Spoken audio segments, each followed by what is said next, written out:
ladies and gentlemen. Let us. What kind of advertisements does everyone get before the stream goes live? You know, the 5 second and then skip. Yeah. Mine was Canyon bicycles. So Nice. YouTube wants me to buy a bike. YouTube wants me to build a better website. I got a Wix ad. Oh yeah. And we Let's do hear have some runners on our follow cam here. Yeah. What kind of personalized ads did you all get? QuickBooks. QuickBooks. QuickBooks. Because of that company. It's because of that company card. And I am going to send it to the Shad cam here. As he's got Babe Tua. Is that Jose Sosa? Any relation to Sammy Sosa? Maybe down the road. I don't know. But he's usually got a very, very strong crew in the chat. This is his third finish. Oh, yeah. Thanks, Brett. Our studio team can't see anything, so that's my fault. We're running blind. There we go. Let's go. All I can think of is Chief Keef right now. I hope Jose just has Chief Keef like playing in his head, and that's what's making him push on here. Three-time finisher, three-time. Yeah. One of what? 8. 8. Yeah, there were 9. There's Jose, the San Diego native. Love that bucket hat. I do like the bucket hats with the little drawstring on the back, so that way they're actually, don't fly away in the wind. Jose is like a steel worker or something like that. I don't know if that's the right name, but he like builds buildings. As we would say in Utah, he's a still worker. Gosh. Huge shout out to Jose. And it looks like he's going to be closing in. Again, we had 8 three-time or people who could be 3-time finishers start the race. Jose is one of them. So 8 people who have finished the first 2 years entered the race, and it's looking like all 8 of them are likely to finish. Jose has run a lot of races that I've never heard of, which is so cool, like the Vulture Mine race, 24 Vulture Mine. Yep, that's an Aravaipa race. It was. Anza Borrego Cayamuca. That's That'd cool. be a San Diego kind of race. Yep. The Oriflame 50K. Here he is making that final turn here. I've seen a lot of Lecky poles out there. I think I'm seeing a pair of Speedlands on them. Speedlands. GS Tam sighting. Oh, here, let me. Orange upper, green outsole.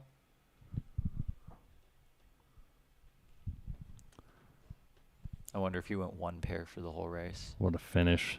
Shout out to Jose Sosa. nice. Look at Heel that. click.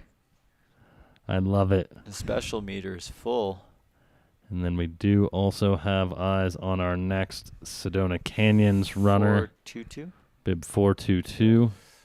Nestor Sanchez. Nestor Sanchez.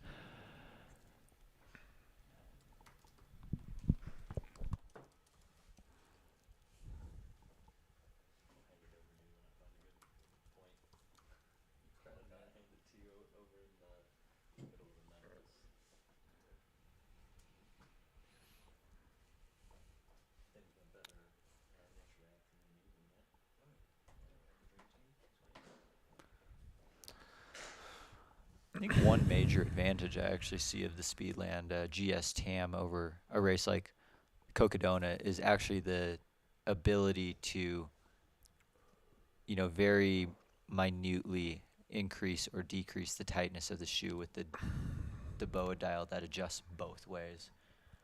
Because, foot swelling is definitely something that absolutely happens over the course of this race. That's a great point. And I know I struggle to tie my shoes on a daily basis, let alone after 3+ days of being outside.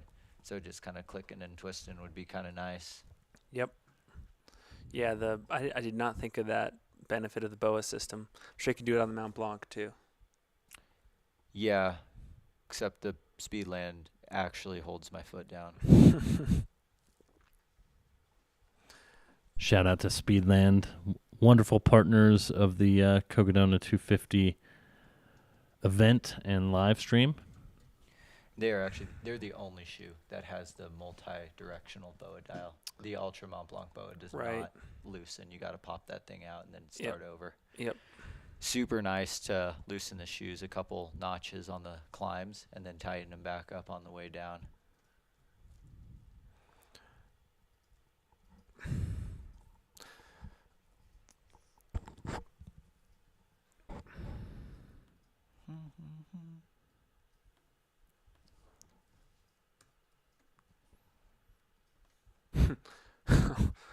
Audrey Kelly.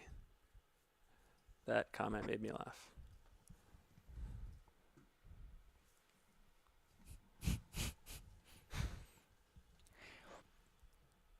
Well, the whole idea behind this shoe is that it's supposed to last like twice as long. So then you only buy shoes half as often. So in theory, it would even out. The problem is we all just end up buying shoes and then buying shoes. Yep.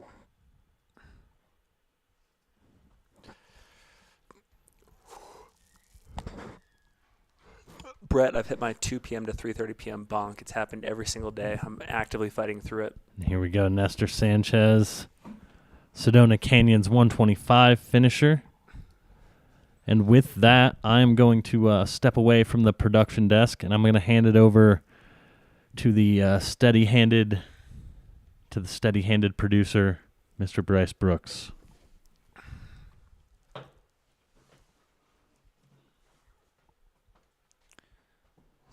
Awesome scene at the finish there for Nestor. Congratulations.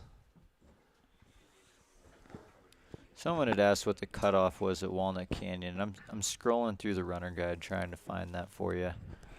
If there's a way, if Chad Wright is still at the finish line, I would love to interview him or our brave browser guy.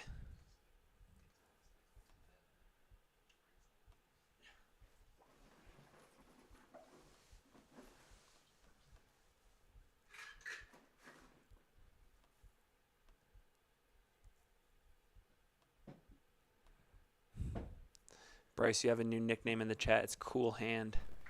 Oh, thank you, Matt, for the introduction and for by secondhandly giving me a new nickname.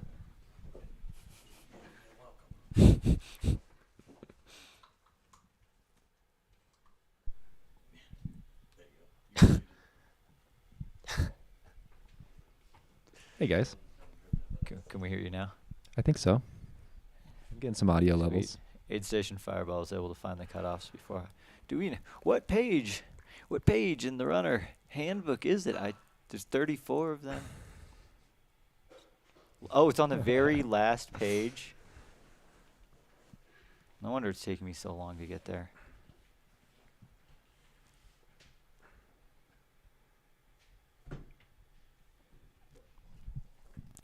Okay.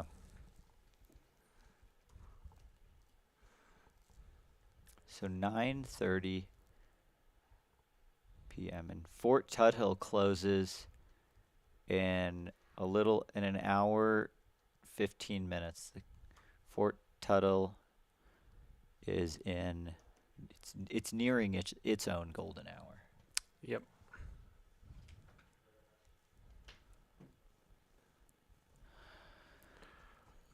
Well, since we have a little bit of time here, I'm pulling up Sally McRae's Cocodona 250. You think she puts everything on Strava?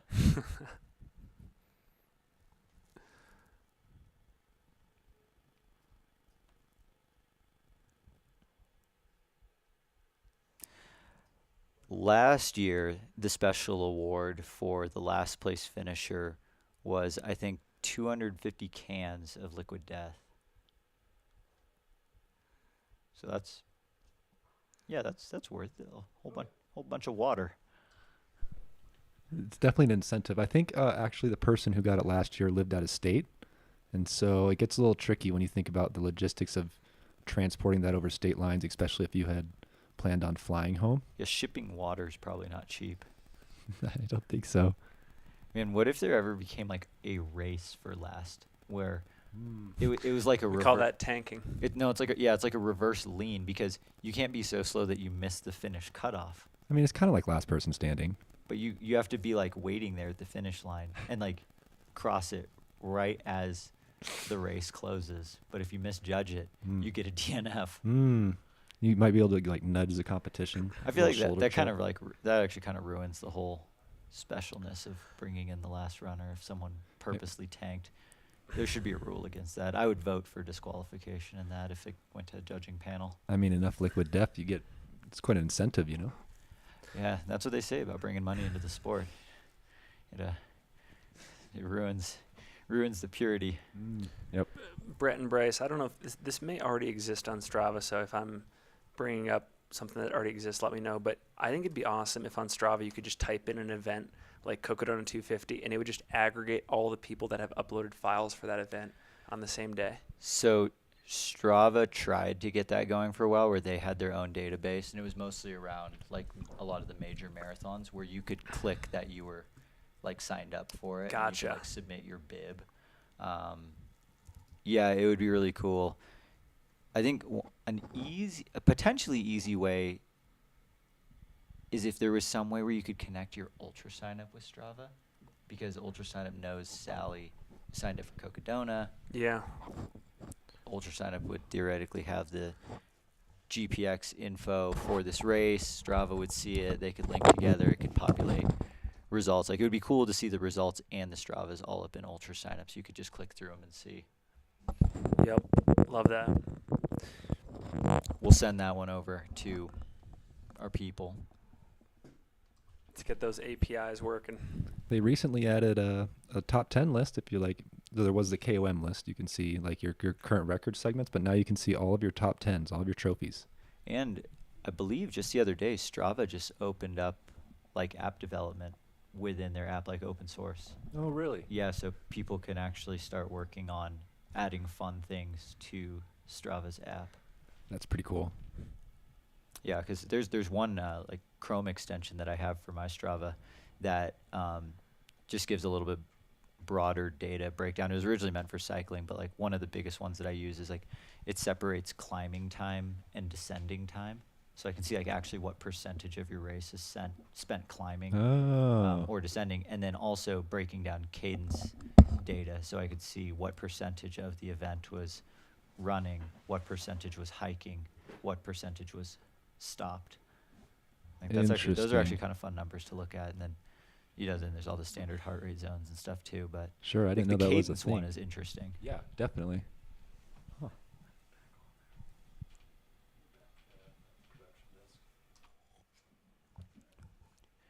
Matt's already done with his nap, and he just kicked Bryce out of the throne. Cool Hand Bryce will be back in a minute.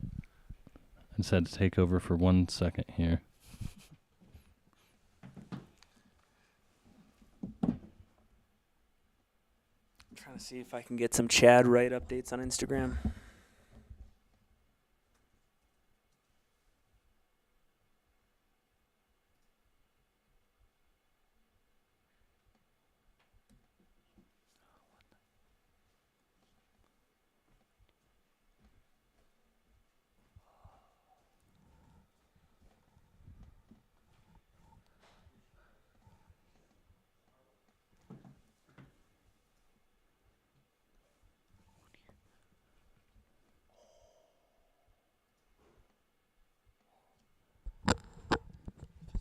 Tape gunk? I don't think it's like toe juice.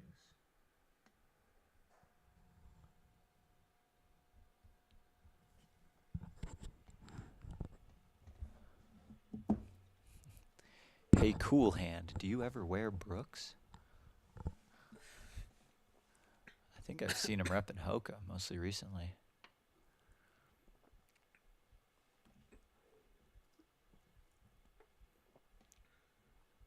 Can see Jamil, I think, heading over to Diablo Burger there.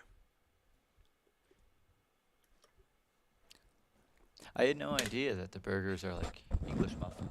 Yeah. The only like problem that kind of runs is English muffins are a little small. Yep. So like you have like little bun, big patty, little bun. Like, I almost see a scenario where like sliders, English muffin sliders. Yeah. To Kurt Ellinger, to answer your question, we do. Brett and I have a podcast called The Single Track, and We have a couple different types of shows on it. We do race previews. We have a series called The Long Run Archives. We do one-on-one athlete interviews, all that kind of stuff. It starts with welcome back or welcome to. Every single time. That's the one. Yeah. Except I'm not the one who says it. That's actually Finn.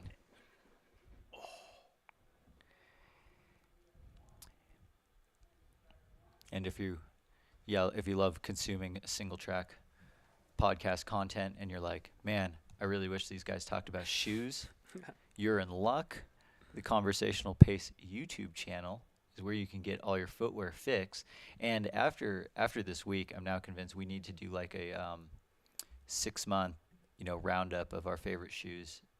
Oh yeah, we'll definitely to do date, and like, maybe we'll just throw a bunch of races out there of like, if you're doing this race, Finn, what shoe are you picking? I guess. Brett, what shoe are you wearing at Cocodona? I got it. Okay, let me look at the shoes we've reviewed so far. I'm gonna ask Bryce the same question once he gets back to the mic. Really, for me, I gotta just look back and see. It's the one that's the most comfortable. Oh, you know what it is? Absolutely, yeah. My Cocodona shoe would be the Asics Tribuco Max 2. We've heard multiple people say that that's an underrated shoe. Our friend Mike said the same thing, and I loved it. Yeah, I think it's a speed goat killer.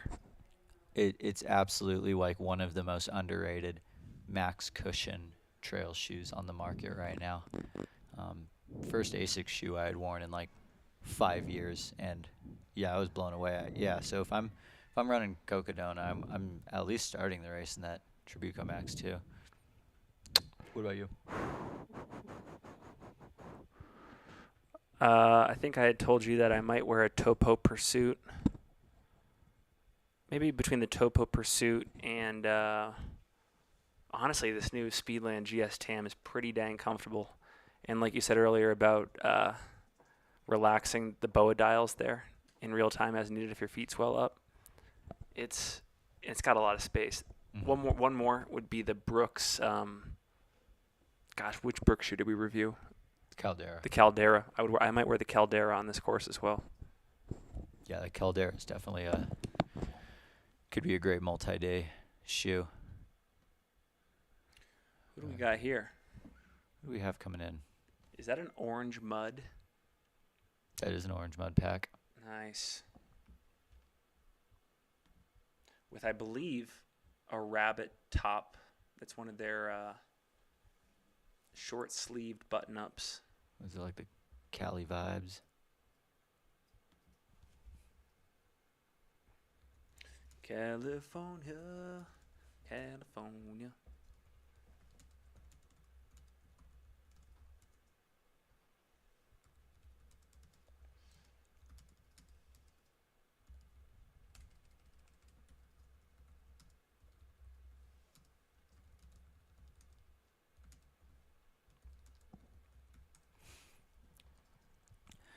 Yeah, I'm as what Elliot said in the chat. I've never been able to see an orange mud pack and not think Blastoise.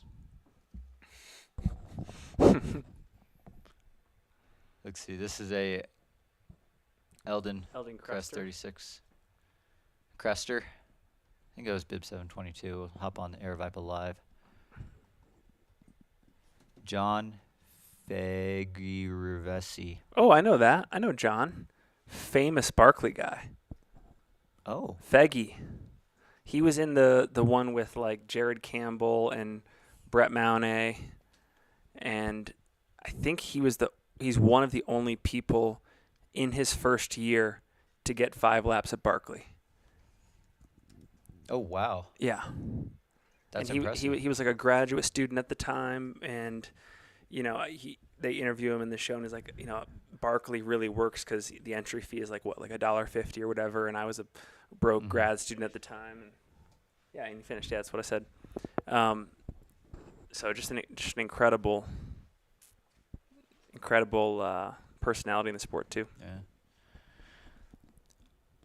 Maria in the chat said, "What shoe were you most surprised to see at that race?" And I feel like there's really only one answer for this, and that was our friend who was rocking the 2010 Kilian Jornet Western States kit. He was seen in Nike Vaporflies right around the mile 100 mark. Wow. And yesterday we got to watch him finish. Wish I could remember his name. I think his bib was like 60 something. Aid Station Fireball in the chat said Faggy's doing the Western States Hard Rock Double this year. That's awesome. Nice. A little Eldon Crest 36 Resbusta.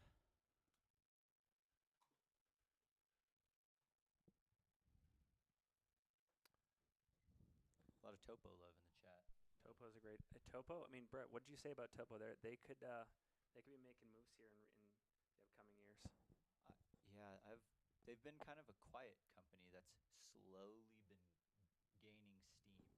One thing that I kind of respect about their shoes is that they don't change much from year to year. They've been kind of on this multi-year path. Like even their outsole of their shoes haven't changed in 4 or 5 years because they're like, well, it works. Yeah. I think we got Arlen Glick there, photobombing us. Yeah, he's been out on course for 5 days now, I think. Oh yeah, hit Sarah Ostazuski's crew. Can you hear me? I think. Yeah. Chris? Yeah. Sarah Ostazuski's crew or her pacers were very. So she had Arlen Glick out there, and then Kyle Curtin Yeah. also paced her, Mm-hmm. and then obviously Melissa. It was pretty cool to see them all out there. I didn't expect to see them when I was driving into Mingus Mountain. And then Arlen was just hanging out at the Sedona aid station. Oh, was just he? helping people? He just turned into a race volunteer. Yeah, he That's registered for a awesome. volunteer slot and then just stayed there. Is that what it is? The 8 hours. It's also for Western States too. Can you double dip, or do you need 16 hours? I feel like it's probably easy for Arlen's probably in well past 16 hours of race volunteer time just at this race alone. Hey Matt, some folks in the chat are checking out the audio here. Our audio's low. Audio's dropped.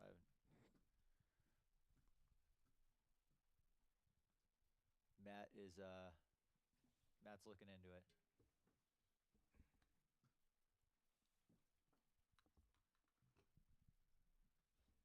Kind of while we're on the topic of shoes, you guys have any thoughts on? Well, I don't think anyone can actually.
We are doing an audio test.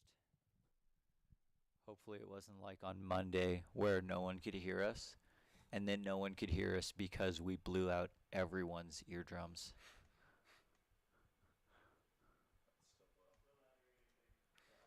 Dang.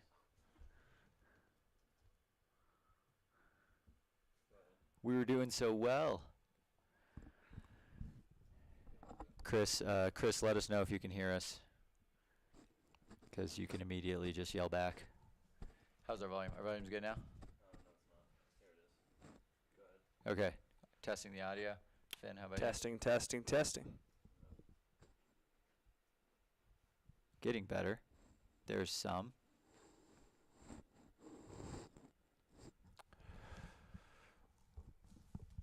Guess who's back again?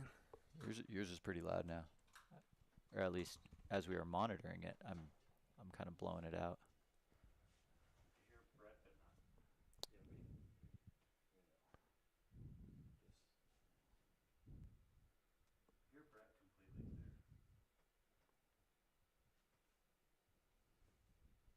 Ha, we got everyone again.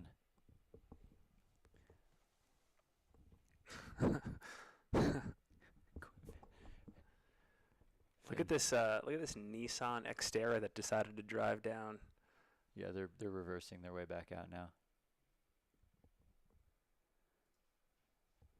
I mean, that's the thing about a Nissan Xterra is like you can go just about anywhere in one of those. We have a finisher coming in.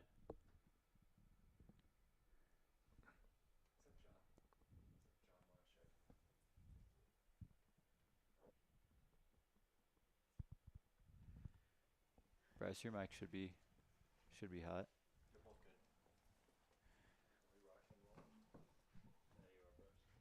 Now we're rocking and rolling. Yep. You want to let us know who just came in?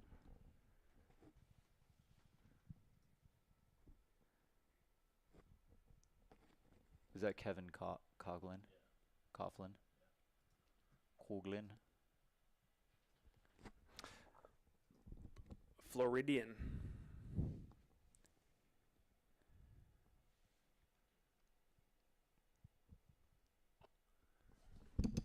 Two Floridians. Is it just our headphones are turned up super loud? Like our monitors are? Okay. Just wanted to make sure that Finn wasn't that loud for everybody. But it sounds like it might just be me.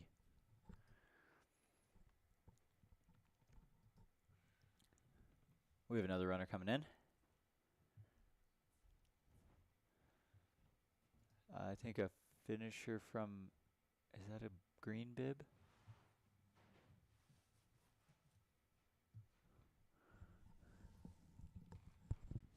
Bryce, what was your shoe debate question that you were going to ask? Yeah, I just wanted to get your guys' thoughts on Versteeg's shoe choice from year one, which year one he wore the S-Lab Sense 8.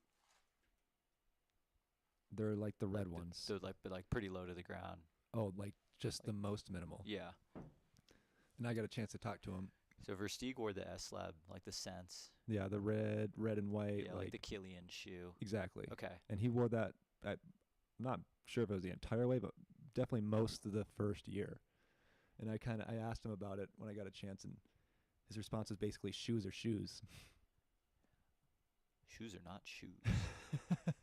He went from that to the Topo Mountain Racer this year, which is a very different shoe. I mean, they're built on completely different width platforms. I mean, all of the S-Lab shoes are built on a C-width platform because when Killian was helping design the S-Lab lineup when he, back in 2010, 2011, he liked a shoe that was a little bit more precise fitting. And, your standard like men's width is a D, standard women's width is B. He middled. So all the S-Labs, they quote unquote call them unisex. And that's why all S-Lab shoes fit kind of tight, is because they're built on a C width. I couldn't imagine slipping on a snugger shoe for a 250-mile race because it just doesn't have that much give. Sure. I feel like Versteeg probably thinks that too. Now having gone to a Topo Mountain Racer, which is like pretty medium width in the heel and around the arch, and then widens up quite a bit towards the toe box. Yeah. Also quite a bit more protection as well. Mm-hmm. The cushion part I feel like is totally personal. Sure. That just depends on what you kind of like. I did see a lot of Topos on course this year. Topo, yeah, they're one of those shoe companies that's like finally they're starting to make their way into the. They're catching their stride. Yes, and they're making their way into the long trail scene. That had been predominantly dominated by Ultra. For a while, I thought Topo was almost exclusively zero drop, but that is not the case. No, Ultra is the zero drop exclusive shoe. Topo has zero drop as well as shoes all the way up to 5 millimeters, which I've worn both their zero drop shoes and 5 millimeter drop shoes, and especially when I'm on trails that have vert, I don't notice a difference Hmm. because it's not flat either way. On flat ground, the zero drop bugs me, Sure. but on trail, zero drop feels just fine. So I feel like so much of it just comes down to comfort. But it's one of those things where, like, a shoe you think is comfortable in training might not be comfortable after 50 or 60 hours. Sure. And that would be a tough one. That's a tough one to predict for sure.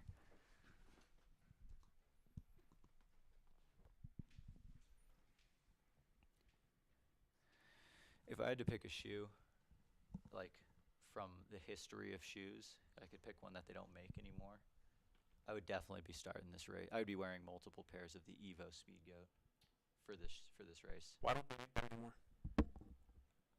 Dude, that's a good question. I feel like there's a lot of people who would buy an Evo Speed Goat if they brought that back. Yeah, I feel like in reality they probably actually didn't sell too many of them because Yeah. most people just bought the regular Speed Goat.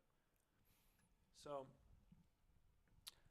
Kevin Coughlin is going to be the next person to come through, it looks like. He is currently traveling full-time in an RV with his family, raising funds for their nonprofit. I'll see if I can find the link here. Maybe the chat might be able to help out. This could be the husband-wife combo. The inspiration is the challenge, mentally and physically, probably emotionally too. Oh, Kara and Brian Huseman are the Ooh, it's called husband-wife 2 feet combo. 4 good. So the number 2 and then feet and then the number 4 good. It's a full-time traveling family.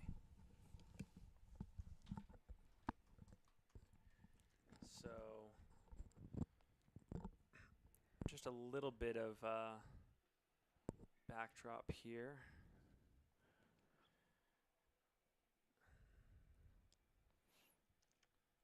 Yeah, and then I think after Kevin, we're going to be looking at the husband-wife duo of Brian and Kara Huseman. Oh, and this might be them right here. Oh, that is them right there. That's bib 120 and bib 52. Okay, Kara and Brian, congratulations on finishing the Cocodona 250 together. That's awesome.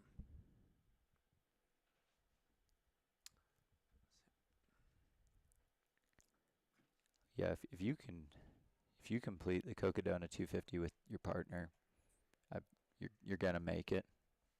I feel confident about that. Guess we've got some volume issues again. I apologize. Is the gain on our mics cranked up all the way? No, I just turned it all down.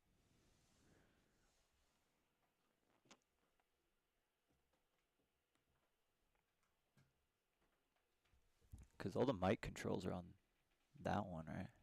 Mic, and then this is the headphones, but it seems like when I turn the mics up, these get louder for some reason. I don't really understand what's happening right now. Let's see if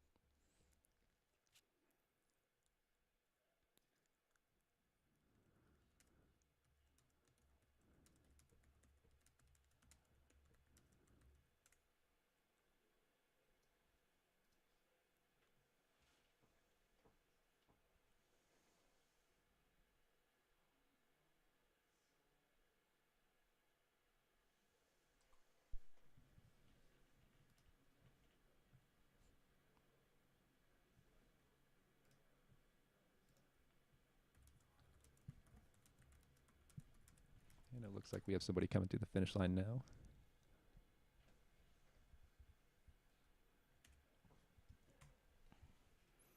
How does our audio sound to everyone in the chat? Maybe slightly better. Maybe a little better?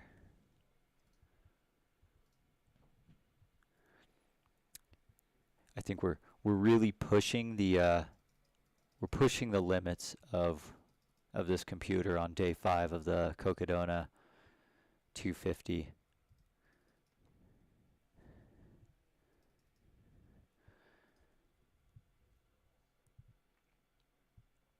Sounds like it's been improved. A lot better. All right. We'll go with it. Thank you all.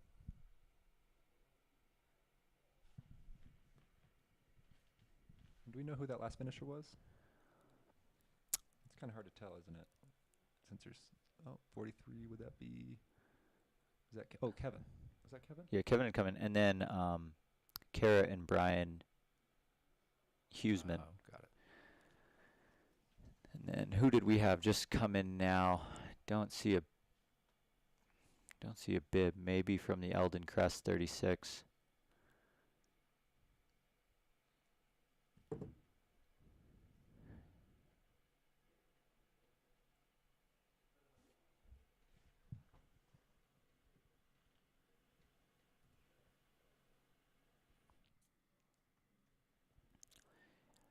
Yeah, we'll have to talk to Jamil, see if he's willing to allocate some of the blimp funds to a new computer. I'm not sure though. He seems pretty enthused with the blimp idea.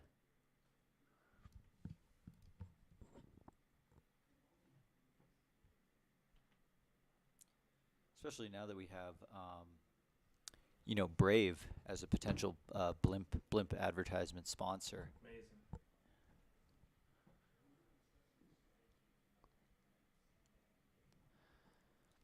I can't imagine some of the residents of these small towns that the race goes through would be very happy about a giant blimp hovering over their town for multiple days.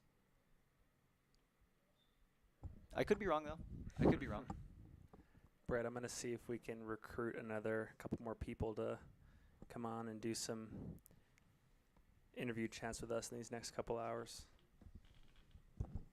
If there's any, for folks in the chat, if there's any runners you'd like to see us do interviews with, let us know and we'll see if we can recruit them via text and social.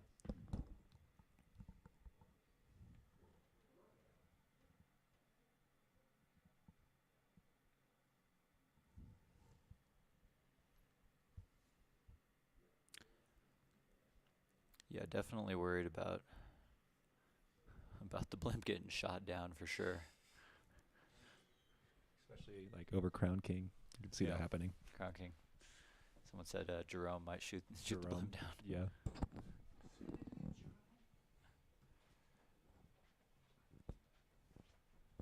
We got a fun look at the finish line. Diablo Burger on our left. It's funny, for such a big building, is a very small place to eat.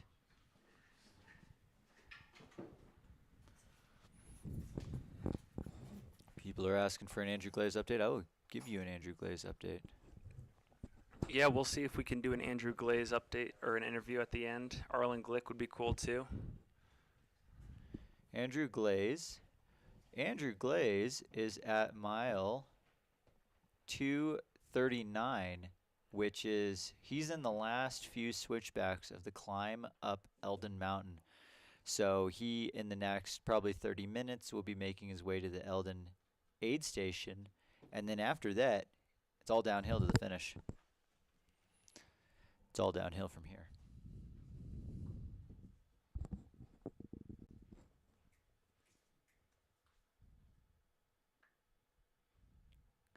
We've got unopened cases of liquid death at the finish. Oh, I wonder if that is the DFL award. That'd be pretty cool.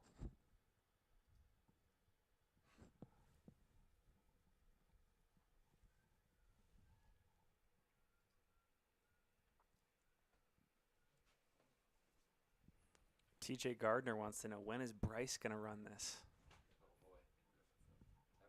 I'm not committing, but this year has definitely given me some dangerous ideas. He said never say never.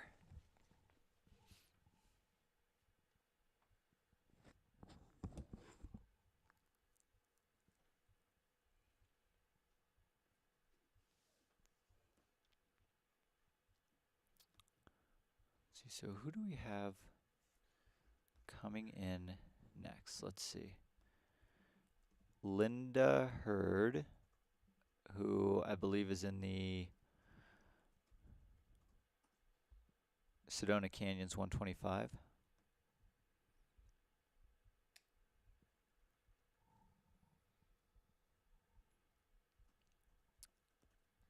Yeah, we do actually have, maybe 10 or 15 minutes before we expect to see our next finisher. Similar gap to the next person behind Linda. And then there is an absolute party train of runners coming off of Eldon Mountain. A mixture of Sedona Canyon's 125 runners, Cocodona 250 runners, and then I can't even see the runners on the tracking for the Eldon Crest 36. So that, that Eldon Mountain aid station is probably an absolute just banger of a party right now.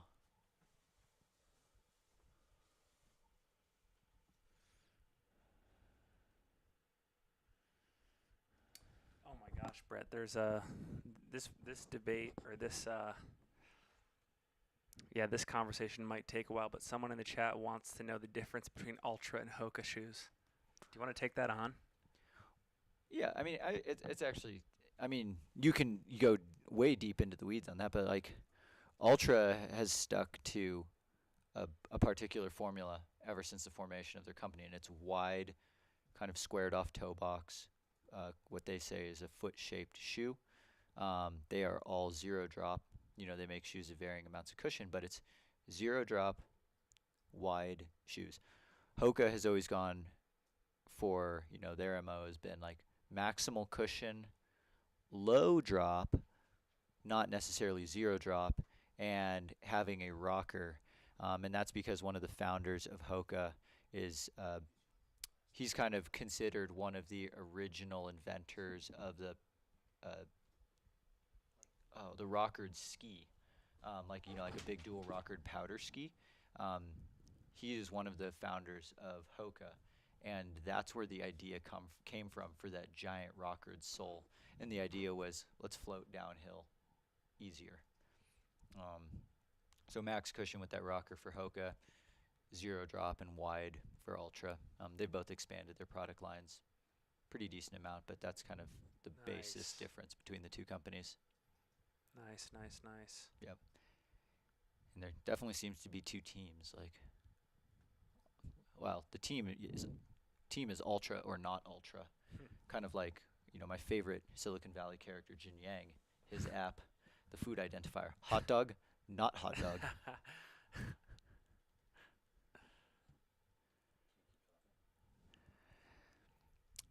Finn, what about you? What about me? What? Team Hoka or Team Ultra? Or Team Ultra or Team not Ultra? We should probably all be on Team Speedland. I'm probably Team Hoka. I think. Yeah. My feet are just a little bit too narrow for most Ultra shoes. Yep. They have actually come out with 3 different lasts, so they do have their what they call a racing last, which is actually pretty narrow, and those are the only ones that fit my feet pretty well. But if you're looking for a wide toe box, and pretty generous fit, I'd say Ultra and Topo are 2 of the more popular trail running shoe brands to look at.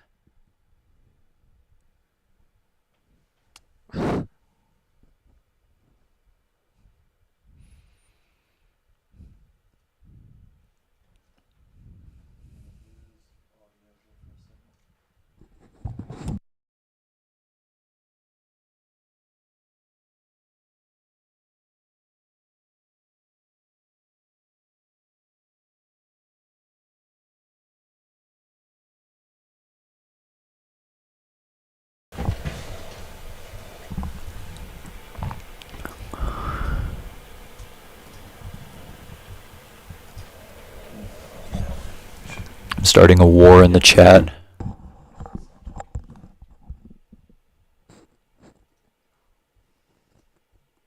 Yeah, John has a good.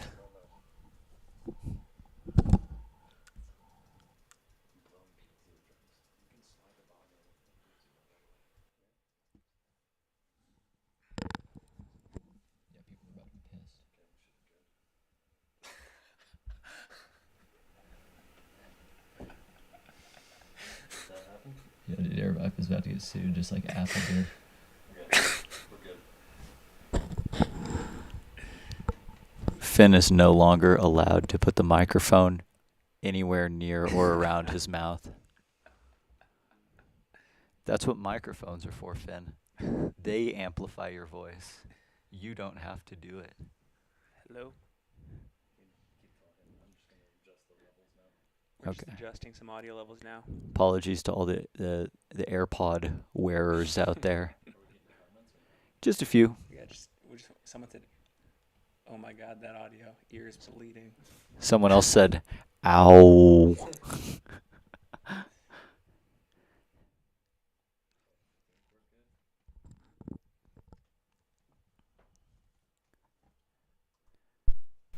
Sorry, I'm gonna keep adjusting here. Sorry about that, everyone. We are gonna get those audio levels back to something that doesn't ruin your ears. So, thank you. Who's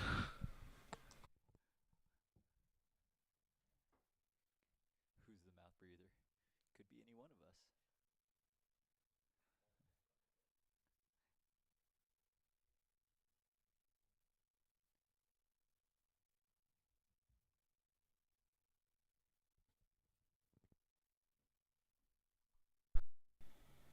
Let's see here. These audio levels should be a little bit better. I'm hearing that Finn's still quieter than me, and I'm louder. So, Cheryl in the chat asks, Flagstaff is the home of the infamous Tommy Rivers Pusey. Has he appeared anywhere around the course or finish? I guess the first question, I don't know the answer, but what's infamous about? I thought he was the famous Tommy Rivers Pusey. I know a good portion of the craft team is over at Transvolcania right now. He could potentially actually be over there as well. Yeah, that would make a lot of sense, I think. I have not seen him anywhere around this course. Does On have good running shoes? Man, that's a loaded question. They do. They also make a lot that are not good. But they actually are one of the companies that are more involved in direct athlete feedback, and they are like aggressively trying to revamp their entire footwear lineup. So a lot of their new shoes have been great. Some of their old shoes have been awful, in my opinion, but they're getting a lot better. Definitely still a shoe company if you're looking for a little bit firmer feel, but I think they're one of the most stylish looking shoe companies out there. Oh, for sure. I mean, you walk through an airport, what do you see now? You see Hoka and you see On. You know, like they're winning the casual game for sure.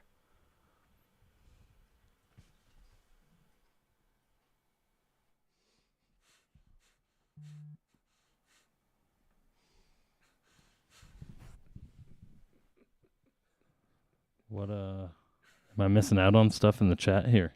Yeah, they're dunking on right now. Oh. I mean, that's not wrong. There's nothing wrong with that. Finn, can you talk while I try to adjust your levels? Just do Yeah. your podcast intro. Welcome back or welcome to the Cocodona 250 live stream. I am your co-host, Finn Melanson, joined by the famous Brett Hornig and producer Matt, also marketing extraordinaire. Yeah, I think we should be in a good spot now, so I'm gonna pass it over to Cool Hand Bryce. Cool Hand Bryce, everybody. And I'll see you guys later. Yeah, so there are a lot of companies, as people are saying in the chat, there's a lot of companies that are entering the trail market. Brett, is this the second female finisher at the Eldon Crest 36? I think so. Let me update the Awesome. Aravaipa Live. No, this is 3. Third. F3. Okay. I think was that 709. Yeah, that's Angela Bates. Congrats, Angela Bates, rounding out our women's podium at the Eldon Crest 36. Yeah, and Deborah Hunzinger was our second place female finisher in the Eldon Crest 36. Yeah, we're having a little bit of a tough time identifying the runners because the 36-mile runners don't have to wear a tracker.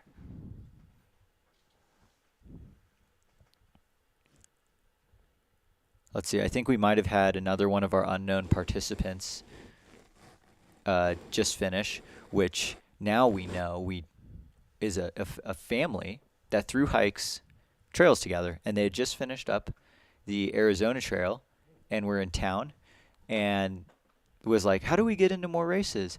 And they learned that there was a 36-mile on Friday, so they got special late entrance into this race. And we learned all this during our interview with Michael McKnight, because he was the one talking to them. So and cool. Told them about this race. So cool. So cool. And I'm trying not to hijack this convo to shoes so much, but there actually still are a lot of No, keep chats it going. and shoes. This is good. So one of the biggest ones, there's a lot of companies that are entering the trail market. There also seems to be some, so we got like Normal for one. Lululemon is definitely starting to make a push into trail. I would still say On is a newcomer to trail. Speedland's a new company to trail. I love the diversity in, shoe options. And I think that having more competition and some smaller companies into this industry is great. We've got eyes on the Eldon Mountain aid station. Looks like we have a static cam set up, and that is crispy. So, yeah, as I was describing for this Eldon Mountain aid station, you do run downhill for a good ways, half mile, 3/4 of a mile before finally coming down just a little bit to the aid station. The reason that aid station is there is just so it can be protected from the elements. It looks like a much nicer day up there today than yesterday. Yesterday morning we were up there and it was so incredibly windy. It doesn't look like the trees are moving nearly as much.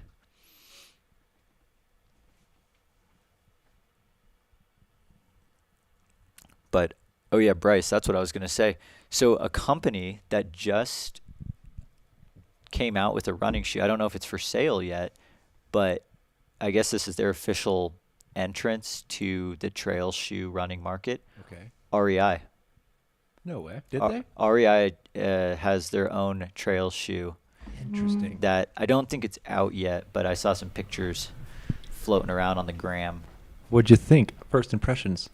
The upper looked like a Allbird, like it was like full knit, and it looked like I would snap my ankle in it. Yeah. But hard to tell Well, once it's on it. Once I you're mean, on it. they Once came you're out on with some hiking boots recently, and that was pretty much the feedback. Like, not enough structure to the shoe. Yeah, so like the upper looked like an Allbird, and the bottom kind of looked like a medium thickness trail shoe. Had a pretty beefy outsole, so it didn't look balanced. But I'm just curious, what do people think of REI coming out with their own trail running shoe? Because they have their own line of clothes, their own pack line as well now. I'm curious as to how they priced it. Yeah, I do not know what the price was. Who do we have here coming Yeah, on? we're seeing who we got on the Shad cam. I don't see a bib on the back of the pack, which makes me think Eldon Crest 36 runner. Yeah. Could be Linda Hurd, potentially. Are you able to switch over to that finish cam? Yep.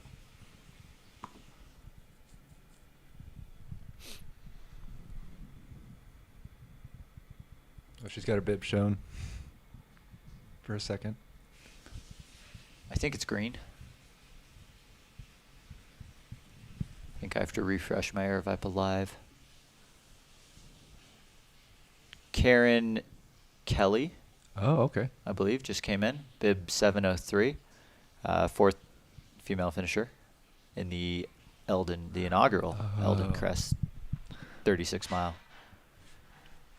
Oh yeah, that's another brand that's very new to the trail running world is Craft. Yeah. They've been on a tear these last few years. Have you ever run in craft shoes? I've run in most of them actually. Okay. I'd say like the first year of them, not very good. Yeah. Second year, a little bit better. Okay. I'm considering last year being second year, and this year they are definitely starting to improve quite a bit, and they've got some really fun ones on deck for this summer. Oh, cool. Little Finn just Flota. brought me a Flota. What about Bryce? Oh, No, I've got Bryce. Here's a Flota for Bryce. thank you. Good looking out. We might have some footage from the top of Eldon here pretty soon. A runner No cam, way. it looks All like. right. Yeah. One of the best, couple great lower price point shoe options are the new Nike Wild Horse 8 is a super durable shoe. Like, I'm confident you could do Cocodona in the new Wild Horse 8. And that shoe's Talk about that value. That shoe's 130, so it's towards the bottom of most specialty running shoes, and it's going to be a shoe that can really handle it all. Brooks also makes a shoe. I think it's called the Divide, and it's basically last year's Cascadia. Like, Yep. that's pretty much all it is. Yep. It's $100. Amazing. So there are a few more budget options out there that are great. So just a quick plug for Brett here. If you've been blown away by the depth of knowledge of one Brett Hornig, you can get this on a regular basis via the Conversational Pace YouTube channel. So go check it out. Sally McRae is a Nike Trail athlete. I believe she had switched off a couple different shoes. I don't know what she started in, but I do remember watching her switch into the Nike Wild Horse 7 at the Crown King aid station. And then she had a big box full with probably 6 different pairs of shoes. There was some Nike Zagamas in there as well. And we have live... This is amazing. We have live Eldon Mountain footage Brett, now. We did not see this snow on the Blue Dot Trail. No, this side of the mountain holds the snow more because it just doesn't get that kind of sun. This is amazing footage as we're now getting a little bit better idea of how difficult going up Eldon is. And at period. Sarah and let McKnight alone- did this in the middle of the night. Yeah, Oh, let man. alone after 240 miles in the legs. Ooh, This is amazing footage. I'll switch it right back. I think we have a Glaze sighting. There's our friend Andrew Glaze. He is at the Eldon Mountain Also, aid station. Wearing the jorts like Killian Korth was. Always. Absolutely. This is novel footage. I don't think we have seen a shot from Eldon in this broadcast to date. Here we are. Really, this puts even more respect on what these Cocodona 250 runners, these Oh, Sedona Canyon runners dude. are doing. These Eldon I didn't Crest. realize there was actually snow on the trail. Ryan Raff did this in whatever his record time was. It was incredible. Just wow. Pretty impressive. The last thing I would want to do midway through a 250 is fall down in the snow because I don't know if I'd ever get back up again. Would you guys, having seen this, if you were running any of the races, would you pick up a pair of micro spikes at Walnut Canyon?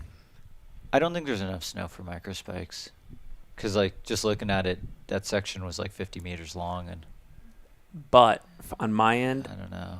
I will say in a 250-mile race, I'm shocked that we didn't see more use of poles. I think that I might be using poles from start to finish in this race.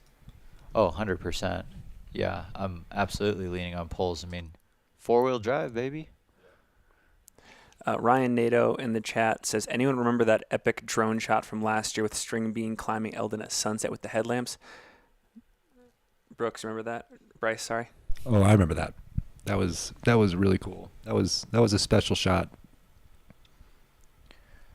Oh, a lot of people heard cans opening up. Flota. It was Flota. It was Flota. Our last 2 cans of Flota in the entire house. Was it? in the entire world, and we just drank them. Well, they're actually starting to leak a little bit out the top. So, plus I'm not checking any bags, so I couldn't bring one home anyway. So, yeah, I'm gonna drink it. I'm going to the dentist on Tuesday as well, so it's fine.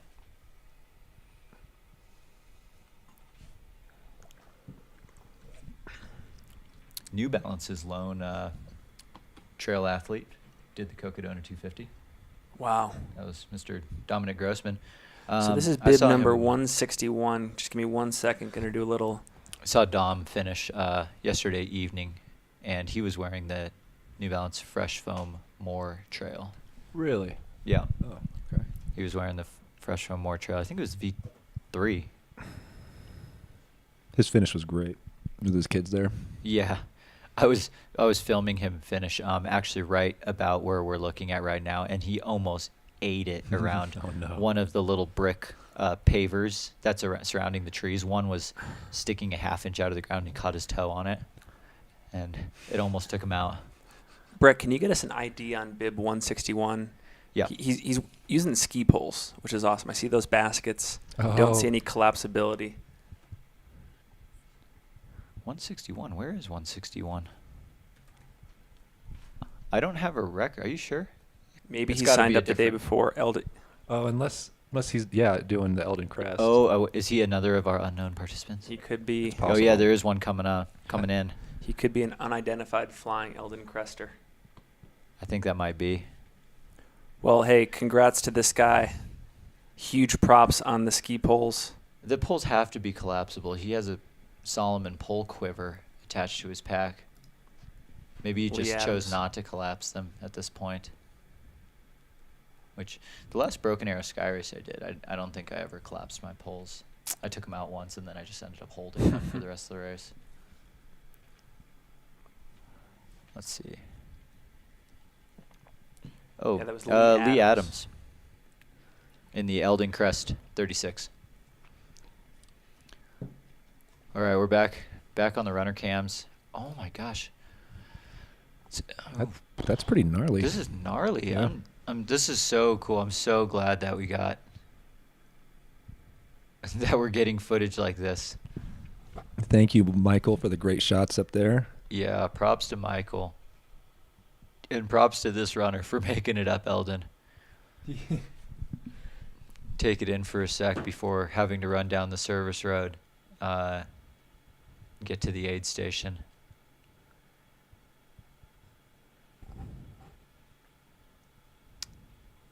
There's definitely more snow than I expected to see.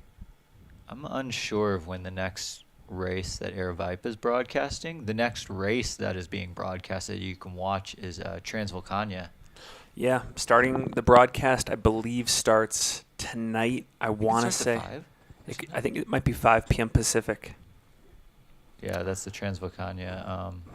It's a 77-kilometer route. Yep. It's over in the Canary Islands. right? Yep. One climb, one descent, basically. And yeah, there will be an English broadcast for that.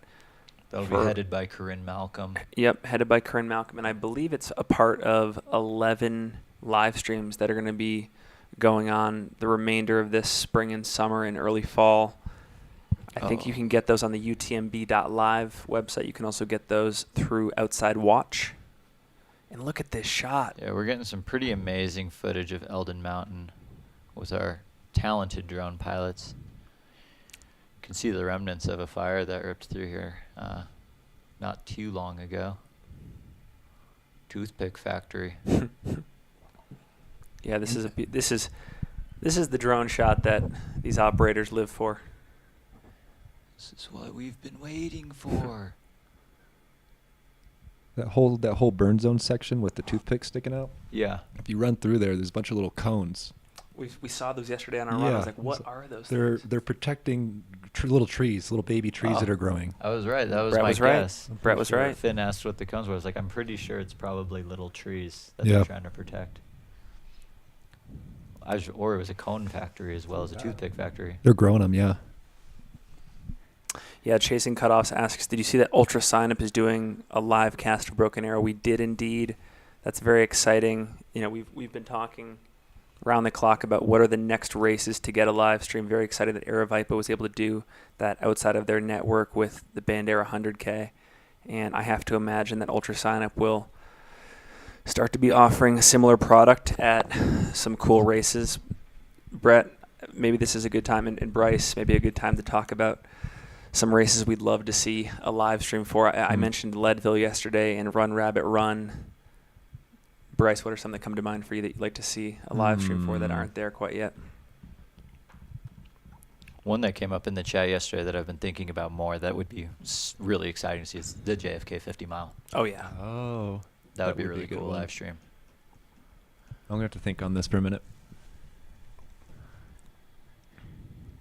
One that I've always just kind of wanted to see more of, I feel like I don't know, to me it's always been a bit of a mysterious race, is the Hurt 100 over in Hawaii. Oh yeah.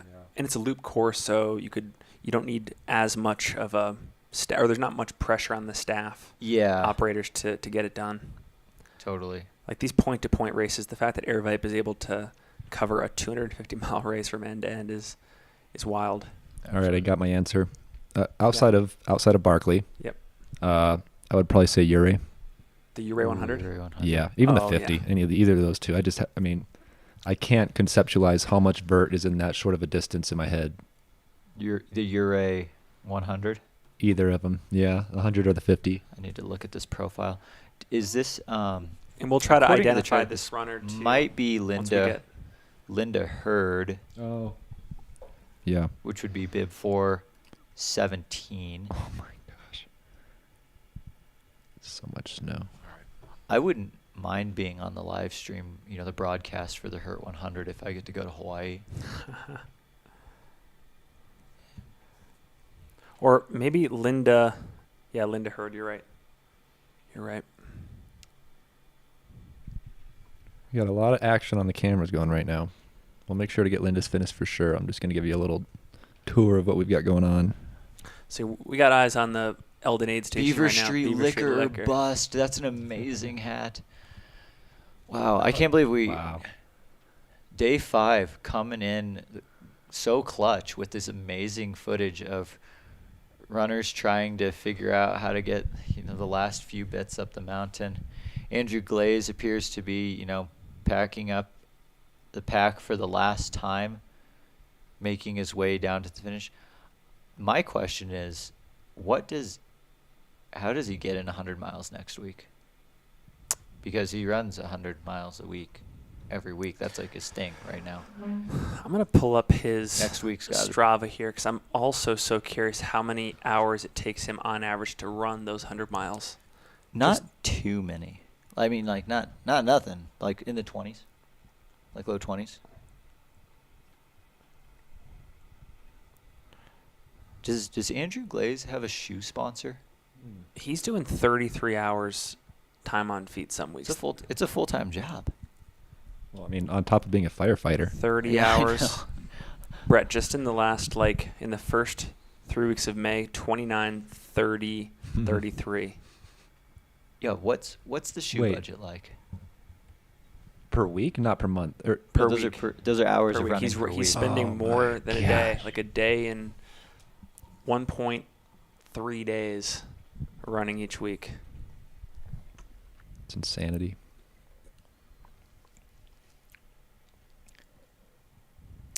Yeah, he's already run almost 20. Well, once he uploads this data from today, he will have run close to 2,900 miles to date in 2023. It's a lot. That's probably more than I'm going to hit this year. Me too. He's about to log a 106-hour week, 108-hour week.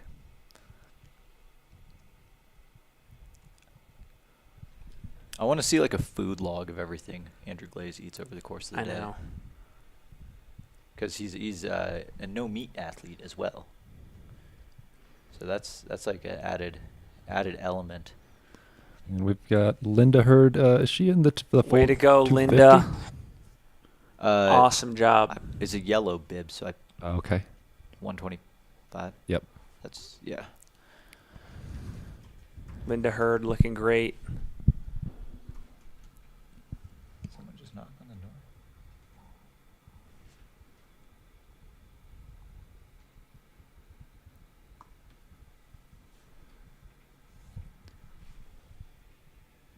There's a knock on the door. Who could that be? Why won't the cops let our party be? Oh, someone rang the doorbell. Oh, Bryce is on it. Oh, please be pizza. Please be Please pizza. be pizza. Please be pizza. Pizza. You think you could do Cocodona off of fueled off pizza? It would be rough during the hotter parts of the first day, but it's also a lot of dairy.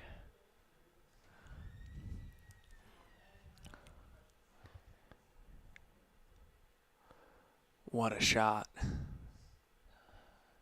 Yeah, this is super cool. Oh, you can see a cloud just rolling in. Just throwing so much shade.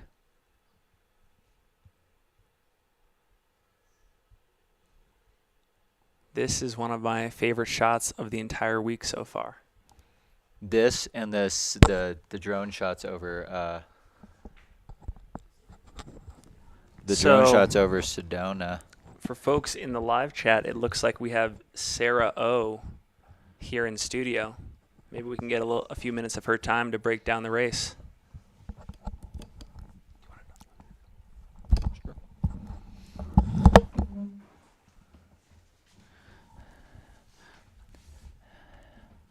I just messaged Melissa on Instagram like 20 minutes ago.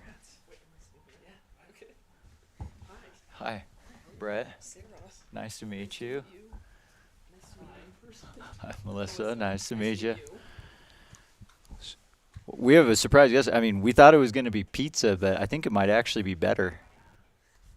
We have our ladies' Cocodona 250 champion, Sarah Osazuski, here, and we can mic you up, get you ready. You can, I guess there's no audio coming through the headphones, so you can just do it however you like. Cool. Does that work? Should be good. Yeah, the chat's quick to let us know if our audio's off. Yeah. We've been kind of in a rhythm today of our audio being too low, so then everyone turns their volume all the way up, and then we blast their eardrums, Ooh. kind of keep them on their toes. Just to confirm, it's not intentional. No, it's purely accidental. We just want to make sure everyone's actually paying attention. Sarah, how are you doing? Doing pretty good. Have it bump this one a little bit closer. Closer. Yeah, That good? should be good. Yeah, Yeah, feeling all right now. Yeah, I Got- took gotten a few days of sleep. yeah, kind of. last night passed out for sure. Took a nap, I think. Yeah, the whole crew passed out after the race. Yeah, I've been So- seeing a lot of zombie life out here in downtown Flag. Man, we have so many questions. I'm not even sure where to start. Just because we've been sitting in front of this camera for upwards of 30 hours now, but it's been so cool to get a front row seat on your journey over the course of this race, and again, and also third time doing this race. Seemed like third time was a charm. Would love to hear just kind of some of your biggest takeaways between this year, what went right, maybe what could still go better, versus last year and the first year. Yeah, I'd say, honestly, I think everything went right compared to the last 2 years. I had super dialed crew, super dialed pacers. I've never been kicked out of aid stations like I was this time. Wow. Pretty much from what was it, Dead Horse on, like couple minutes, it felt like, in a few aid stations, and they're like, hey, what do you need to leave here in 3 minutes or 1 minute or whatever. So yeah, no wasted time in aid stations, I'd say, which in the past I think that was probably like my biggest area for improvement, just like chatting with people and hanging out in aid stations. So I think with Cocodona, it's always fun when you see friends and volunteers at aid stations, but that takes a lot of time, so didn't waste time in aid stations. Crew kept me going. I felt like I ran pretty smart too. Like third year, the course was back to what was closer to the first year, so I knew what to expect for most of it, but yeah, I felt like I conserved when it was hotter, and ran pretty well on the sections that I was planning to run. So Very yeah. cool. Well, Sarah, one thing we've noticed among a lot of runners is that this Cocodona race has become an annual affair. It seems like people come back year after year. A surprising number of people, yourself included. This is your third Cocodona, if I remember correctly. Are you someone that likes to progressively get better at an event, sort of perfect the event, or are there other reasons why you were inspired to return for a third time? If I like the event, like this one in particular, I knew that I had left a lot on the course the past 2 years, and I had so much fun. It's been such a good experience. I think the first year, like, just coming here to Arizona and kind of experiencing like a multi-day thing was like life-changing. So then I knew I would come back just because I had a lot of fun. But yeah, it's like knowing you can improve. Of course, I was going to come back and try to do it, and I think it feels good this year to like finally feel like I'm figuring it out. Yeah, I think this one in particular is just a lot of fun. Where, yeah, I did want to come back and see what I could do. This is a totally separate race, but our friend Cole Watson, who just won the Canyons 100K, told us that very early on in the event, he knew it was going to be a special day. I bring that up because when we saw you at early aid stations, you looked so fresh. You were taking your time. You looked confident. You were moving well. Did you know early on that this was going to be a good day, or did it just kind of turn out that way towards the end? I think I didn't want to think too far ahead because it's like 3 or 4 days potentially. I wasn't sure exactly. Like, honestly, I thought like maybe 80, 85 hours is kind of like what I was shooting for. Yeah. Yeah, I didn't want to think too far ahead, but I was excited to be back like in the Bradshaws this year, like at the original start. So yeah, I was just looking forward to running that section and getting to Crown King feeling fresh and good. So I was stoked that worked out, but yeah, you still have so much of the race left after that section. So I think on the live stream we only really saw the good. Was there any troubleshooting that you had to do at any points in the race, or was it kind of smooth sailing? Night sections are always interesting, I'd say. I think this year I did pretty well with sleep. I think the past 2 years, like, I would come into aid stations and be just like out of it, like wasting time trying to take naps or take like a longer sleeping break. Yeah, this year I didn't need that. I did have a more of a caffeine strategy. Did take a couple dirt naps. But yeah, like, again, pacers and crew, they were just strict this year, so kept me on track. Before you start an event like this, do you sort of make a promise with the crew, like your sister Melissa, that you're going to outsource decision making at certain points? Like, there's not going to be any arguments. Like, if they say like take a nap or like eat this or do that, you're going to kind of like fall in line. Yeah, Melissa was joking earlier. Like, she's like, all you got to do is listen to us. So I did have more instructions for the crew this year, but like, Melissa's good. She's crewed me at a lot of long races, so she kind of, I think, has a good idea of what I actually need, whether or not I'm like telling them that or saying like this is what I want at an aid station. So I think she has a good sense of that, and I think this year the crew was kind of like strategizing a bit while I was out running. So when I would come to an aid station, they'd be like, here's your pack, this is what is going in, like, take this puffy for Eldon, you know, like they just did what needed to be done. So there wasn't a lot. I also kept reminding myself, I'm like, yeah, I'm gonna try to listen to them. They know what I need to do. Yeah, limit decision making, I guess, but also like listen to the pacers and the crew. Reduce the amount of overall thinking you actually have to do. Yeah, just run. We asked this to Jeff Garmeyer, who was on the show earlier today. When you think about a race that's as long as Cocodona, is it possible to be in a competitive mindset from start to finish, or do you feel like there is a time and place to turn that on, and that for like the vast majority of the event you're thinking about like just enjoying the experience or troubleshooting or making friends with fellow runners? Like, how do you approach, like, because you won the race, which is amazing, but like, do you have that in mind the whole time? No, I wouldn't say I'm the most competitive person out there. I'm competitive against myself, but yeah, just having a sense of like what I could do on the course. It's, you get to certain sections, or I actually wasn't like looking at the tracking.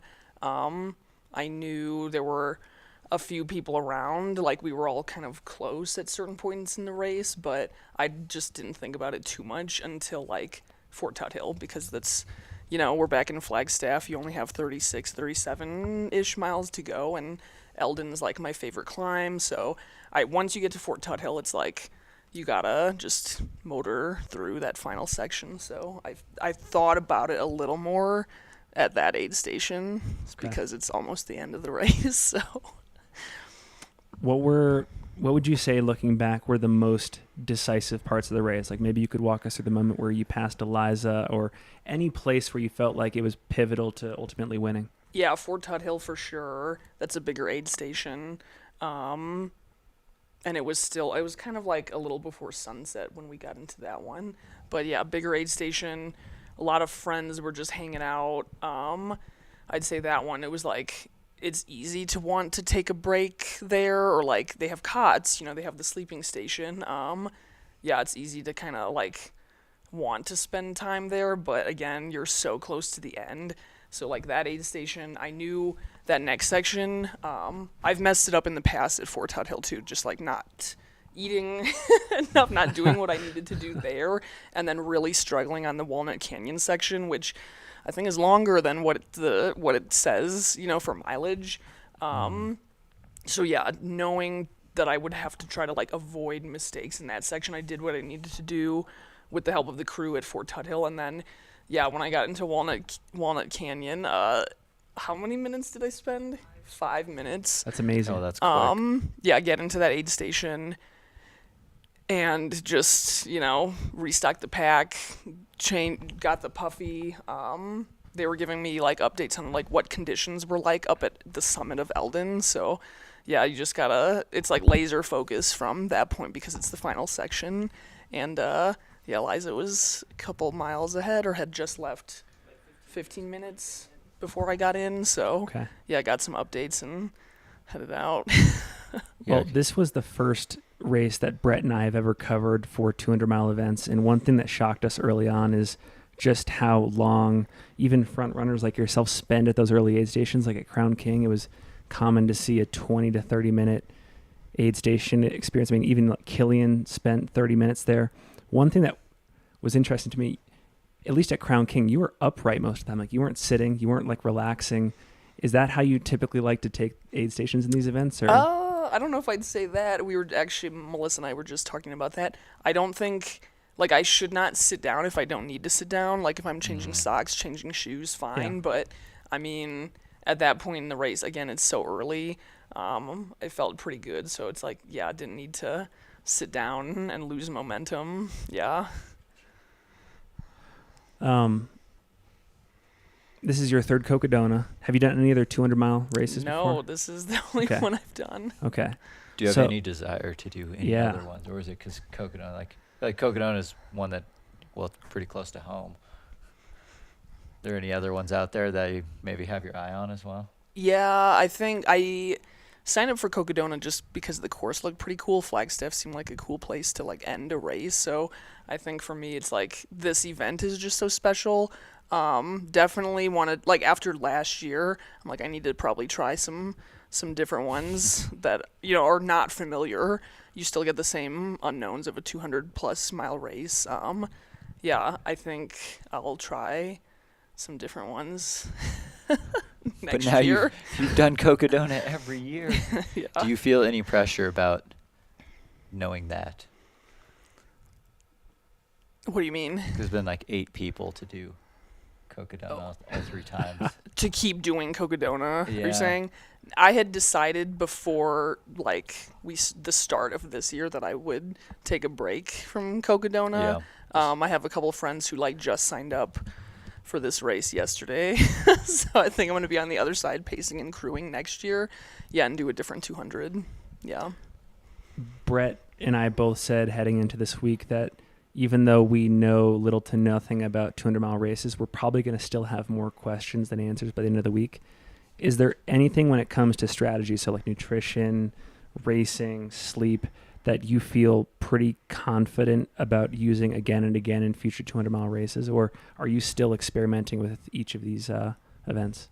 Yeah, probably still room for experimentation. I think this year I had like the tailwind and then spring energy for the whole race. I actually didn't eat a lot of like solid food. I think in the past really? I would go into aid stations and be like, That's what's on the amazing. menu? Like Yeah. pancakes were always good.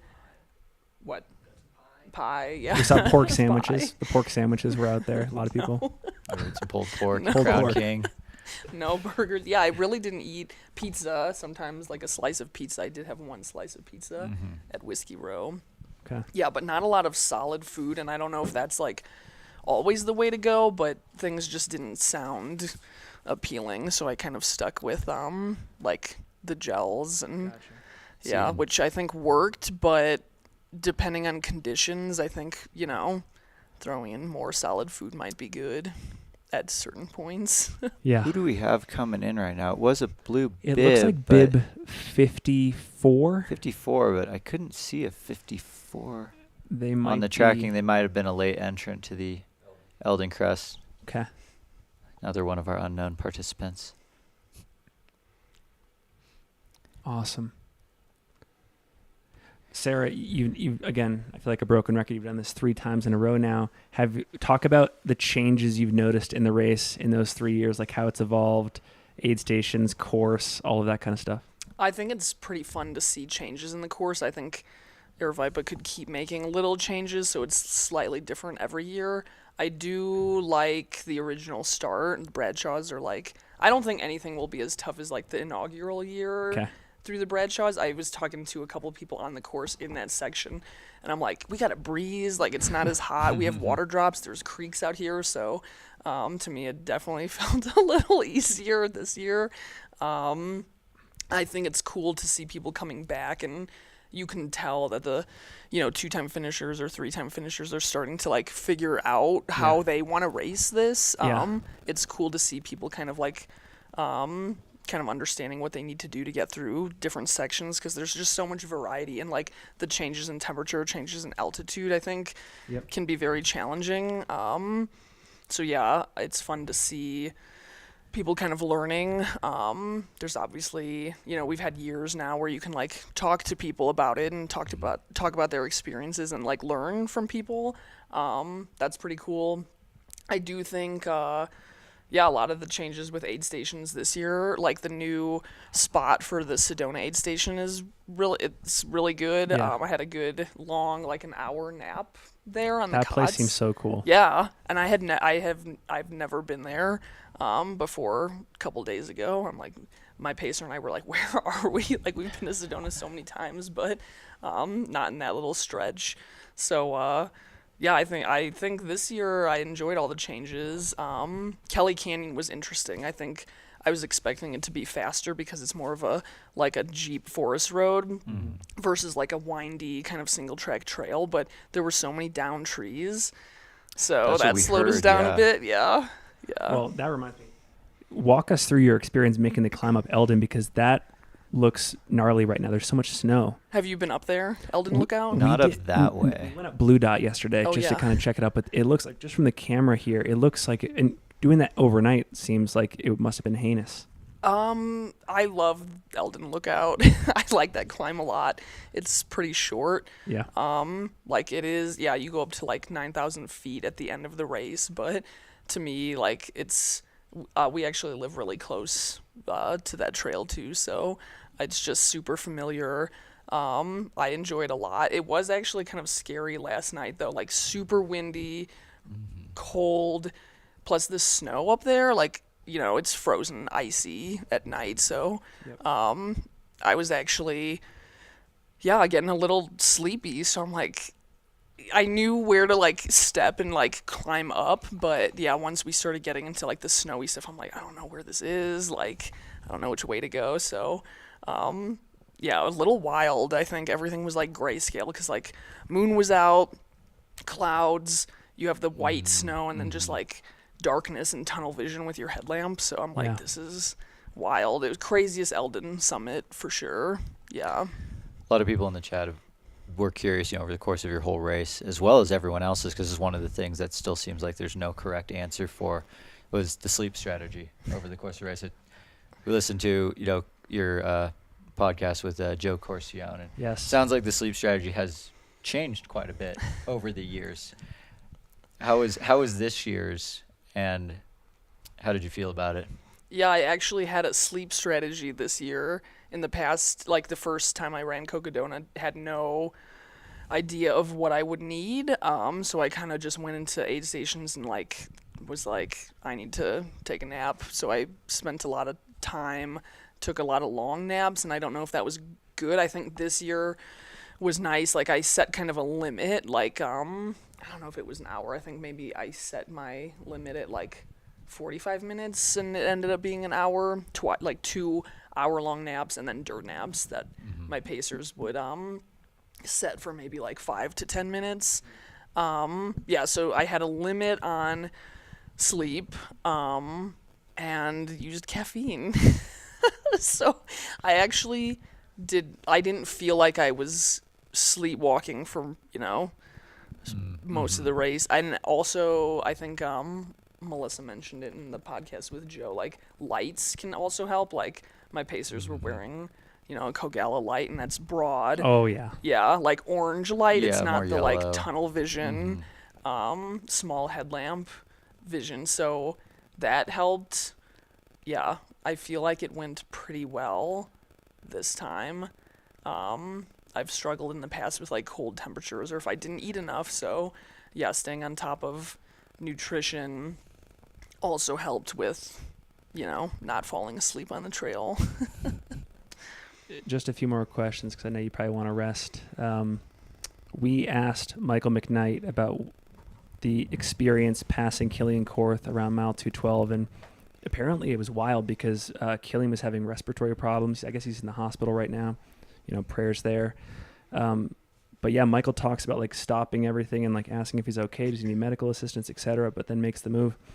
What was it like? Walk us through the experience passing Eliza, where it happened, any conversation exchanged. Because again, she had been leading the race for a while too. You were both moving extremely well, but it looked from our vantage point like Eliza was going to win the race. So talk about how that all went down. Yeah, again, I wasn't paying too much attention to the tracker, but my crew was. So when I got into Walnut Canyon, they swapped stuff out. I had a Red Bull, my pacer, and I left. Nice. And it was couple miles, like maybe 2 or 3 miles outside of that aid station where we saw them. Could see the headlamps, see that she had her pacer. And my pacer and I were actually talking about like, what are we gonna say? Like when we pass her, On your left. yeah, I just did what What's our passing speech? right. I did what I usually do and just said like, hey, how's it going? And like I think I had a lot of momentum just because everyone at the aid station was so hyped. I had a couple friends out there too, and everyone was just like, they were so energized. So yeah, I kind of used that momentum and just I felt like I was running pretty well at that point too, versus like having to hike and kind of be in that one slower gear. So yeah, I just felt like I had the energy going on that section. And again, like looking forward to the Eldon climb, I'm like, I'm not gonna like let anybody pass me on that. So Awesome. yeah. Did you feel like you had a home field advantage at that point too? Oh like yeah, for walking sure. home to Eldon, riding home to Eldon, Yeah. Flagstaff. Yep. Cool. I think the last question I have, or it's more just an observation. Melissa, your sister is here in studio. It seems like just based on social media, you guys have this amazing relationship. You share the same passion of ultra trail running. Take this wherever you want, but just talk about the experience of sharing this race together, sharing the passion together, the training, other races. Yeah. Yeah, I'm really happy that Melissa keeps coming out to this race to crew me and like take a week off and just hang out. I think it's been fun having like more friends up here since we've moved to Flagstaff. It's just, I think, sometimes it's hard to get people out for, especially a multi-day race, like take time off work. But yeah, super lucky to have everybody out here and have Melissa who wants to just hang out and pace and crew all week. Yeah, it's just been a lot of fun. I think it's nice that we are both interested in long distance trail running and kind of understand what it takes if you're going after some kind of performance goals or results. So, yeah, super lucky to have Melissa. We've got bib 147. Jim Ryan, that's a big running name right there. Finishing up the The Jim Cocodona Ryan? 250. I think this is the ultra running Jim Ryan, who had a great stride out to the finish. Love that yellow Solomon pack. That's a statement piece right there. Tony Okay. He was Cocodona, dropped down to the 125. This is on the screen right now. Very cool. And yeah, holding hands with his pacer a moment ago, that's an awesome moment. Shout out to the pacers in this too, because some of them cover miles that when you add it all up, it's an ultra in and of itself. I think we saw some 100K pacing miles in this event. Melissa, how many miles did you do on the course with Sarah? Only 45. Was that more? Was that? Yeah. Well, Sarah, we're really stoked for you. Congrats on just the whole week, and I think there's something to be said about coming back to an event year after year because you enjoy it, but also just making progress year over year, and you got the W. So congrats. We're stoked for you, and for folks that want to follow your journey from here on out, how can they find you on social and stuff? I'm on Instagram. It's just my name, Sarah Ostaszewski, and then I'm on Strava as well. Cool. Right on. Thanks so much. Well, thanks for joining us and adding to the excitement of this live stream. And what's next for you, by the way? What's your next race? And actually, one other question: how does recovery for this feel versus like a 100-mile race or a 50-mile race? Like, how are you feeling right now? Feeling pretty good. I'll probably pass out again and have a good sleep tonight. I think the intensity of doing this race is so much lower than say if you're running a fast 100K or even some fast 100-milers. So we'll see. I think last year I took I think a week off. Okay. Did not run, but I think this year I'm gonna hike a bit and bike and move around a bit more. Nice. So Nice. Well, cool. Pleasure to have you on the show. Thank you so much, and kudos to Melissa as well for being the crew chief and helping coordinate the win. Yeah, thanks so much. The Cocodona champ, everybody. Yes. Thank you. That was awesome. Thank you so much. Thanks for having us. Finally, it's cool to finally meet you guys in person. Yeah. We're big fans of the podcast. So Such a pleasant surprise. We had no idea.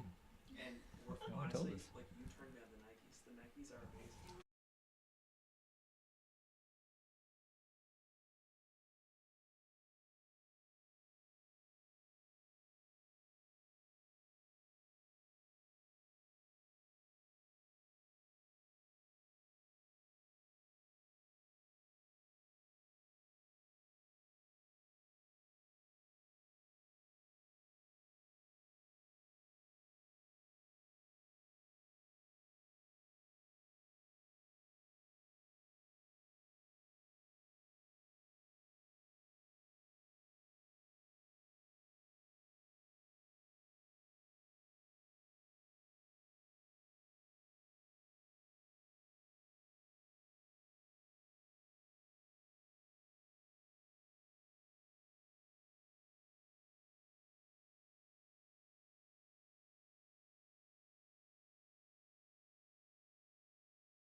come back in on our next ones, next finishers. Brett, I'm just from this vantage point, I'm seeing how cool your shirt is. I didn't even realize got a lot going on there. It's gotten brighter every single day. We're making a YouTube video for this whole week, and Brett's been doing this daily Cocodona day 5, and his character gets a little crazier each day. That was good about the first year, and the live stream the first year, I think. Yeah. We were just delirious in the studio, hallucinating. Yeah. Looks like we've got a couple Eldon Crest 36ers coming in. I would love to talk with somebody that did the race and just kind of breaking down the experience, because we've heard now about the Sedona race and, of course, Cocodona, but this is another new race in the festival.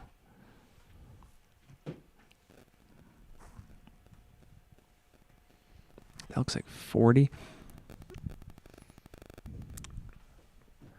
But yeah, it's been Ultras and Nikes for shoe wear, it seems. Those have been the two dominant brands in this event. It's been wild.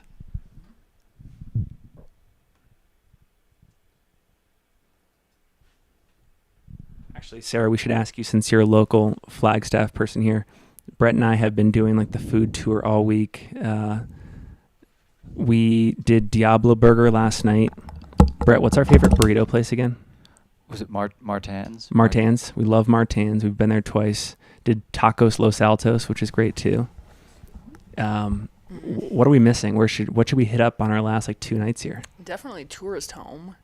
Oh, for we the heard about breakfast Tourist Home. burritos. Yeah, we heard about Tourist Home. Yep. Okay. What else? Have you been to Pizzacletta?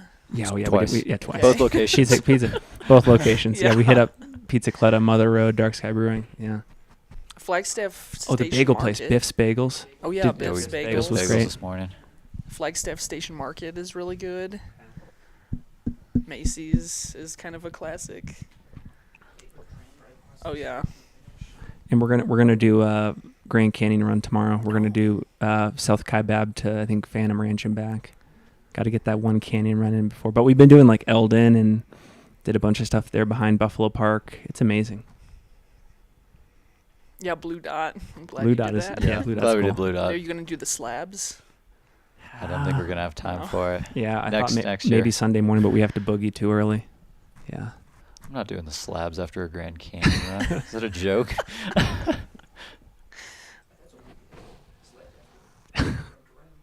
Yeah, but Oh, that's yeah. why you won That's the why you won Cocodona Cocodona. 250. I'm not about that. Yeah, I think after the first Cocodona we did, because we were here for a week after the race, and we did Humphreys, and we did another Eldon summit, because the race didn't hit the summit that year.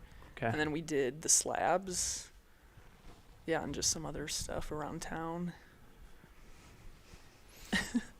Did not get eyes on the bib for that finisher, but It was another one of our late entrant unknown participants in Okay. the Eldon Crest 36. nice. Yeah, there was an entire family that got to sign up for the race. I think pretty last minute.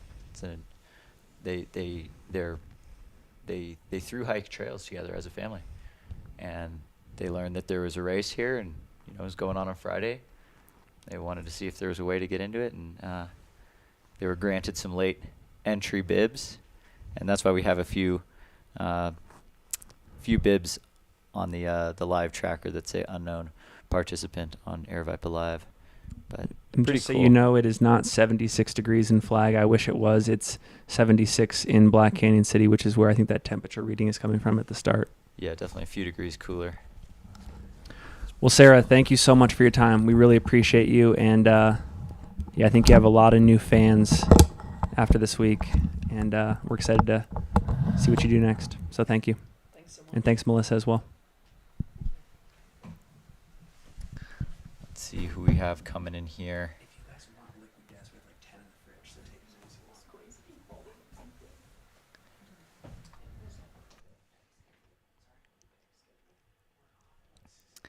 I think this might be another finisher from the Eldon Crest 36. We'll try and get a bib ID as soon as we're able to.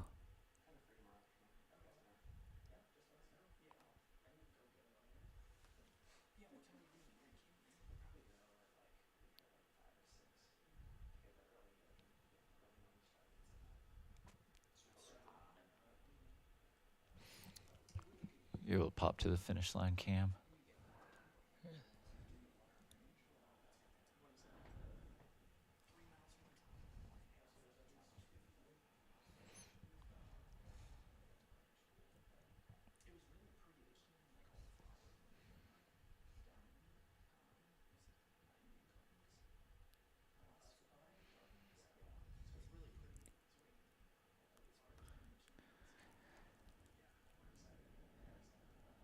Let's see. So, let's see.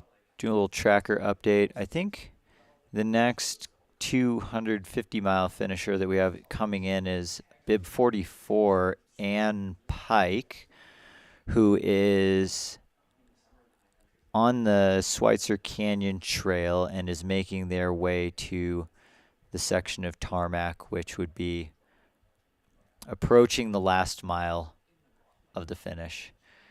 Looks like we're running in bib 808, green bib, so that's from the Eldon Crest 36. That would be Sarah Lane, who we're watching finish. This is Sarah Lane.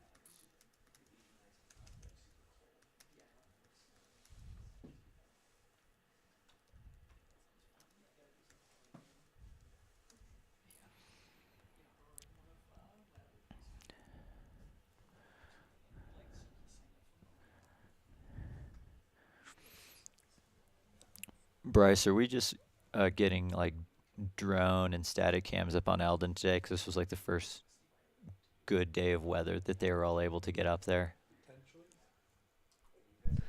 Yeah, potentially. I know we had some around the area. I know the drone pilots were having some serious issues with having enough batteries to actually stay in the air for a time that was really worth flying. And the drones have to work harder at 9,000 feet. Sure. Yeah. That combined with the wind, right? Less air. That was actually a good question that I wish I could answer in the chat. I was like, how high can you fly a drone? Because like helicopters have their limits too. Right. Yeah, I'm just curious about that. It's lighter. I don't know. Could you fly a drone like Everest Base Camp, you know? Yeah, I don't know. I mean, just like put bigger propellers on it, you know? Yeah, make it lighter. It's as easy as that.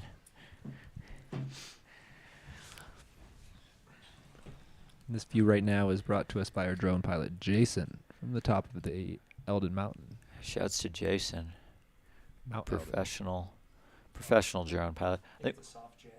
Jason. We've only had one drone fatality this entire race, which is pretty good.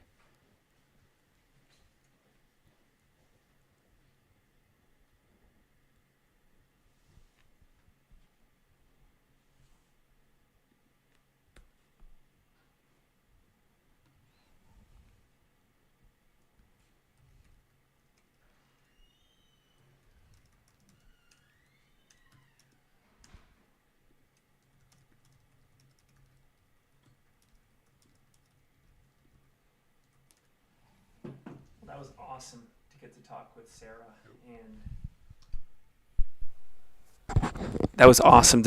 and Melissa and to get a breakdown of Sarah's race. And I just love seeing people invest in something like Cocodona over the course of 2 or 3 years. And even though she said that, competition is not her biggest priority, to get over that hump and get the win.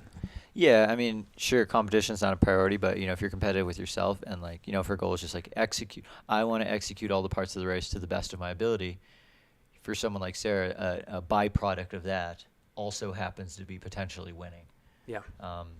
So, kind of like we had talked about, I don't know if just only wanting to win is a good enough why. Yep.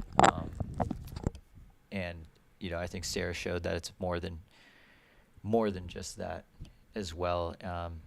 Yeah, it's cool that both of the winners on the men's and women's side this year were, repeat Cocodonans And, that's something to be said about, the experience that you gain by doing this race, until it's figured out.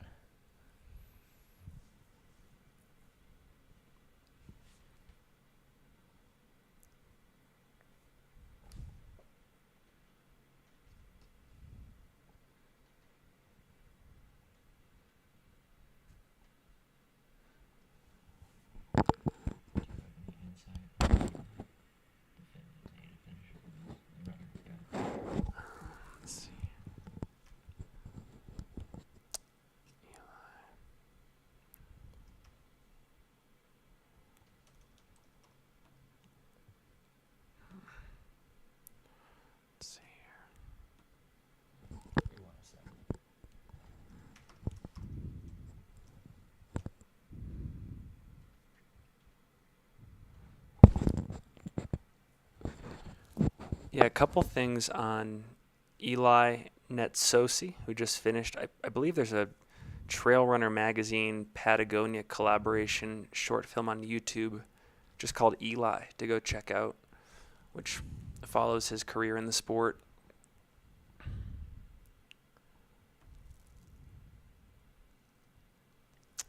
Yeah, we would love to do an interview with Eli if possible.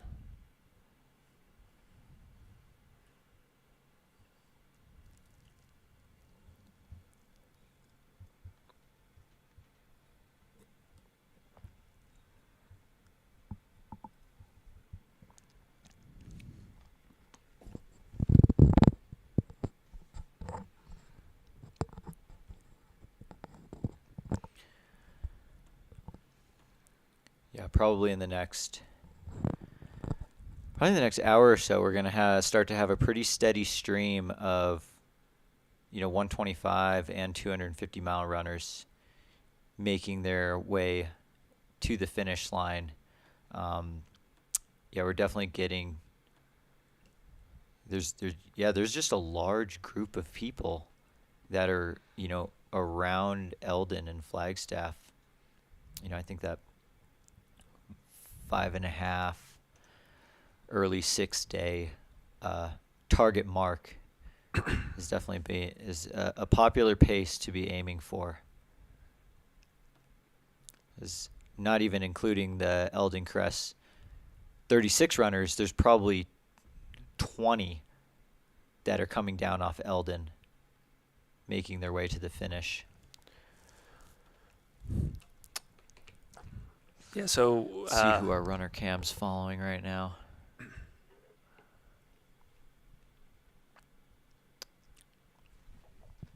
Shad, if you can hear us and you're able to get a little view of his bib, if it's visible. There we go. 774 in Thanks, the Eldon Shad. Crest 36 mile. 774 Takis Bafitis is looking to be our next finisher. I think he might be rocking a Satisfy Running hat, the apparel sponsor of Cocodona races. ran the Mammoth Trail Fest 26K last year. Pretty cool. I believe he's from Athens, Greece, if this Facebook is correct. Looks like he splits time between Las Vegas, Nevada, and Athens, Greece. It's pretty cool. Right on.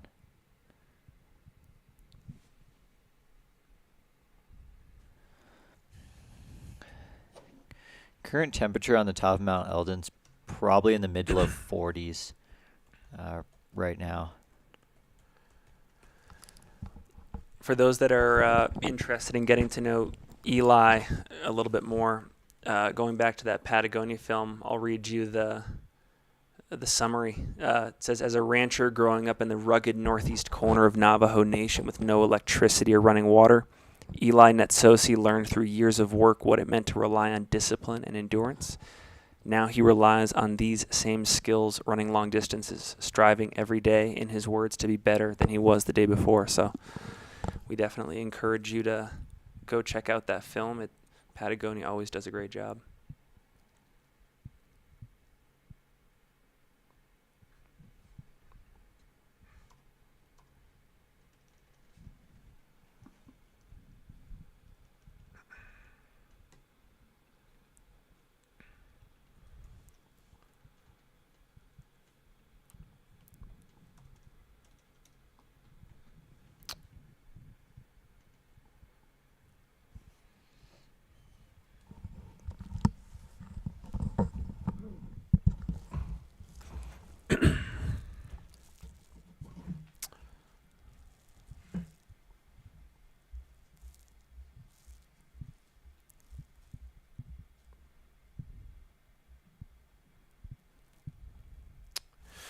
Yeah, so Chris After Dark, the film is just called Eli.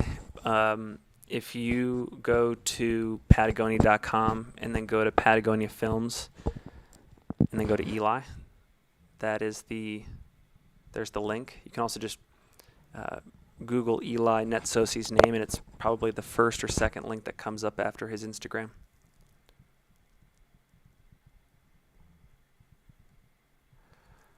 Vernon, we hope to see Lance Harp on the live stream here soon. I'll say a couple things about Lance because he did fill out our questionnaire. Lance says he always tries to say yes to adventure. That's a great philosophy. He's wanted to run the Cocodona 250 since it was first announced. The idea of experiencing a large portion of Arizona on foot and connecting through the towns was too much to resist. He's run the Moab 240 back in 2022.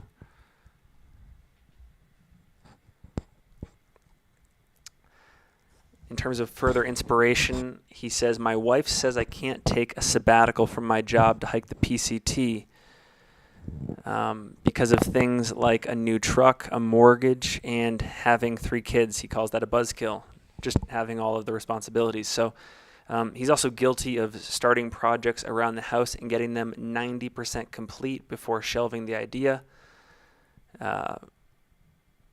So Cocodona it was. And I guess he also worked on a submarine for 4 years. So this is pretty cool. Thanks for the backstory, Lance.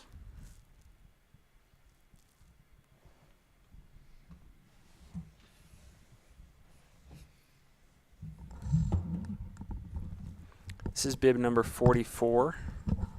I believe this is Ann Pike. Ann Pike, our next Cocodona 250 finisher.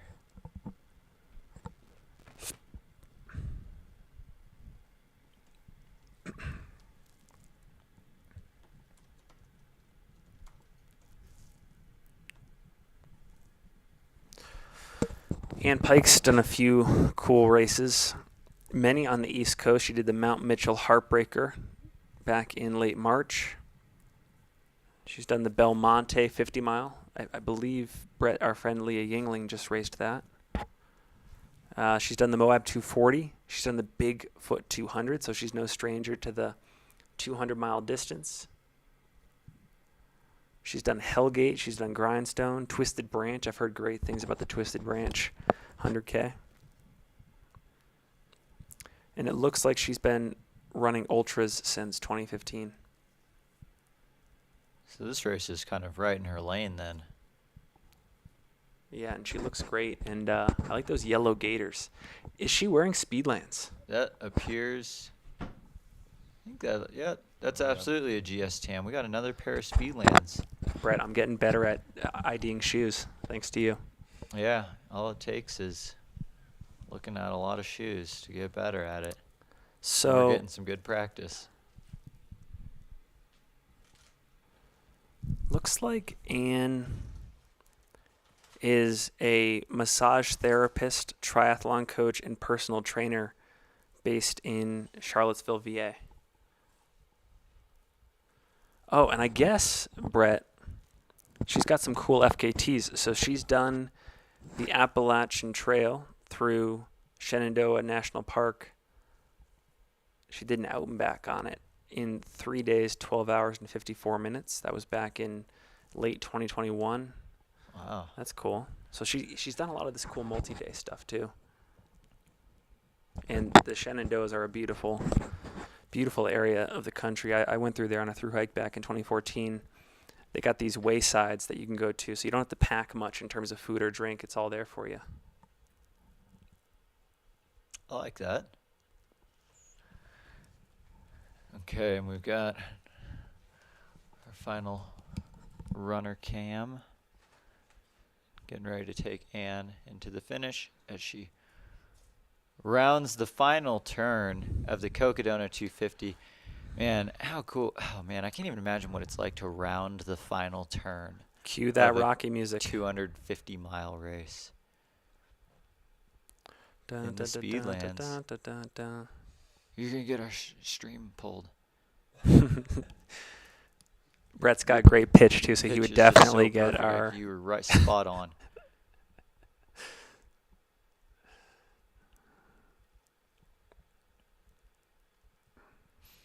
How cool. That's the thing about this race. Almost everybody... Actually, I should take that back. Everybody in this race has an amazing resume, like just a life resume.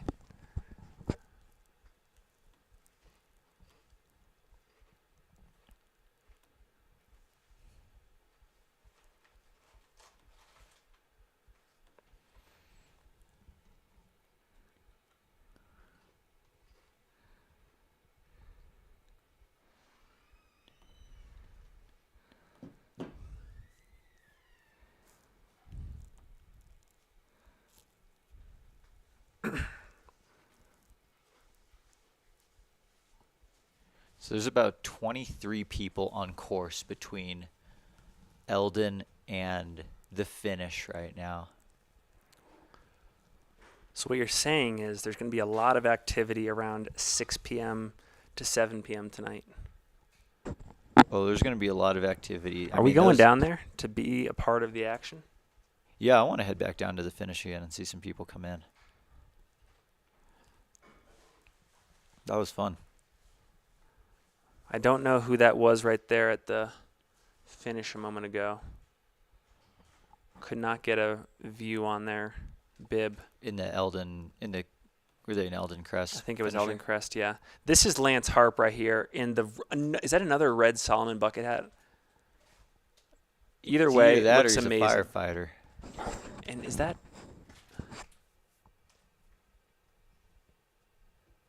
Yeah, we're seeing a lot of Ultra Spire packs. Yeah, so Lance Harp, what can you tell me about Lance Harp? Oh, we just went through Oh, Lance Harp's whole life I history. came back when you were finishing up. I just didn't know who you were talking about. Yeah, Lance is rolling right now. Lance is rolling. Keep rolling, rolling, rolling.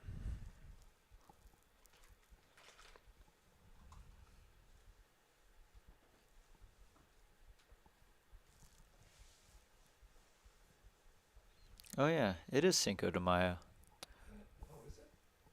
It is. It is the Cinco of Mayo. Wow, I did not catch that. Yeah, someone's like, is Aravaipa After Dark doing margaritas for Cinco de Mayo? I was like, when's that? And like, oh, it's like right now. It's happy hour.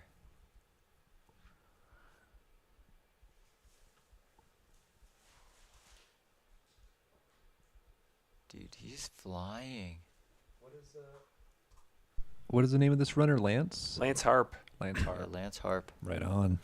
He's got one of the best kicks in this entire field. No kidding. Yeah. Pedestrians on the sidewalk need to get out of the way. Ooh, great apex.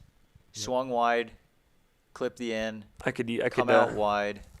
I gotta Great watch that game apex. film. I gotta watch that game film. Yep. If anyone wants to see how to take a turn at high speed, watch Lance's Cocodona 250 finish. Way to go, Lance.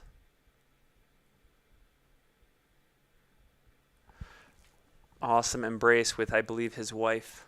Yep.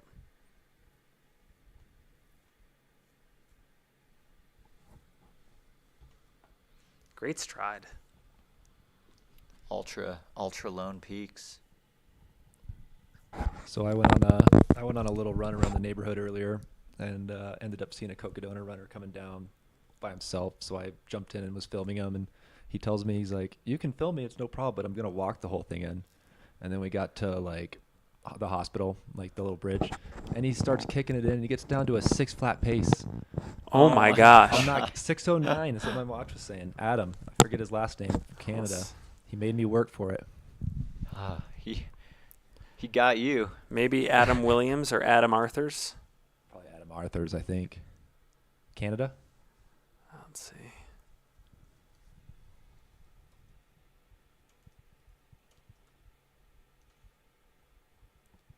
Yeah, 28, grew up in Northern Ontario. That's the one.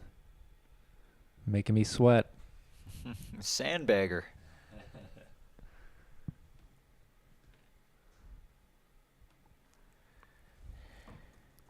Yeah, some color commentary on Adam here from his questionnaire. He said, we asked him what inspired you to get into Cocodona. He said, watching too many YouTube videos while recovering from the Canadian death race. Otherwise, it was my internal demons that signed me up.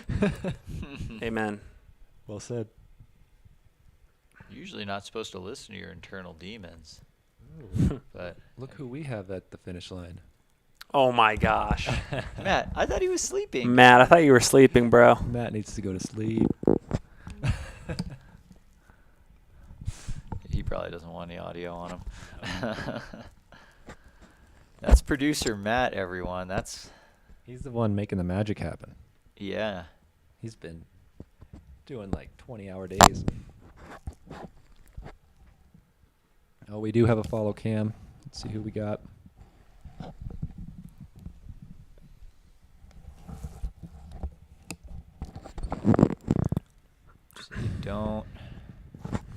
Don't see a bib. Seems like most of the Eldon Cresters had their bibs on their front, and most of the Sedona and Cocodonans had their bibs on their back of their packs. So I imagine this might be another finisher from the Eldon Crest 36 mile. Yeah, it is a smaller pack, isn't it? Yeah.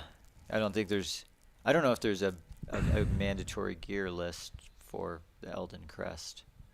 Ooh, John P. in the chat says, an idea. A little fun competition that overlaps all the Cocodona races. Prizes for the fastest last mile. The cameramen will no doubt hate me for it, but it would be fun. That would be pretty cool.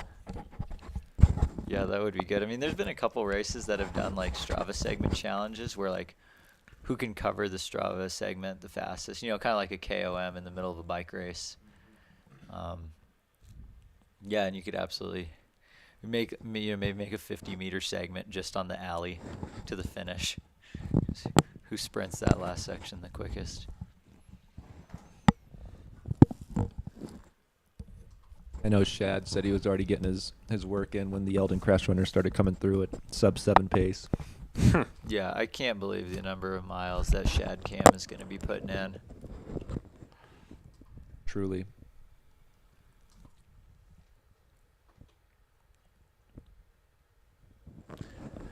So if you're looking at the live stream right now, you're seeing a blonde-haired individual in the left part of the screen. That is Matt Feldock, the genius behind much of Aravaipa Running's marketing.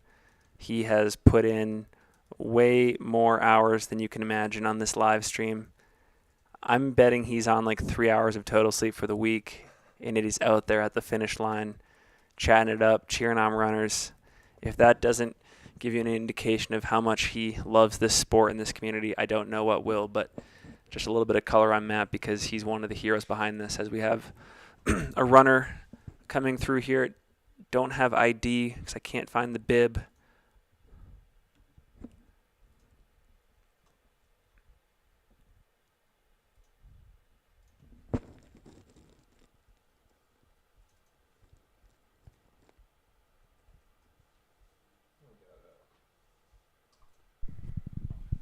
Got a drone shot courtesy of our pilot Q. Audrey Kelly asks, what % of Matt's blood volume is coffee at this point? It's an excellent question. Probably most of it. It's just like red blood cells floating in coffee. That's what Matt is made of at this point. I've never seen someone so sleep deprived look so good simultaneously. I'm like, Matt, like I know you haven't slept, but there's not much like indication. Like you look great, you're operating fine, you're troubleshooting. One of the funny things I've noticed is that every single day when Matt has to swap out the streams, around 2 or 3 o'clock, it takes him just a little bit longer each day, even though it's the same exact process every time. Like today, it was like 5 minutes and all the audio broke. And I'm like, he's like, oh man, I don't know how to do this. I'm like, dude, you did this yesterday. And the day he's like, it's new every day. He asked me for help, and he's like the one who taught me how to do it. Yeah. Yeah, there's a lot of moving pieces. A lot of moving pieces to this whole thing. So bib number 43 right there is that we just saw a moment ago was Kevin Coughlin. Of what race distance? The 250, unless I. On the drone shot? Oh, sorry, I didn't refresh my screen. That was from a little while ago. Disregard. Good eye. Disregard.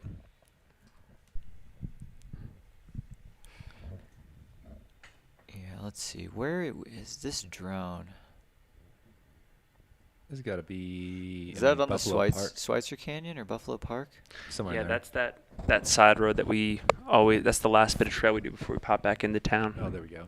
Well, there's like four runners on this section right now. So I guess we could have had eyes on Deborah Gardner, Courtney Boyle, We do have a Dave runner cam Krupski, in town. James Willett. That's the stride of a Crest 36er. That has to be. Yeah. That's got to be a Crester. Watch your head.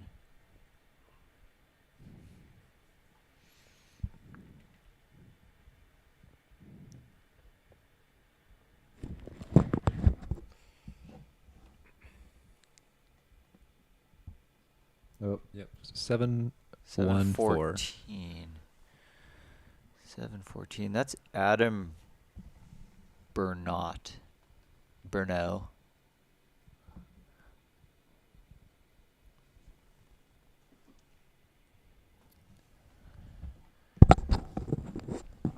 Then we've got another runner coming in. Definitely trying our best to ID people as they make their way through. But even if we don't get a positive ID on everyone, these people are all ballers.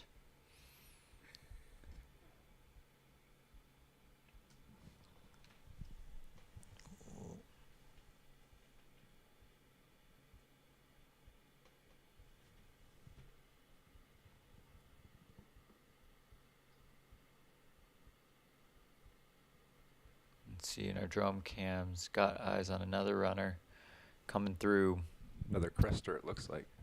Buffalo Park-ish area.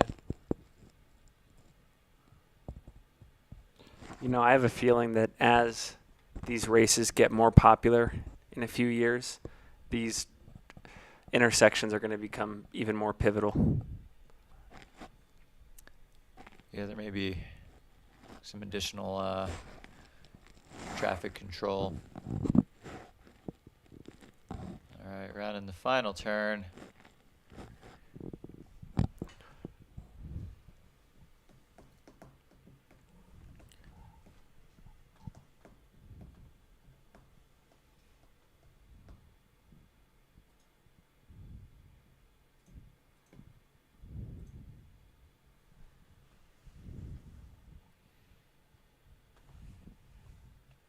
Adam Berno. That was our most recent finisher in the Eldon Crest 36. And now we're taking another look at some drone footage from the top of Eldon Mountain. And Adam is a local Flagstaffian. And one of his most recent runs was a course preview of Eldon Crest, miles 20 to 26. So Got some good course recon in.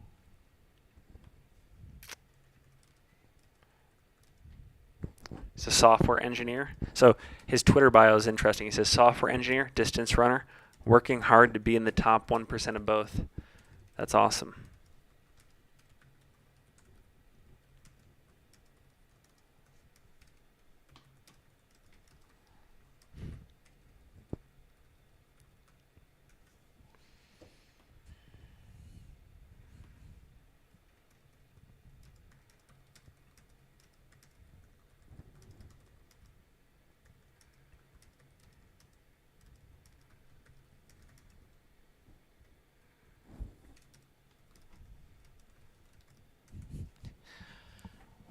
I just got a text from our friend and podcast extraordinaire, Joe Corcione of the Everyday Ultra podcast.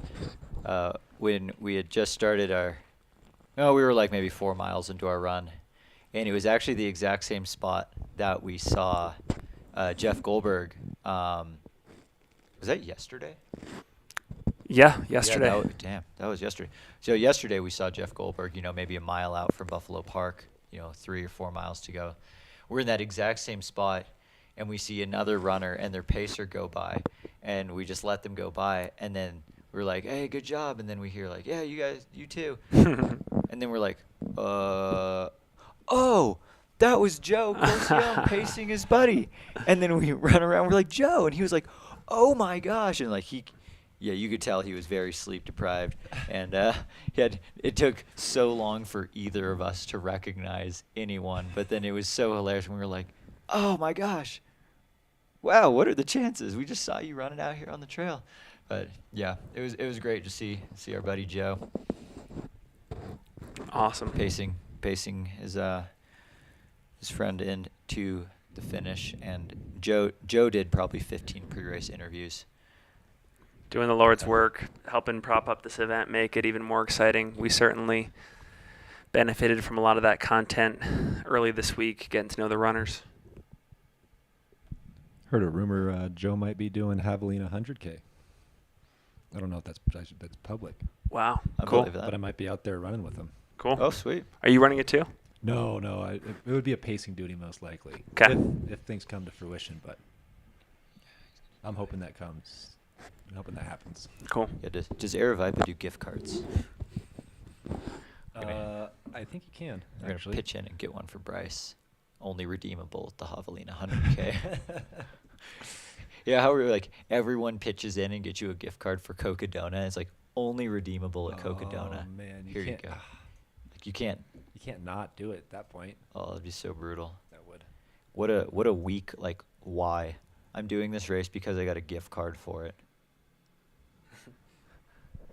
So being around the event all week, has it changed your opinions at all? I remember at the beginning of the week you were asked if you would do it. I believe there was a maybe and a no. Has that changed at all? I'm still a no. But that doesn't mean like I like this race so much more than at the beginning of the race, and who knows, maybe I'm just at a point in my life where I'm not ready to commit to an endeavor this big, but I definitely want to be a fan of 200. I'm like a bigger fan of 200-mile races now. Sure. The 125 though. Oh, okay. I've got my eye on that. I heard you one. mention that earlier. Yeah. Yeah, I think it would be fun to do like a half week of live stream, half week of Sedona 125 racing. I know you, Finn, you have done a through hike, correct? Or multiple? I've done a through hike of the Appalachian Trail. I think this event is so cool, and I hope to be a part of it on the media side in perpetuity, because this whole week in Flagstaff has been amazing, like getting to hang out with you and Brett and Matt and the whole team.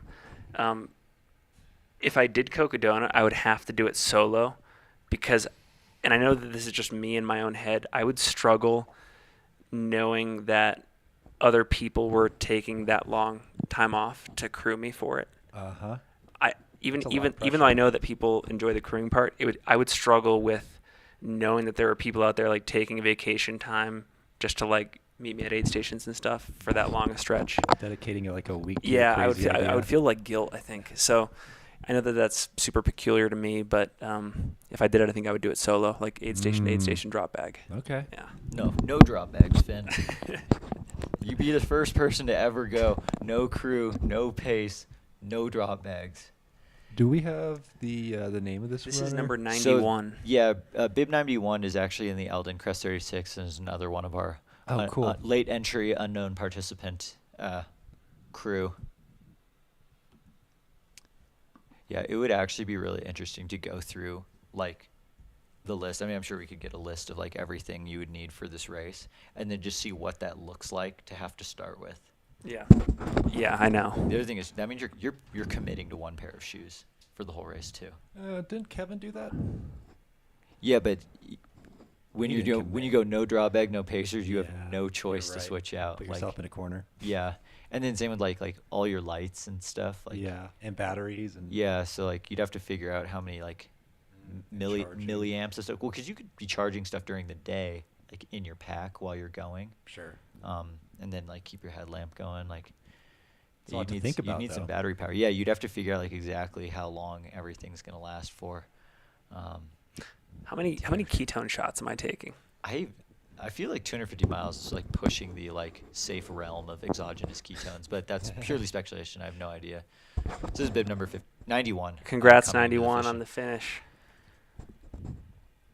finisher of the Eldon Crest 36 mile, the Tour de Flagstaff, the new TDF.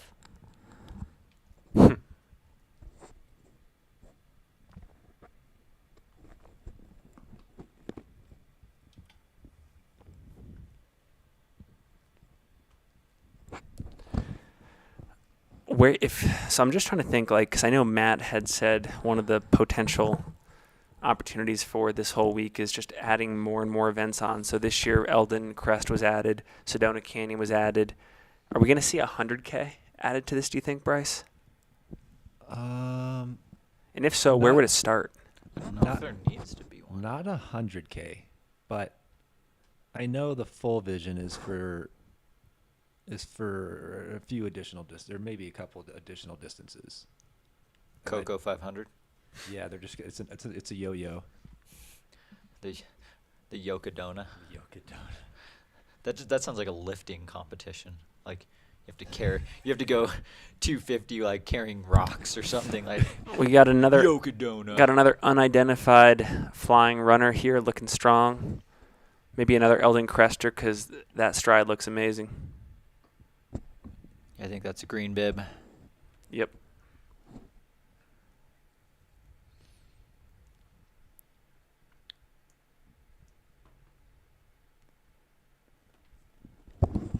Yeah, there's a whole slew of runners just hitting the tarmac now. Deborah Garner, Dave Krupski. Didn't we already see Lance come in? His tracker's just sold. Have we seen Lance come in? Lance came in. Yeah, Lance is finished. Courtney Boyle has just made their way onto the tarmac, and James Willett is just getting onto the road as well. Man, we're down to the last 90 minutes of our Cocodona broadcast shift here, Brett. My eyeballs are gonna pop out of my head. Yeah, it doesn't. Well, we haven't been on the like picture in picture too much, but it's actually so bright in the studio. Yeah, I don't know, the camera's ISO setting must be pretty low or something, but yeah, it is very bright in the studio. 7:04 and 7. Let's see. 727. Eldon Crest runners. Brett, what pack is that on 7:04? I think Camelback. Yep.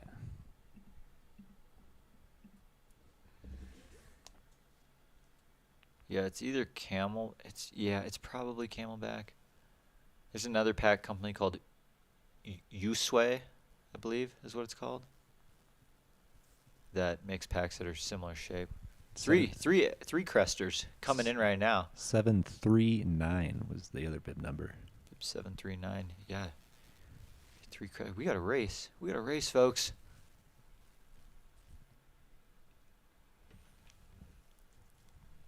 I feel like it's kind of the move to have a little like a crew when you're going through these the more crowded streets. I think people are more likely to kind of scoot out of your guys' way if you a little more like. Yeah, there's power in numbers for sure. Exactly.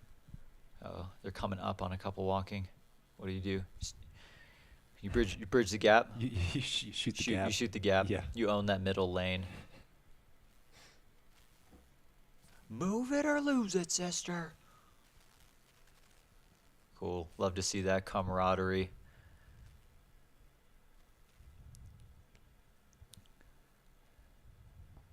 Definitely nothing easy about the Eldon Crest 36 mile. That's for sure. We've got 3 people coming in. Down the famous Heritage Alley? Heritage Square? Heritage Square. Cocodona Alley into the Heritage Square. Cocodona. Okay, I was combining them. Yeah. We could do that. Cocodona Alley. And one more coming through.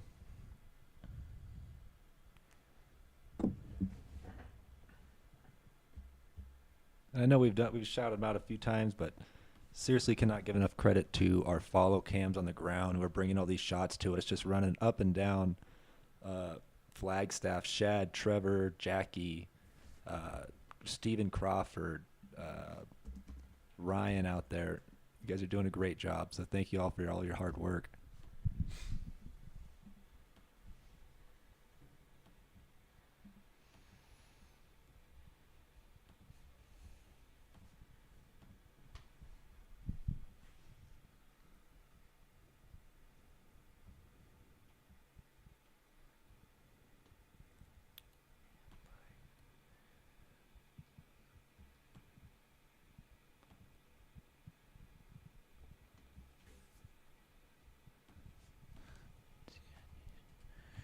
I need more tabs. I need more tabs on my browser. I need to get an Aravaipa live for all 3 race distances going.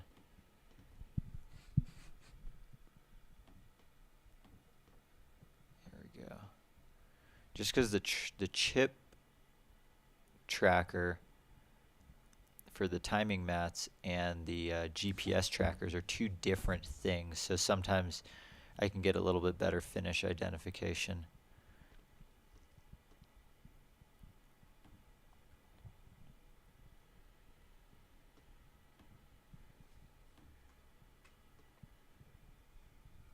For those asking which aid station is this is Eldon aid station that we're looking at right now.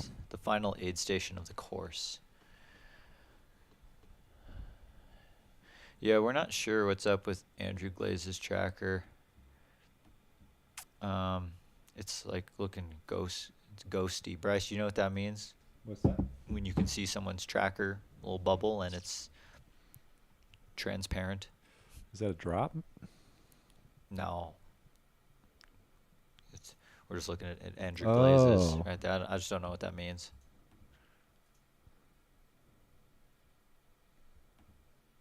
I mean, I see that too. fear not. At some point, we're going to see him roll on through our finish cams. As, I mean, let's be real. We all know he's not going to drop. He's made it this far, and he's Andrew Glaze. He's doing the Canyon of Coco Canyon Nona. Coco Canyons. Coco Canyon. Yeah. Cuckoo for Coco I Canyons. got you. Who's this guy? Looking good.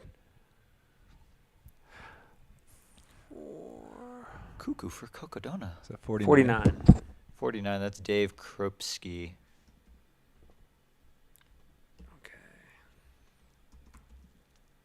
Ooh, we got some background on Dave Krupski here.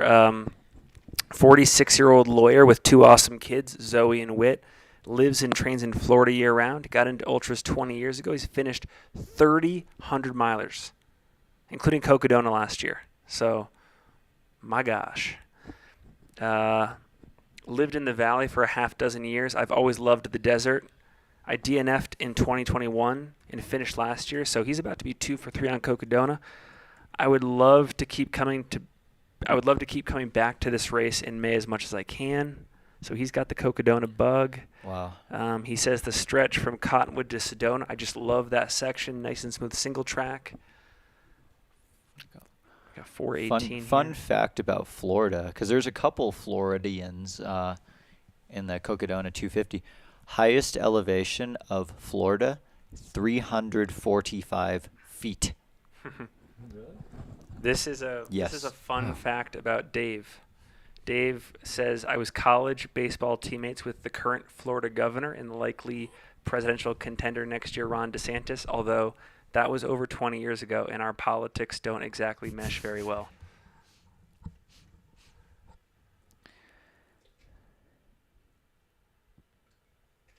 So Dave providing some really fun background there. I would love to hear how Dave is, just trains and prepares for a race like this at such high altitude and so much vert, because Florida is 345 feet above sea level, highest point. It's the lowest high point of any state in the country. Wow. So he's doing this out of the flattest state. You can do anything. Just mind power. And then I think we also briefly had eyes on, I think was it? Looks like Glaze's tracker finally pinged. Oh, of course. 418. 418, that's what it was. Yeah. Deborah Gardner in the Sedona Canyons 125.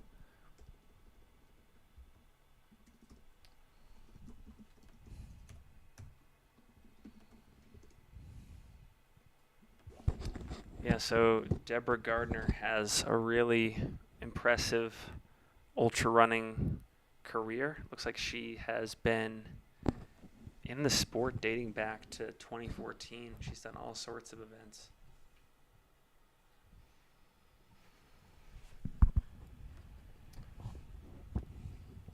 A lot of stuff, Brett, I think you'll probably recognize from the Pacific Northwest, the PNW, the Mount Hood races. She's done the Badger Mountain Challenge.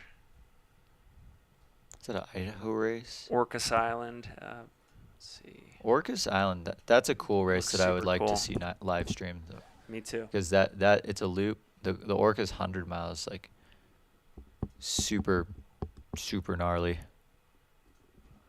And I think it's a loop course, and there's a climb that's like stupid steep that apparently just gets horrible. And here's Dave finishing up his second Cocodona 250. Wow. Way to go, Dave. Repeat offender. I feel like you got all of yourself in this race when you're not exactly sprinting to the finish. Like you're kind of like, yeah, he's got the hands on the knees. Yo. I feel like you really got everything out of himself, which is awesome. You love to see that. Wearing Solomon's. Yeah. Way to go, Deborah.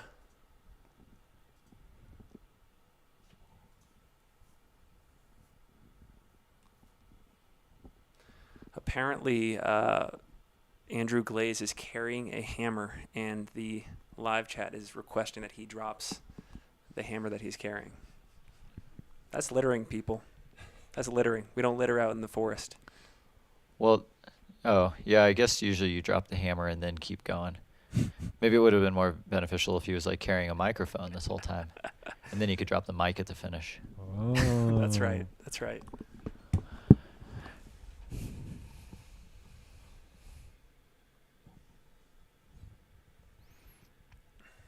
Yeah, Shad Cam's gonna get some work in. Way to go, Deborah. If I understand correctly, this is her longest race to date by a lot.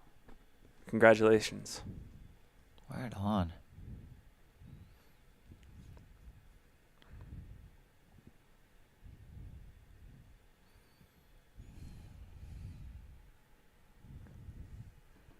And I believe we do have a little bit of a gap, so we're going to roll a few commercials.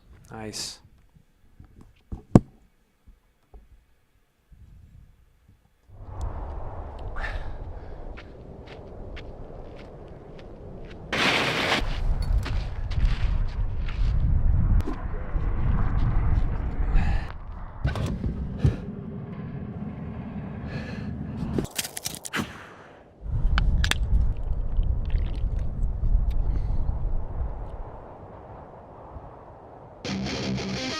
Soda! Oh, the energy of soda.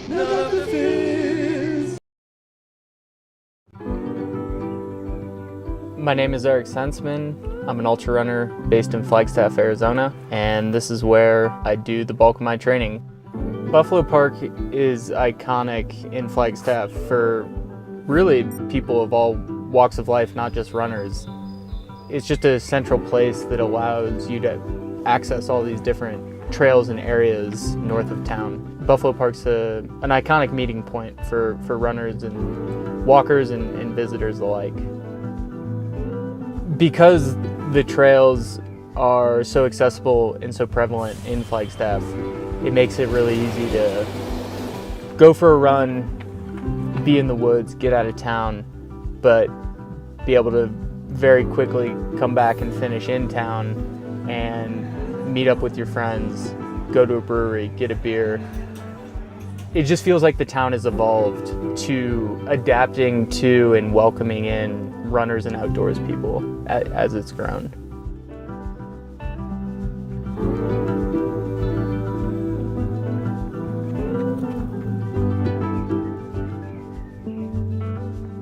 I hope I can stay in Flagstaff forever.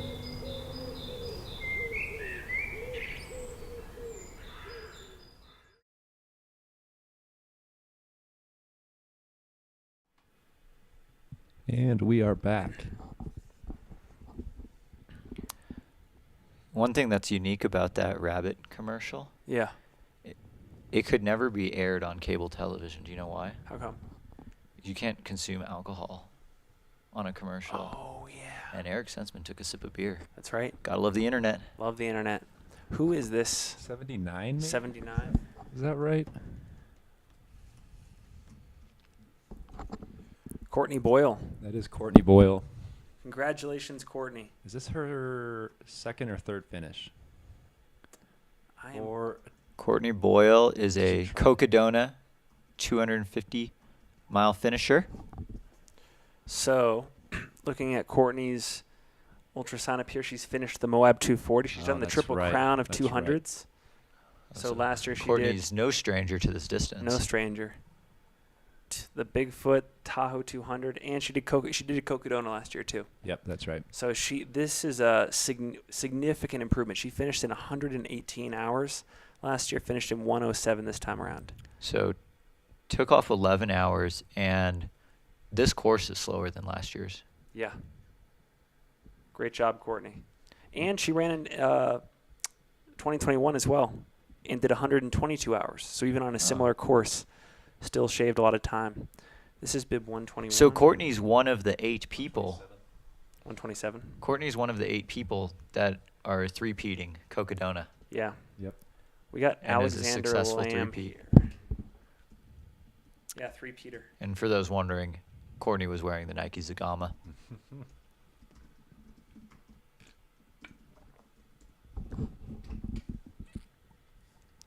What was the bib number on coming in? 127, Alex Lamb. Alex Alexander Lamb. Oh, Flagstaff local. Another person running home. Yep. So Alexander Lamb did the Black Canyon 100K earlier this spring or winter. Did the Javelin 100 last year with you, Brett. Has done Speed Goat, Flagstaff Sky Peaks, the PCT 50. I've heard great things about that race. That's down in San Diego, I Yep. think, ish. Yep, I think so. The finisher that came in just after Courtney, was that Pam Reed? In the Eldon Crest. Oh, is that what she's running? Is that right? I just don't want to be wrong. Yeah, I'm not positive what distance. All my Aravaipa lives aren't updating. Got too many tabs. Way to go, Alexander Lamb. It was Pam Reed, bib 710 in the Eldon Crest 36, a legend of the sport. Legend. And Alex Lamb is our most recent finisher of the Cocodona 250.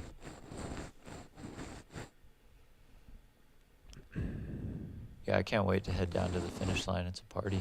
I know. I believe Alex is good friends with the Osazuski sisters. I believe he's crewed or paced Yes, them before. yes. They've shared some good course intel. Yep.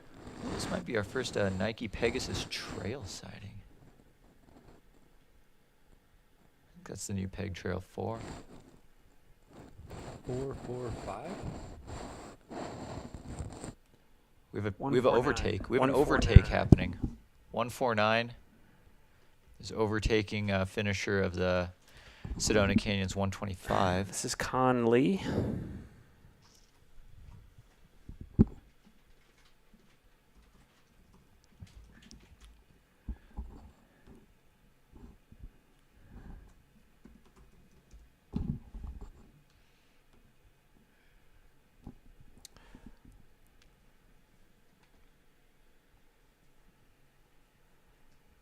Looking at Conley's results here, did the Tahoe 200 last year.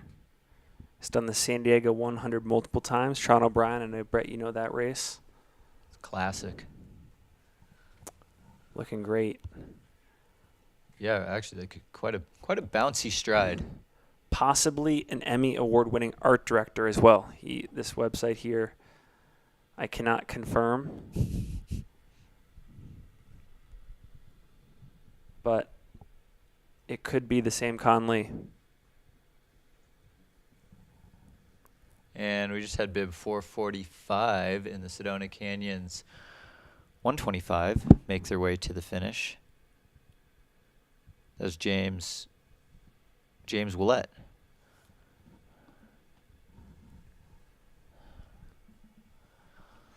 It's going to be a steady stream. The floodgates have opened from Eldon Yup. Aid. Like that, like when Austin Powers gets unfrozen. Love it when we can open up some floodgates. Just when you think it's done. Nope. Nope. Bring Nope. it back.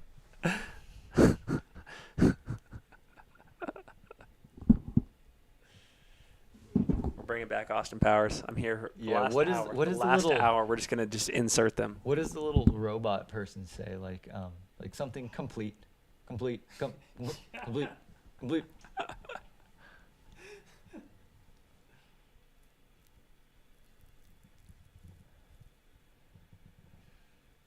Did we have an ID on this one? This finisher coming in, were they Eldon Crest? This is an Eldon Crest. I did not get the number. Crester.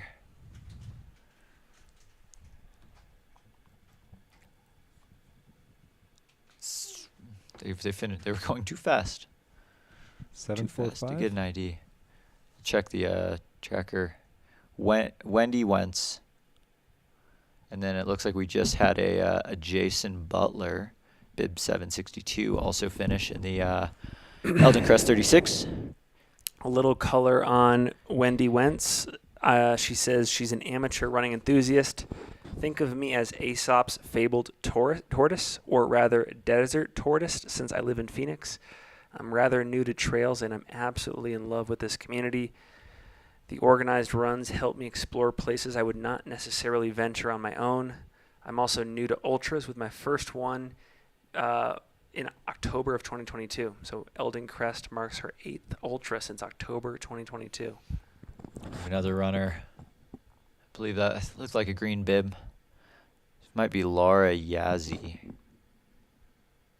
Don't quote me on that. Making their way downtown.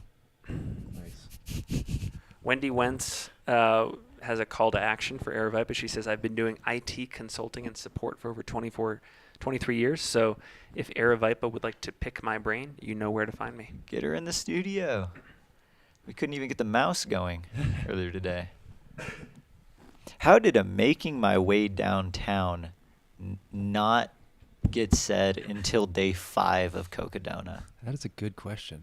How is that even possible? There's no way it's the first one ever said in a Cocodona live stream. No, but I think over this year, I think so. Yeah, you're probably right. Man. See, even some things we missed too. 729, I believe it might be. Now I can't not say making their way downtown.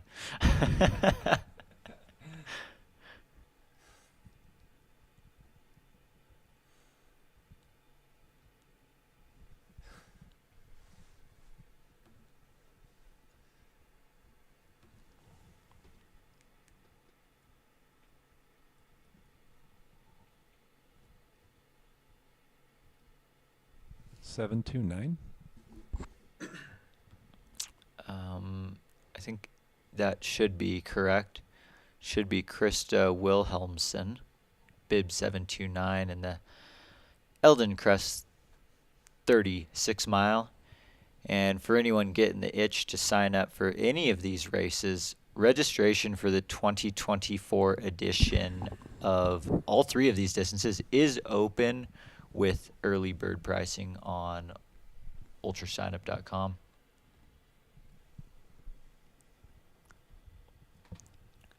We're still waiting for the first person to sign up for the 2024 race while they are running the 2023 race. We thought it might happen by a few folks, but haven't seen it yet. This is Richard Allen here, finishing up the Sedona Canyon 125.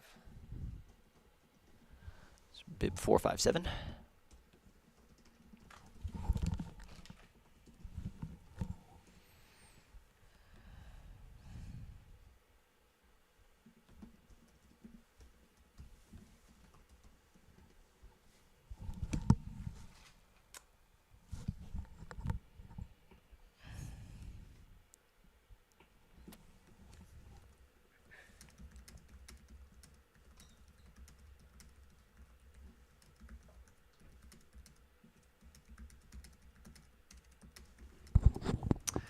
Eric in the chat says, blocking tabs so I cannot sign up for the 250. Too tempting after this beer. Eric, you just gotta let it happen, my friend. Just, it's a natural thing. Some of the best ideas happened in a bar. You gotta live your truth, and if living your truth means typing in your credit card details on Ultra Sign Up to register for the Cocodona 250, I say live and let live. You don't even have to worry about it for like another year. You'd almost forget about it for a little while.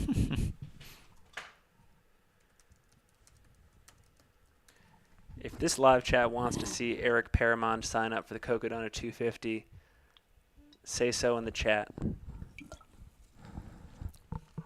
Aye.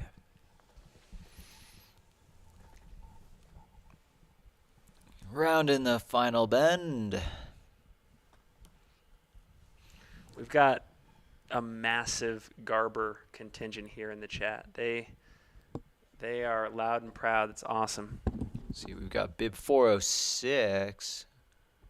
Oh, wait, no, we switched back to the finish cam. 406 is Joe Criscola.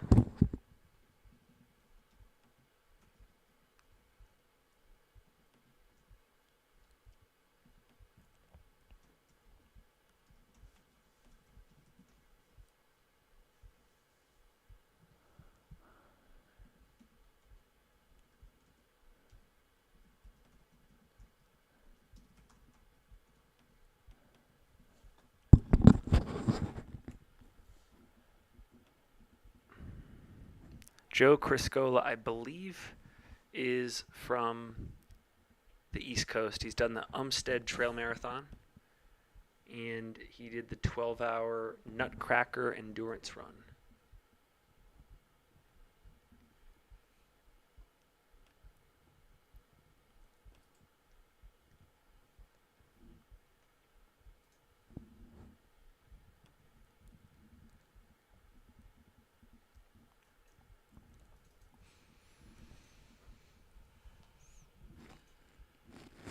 Way to go, Joe.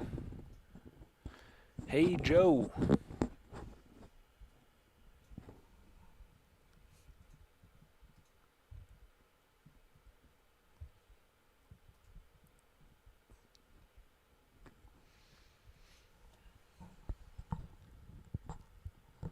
So to Stephen Wagner in the chat, we did hear from one of our colleagues that I think all the runners did pass the final time cutoff. I could be wrong.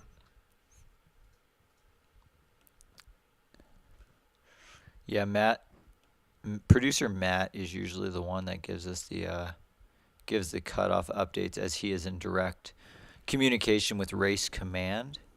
So it's going to be a few minutes before the next cutoff update. I believe the next cutoff is going to be at Walnut Canyon because I think Fort Tuttle closed at 3:30. Let me see if I have yet another tab to pull up. Okay, yeah, Fort Tuttle did close at 3:30. The next cutoff is Walnut Canyon at 9:30 p.m.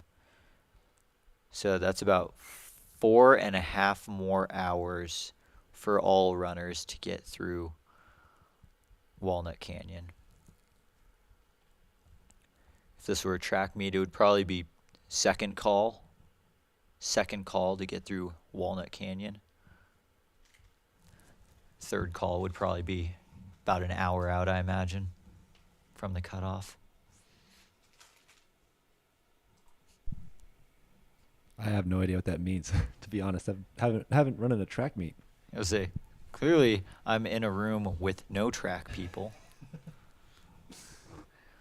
Usually the announcer before the start of the race, like first call is an hour out, second call is like 30 minutes, and then third call is like 10 minutes or 15 minutes out. Got it. Just that way the runners can keep tabs on how they should be timing their warm-ups.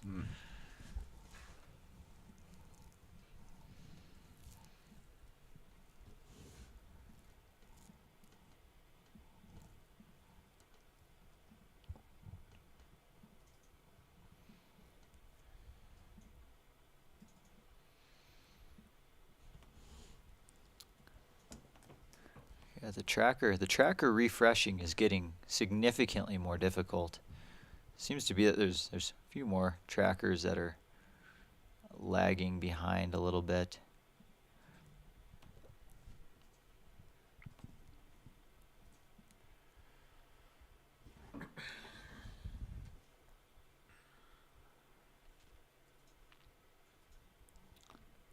Has Andrew Garber come in yet?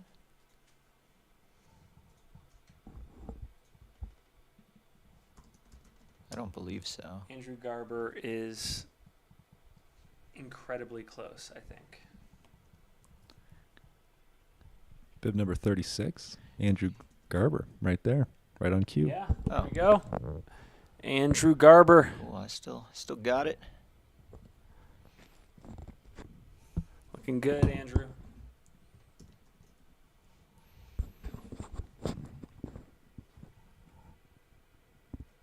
A little bit of intel on Andrew Garber. Has done the Rio de Lago 100 miler, San Diego 100, Kodiak 50 across the years, 72 hours, just 4 months ago. Native, I believe, of San Diego, California.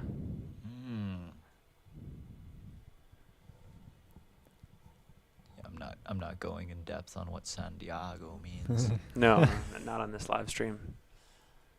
I don't know if this is the same Andrew Garber, but there is an Andrew Garber on fastestknowntime.com that has done a 16-hour, 53-minute double of the Whitney Trail for Mount Whitney.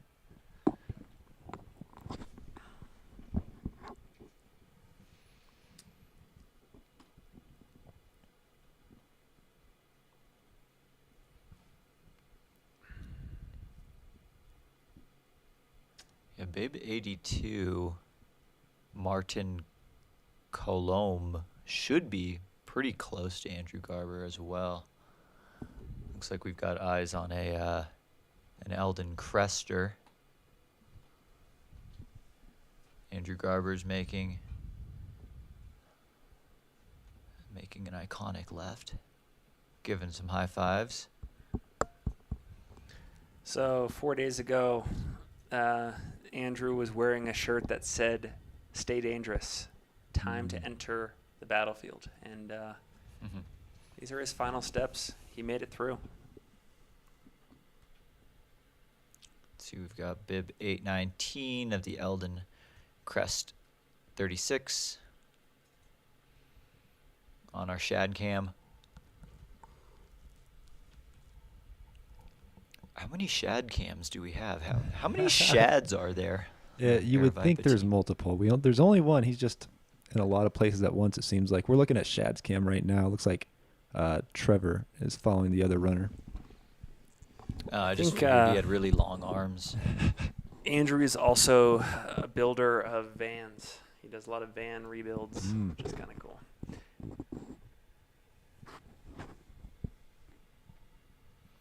Stay dangerous. Yeah. All right, Hey. Andrew, you have a lot of fans in the chat. Exciting moment.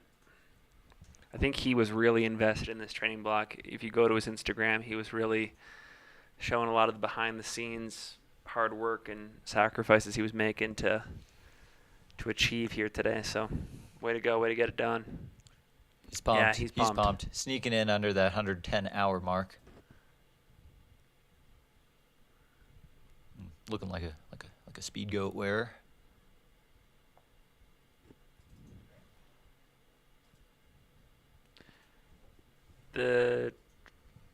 So Mike McKnight in the chat says, apparently Andrew ran out of socks and is currently wearing bandanas for socks. No way. Who runs out of socks but doesn't run out of bandanas?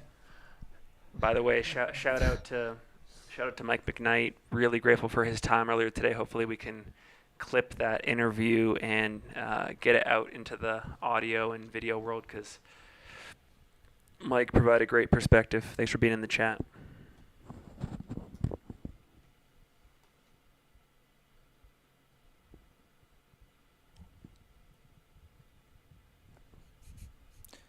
I didn't have extra socks, but I had a couple extra bandanas on me.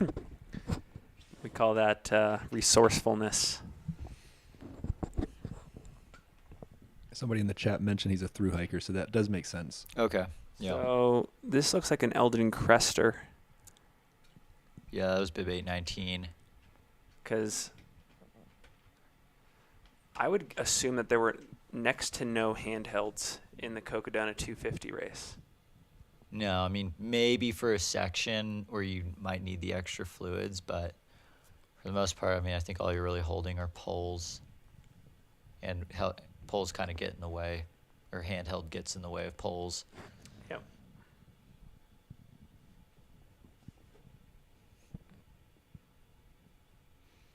Bandanas for socks sounds like Garber.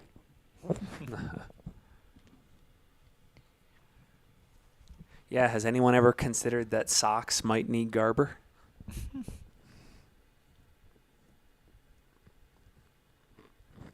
Okay, we have another unidentified runner going down the home stretch here. Yeah, for those wondering about Andrew Glaze, I mean, I guess you probably already know. He's live on Instagram right now filming his finish. Is he really? Yeah, I'm watching it. Perfect. He's still in the trees. Yeah, that's what I figured. Let's see. Looks like we got eyes on a runner. I got a message from the drone pilot. Bib number 37 in the 250. Making her way through Buffalo Park. Bib 37, that's Tanya Keys. Yep. Or Tanya Kais.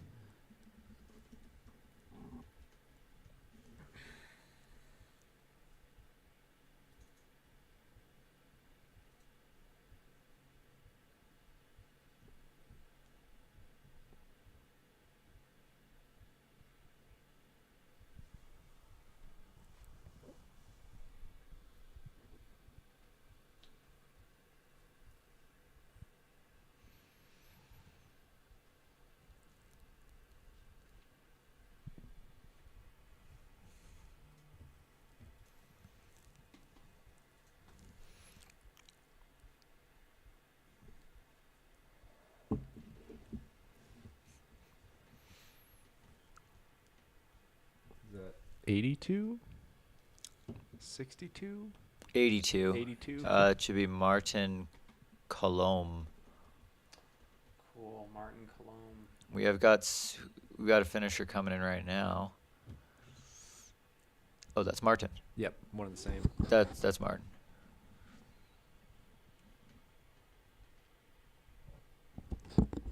Martin to go, Colombe Martin. finishing the Cocodona 250. So Martin has done the Canadian Death Race before, and I believe that was his longest race to date before this one. I think the Canadian Death Race is like super gnarly. Yeah, That's out of Alberta, and I think it goes up like 125. Actually, no, he's done the Lost Soul Ultra. So I guess that's technically that. Yeah. So, way to go, Martin.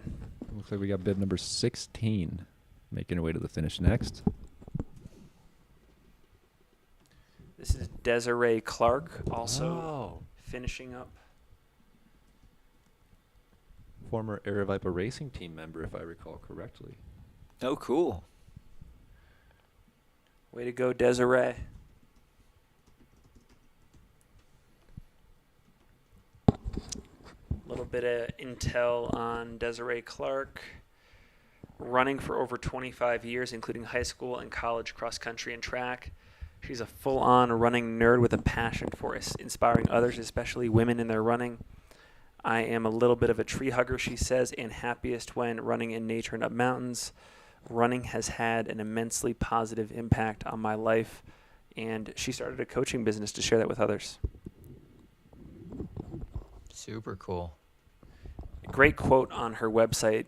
She's quoting D.H. Lawrence when she says, "I never saw a wild thing feel sorry for itself."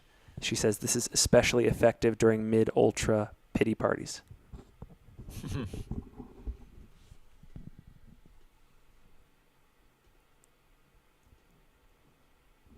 Way to go, Desiree.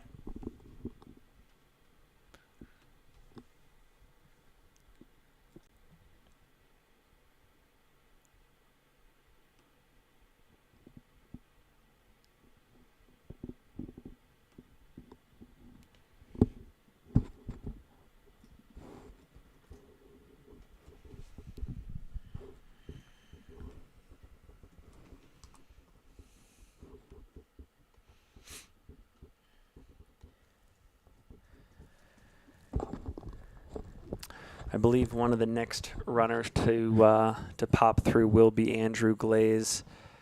This is not the only 200-plus mile endeavor on Andrew's plate this year. He's got the Moab 240 coming up in October.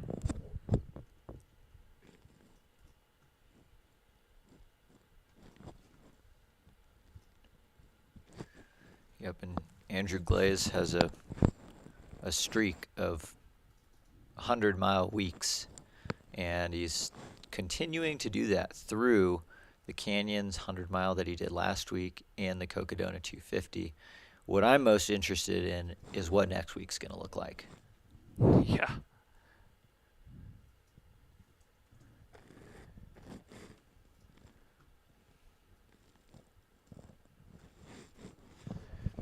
Carmela in the chat says, I have to repeat over and over how flippin' inspiring this all is. I have been glued to my screen since Monday, and I've cried tears for strangers I do not know. Amen. And we have an unidentified runner coming through. Hopefully we can get a view on their bib number. Looks like an Eldon Crest runner. Congrats on the finish. 8 something. I couldn't get the number there.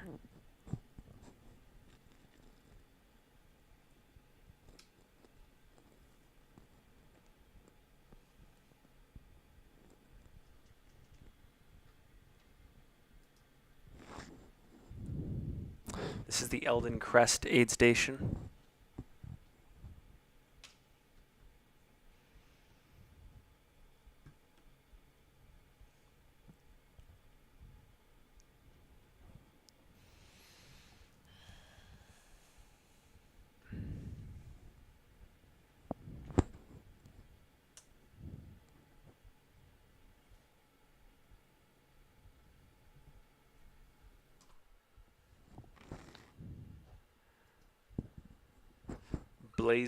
Glazing. Leave it up to Andrew Glaze for the Cocodona. You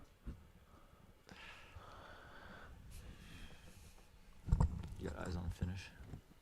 Glaze, haze, blaze, days, maze, tase. all the times we could have had. Good rhyme.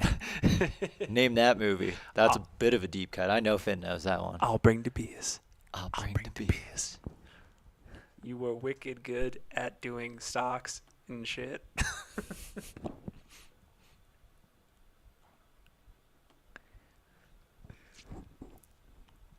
Yeah, we're just waiting to see if we get one of our Finnish follow cams ready.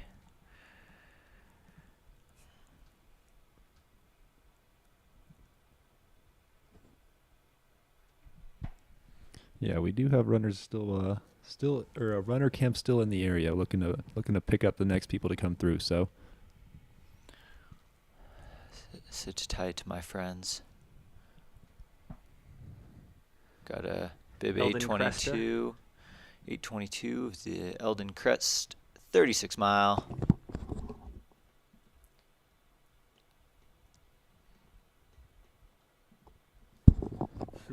Mr. Deeds. There we go. were you talking about Mr. Deeds earlier? Great movie. Just like 2 seconds ago. Okay. I We're was like, trying to what- figure out what that was. It was like, good rhyme.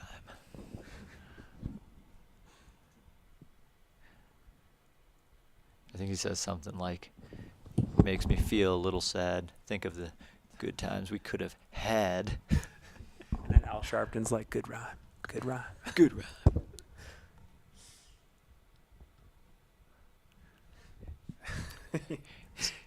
Is that Hawaiian Punch? It is. Whoa! I'm very sneaky. So while we're waiting for Glacier, I'll read out it up. You climbed mountains and built skyscrapers. You made TV shows and put out newspapers. You were wicked good at doing stocks. You liked it when Amelia would change your socks. We never hung out, and that makes me sad. All the good times we could have had. Good rhyme. But when I die, Uncle Preston, you better say cheers. Because when me and you are hanging out at the pearly gates, I'll bring the beers. I'll bring the beers. Yeah, I wonder if reading too many movie quotes is also eligible for getting our stream cut off.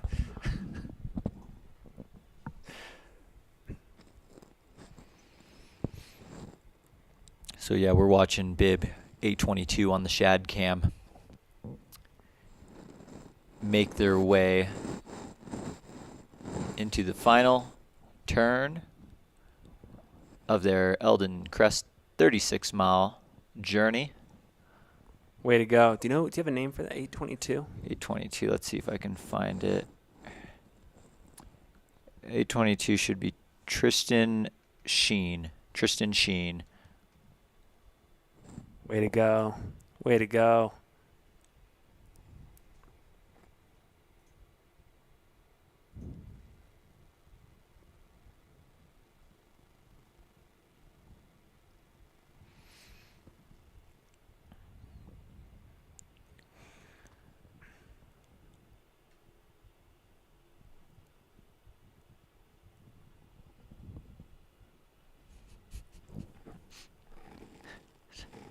You receive 0 points, Yeah. and may God have mercy on your soul.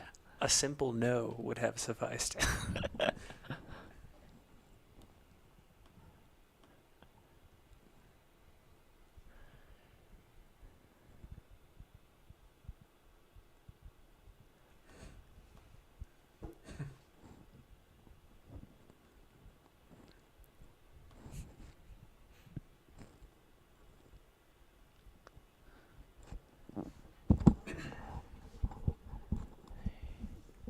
Oh, Andrew Glaze's tracker. He updated a minute ago. He's on the straight line. He's mega close. A couple minutes probably. Before making the iconic left turn onto Birch Street.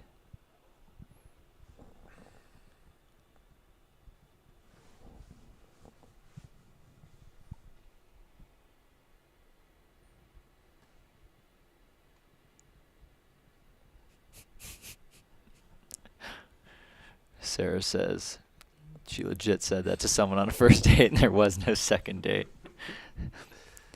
Their loss, Yes. Sarah. They just thought you were probably insulting them.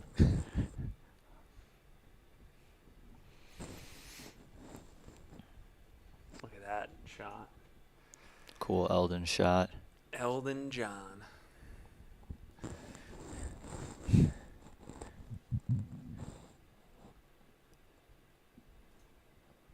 Goodbye, Yellow Brick Road.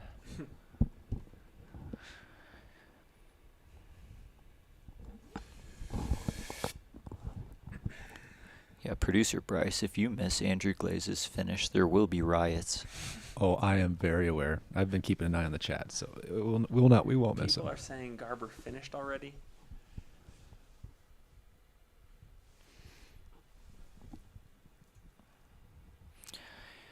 It is definitely a climb. It's about 2,000 feet in 2 miles. The final climb of the day.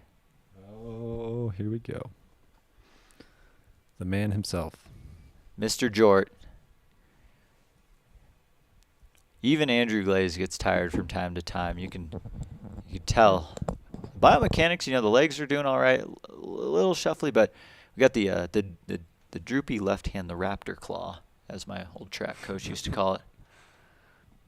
The raptor claw. The raptor claw. It's accurate. Yep.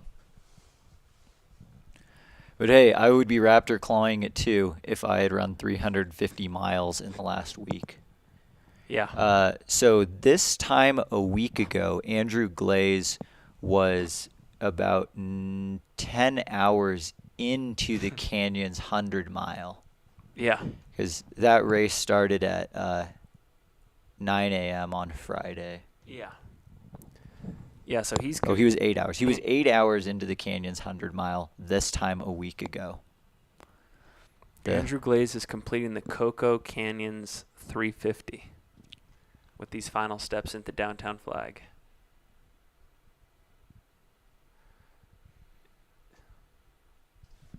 So is that a hammer in his right hand? Or is that a... I assumed it was an Insta 360 was my Gotcha. gut instinct. But now that you mention it, I'm not positive. It's not a hammer. I've hammered in a nail with the Insta 360. Yeah. So there's been a reference to a hammer that he's carrying in the chat.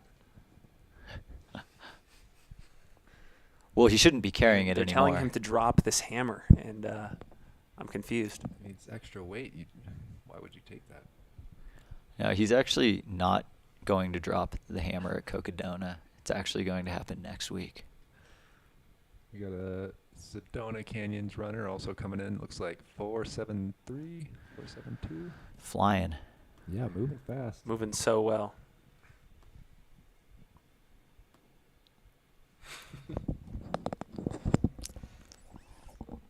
Wait, 471 maybe?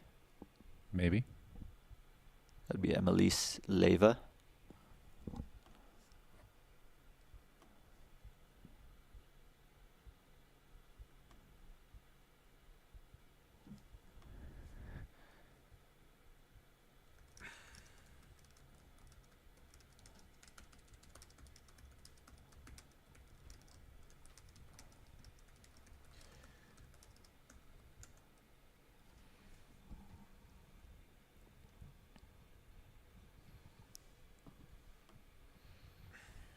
Four, 2-3. 423. Kimberly Swearingen.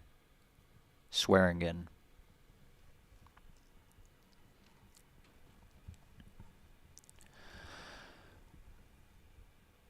So it looks like our next Cocodona 250 finish. Oh, here we go. Got to a finish cam for bib number 423. That was Kimberly Swearingen of the Sedona Canyons 125.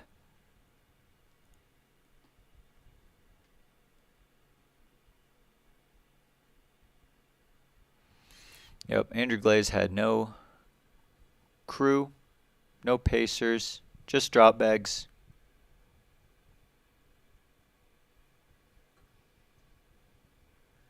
Just drop bags, yep.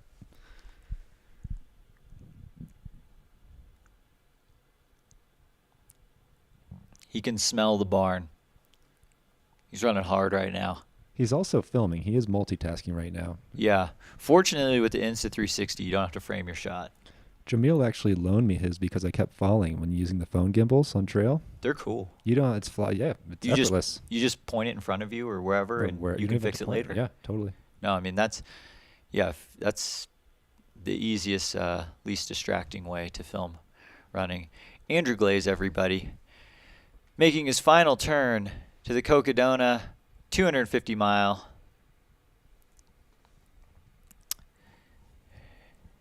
He's a serial run streaker, maintaining a very long streak of 100-mile weeks. Last week did the Canyons 100-mile. Did the Canyons 100-mile last Friday. Amazing. Hopped on a plane to the start of the Cocodona 250 on Monday. And just finished And on Friday. he had a great podcast with Joe Corcio and Everyday Ultra talking about the whole plan. So if you're interested in retroactively going back and seeing what was in store for this event, that's a great episode. I'm gonna send it back up to Mount Eldon for a moment. We got a pretty cool shot from Jason, our drone pilot, flying up there right now.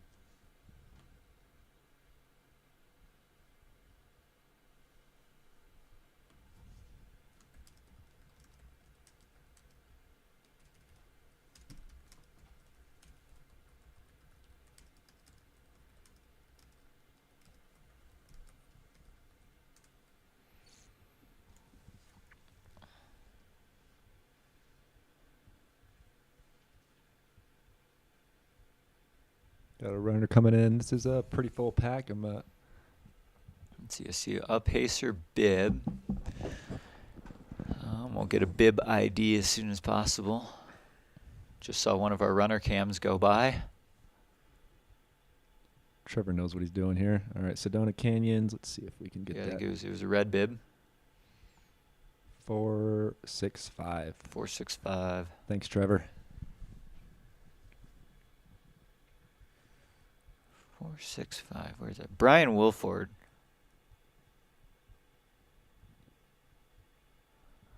Brian Wilford. Brooks Caldera.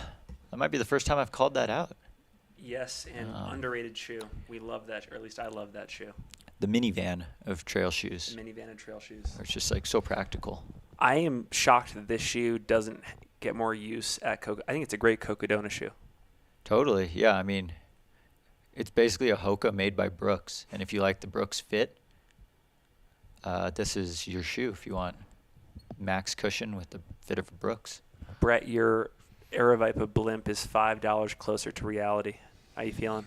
Oh, man. That's so exciting. So exciting. I can't wait for us to be producing this from the blimp next year. Brett and I have 30 minutes left in this live stream before we are signing off for the last time. So if any of you have any blimp support you want to express in the form of donations, now is the time. Yeah, because Matt's not here in the studio to tell me to shut up.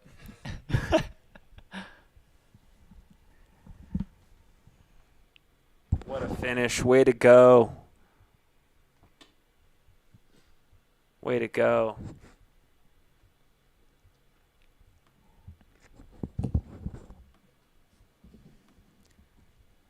So that was Brian Wilford of the Sedona Canyons 125. Somebody in the chat says medical director for Moab 240, Bigfoot 200, and Tahoe 200. Medical director for Tahoe destination trail races. Wow. That's awesome. And I bet. feel like this experience makes him even a better medical director for the future races. I bet he's seen some stuff. I bet he's seen some stuff and Oh my gosh. lived some stuff. I can't imagine what kind of things a medical director of a 200-mile race has to come across. Like, I bet there's something new every year of like, I didn't expect that. Yeah. It's just like Yeah. I mean, Matt, and I'm sure it's not easy to talk somebody else off of like DNFing. Mm-hmm. And when you're in the middle of a 250, this is my buddy Vaughn Michaels from Phoenix, Arizona. Oh, Oh, awesome. sweet. Was that bib 772? Sure is. Vaughn started running trails a few years back. We met at REI, and he's just been tearing it up over the last few years and knocked out his first 50 miler in Flagstaff Sky Peaks, I believe, this year. Super cool. How do you spell the first name? VON. Oh, he just Bon and then Michaels. Yep. B-O-N. Awesome job, Bon.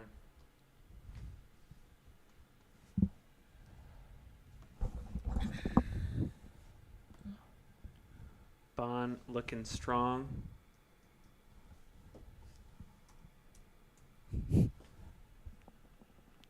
Vaughn. Vaughn.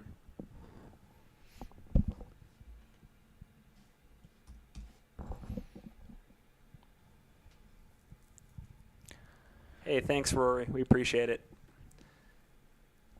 Michael's going to win the lottery and fund the blimp. So, no worries. There will be streaming for the final finishers tomorrow. Absolutely. But I believe that will be Chris Warden, maybe Matt, maybe Bryce will be on that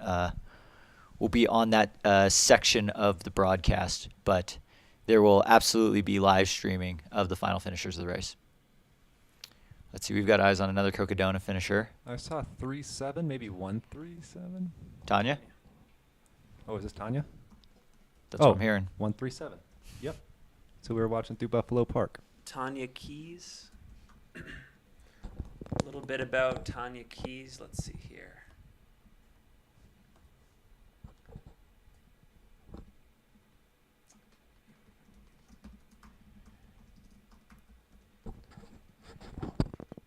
So Tanya Keys ran Cocodona last year, had a great race, and she loved the highs and lows so much, she wanted to feel all those feelings all over again. The highs were so high and the lows were so low. It made me feel so grateful to be alive and to be with such a wonderful community that spreads love and supports everyone involved. Everyone wants to see everyone succeed, and in this world, it's not something you get to experience enough on the day-to-day. That's what Tanya Keys said about her why for this. Yeah, she did the 250 last year. She's done 1,500 milers. That includes Brett, potentially your next race, High Lonesome, Javelina 100, Coldwater, Mogollon, Angeles Crest, Black Hills, and Kodiak. What are you doing? Oh. No one's supposed to know about that. My bad.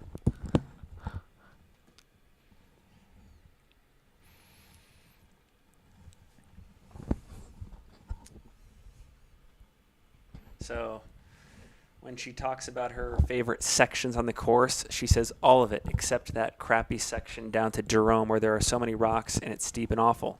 One of my favorite parts was on Eldon because the aid station had super bomb food and I was elated to be nearly done. That feeling was indescribable. I loved going through the dells and through the ranch lands. I obviously can't wait to see Sedona. She saw that, of course, and hopefully that canyon during daytime. I missed it last year because I was doing it at PM hours last year, and my wheels fell off. Actually, she says every single section was memorable, every single step. We have eyes on someone running super strong to the finish. Yeah, Natalie, I believe Desiree Clark just finished a couple moments ago. Looking great. Look at this shot. This is amazing. Great drone shot. Wow, yeah. It's just so steep.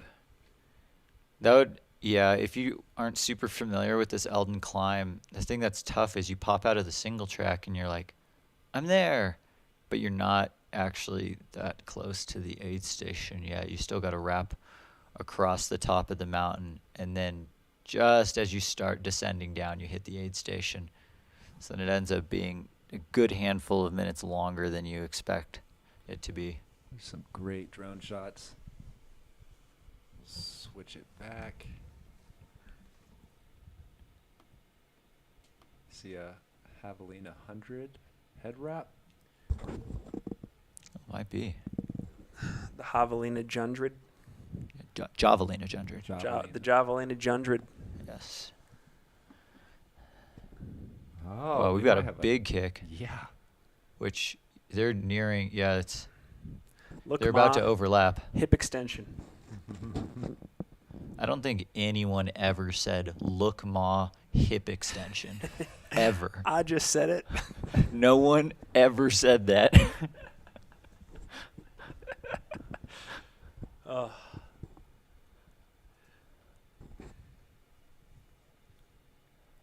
Round in the final turn. Yeah, Jesse, Andrew Glaze just finished Coco Canyons Complete. 350. Coco Canyons 350. So we're watching our next Cocodona 250 finisher come in.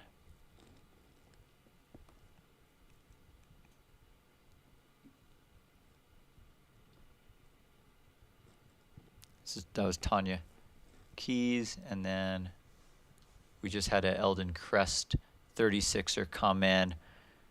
See if that see if they're live. Will update for me here. That might have been Colette Haney.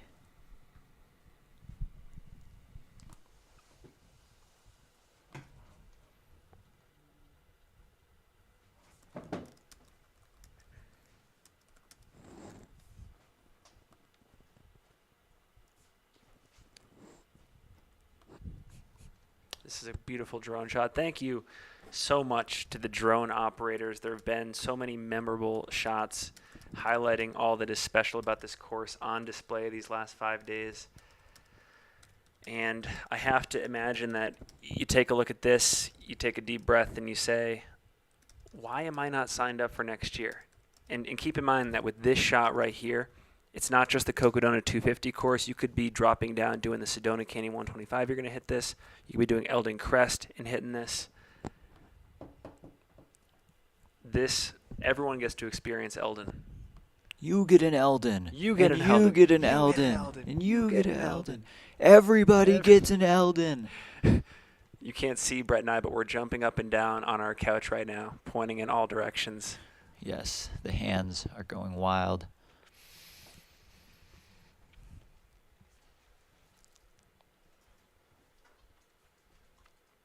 We're looking over at Humphreys. What is this called? Humphreys Peak? It's like It's the San Francisco Peaks, Humphrey. it's like a mountain though. It's the San Francisco Mountains with Humphreys Peak. Yep. Oh, okay. Yep. Does San Francisco, California know about this? Probably not. I bet they don't.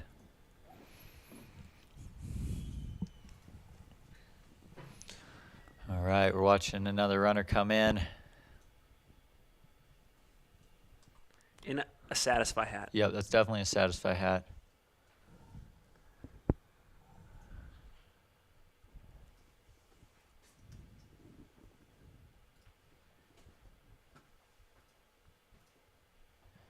Finn, you know that burger place that we went to a couple days ago where we grabbed it to go? But it was like right around here. Yeah. I would go back there again. I thought that burger was good. They had the smash patties. That burger was fantastic. Apparently, we're supposed to go to Tourist Home at some point, too. We'll have to see where that is. Because I would love to go eat somewhere close to the finish line Me too. to go hang out. Maybe you'll get lucky and you can borrow another jacket. I do need a jacket. Maybe you can grab something off of the 2022 Cocodona rack.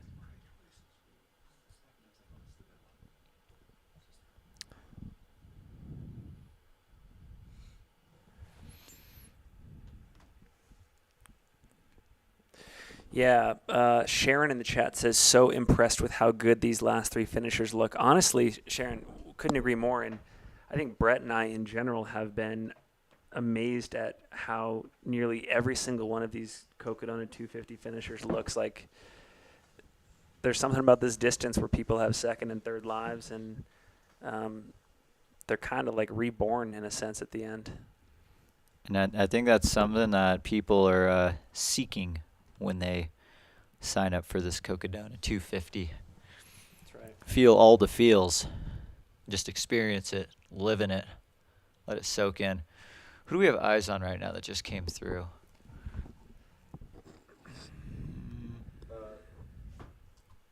The last runner was a. Oh, I think we're looking at Andrew Glaze right yeah, now. he's getting his photo. Yeah, those look like jorts. Well deserved. Yep, way to go, Andrew. I know we were chatting earlier, but for folks that missed it, Andrew just completed the Coco Canyons 350, designed by Andrew, which involves running the Canyons 100 mile out in Auburn, California, and then very quickly, promptly hopping on a flight to Phoenix, and just a day later, beginning the Cocodona 250. So Andrew's done 350 miles in the last 7 days. All I have to say about that is just glaze. The when you asked if Finn knew what Andrew's favorite type of donut was, that was one of the highlights of the stream for me. I think that was a few days ago. Just the driest of questions. I wonder what his favorite donut is. Turns out it's actually molasses. Oh. How presumptuous of you to think yeah. it was a glazed donut. Making assumptions. What is The this? Aid Station Fireball finished second in Fantasy Free Trail. Let's go. All right. Dude. Can we get a bib number on this runner? Something 04. 104? 104? Sweet. Thanks, Trevor. Yep. David Reedman. Making that David or left David? turn. David or Dave, I should say. David. David. David Reedman. Okay. So get this. David Reedman going for his 10th 200-plus mile finish. Wow. He's done Bigfoot 3 times, Moab 240 3 times, Tahoe 200 twice, did the inaugural Cocodona in 2021, finished the Triple Crown in 2022.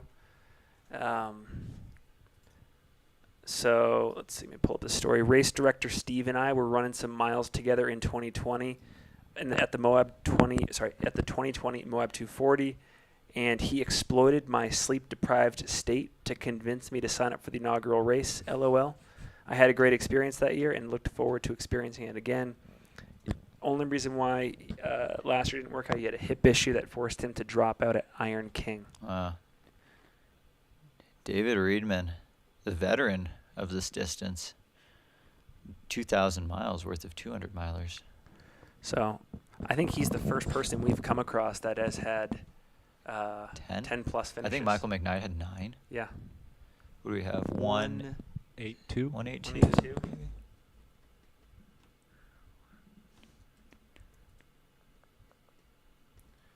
Drew Castle. Drew Castle.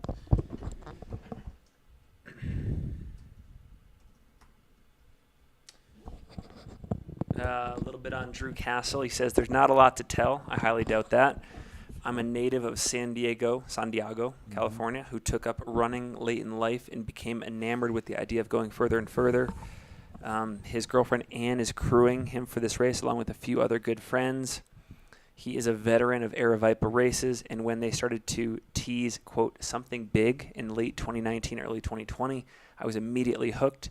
Took a couple years of being glued to the live stream. That's a cue to y'all in the live stream for a week before things got lined up so I could register. Excited to run this year. He says, I'm not sure that I believe it yet, but I've been told there are some downhill sections. I think he did the last of the downhill like 3 miles ago and 100 miles ago. Listen to this, Brett. He says, after my first marathon, it took 4 years before I would run another. After my first ultra marathon, it only took 3 weeks before I ran another. Wow. Something about the dirt makes it special. What shoes do we got on? It's an Ultra Olympus. Ultra. Folks, Yeah, Ultra that's- is alive and well in It's the 200-plus mile scene. It's looking like an Olympus. The cutoff for this race is 125 hours. Should be 10 a.m. tomorrow morning.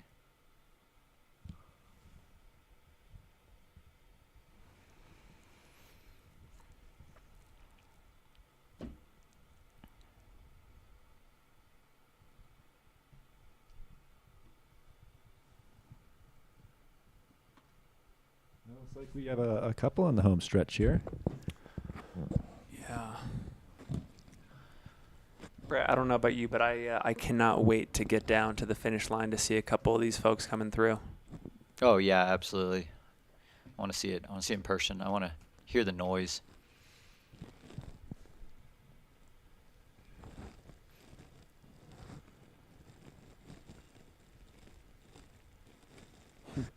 Adventures of Pinky and the Poof says churn and dirt is special. Churn and dirt.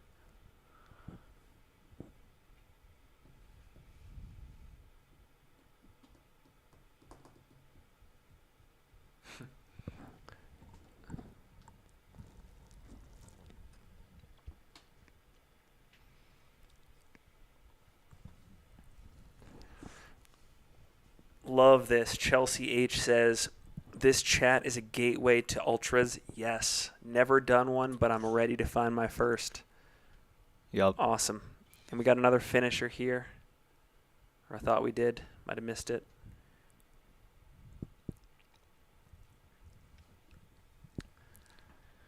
Chelsea, I will say welcome to the world of Impulse Ultra sign-up registrations, too.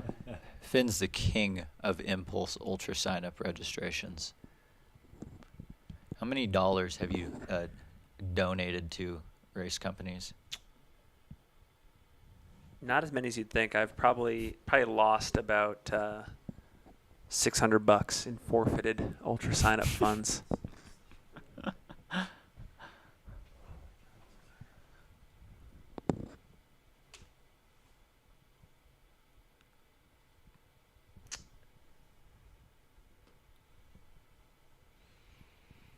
See, quick peek at the Eldon Mountain aid station. Looks like we have a runner coming into it right now. And we're back on the ground. Following a ghost.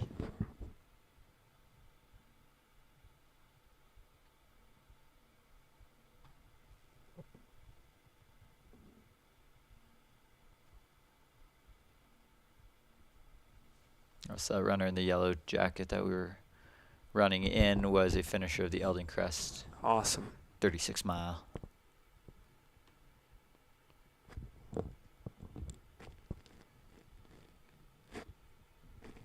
Ooh, moving well. Wow, Look at that bounce. that is a bouncy It's stride. like a Jim Walmsley bounce. Golly.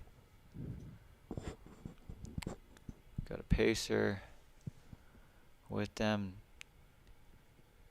Yeah, they're just clipping along so nicely. 101, Yep. maybe? That would be Aaron Wagner. Aaron Wagner, bib 101. Ooh, rocking a normal hat. Yeah, so Fresh as Aaron a Wagner daisy. says that he found out about this event because the Cocodona launch YouTube video immediately hooked him and just accelerated his ultra running journey. He said he watched it the day it came out, March 25th, 2020. Wow, even has a date. Yep. It was only a few days after he'd run his farthest distance ever, which was 19 miles. So in a span of 3 years, That back kick is incredible. Aaron has accelerated from a 19-mile run to a 250-mile run. How much time did you say? He did 19 miles to 250 in a matter of 3 years. Wow. That's pretty incredible. You dropped the And he's completed 100 milers in dropped that the shad cam.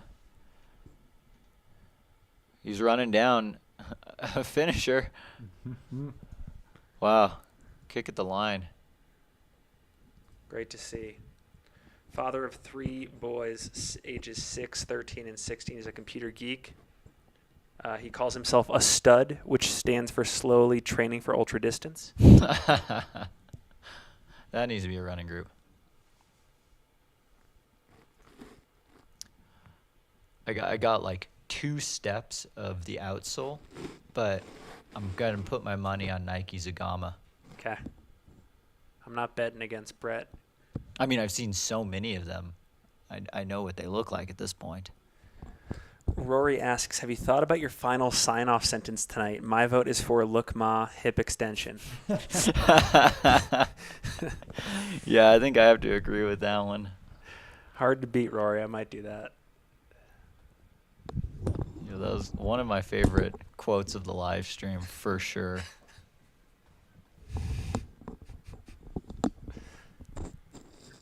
We're putting that one on a shirt.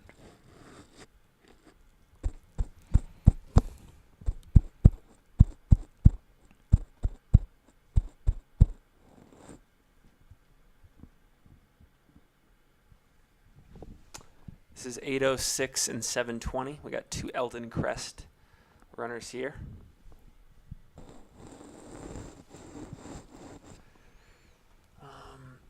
Chelsea, since you're in Eastern PA, there was a race that I did in upstate New York in the Rochester area that was my first ultra. It was the Cayuga Trails Marathon, and I I've loved heard it. of that one. That's a really great race if you're in that area. And the race director is Ian Golden, if I remember correctly, and they do a great job.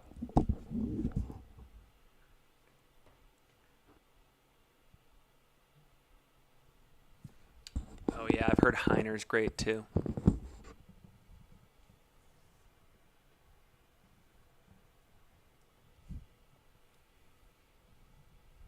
We just had a couple more Eldon Cresters come through the finish line.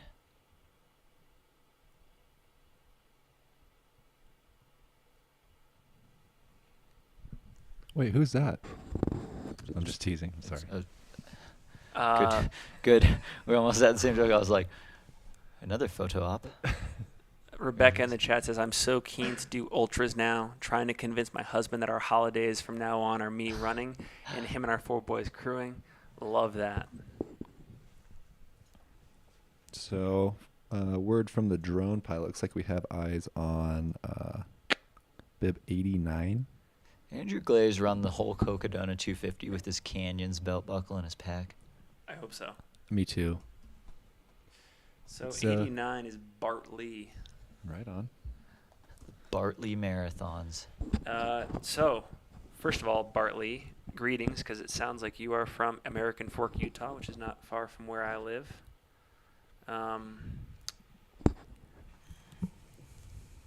So he says, I'm constantly trying to push my limits, and I coach multiple people that are trying to do the same. I believe that so many of us live below our potential.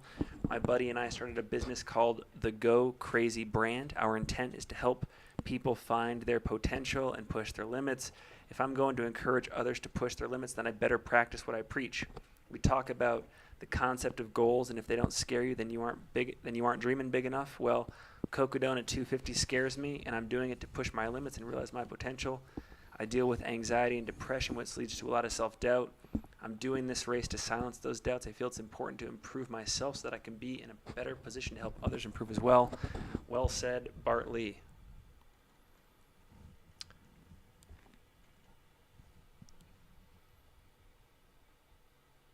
Wow, this is wild. So, in terms of funny stories to share, he says, my nickname is Bear. I got this nickname for 2 reasons. Once I got knocked unconscious from a wooden block my uncle threw at my head, thinking I was a bear, while I was in the bushes impersonating a bear as a prank at a family reunion. And reason number 2, growing up, I wanted to be Bear Grylls. He co-hosts the Go Crazy podcast. We discuss mindset, potential, pushing limits, and being your best self. Yeah, so right on. Way to go, Bart. That's a great nickname. Bear, why do they call you Bear? I got hit in the head with a wooden block. Because I was in a bush growling. That's so funny. 8 Station Fireball says he's doing Cayuga next month. That's awesome. It's such a fun time, and I really enjoyed the course.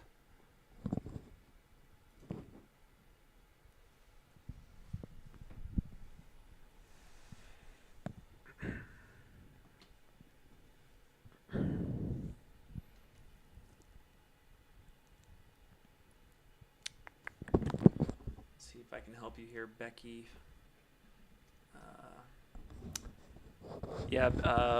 Becky, bib 15 is Andrew Glaze. He just finished.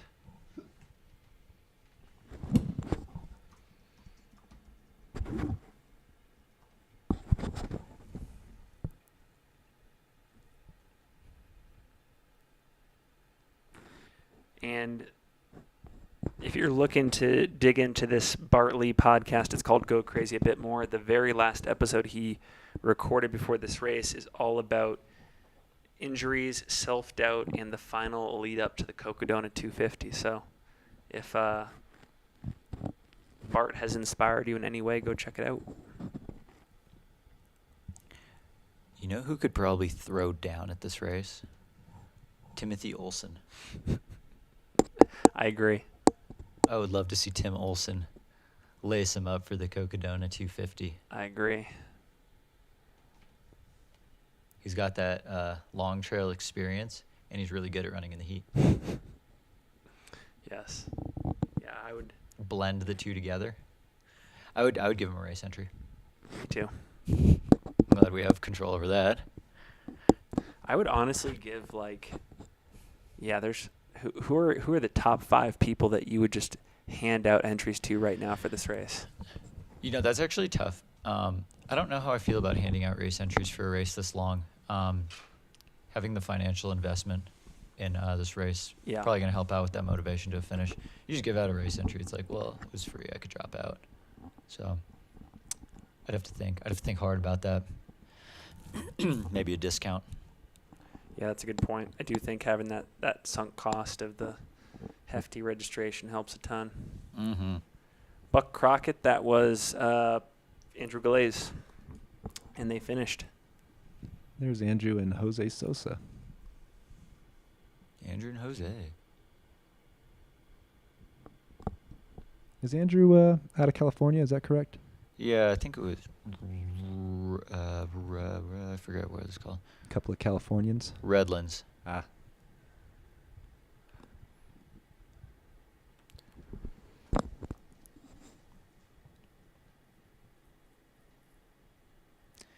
It's hard to click on just like a random week in Andrew Glaze's Strava and like not hit a race.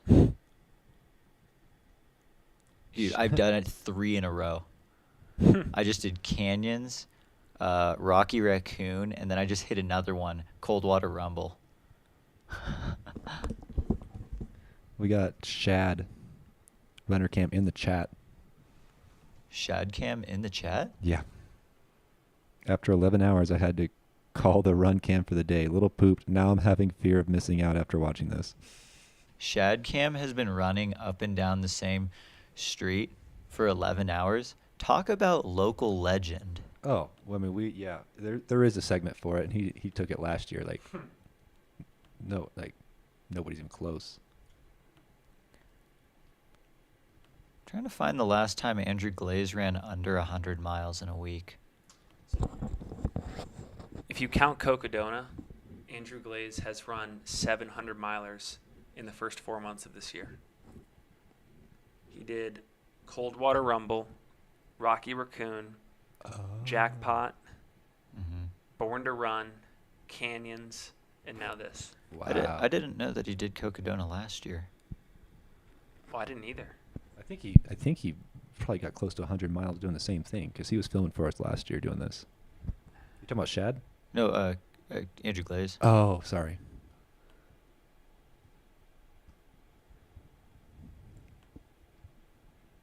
Yeah, he did do. No, did he? Yeah, I can see it on his Strava. Yeah. Okay. Did you do it the first year too? I want to say he did. Is he one of the 8 is he? 3-time Cocodonans? Let's take a peek. Yes, he did the 2021 Cocodona as well. Andrew Glaze is a 3-time Cocodona finisher. Cocodanans. Cocodona. And I have to keep going back farther to find his. Wait, has he uploaded his run from today yet? And we've got another runner in view here.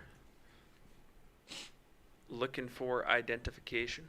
And thank you. Looks like an Eldon Crester. That's 7:15.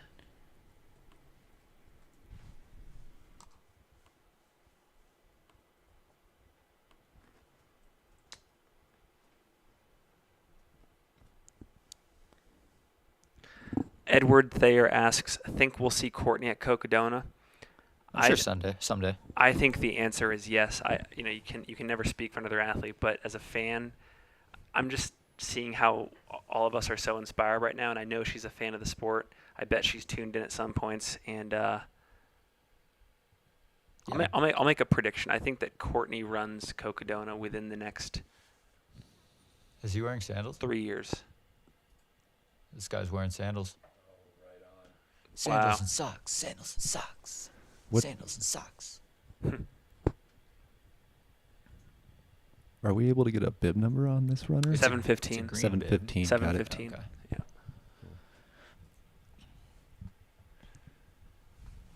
Andrew Glaze hasn't uploaded his run yet. But I think his last week under 100 miles was way back in early 2020. That was quite some time ago.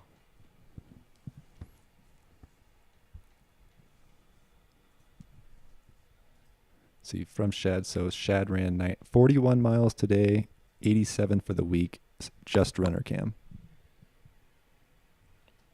How many miles on the week? 87? Wow. Gee, that's so many steps.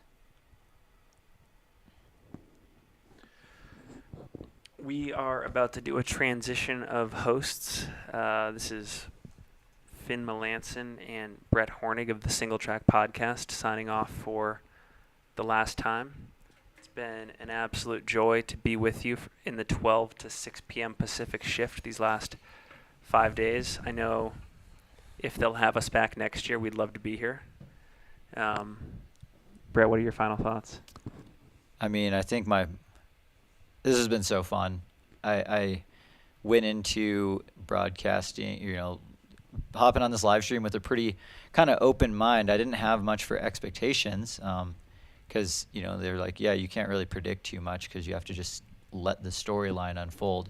And it has been so fun to not only just get to watch these stories unfold and happen in real time, but then also get to talk about them with everybody in the live chat. I think this whole thing is much less exciting if there is no live chat, because then it's just Finn and I talking about what's happening. And there's been so many good questions, takes on the race, how to prepare. I'm excited for this next year.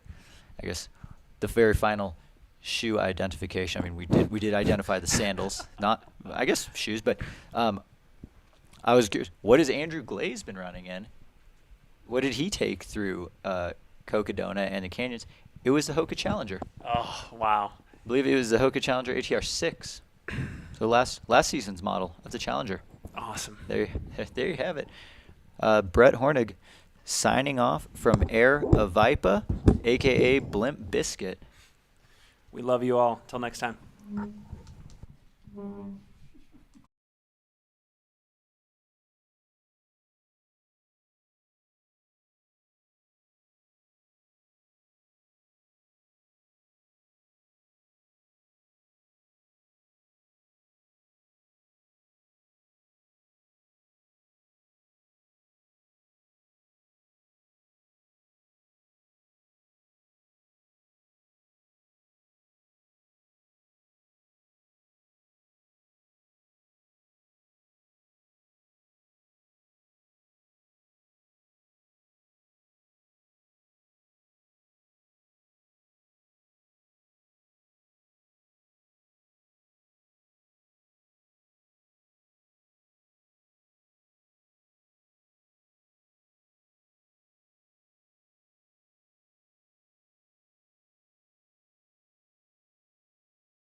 Good afternoon, everybody, or is that good evening? Here it is, day 5 of the Cocodona live stream. Chris Warden here, hanging out with you tonight for Aravaipa After Dark.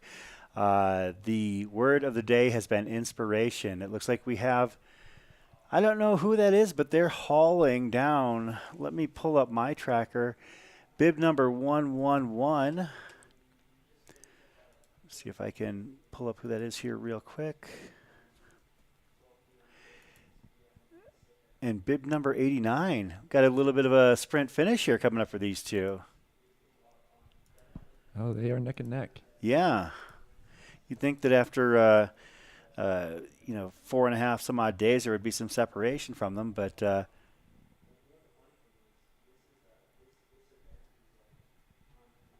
okay, so they took the left on Birch and stayed on the same side of the street. That's why I got confused. That is Michael Carr, bib number 111. And bib 89, Bart Lee, finishing the Cocodona 250. Congratulations to the two of them. Yeah, they're moving. They take that right-hand turn down Cocodona Alley and are able to head into the finish line. Congratulations to them. With the Michael sprint Carr finish. and Bart Lee. Man. They were moving, Bryce. Oh, they sure were. We were talking about Bartley earlier. We had him on the drone cam. He actually has a podcast and is no stranger to these types of efforts. Fantastic. Well, congratulations to Bart there and to all of our runners today that have finished. I was able to get down there. Michael Carr and Bart Lee, your two finishers right there. I got down to Heritage Square in downtown Flagstaff today, and I had my first cry of the week, Bryce. I had What was the first one? my first cry of the week, I believe. At least my first happy celebratory cry. There were times at night, perhaps, where I wasn't getting enough sleep that I might have started to cry as well. But Yeah, I get that. but I got to see a very emotional finish from somebody that I've known for a few years, Desiree Clark. Desiree Clark has been a member of the Aravaipa running community for several years. Oh, I know that pack and that hair. I know that stride. That's Lisa Kravitz right there. I have zero doubt in my mind that's Lisa Kravitz. Last year, a Cocodona 250 finisher, and this year an Eldon Crest 36 finisher. Congratulations to Lisa, finishing her journey. Lisa's on the wait list for Western States, and wondering if this is basically just a training run for something bigger to come. Is that a shot at the top of Eldon right there, Bryce? That sure is. It's gorgeous, but I've heard that it's extremely windy up there. I've heard that it is it's windy, it's cold. I was speaking with several runners today, and I want to share some of my notes with them as we go through the night. But I was mentioning I had some intel on Des Clark's situation that things weren't going well for her earlier in the day, but then I talked to one of her pacers that said that she had gotten to Walnut Canyon and headed up and down Eldon and was able to get it done. So congratulations. We have an Eldon Crest 36 finisher right there, I do believe. We'll have to see if we can figure out who that is. The Eldon Crest runners are not on the actual same tracking mechanism as Cocodona runners, so we have to kind of play around with it a little bit. I'm still showing my last finishers, Lisa Kravitz, but if it updates here in a couple seconds, my Bib number 816. bib 816. 816 would be Elaine Byers. I can't believe I didn't recognize Elaine there. She was in such a blur that I barely recognized her. I've known Elaine for several years as well, a Valley resident running up here in the Pines in the area around Flagstaff, Arizona. Don't feel bad, Chris. She was running fast. It was Yeah, hard to tell. she was moving. She wanted to be done. She Yeah. wanted to be done. and probably wanted to hang out at one of those great restaurants down there, or one of the nice drinking establishments down there in downtown Flagstaff, right around Heritage Square. You've got a couple of restaurants that are basically right on the finish line, which is really cool. And so, the festival the festival atmosphere down there. I mean, because that's what it's pretty great. One of the places you might want to have a drink down there would be Uptown Pub House, which is one of our sponsors for the Cocodona 250 this year. I went in there for the first time earlier this week and had myself a drink, watched some people shoot some highly talented pool. I am not a pool player, not very talented in that regard at all. Are you hustling me? No, I'm absolutely not, Bryce. I don't have any pool playing talent whatsoever. When I would play with friends of mine from back home, I was the guy who would basically lose the game for us most of the time. My best friend was a fairly decent pool player, and he always wanted to play doubles because he didn't like to play for money. And we'd just basically go up to the casual table at the bar, and he'd knock 5-6 balls in on his turn, and then I would, basically shoot us out of the game as opposed to in it. Looks like we got eyes on a next runner coming in. All right. From our Joshua Cam. Bib number 414. Oh, man, you can tell that look right there. That grit that people are displaying as their race draws to a close. That's Jennifer Goins from Arizona. Jennifer from Avondale, so down near Phoenix. Jennifer hustling about 2.5 blocks from that left on Birch.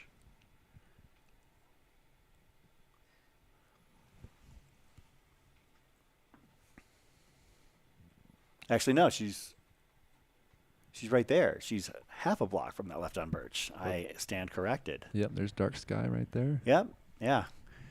But she was moving, and I'm sure, you're 124.85 miles in, and you get there, and all of a sudden you have to stop for the stoplight. That's got to be a very weird feeling. The longest 10 seconds ever. I can imagine. But she has picked up her stride again with her pacer. Makes that left on Birch with a determined look on her face. Is this the Shad Cam or is this Ryan? We're watching Josh. Oh, we're watching Josh. Okay. I was hanging out with all of them here today down at Heritage Square. I've known Ryan for a while. Shad, I have a number tally, at least an estimation by him, because he said he forgot to charge his watch, so it died on him for a certain stretch of time. Oh, yeah? Yeah. He said in the chat earlier, I think it was 41 miles today, 87 for the week. Yeah, I was going to say 41 today. That's so yeah, he's probably in the 90 to 100 mile mark, somewhere in there right now. And he's going to be back out there tomorrow. Which is pretty amazing. The unsung heroes of the live stream, they're the ones that make this all possible. That's why I like singing about Shad, because without their efforts, without their willingness to do the work. I want to talk about that gentleman in the blue as well. Oh, I met him earlier today. I did too. That was a lot of fun. His story is actually something to behold as to why he is here. Jennifer Goins, her race drawing to a close at the at the Sedona Canyons 125 rather. Getting that 125 mile race done. She did heavily in 100 last year. Fat Ox 24 hour. She's got some experience with ultras, but this is by about 25 miles her furthest race. So congratulations to Jennifer for getting it done in Flagstaff here, as she's seen to by race director Steve Adderholt. Steve, man, there's Jen, I believe that's Jen Gustafson giving her a hug. Jen, who is one of the people behind the scenes here at Aravaipa Running. Jen is, she's so supportive of the runners. She's been fighting through some injury issues for the last couple of years herself, but Jen is a pretty ferocious runner when things are healthy for her, and hoping that she's able to get out there on the trails that she and we all love so much. So I want to, on my phone, I was scribbling notes as I was hanging out down at the finish line, and yet another finisher coming in. Got a Crester, an Eldon Crest finisher coming in. that we're what we're calling them now, cresters. Yeah, that's how we're referring to them. Sweet. Bib number 751. I can digest that one. I can handle calling them cresters. Bib number 751. Rhonda Borner. Rhonda Borner. Bringing it in for the finish. But not up the parking garage. Right around the corner. No more uphills. Yes, no more uphills. Absolutely not.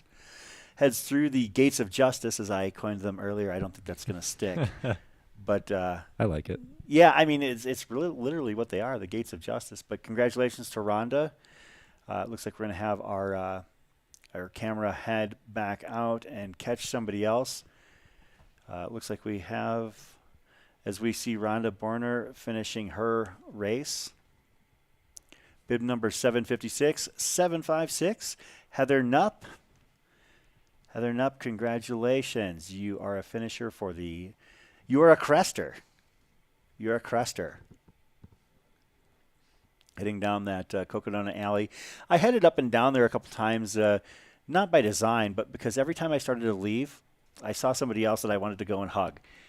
Like I couldn't get away from the downtown area. It is the place to be right now. It's yeah, and twice when I actually made it down to the end of the alley, I saw somebody I knew finish. Oh and yeah. So I had to come back. You know, one was Des Clark, and the other one was Kimberly Swearingen, finishing the Sedona Canyons. Kimberly was really looking forward to this race. You know, she's been working her way up in distance over the last couple of years. She's a Flagstaff resident, and her husband and kids are extremely supportive of her efforts. I know that her daughter was volunteering at the finish line of which race was it? Black Canyon, as somebody handing out finisher awards at the finish line. You know, this is the kind of community we have. This is what we are, proud to show off to those visitors who come to town. Like, we have a community that is probably unlike any other in the trail and ultra running space. As you can see, these racers, these pacers, greeting, or actually not greeting, but taking a photo with their Cocodona runner. So the one of my buddies, Vaughn, who just finished. Yeah, I saw Vaughn Michaels. finish. Yeah, it's right there. He says 39.3 is what his GPS said. So what you're saying, it's a bargain. Yeah, exactly. You get more than you paid for. Absolutely. So yeah, the mileage for Eldon Crest, it sounds like it's 39 miles. You know, you can't complain about getting a little extra bang for your buck. Oh, is this Helgi? Yeah, that's Helgi Olafsson right there, bib number 448. I really liked his documentary. I watched it right before the race. Oh, sweet. From last year. Catula, him and Catula partnership. Oh, nice. He put out a really cool YouTube documentary. So Helgi ran Cocodona last year and now is running Sedona Canyons. Correct. I wonder if next year he opts to run in Eldon Crest and create the tree or complete the trio. I think he's just running a little faster each year. So jump down in distance, speed goes up. I was speaking with another runner here as Helgi makes the right turn down Cocodona Alley through the gates of justice. Andre Lee was talking about possibly running Eldon Crest 36 next year, as his partner Jan is running that, already signed up as her first ultra marathon. I saw that. Yeah. Actually, Bryce, while I can think of it, because my mind might tend to go over the course of the night, are we able to pin the registration link for the 2024 Cocodona to the top of the chat? Yeah, let me see what I can do. That would be fantastic, because in case you haven't heard, we have a race coming up next May 6th, and that would be the Cocodona 250. Pay no mind that we've got the Cocodona 250 going on right now, but somebody made the crazy decision to open registration to people a year in advance, and oh my goodness, we've got even every time I check in, we've got more entrants. We have a total of now 22 entrants for the 2024 Cocodona 250. We have 17 entrants for the Sedona Canyons 125. And we have 13 entrants for the Eldon Crest 36. Now, if you're interested, you can, we're going to try and get that link pinned up, but otherwise you can go to Cocodona.com, or you can head to Ultra Sign Up and just search for Cocodona there. It's pretty hard to miss. Thank you, Chasing Cutoffs podcast. Helgi's film is called Movement is Medicine. Yeah, the finish line atmosphere. I had a friend, my friend Courtney, sent me a text here a little bit ago, and she was at the finish line at the end of the 2021 Cocodona edition, and she asked if she should come up to hang out at the finish line, and my answer was a resounding yes. But I told her she probably needs to hurry tomorrow morning. She can't go tonight, but if she's going to be there tomorrow, I told her you probably need to be at Heritage Square by like 7 a.m. to be safe, because we're going to be doing golden hour / golden morning coverage here on YouTube. But with the way that the runners are aggressively beating the cutoffs, even in the back of the pack, is something to behold. I see, is that bib 797 that made the right turn down Cocodona Alley? I think that was the case. Bib 797, Tyler Colby, bringing it in for the final stretch of the Eldon Crest 36. Congratulations to Tyler. Getting it done in a time of just under 11 hours and 20 minutes. Question for you, Chris. Yeah. And correct me if I'm wrong. You do not need a qualifier to register for Cocodona 250. I don't believe you do anymore. I know that was like one of the things. I think that they had said you had to have like some semblance of ultra experience, but Well, I mean, we had Josh Perry come out. yeah, Josh Perry. I mean, now we know what Josh Perry is. However, I don't think that there's an actual official qualifier required on the Cocodona website, and so you're open to register for it. However, if you feel like Cocodona is a little bit too big of an apple to take a bite out of, Sedona Canyons 125 is absolutely perfect. Sedona Canyons 125, you basically start above the brutal first 36 miles of the race that head up to Lane Mountain and Crown King, and you get all the goodies of the Sedona section and heading into Flagstaff and Walnut Canyon, up Eldon and down. And you have 75 hours to finish 125 miles. 75. That is so much more than most races. That's more than Grandmaster. That's more than a lot of the more generous cutoffs in the sport. If you've got the ability to keep moving forward, keep pushing, then you can finish Sedona Canyons 125. It might not be fast, it might not be pretty, but you can get it done. I have zero doubt. Okay, so if I can pull this up on my phone really quick while we've got a breather. Actually, you know what? I also want to share my scheduled guests for tonight on Aravaipa After Dark. Sometime here tonight, we're expecting one of our special guests. This is going to be the 2023 women's winner of the Cocodona 250, Sarah Ostaszewski. Sarah O is going to be coming in and hanging out. I can't wait to talk to her about her finish. She's coming back. Yeah. Oh, cool. Yeah, she's like going to be coming here into the studio. Round 2, because she was here earlier. Oh, she was here in studio? She was here earlier with Brett and Finn. Oh, I hear nothing. Nobody tells me anything. And also Colleen Lingley, local to Flagstaff, Aravaipa Racing Team, I would say captain / manager. Yeah. So Colleen Lingley will be joining us. I believe Pedro Gomez might possibly be in the studio as well, Aravaipa Racing Team members. So we're gonna have plenty to talk about. I did not catch the bib on that 791. Bib 791. That is Jeff Clear, and Jeff is clear to a finish of the Eldon Crest 36. I just saw that look that I got from Summer in the studio. The puns are going to be absolutely awful the longer the night goes. So, yeah, the next time we see him, I want to give a special shout out to the gentleman that has been ringing the cowbell at the corner to the entrance of the alley for, I believe he said 14 hours yesterday and so far 12 hours today. that it would be Josh. I might even be able to pull up Josh's last name here because he was in the Eldon, or I'm sorry, he was in Sedona Canyons. And let me see if I've got it. Yeah, Jeff Clear getting ready to head down the alley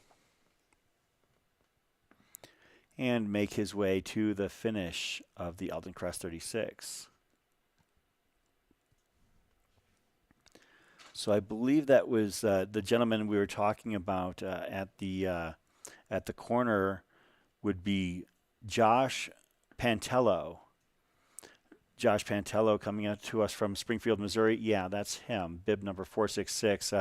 His day came to a pretty premature end for Sedona Canyons 125. He dropped at about mile 23, was not in great spirits, but he made his way to the finish line, got a ride there, and he's been hanging out, ringing that cowbell at the corner for over 24 hours at this point. He took a break to go and get some rest in the overnight, but he's been at the corner as the runners are there being run into the finish by the filmers and pacers, and he's there ringing that cowbell.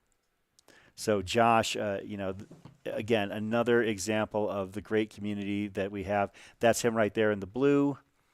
Yeah, so if you happen to know Josh Pantello from Missouri, tell him that we really appreciate what he's doing in order to help lift everybody's spirits, and because we can always use more cowbell. I've got a fever. Yes. And another person that I got to talk to while I was down at the finish line is Canadian runner Leo Fung. Leo is from Calgary, and I was really happy to see him. First, right away I gave him a hug because Leo's a badass runner. I mean, he's run last year. He did the Western States Hard Rock Double. He came out here to Fat Ox and ran a 150 in 48 hours. He has finished Mogollon Monster, I believe, a top 10 finish, if not a top 5 finish a few years ago. So Leo's a very accomplished, stout runner, and I haven't seen him since pre-COVID. So 2019 at Fat Ox, I believe, was the last time I saw him. And getting to see him finish at Cocodona this year was really satisfying and enjoyable. And then when I headed down there, I saw him on the stream finishing earlier today. But when I was able to actually go and hang out and talk with him down in the square for about 5-10 minutes, it was really an enriching moment because Leo is such a great guy and truly an inspiring athlete. Yeah, puffy blue jacket guy, Josh. He is. If you were to be down there, over the course of today or anytime this weekend, you would see him because I saw him yesterday, and then I went back and I saw him again today. Right now, is that Eldon Aid that we're getting right now? Yeah, it is. Eldon Aid, I could tell because there was snow up there. Courtesy of Stephen Crawford up there. Dr. Stephen Crawford. I actually saw him in the background. It looks like he might have just set a still cam up there. He's smart like that, though. He's good at these things. That's why he's a doctor. Exactly. Of course, that is snow in the background of Eldon. Yes, it's Dr. Stephen Crawford waving at the camera. That is snow in the background at Eldon. So it made the snow at the top of Eldon made me a big fat dirty liar earlier this week in me too. Cocodona 250 runners. We have a Facebook page. It's gonna be fine. Well, yeah. Because why? Because I went up the south side of Eldon the way that the runners do, and got just about to the top, but turned around because I wasn't feeling great. Headed back down. Didn't make it to the peak. No. Yep. And it's like night and day, the south side of Eldon versus the north side. The south side of Eldon has virtually no snow at all. The north side, as you can see, has several feet of snow, which kind of, like I said, put egg on my face and made me a little bit embarrassed to show my face down there in Heritage Square. But I went down to Heritage Square, number one, to see the people I did know, and number two, because Patty Curry and Jen Gustafson and the crew down there from Aravaipa Running make an excellent post-race burger.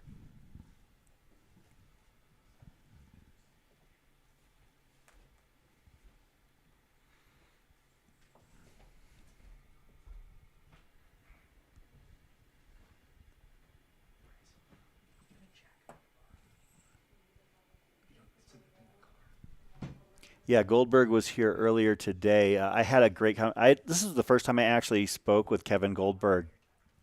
Was earlier today here off air after he was done with hanging out this morning in the studio with Matt Feldake. Goldberg is truly a fun guy to talk to. He is energetic, supportive, and you can tell he loves what he's doing. And he, Bryce, I have to admit, Goldberg seemed the slightest bit embarrassed at how assertive his fan base is. But I told him, I said, hey, they're positive. I don't mind people being positive in the chat. I mean, I might not, acknowledge or recognize every single BGE, but it doesn't mean I don't appreciate it. I mean, if your runner of choice is, Chad Wright or Kevin Goldberg or Sally McRae or Sarah Osazuski or whoever, I am here for it. As long as the discourse is positive, I have no problems with that whatsoever. Oh, yeah. I mean, Kevin's definitely an easy guy to root for, Yeah, because he's so damn nice. Like, he really is just, such a fun guy to talk to. And I was telling him about that video. I don't know if Brett ever got it to him, but about the video that Brett captured of him in his a home stretch run, basically, as he was approaching Buffalo Park, where Goldberg was dropping down 7:30, 8-minute pace at mile 247. And what's funny is he wasn't done getting the miles for the week, because when he was supposed to come up here, we were supposed to get him a lift from the finish line up to the studio, and all of a sudden he just shows up at the door. He's like, "Yeah, I'm just gonna walk." And then we're up. I mean, we're not too far from the finish line, but we're up on a hill. And then and after he was done, he was supposed to get a ride from Jamil back down to the finish line. Yep. And after about 2 minutes, he's like, "Yeah, I'm just gonna head back down. I'm gonna walk back down." So Kevin Goldberg, what a guy. What a guy. I saw several other people down there. Another person who introduced themselves to me, and it was kind of funny, was Wes Plate. Oh, yeah? I've never met Wes in person. I've obviously seen him seen him around at races, and obviously seen his work on YouTube and some of the films he's put together, including 2 excellent recaps of his Cocodona experiences in 2021 and 2022. But Wes Plate introduced himself to me, and I have to admit I was humbled, because he was like, "Hey, you're Chris. I just want to say I'm a huge fan." And I'm like, "Oh, wow." I'm like, "No, that's not how this works." I say, "Hi, I'm Chris Warden. I'm a huge fan." It's like, because what I'm saying here, and I know I appreciate everybody that's watching in the chat, but what we're doing is covering something to try and bring it to people in a current moment. I never look at myself as somebody whose work is going to be looked at and analyzed down the line. Whereas, Wes Plate's films are something that people are going to come back to and look at in the months and years to come. That's art. That is passion. I mean, I have a passion and a love for this sport, but I also don't have a talent for documenting it on an intricate level. I can look at something and I can call it, and I can make my way through a day celebrating and encouraging these runners. But when you talk about the filmmakers in this space, the people like Dylan Harris and Billy Yang and Wes Plate, like, those are the artists. Those are the people that are creating the good stuff. I'm just here to tell you what's going on right now and what I see in front of me. And what I see in front of me right now is Chad Cossey. Chad is in the home stretch of his 250-mile odyssey across the state of Arizona. Chad is a New Yorker. And so, congratulations to Chad. We'll see if we can find out a little bit more about his background. I do believe I saw him. I don't know how many days ago, but it was at Dead Horse. Yeah. And he came in and took a little bird bath in one of the faucets over there, and then just went on his merry way pretty quick. Nice. Well, Chad is no stranger to 200 milers as he ran Hellhole in 2021, finishing on the podium there in that 212 miler, and also finished Tahoe 200 last year in 81 hours and 30 minutes. Coming up for him later this year is the Bigfoot 200. But Chad is joining us here in Arizona for Cocodona. Hope he has enjoyed this experience, and to get done with this race. 109. It's going to be about 109 and a half hours, give or take a few minutes. But I don't see any pacer with him. I don't know if he's got any crew or anything like that. But kudos to him on his journey. This is not an easy undertaking.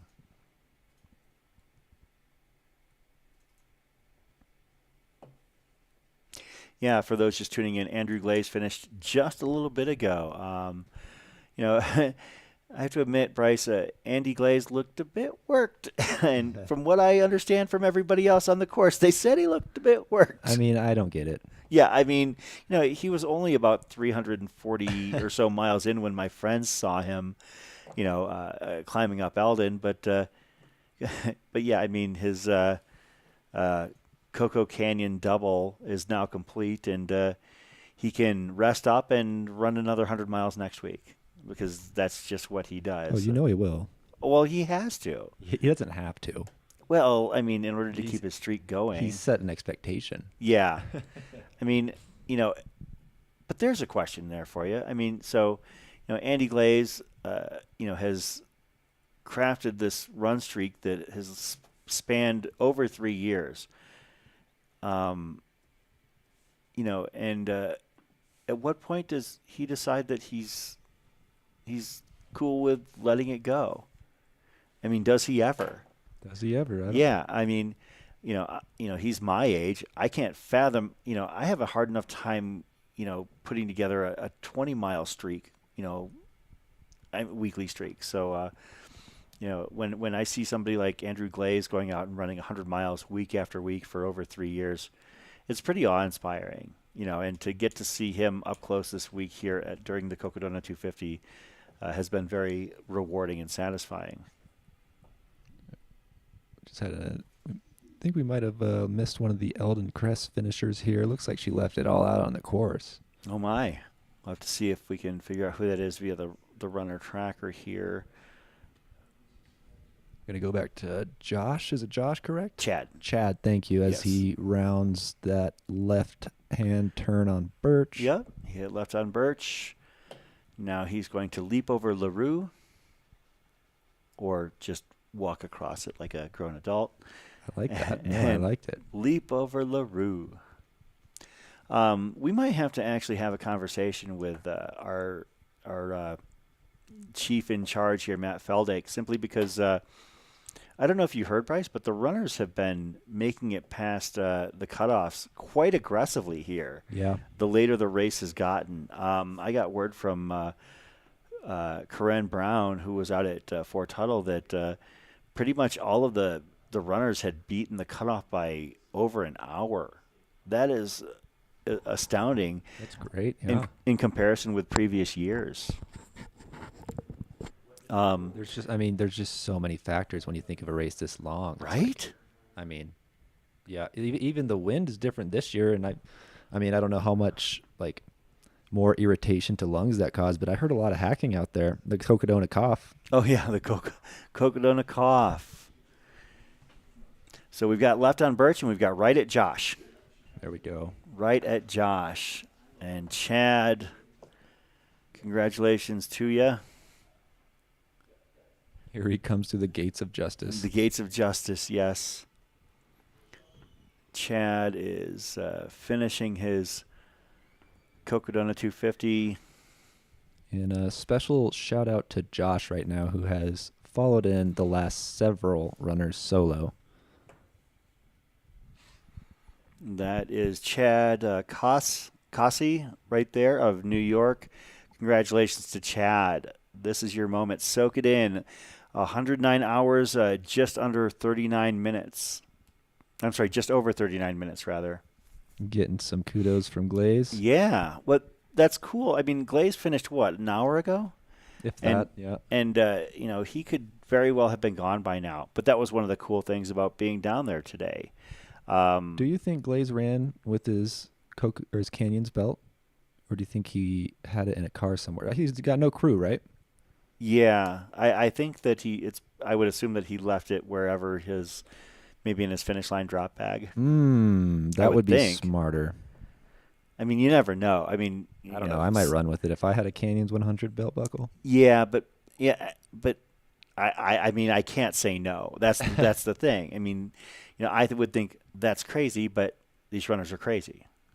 So, congratulations to Chad. That finish line chair right now, and he's getting up to take that post race photo, and hopefully he'll be taken care of by the volunteers and staff at the finish line. Chad Cossey, our most recent finisher of the Cocodona 250.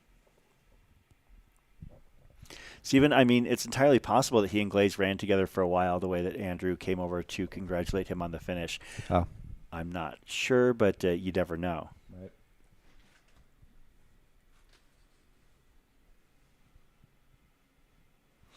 Right. Chelsea asking in the chat, how many miles has the camera person on the final stretch ran so far getting these finishers? As far as I know, Shad has run somewhere between 90 and 100 miles. It's not an exact number because apparently he has run at least, by his estimation, 6 or 7 miles while his watch was dead. So is it really? Oh my! And he didn't it even was mention dead. that. I mean, he charged it, but at the same time, those miles don't count. Especially, I would have stopped running. right? To have our volunteers basically like, I was gonna go out there and film, but then again, I just wasn't getting credit for it. I see some hugs shared at the finish line. I believe that was Aaron Fleischer in the back next to Andrew Glaze. Aaron Fleischer, one of the few, the proud, the 3-time Cocodona 250 finishers. Wow, Keeps coming back for more. that's awesome. And I wanted. He was paced. Aaron Fleischer was paced by Joe Carcione. Oh, really? Yep. Yeah, I met Aaron through some mutual friends. I believe Hector Rodriguez was who introduced us. So H-Rod, I know, did not have the race he was hoping to have. I saw his posts on social media and, of course, saw that his race had drawn to a close. H-Rod, you got to come back and you got to slay the dragon here. You got to beat the Cocodona Beast. I am rooting you on. I get excited to see when you're on a race roster because you're so much fun and entertaining. So, H-Rod, if you're out there in the chat or if you catch this later, I know you got it in you, bud. Just keep plugging away. Shad Burkholz ended up being 87 miles so far this week after uploading to Strava, but with his missed miles, yeah, he's somewhere in the 90s, and he's gonna be follow filming tomorrow. Oh yeah, that's what I was seeing. Now the thing is that I'm a little bit concerned about the follow filming tomorrow because I don't feel like there's gonna be all that many runners on course for our Golden Morning. Oh, you don't think so? You think they're all moving too fast? I think a lot of them are, Bryce. I mean, the next cutoff here, like for reference, our next cutoff, the final on-course cutoff for the Cocodona 250 and Sedona Canyons 125 is Walnut Canyon. Walnut Canyon's about mile 228, so at that point, 228, 229, the runners have about 21 or so, 22 miles to go. Runners have to hit Walnut Canyon by 9:30 p.m. They have to be out of the aid station by then and head over to Eldon and head up the mountain and then back down, as we have a couple of finishers for the Eldon Crest 36. Celebrating. I didn't catch their bib numbers. I'll see if I can. 783, 77 something. 783 and 771. All right, let's see if we can give them their credit due. 771 is Shane Chisholm, and 783 is Benjamin Moore. Love your paints. Congratulations to the two of you hitting the finish line. Looks like about 11 hours and 43 minutes into their Eldon Crest journey. We have a couple runners making their way through Buffalo Park. Yeah. Did you get any miles at Buffalo Park this week, Bryce? No, unfortunately not. Have you ever gotten miles at Buffalo Park before? Have you ever been out there to run? Summer and I ran Rory's. We ran the 6 hour at Rory's Doggy Dash last year. Oh, And had an the absolute Doggy Dash. blast. Yeah, I would believe that Buffalo Park's the kind of place where you can kind of, see, you get into a groove and you start running out there, and all of a sudden you see somebody else running and they just go smoking by you. Oh yeah, And then you check Strava to figure out who it was, and it's somebody who's like, at the Olympic trials for like 10K or something like that. it's definitely the stomping ground for the elites. But it's a fun loop to do. I've done some Buffalo loops here and there when I'm in Flagstaff. Nice. Let's see. Somebody asking who Andrew Glaze is, Adam. Is he a calligraphy artist and calligraphy enthusiast gun runner? I don't know if he's a calligraphy enthusiast, but he's a hell of a runner. I wouldn't put it past him. You never know. He's got a diverse guy.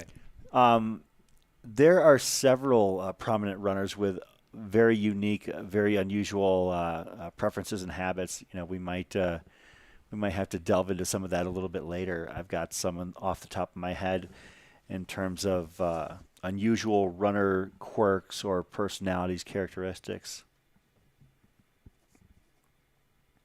One of them, for instance, I'm just going to throw one out there. Lisa Kravitz, finisher of the Eldon Crest 36, collects snow globes. Oh really? Yeah, apparently she's got a couple hundred of them. I actually got a snow globe from her for Christmas one year of Camelback Mountain. And it was gold wow. snow, so it was actually really cool. That's awesome. Yeah, I am very proud of that. I think the world of that gift. So, Yeah. if you've got any interesting stories from prominent ultra runners and trail runners about the things that they like to do on the side, in addition to running and maybe having real jobs, just let us know. Adam asking, would you rather fuel a Cocodona 250 with only gels or have to smell every pair of shorts, leggings that comes across the finish line? Adam, give me those shorts and leggings because I cannot handle that many gels.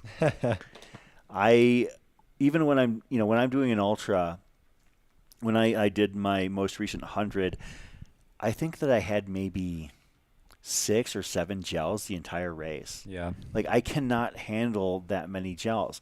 I use gels in between aid stations as an emergency thing. Otherwise, I'm grabbing, some sort of fruit or, maybe bean roll-ups or, if we're lucky enough, hamburgers or, barbecue pork sandwich. But I cannot handle that many gels. I mean, they don't upset my stomach. They just upset my being. Like, I use Spring Speed Nut as a gel. Like, that's my fuel of choice. And what's funny is every time I go to the local running store that I frequent in Phoenix, I end up buying like 2 or 3 every time just because I just throw them in my pack. I'm like, oh, I'll just, use these later. But I never use them on anything less than a 20-mile run.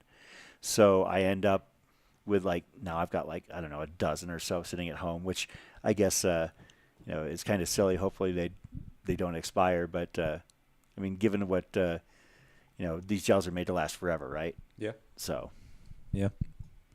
So given the choice of smelling stinky laundry for a couple hundred runners who have each run a couple hundred miles, or a handful of gels and nothing but gels for an ultra, give me that dirty laundry.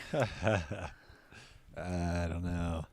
That's a tough one. I mean, Spring makes some decent gels, I could put down quite a bit of awesome sauce.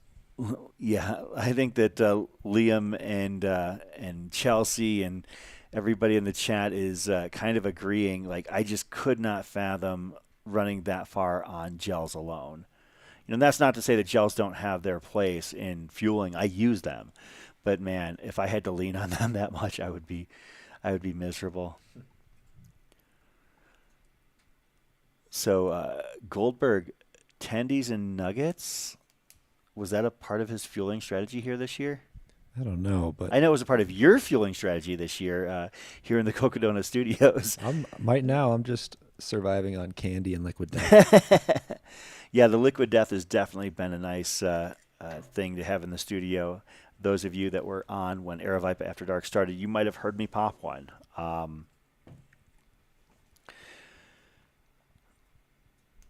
Well, we have a little bit of a lull. Uh-huh. I think we're going to go to a bit of a commercial break. Yeah, let's do that. Let's give everybody a chance to recharge their batteries and go to the bathroom, whatever they need to do.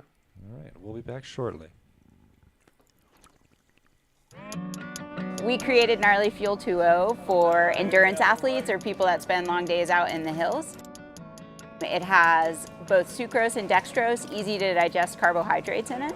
25 grams or 100 calories per 12 ounces. Has a full range of electrolytes, 250 milligrams of sodium, and then also chloride, potassium, magnesium, calcium. One of the things that kind of distinguishes us from other fuel products is that we have HMB, the metabolite of the branched chain amino acid leucine, which helps you recover while you're running. So it's an all-in-one fuel, electrolytes to replenish, and HMB to recover.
There we are. We're back here at the finish line of the Cocodona 250. I have to say I love that Speedland commercial because Dylan Bowman is one of my favorite people to talk to about this sport. His enthusiasm knows no bounds, and plus I've been associated with his family for many, many years. So, shout out to Speedland, one of the sponsors here for the Cocodona 250. Also, we had an ad for Gnarly there.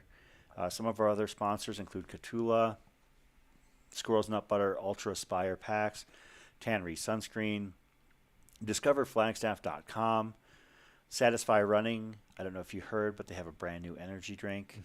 Latinos Run, Uptown Pub House, and our nonprofit partners, Wilderness Volunteers and Rising Hearts.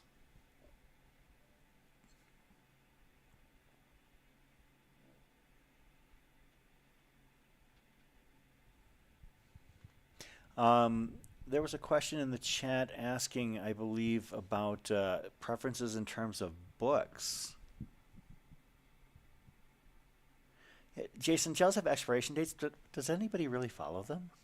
Have you ever looked? Actually, so when the drop bags are not claimed after a month after a race, they basically are all donated. So I'll pick through and remove rotted fruit and sometimes open blades. I've seen a fixed blade knife yeah, there's some interesting things in drop bags, Chris, and there are a lot of gels in there, and I do look at the expiration dates before I consume those. So you've seen, I'm sure, the Jamil and Skylar drop bag challenge from several years ago that they did that was absolutely hilarious. Oh yeah. But what have you seen, in when you're basically, trying to get rid of those drop bags, okay, you want some of the weird items? Yeah, darn right I do. So I've seen a full thing of real maple syrup. Oh wow! At least it was real maple syrup. It was real. No, it was legit. There was one time where it was a cooler, 12, 20 quart cooler, just like a kind of one you carry around, filled with chocolate protein shakes to the brim. And the gentleman asked us to ship them back for him. And I don't know you're actually legally allowed to ship liquid, and the cost of shipping was probably 3 or 4 times the value of the actual shakes. Right? And I'm not sure what actually happened with it, but there are some interesting items that come through in drop bags for sure. Yeah, I mean, I know what it costs to ship wine, and at least you're getting something there. Yeah. I mean, but to ship like protein shakes, I mean, It I was don't know. like it was like Were they like home mixed, or were they no, like? they were like the lean like it's like protein or meal replacement shakes that you would eat or Okay. you would drink, I guess. Okay. Yeah. Yeah. I mean, wait. Okay. So, Oh, do you remember offhand what race that was for? Was it like at least one of a looped races, or was this like? I want to say maybe javelina. Okay, that's ridiculous. Oh yeah. I mean, you only need like maybe 5, absolutely worst, 6 or 7 shakes if you're gonna like double dip on one of your loops. Yeah, there was recently there was an open blade like a fixed blade knife that I took out of a Ziploc bag. It was just a random Ziploc bag and sitting in the pile. I was like, this is dangerous. Took it, put it in my backpack. Was gonna like take it home. I'll take a fixed blade knife. Sure. Forgot it was there. Put my hand in the backpack and just like slice my finger. Oh off. no! Oh jeez. So, probably not the best thing to put in a drop bag. I could see a foldable knife. So Liam talking about how expired spring energy are the worst. Well, I mean, I love spring energy. That's my jam. I don't know if I've had any that are expired or not, simply because I just don't look. Yeah. They've got that kind of taste, though, that, it's never really bothered me one way or another. I mean, Sure. like I said, those agree with my stomach. I love the fact that they've got a punch of caffeine in them, and the fact that they're 250 calories makes them easier to carry and transport. Looks like we're having another finisher here in the that's a Cocodona bib there. Is that bib number 111 I spy? 117. 117. Bib 117, Evan Birdie, Arizona resident. Congratulations to Evan. Right before that, we were showing some, those were some drone shots from over at Buffalo Park. Correct, yeah. Yeah. So Evan Birdie from Scottsdale, Arizona. Congratulations to Evan. Getting it done at Cocodona 2023. As we mentioned, if you want to run Cocodona 2024, the link to register is at the top of the chat.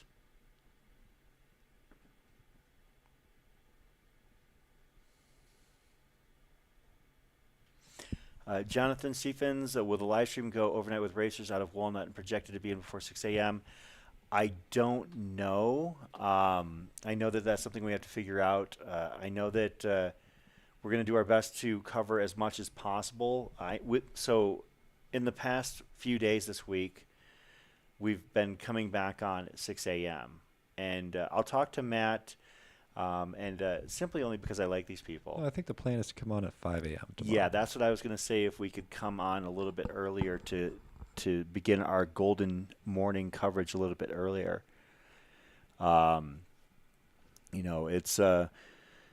It's going to be an early morning. I don't know how late we're going to go tonight. We mentioned, obviously, we're going to have guests in studio. But we'll see what happens. We're going to play it by ear, and I am going to defer to the expertise of Matt Feldake and Jamil Curry.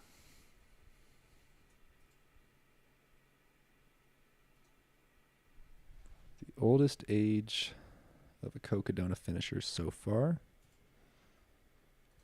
I don't know if I can find that, but I believe I can find the oldest entrant into the race. And see if they finished.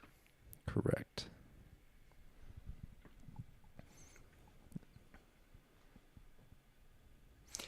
So we got James O'Brien at the top of the list.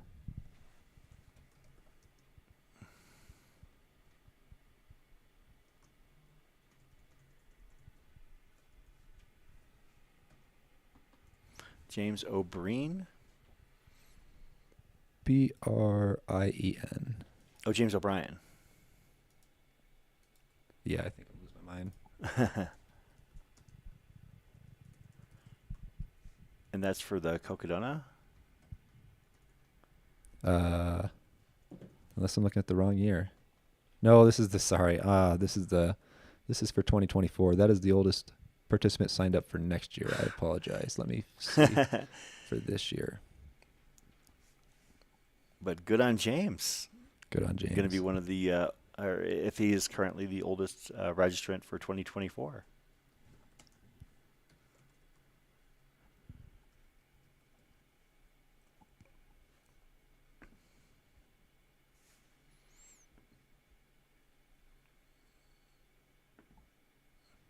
I keep on waiting to see if there's like all of a sudden some like holy crap name that jumps into one of these Cocodona races for next year.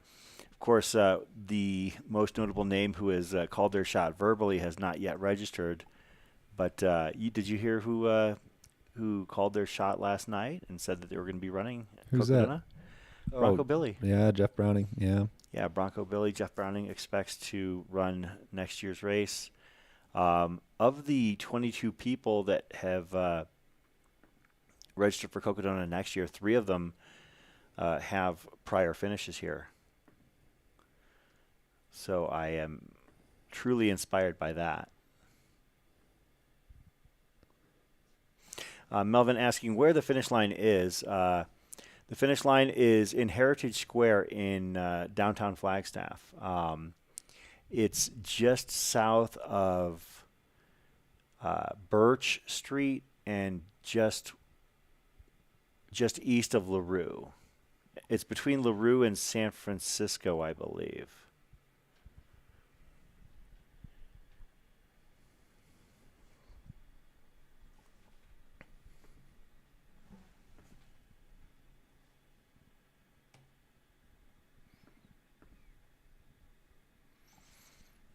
Yeah, I'm really excited to have Aid Station Fireball out here running the Alden Crest 36 next year. Number one, because I'm happy for him to come out here and run the race. It'll be his first Aravaipa race. Because strangely enough, not that there's anything wrong with this, but I just found it funny because he came out here to run a race earlier this year, and he ended up running the Pemberton 50K. I think he ran the 25K there. Wait, who is this? I'm sorry. Aid Station Fireball. Oh, really, Liam? Yeah, he didn't. Again, I don't have a problem with him not running an Aravaipa race. You know, love to see him and hang out with him. He came to the group run, and I went out to see him at Pemberton 50K, which is a classic Heritage Arizona event. That was where Jim Walmsley ran a 2:49 50K a few years ago, which is just mind-boggling. Yeah. But what's funny is that he came out during Super Bowl weekend when the Super Bowl was here in town. And the reason he did that was because he said it was the cheapest flights he could find. And that just blew my mind. Oh, really? Yeah, I was like, of all the times to come out to Arizona, Super Bowl weekend would almost never. And then he found a place to stay in Scottsdale that he said was reasonable. I would not have guessed. Yeah, no. I would have assumed that the Airbnbs and the hotels would have been going for $400 or $500 a night, because I know that the big chain motels were charging $450 that week per night, like in some 2-star type joints, the national chains we're all familiar with. Sure. And they had ratcheted up their prices for Super Bowl week, but somehow he found a perfect travel package. So Yeah, good for String Bean. Wait, String Bean? Wait, who? no, this was Liam. Oh, you're talking about Liam. I'm sorry. I thought you said Joe. No. Oh, wow. Asking for a friend who's getting inspired but wonders if he's too old to attempt the 250. No, we've had people in their 70s attempt this race. There were, I can't find the exact participants, but there were 2 this year between the age of 60 and 69. Yeah. I mean, I know we've had 70-plus-year-old starters before. I don't know if they finished, but I mean, several starters in their 60s and finishers as well. So yeah, that absolutely. Oh, he was staying with family. That explains it. Uh-huh. Yeah, Chasing Cutoffs, the podcast, shout out to them for, helping us with our coverage. I mean, really, augmenting the following of the back of the pack chase here. The last 3 runners are moving at roughly 2.5 miles an hour with 20 miles to go after Walnut Canyon. Aid Station Rest. The DFL podium runners to arrive between 5 and 7 a.m. If that happens, if it looks like it's going to go that early. The final finishers? Yes. Yeah. We need to really, gosh. Holy cow. we need to probably do some number crunching here because, we're going to go on early tomorrow, but man, I'd love to, cover as many of these runners as possible. I mean, and now that it's Friday night, I mean, I can sleep in after this race is over and I don't have to actually work the day job. I'll help you guys break down the studio and everything like that. But after that, I'm just going to plop my head down and not wake up till, Sunday night. Oh, for sure. Yeah. Oh, we might have somebody making their way into the finish line here. Nice. Another finisher here at the Eldon Crest 36. That's bib number 805. See if we can get an ID on that runner as I quickly fumble through my laptop. That is Simon Baker. Simon Baker at the, what would that be? That would be just over 12 hours. 12 hours, 5 minutes. Congratulations, Simon, for finishing the Eldon Crest 36. Nice job. Yeah, Jason, I'm wondering this myself. This is a question that has been really challenging me here. As you can see, sunset over the San Francisco peaks here just outside of Flagstaff. Who is the pilot here? Is this Q? This is Q. Q. I met Q earlier tonight. Q was just like when he came into the studio house and introduced himself. I had never met him before, but Q's been doing a great job with these shots here up in Flagstaff. All of our drone pilots. Absolutely. Yeah, Q, Jason, But Jamil earlier. Q's staying out till last light tonight, which we appreciate. Oh, fantastic. Thank you, Q. Thank you very much to you and to all of our other filmers. As I mentioned, Jason, Enzo.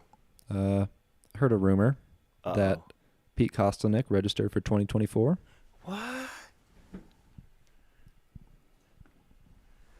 So I guess Pete is in the process of possibly relocating up to Flagstaff. Oh, okay. So I mean, he'll still be in the state, which is awesome. Because Summer and I were in Ahwatukee for a while, and we get to see Pete in passing sometimes on some of the bike paths out there, and as long as he's not going too far, Yeah. You know what?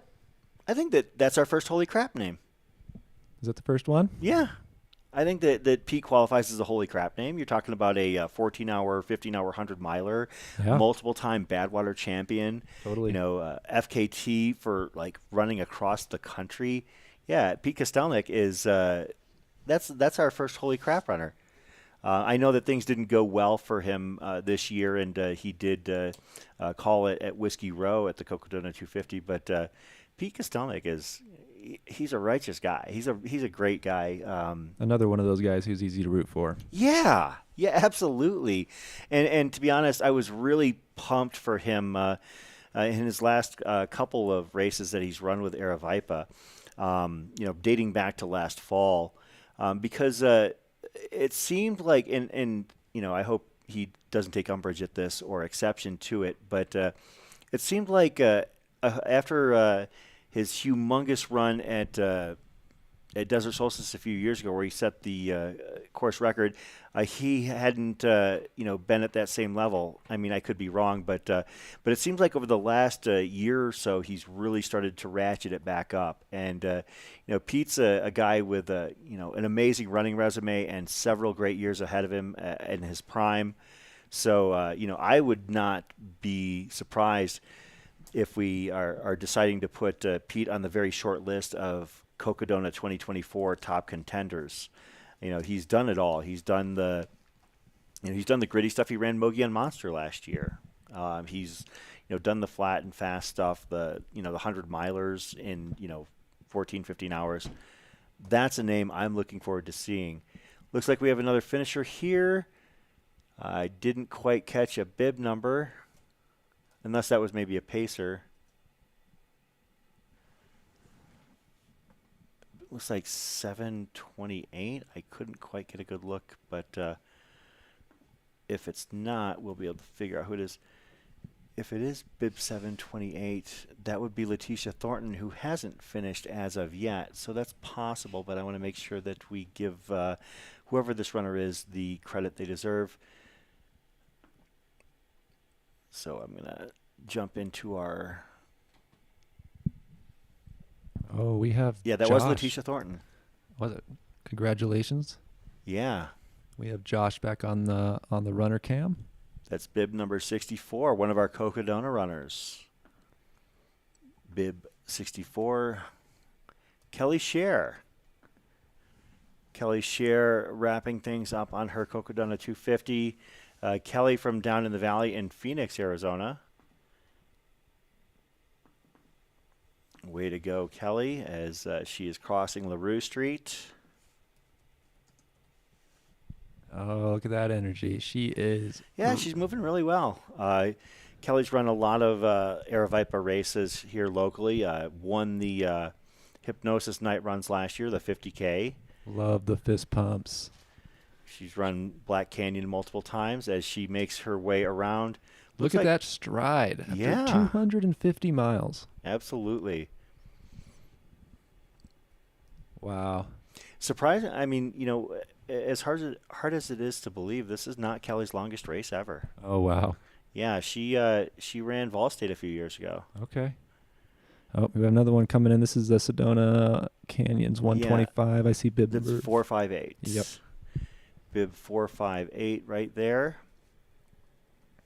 That is Kyle Carter. Kyle Carter finishing up here. Kyle is from Prescott Valley. Congratulations to Kyle getting it done. Chris, do you have any idea how many 250 runners are still on course? I can try and grab an eyeball. I'll see if I on can that. too. Our tracking is the exact same tracking that you folks have out there at home. You can access the runner tracker that we're using for the Cocodona 250 and the Sedona Canyons races by the link in the description. But I mean, there's still a sizable number of runners out there, all of whom who have crossed the 225-mile mark. Yeah, we're gonna have to figure out how to handle this.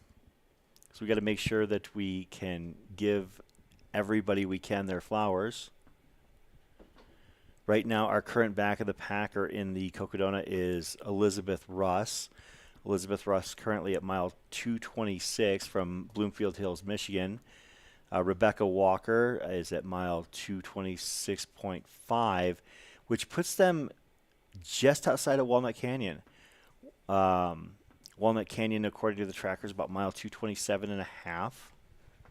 So these runners are a mile out from Walnut Canyon, which is the final checkpoint that they have to leave.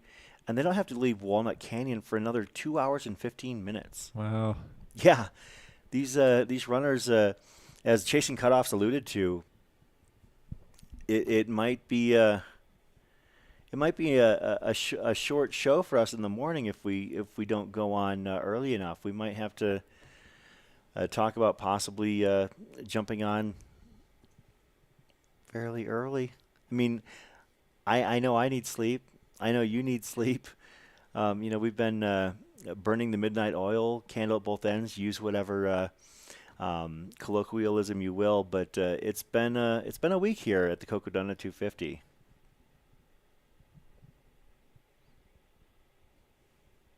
Yeah, Chris, if you haven't done many trail runs past 15 miles, and you're thinking about Eldon Crest, again, this is another situation. The Eldon Crest race is 36 miles with an extremely generous cutoff. In fact, it might be the most generous cutoff in all of sports.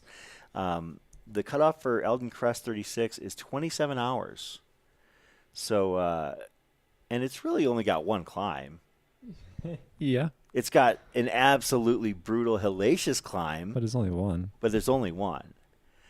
And it is, of course, ascending to the top of Mount Eldon just outside of Flagstaff at 9,100 feet. But still, just one climb. Right. So you can wrap your head around one. Yeah, I think so. Adam asking the questions that matter in the chat. Would you rather sneeze and a gel appears in your hand or fart and have a come out your mouth but your bottles fill back up? I don't even know how to It's Friday, man. Who's left in 250 Seatown? Quite a few people. I mean, and we're going to do our best to cover as many of them as we can. I mean, I'm talking like, at least another 40 or 50 people in the 250 at this point. So, I mean, it would take me a significant amount of time to name them. But as I mentioned, everybody's trucking. Our current DFL status for the Sedona Canyons is Benjamin Kuhn, and he is about a mile out of Walnut Canyon as well. So, and I guess there are a handful of runners at Walnut Canyon. It looks like there's about 4 of them there or thereabouts. Mark Tetrol, Sean Barnes, Brian Booth, and Jenny Dolak. I'm not sure if Brian is coached by Pete Mortimer, but he's got an 8 more miles hat in his bio. Oh, okay. So most likely. That's entirely possible. Oh, it looks like we got Josh back on the follow cam. Bib number 410. Bib 410. Looks like a New Mexico flag. I could be wrong. I think you're right. Bib number 410, you are correct. Kathleen Stabler coming to us from Albuquerque. We do have bib number 116 on the Q drone. Bib 116. Making their way through Buffalo Park here. Man, that's good eyesight right there. It's bib 116 that's in Buffalo Park right now? Yeah, I could Cheryl totally Lambert. see that. Cheryl Lambert. I'm just kidding. Q told me. I was going to say, that's some good eyesight right there. If you can read that from the drone shot, boy, you've got you should be a pilot. She is, that actually runs in the family. My dad and brother are both pilots. Oh. But Cheryl's in the 250, correct? Yeah. Cool. So as you mentioned, right there is bib 410. What was that, Kathleen? Kathleen Stabler. Yep.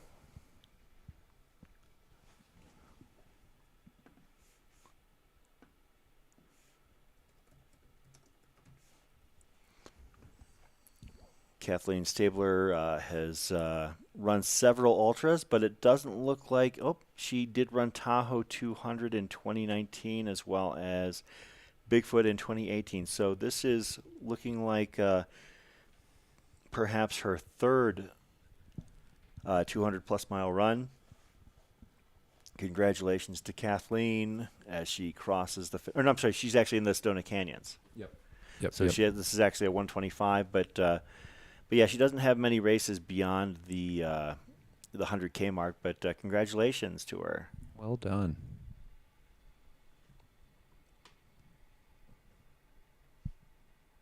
And we'll send it back to Buffalo Park. That does make me want to go out there and run some Buffaloops. Yeah, but it's getting cold outside here. That's what I thought as soon as I walked out the door this morning. You just get moving, wear some gloves. Yeah, but you're fast. Moving, is different for you than it is for me. I mean, it takes me a while to get even like plodding, meanwhile you're, 10 miles in by the time I've got my shoes tied. So,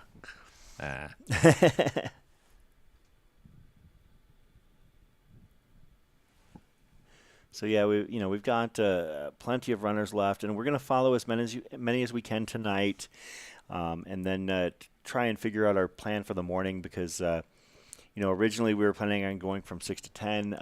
We've pushed that back, so now tentative the plan is 5, but we're going to figure out where we're at as the night draws to a close, and see see what we're going to do. I mean, we want to bring. I'm going to be honest here. We want to bring as many of these finishers to you as is humanly possible. It's gutting to me to not be able to bring every single finisher in. On the call. One of my favorite runners in the Cocodona 250 was Jimmy Strayhorn, and Jimmy Strayhorn was the next finisher after we went off the air, and I felt terrible about that because I am a Jimmy Strayhorn mark. Yep. But we just simply have to pick and choose our spots, and we got to get some rest sometime. And Yeah. we've only got so many people on the call. We will do everything we can to bring as many runners to you as possible.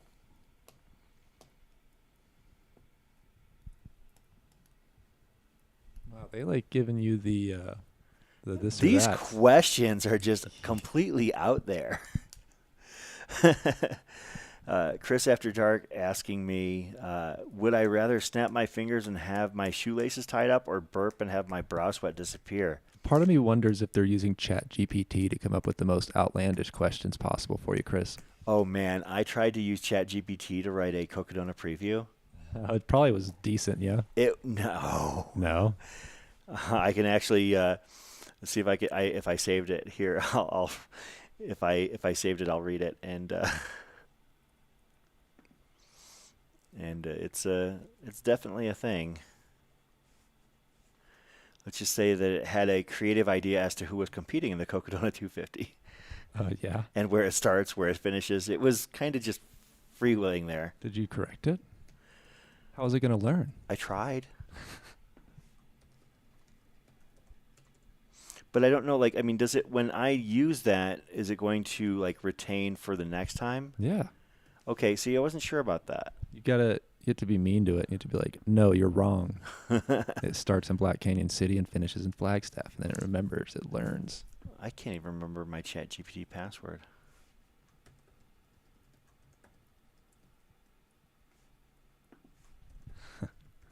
Kipchoge in the chat.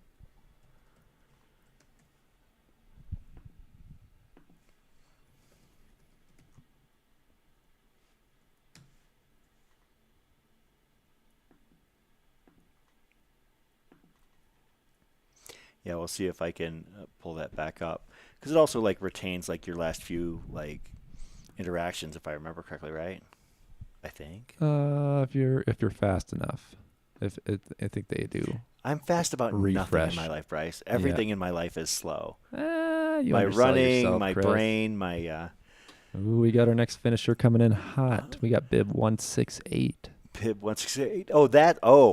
This is a story, Bryce. I actually met this young man in the streets of Flagstaff on yeah? Sunday. This is Tommy Jacobson. Okay. Tommy Jacobson, Bib 168.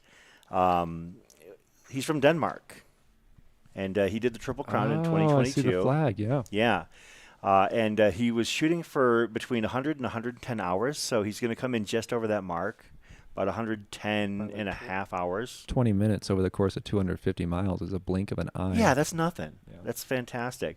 And Tommy, when he's running, he likes to raise funds for children's charities in India. And on average, he's raised an average of about $35,000 per year over the last few years, raising money for children's education causes in India. Good for him. Yeah, great guy. Like, we were just talking and hanging out on one of the patios at one of the local establishments here in Flagstaff. And so I actually came up to him and talked to him because I saw him sitting there with luggage with duct tape with words scrawled on it. It's kind of a telltale sign that you know somebody's getting ready to run Cocodona. They use the same tape for their luggage as they did for their drop bags, probably. Yeah, pretty much.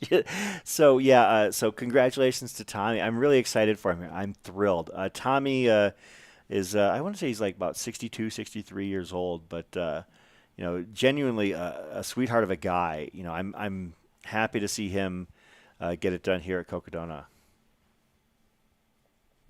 As he makes his way to the gates of justice. The gates of justice down Cocodona Alley.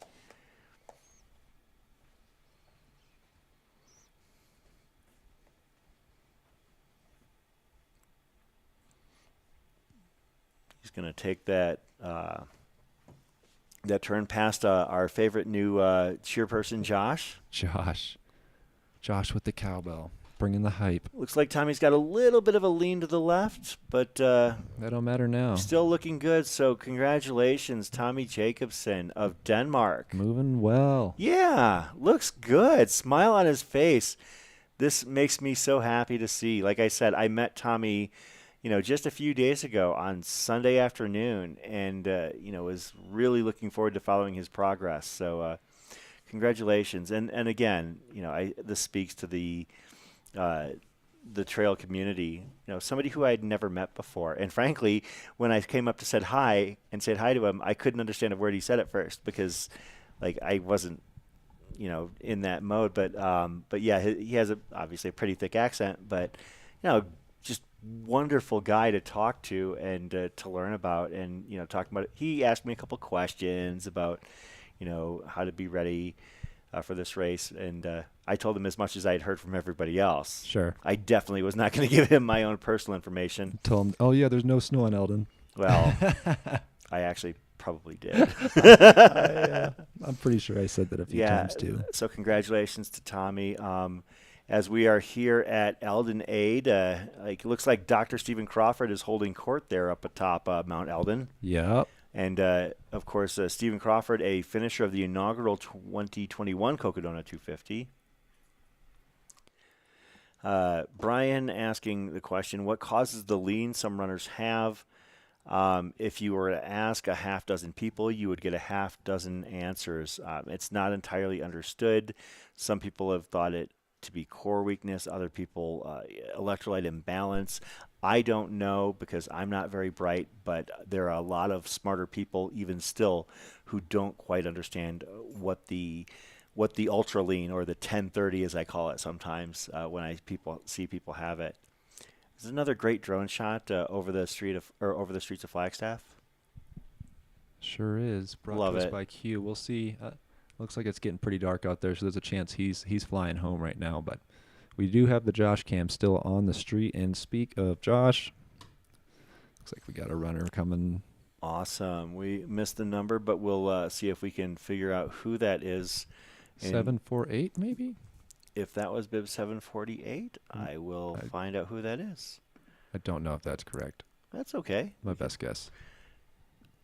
Well, it's we'll offer up refunds to all the viewers at the end. 748. No, that's not 748. I don't think. But I'm going to actually see who crosses the finish line next for Eldon Crest 36, as well as zoom into our runner tracker and see if I can ascertain it from there. 457, perhaps. Perhaps. Looks like we need to pivot. 458. Oh, it was 458. Was that him? I don't know if that's the runner who just came in, actually.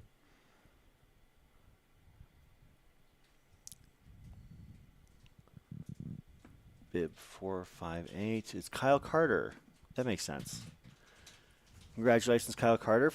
No, that was the prior runner. We did already call Kyle Carter in. So we're just going to have to do it the other way. We can figure this out. Teamwork.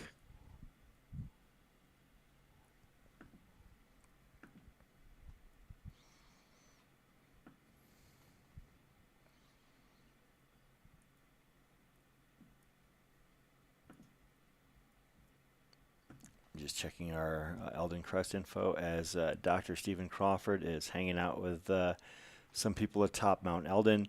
From here, it's all downhill from here. It's true, mostly.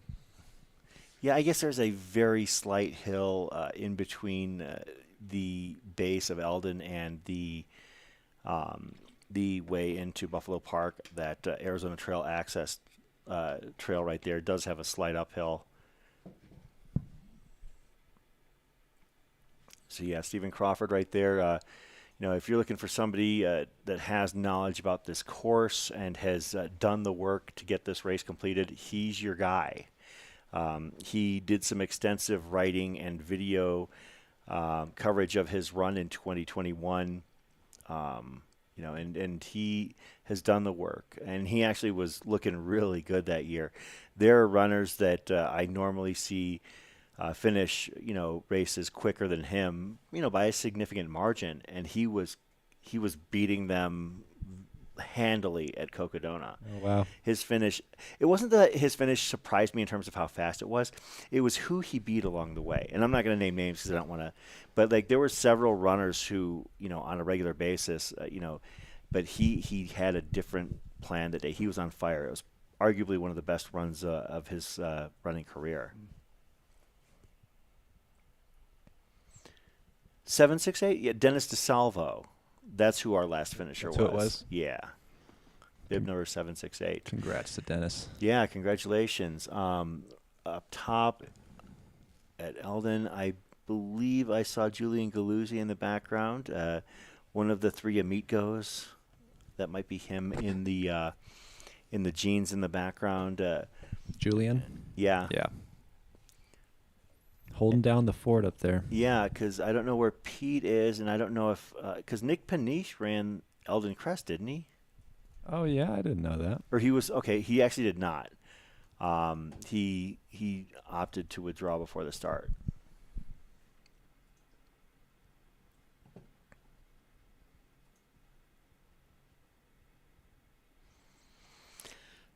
Sean asking how much longer we're gonna stream. Have a friend who's a few miles out. We're not cutting out here anytime super soon, but we're definitely trying to figure out how we're going to approach our coverage here between now and 10 a.m. tomorrow, when the finish line is the cutoff at the Cocodona 250, the Sedona Canyons 125, as well as the Eldon Crest 36. We will do our best to carry as many finishers as we can.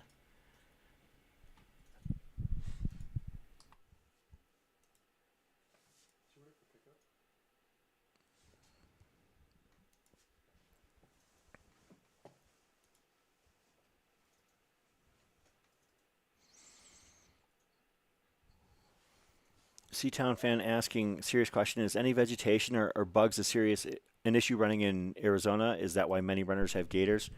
Bryce, we could actually probably compare and contrast notes on this one. Is vegetation an issue? Cacti can be an issue.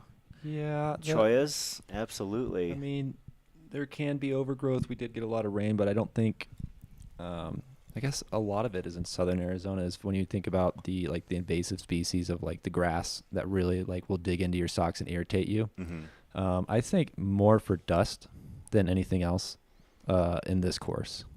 On this course, yeah. I mean, if you're down in the valley, it's a little bit different. It's, I don't wear gaiters for any distance. Not really, something I prefer to wear. I mean, I know that a lot of people swear by them here in Arizona, but I've never worn them. They have their place for sure. Do you wear them? I have. Okay. If I'm running and if I know I'm going to be hitting up a bunch of washes and running through sand, especially. Sure. Yeah. That's one of the things that's a pro about Gore-Tex shoes also, is that you get a lot less dust and sand that come through those pores in your shoes. Mm-hmm. Downside is your feet smell real bad after a long push. It's like we've got a couple of finishers coming in.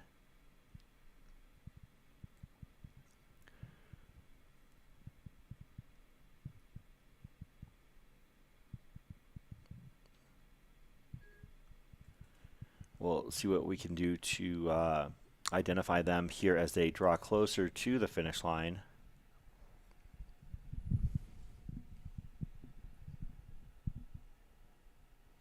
How much cooler is at the top of Eldon compared to the finish line? That's a good question. Bib number 773 right there. I caught that. Bib 773 would be in the 36. And that would be Jim Reed making his way down Beaver Street. Hey, Bryce, you want to handle this question from Scott Bartlett? I think you should put it up on the screen. Let me see. It's been a little funky today with the pop-up, with the messages. Give me a moment here. But the question was, does Aravaipa run a race at McDowell Mountain outside of Fountain Hills? Most certainly. Oh, boy. We got a couple. Actually, more than a couple. There's, I think, 4. So we got, of course, Javelina 100. One of Aravaipa's most premier events. It usually sells out pretty fast. It's golden ticket race, competitive loop course, and some of the flatter trails through the park. For frame of reference, Javelina 100 is registration opens on January 1st every year. That is bib number 803 here at the the Eldon Crest 36, bib 803, is David Kornman. Congratulations to David. But yeah, the Haviland 100 opens for registration every January 1st, and it occasionally sells out in early February. Yeah, it sells out. Yeah, it's a super popular event. The finish line atmosphere is very party-like. It's like a desert night party rave, ultra marathon combination. It's a lot of fun. Absolutely, a lot of energy and a lot of wackiness out there. So yeah, this year's event is sold out. The wait list does move, however, and the wait list currently shows on the 100-miler. Oh my, 316 people on the wait list for the 100-miler. Yeah, that sounds right. And for the 100K, 321. Yep. And keep in mind, for the 100-miler, there are 850 spots, and in the 100K, there are 350 spots. So it's a very popular event. We also have the Jackass Night Runs. Currently, there are 199 entrants in Jackass Night Runs, which is one loop on the course. And the wait list there, I think actually it's 200, because there is a wait list of 63 people for Jackass Night Runs at this point. Yeah, we've got all sorts of events at the McDowell's. So if you're interested in running out there, we got you covered. That was bib number 803, as well as, I believe, bib number 7. Here he comes. Bib 803. David Kornman finishing his Eldon Crest 36.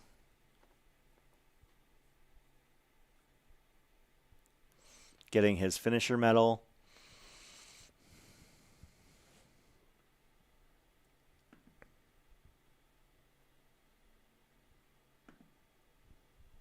And we'll do our best to identify this runner again as well. I spaced it. I should probably be writing these down so I can refer to my little list. Jim Reed right there. Jim Reed, bib number 773. Congratulations to the two of them for making it to the finish line.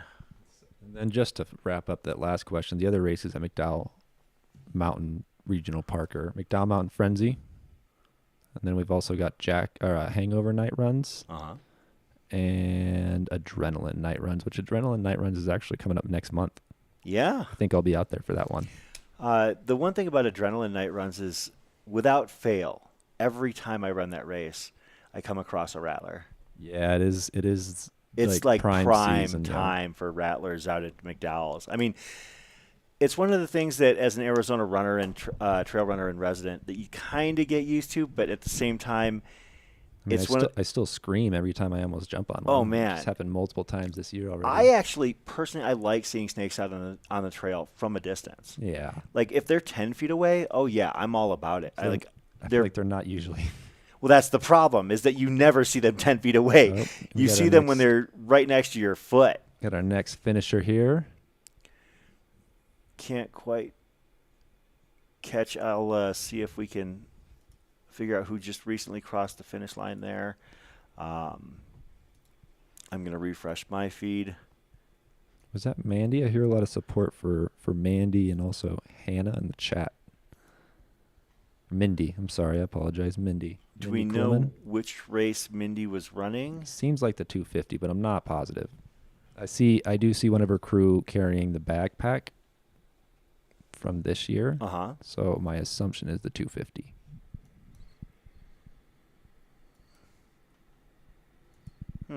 My tracker it's the chat's Mindy Coleman? Saying Hannah. Oh, Hannah. Okay.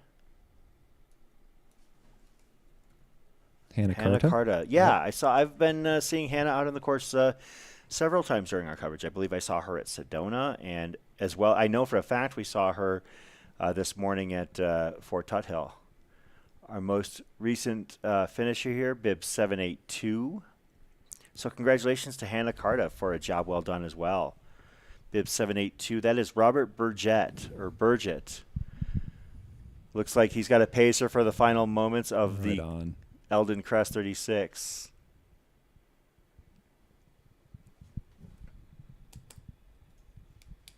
Yeah, Shad, adrenaline, I'm not normally a big night race person in terms of running them. I tend to be asked to work the beer garden on occasion, and I tend to like to hang out and tailgate at the night runs. I might do the shorty distances, the 5K to 5 mile distances, just for fun and to see how much I've slowed down over the years.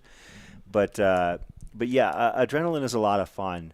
The course variance out there is different than I think the rest of the summer series in my mind. The night series, of course, we have races at pretty much all the regional parks in the Phoenix area. I got a question. Do you carry anti-venom with you?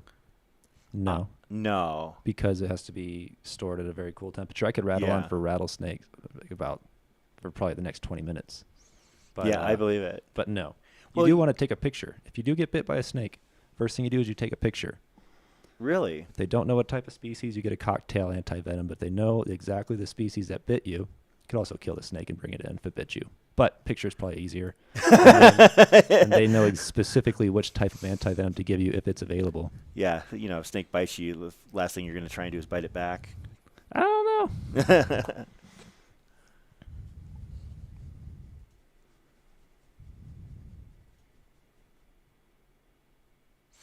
Chris, if you think somebody doesn't look that impressive in the race, then come out and show them how it's done. Yeah. We got registration for next year is open. Cocodona 250. Would love to have you. Put your money where your mouth is. Absolutely. We welcome runners of all shapes, sizes, ages, and backgrounds here at our Aravaipa races. So, we're impressed by everybody. I'm that guy at the back of the pack a lot of the time.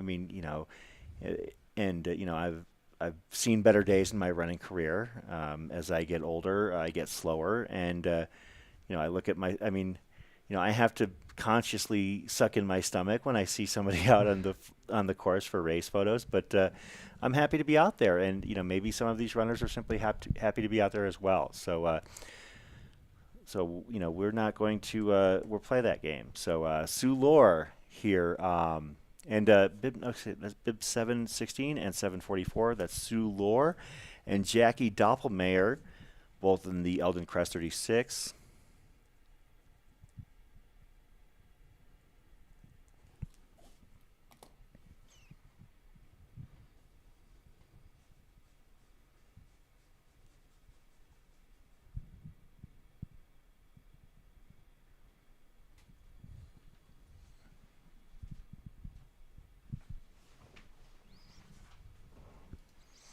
And you know what? It's going to be kind of interesting here as the night goes on. The streets of Flagstaff get a little bit hopping on a Friday night. Oh, for sure they do. Well, especially now because it's graduation weekend for Northern Arizona University. Oh. So busy time to be in Flag. I would think that there's going to be some celebrations going on in the streets whether or not we were there. Yeah. But there's going to be a double-decker group of celebrations there, NAU graduates and college students in general, and Flagstaff is a fun place to hang out with in downtown. A lot of great little bars and restaurants, some great places to eat, great breweries. As Jackie Doppelmayr, bib number 744, and bib number 716, Sue Lore, crossed the finish line at the Eldon Crest 36. Getting it done. What better way to celebrate your graduation than running to it from Black Canyon City, Good point. I'm just saying. Good point. Run the race in a cap and gown? I'm here for it. Oh, imagine just tossing it in the finish line chute. Dude, that's a baller move right there. Are any Aravaipa races not sold out for 2023? Majority of them. Yeah. So there are, I guess you could say, A races or, the high profile races that are sold out. Javelina 100 is sold out, but there's a wait list.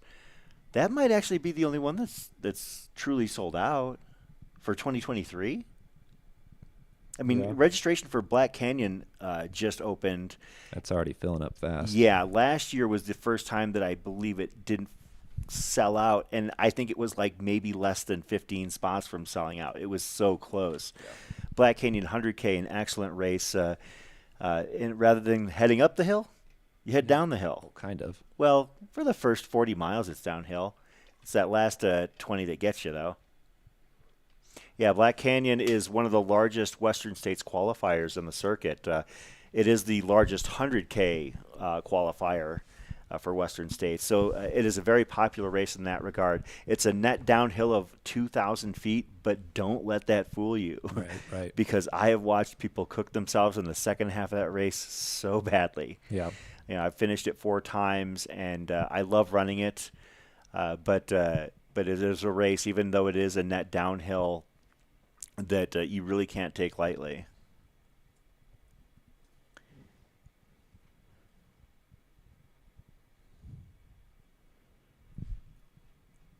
Yeah, I mean, you know, having 100 is probably the exception to the rule. Having 100 sells out. It's crazy how quickly. I mean, people will ask me, you know, when a certain race goes on sale, and I'll say, well, you'll be fine. You know, you'll be fine. But with having 100, I tell them, and I've known people to have set alarms for New Year's Eve, shortly after midnight.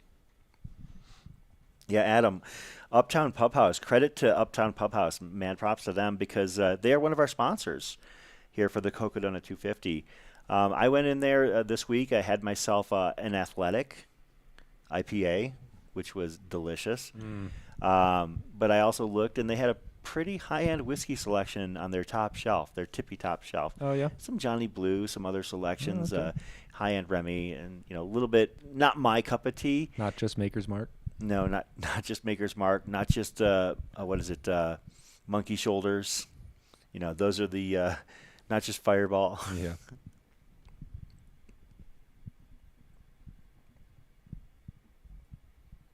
Yeah, Mogollon Monster, another big race, is open for registration this year. Come run it with me. I am registered for the Mogollon Monster this year. I reserve the right to possibly drop down. I go up there every year. I've been up there the last 2 years specifically to just live tweet the race. Oh, yeah. Like, yeah, Keith Dunn style. Like, you know, I go up there, and I'm not under any obligation from Aravaipa to do any work up there. I just happen to, you know, want to go up there. And, I mean, Pine is my favorite place in Arizona. Oh, yeah. It really is. I mean, it's pretty special. The western terminus of the Highline Trail, which also plays home to the Zane Grey 100K. The Mogollon Monster is a truly special race. I've done most of those trails in chunks and pieces, but I've never put it all together. And I'm hoping that in September, this will be the first time I actually get the chance to do that. As we're seeing bib number 116 make their way to the finish line, that is Cheryl Lambert. Cheryl Lambert of Carlsbad, California, heading down Beaver Street, trying to wrap up her Cocodona 250. Matthew Hinman's in the chat. Good evening. Yeah, I gave Matthew Hinman a hug after he finished Eldon Crest this afternoon. He said it was amazing, but it was more like it was closer to 40. It's like Aravaipa likes to give you a little something extra. That's trail running, baby. Yep. But yeah, nice work, Matthew. I saw Matthew coming in looking really strong. So, congratulations to you, Matthew. All that work on Camelback's paying off. Yeah, that man runs Camelback more than just about anybody at this point. There are people who happen to be associated with certain trails and summits here in town. Matthew Hinman is one person who is associated with Camelback, as is Lisa Kravitz. Yes. Lisa Kravitz estimates by her count that she has run to the top of Camelback via the Echo Canyon trailhead probably between 6,000 and 7,000 times in her life. Back in the days before Strava, and I think you had to use Map My Run or some other archaic sort of platform. Cheryl Lambert obeying the traffic laws as we had some cars in traffic at the corner of Birch and Beaver. And that's appreciated. Cheryl is out of Carlsbad, California. Yep. As she makes her final few steps of the Cocodona 250. Cheryl Lambert ran Black Canyon here a couple years ago in 2021. She's completed Moab, Howling 100, Bigfoot multiple times, San Diego 100. Very stout running resume for Cheryl Lambert. So this is yet another feather in the cap for her running career. It looks like this is going to be her 4th run of 200 miles or greater completed. So congratulations to Cheryl. Yeah, John, it is Mogollon is a hard rock qualifier. I don't know if that's necessarily what drew me to it, but because I have no desire to run hard rock, none. But Mogollon is doing hard things for sure. So we'll see if I'm able to put it together, because I have a philosophy on how to train for that race and give it the attention it deserves. It is on my list as Cheryl finishes her adventure. That's got to be the greatest feeling right there. 100 and 110, close to 111 hours for the Cocodona 250. A job well done. Looks like maybe some emotion there. It is kind of, I don't know, like most of the runners seem pretty cool with it. Sometimes, some of the runners don't want the rigmarole, the circus, the pageantry, but at the same time, it comes from an origin of support. Like these people that are at the finish line, they're there to hang out and see you for a reason, because they're so proud to see you do this. Looks like that is another Eldon Crest finisher. I'll see if I can get an ID on that individual. 734. Bib number 734. Let's take a look. Jennifer Williamson. Yeah, Jennifer Williamson just finished in 12 hours and 51 minutes. Congratulations to her for finishing the Eldon Crest 36.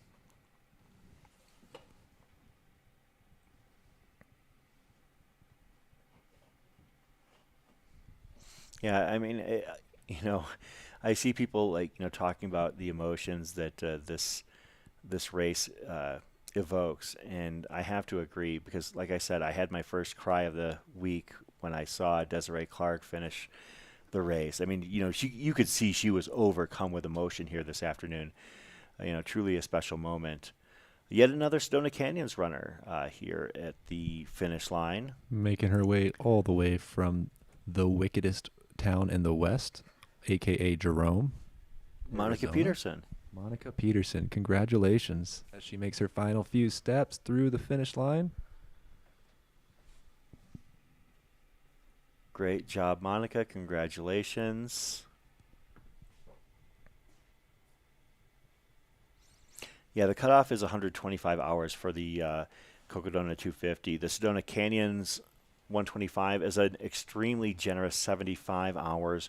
And the Eldon Crest 36, because all of these races run, their finish line coincides, their finish cutoff coincides at 10 a.m. on Saturday. Whoa. You got somebody coming in hot. Coming in hot.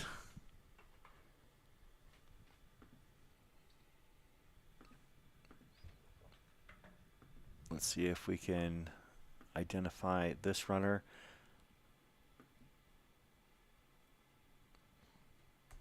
Is that Cheryl? No, that wasn't Cheryl Lambert. Is that Mindy Coolman right there? I see 7-4. Oh, 7-4. Okay, no, it's not. It's 7-6. 746. Okay, that is. I knew that. You know what, Bryce? I knew that this was going to be a bit of a tricky thing. This is Melissa Johnson. Congratulations to Melissa. Yeah, Greg. The tracker has Desiree Clark still 1 mile out, but I know. Oh yeah. I know that she did finish earlier. I did notice that because I kind of had a bit of a heart attack when I saw that. But, yeah, Desiree Clark is in.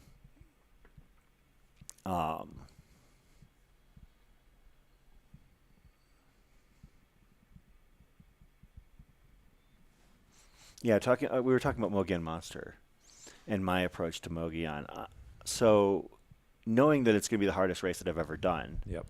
My goal is to put in 300 miles on the rim, the Mogollon Rim area. I mean, the thing about Mogollon is that for us in Phoenix, it's perfect time and location because it's in September. So throughout the hot months of the Phoenix, is this a finisher or is this somebody running? There's not much excitement going on. Okay, disregard. It's nice stride though. Yeah, it was good. I mean, when it's too hot down here to run down here during the day, I mean, I know Aaron Barber did this all last summer. He'll go up there and he'll spend a weekend and he'll run the course. He ran basically every single step of the course before he ever stepped foot at the starting line. And we got a couple more cresters making their way into the chute. These cresters are bibs number 760 and 755. I will try and get a quick ID on them. Bib number 760 is Yolandra Wimmer.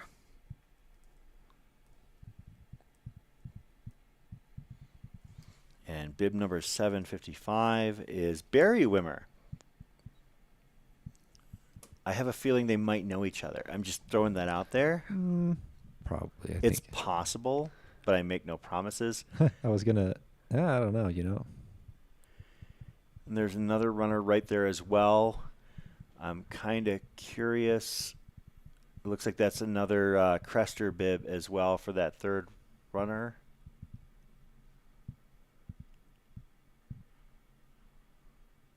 I'm going to peek in the other runner tracker that we have, the Eldon Crest tracker. If you're interested in the Eldon Crest tracker, it doesn't have GPS following the same way the Cocodona tracker does, but you can find the Eldon Crest, you'll find your way to the Eldon Crest stats at live.aravaiparunning.com. It's a little bit of a different setup, but you can definitely get that information there.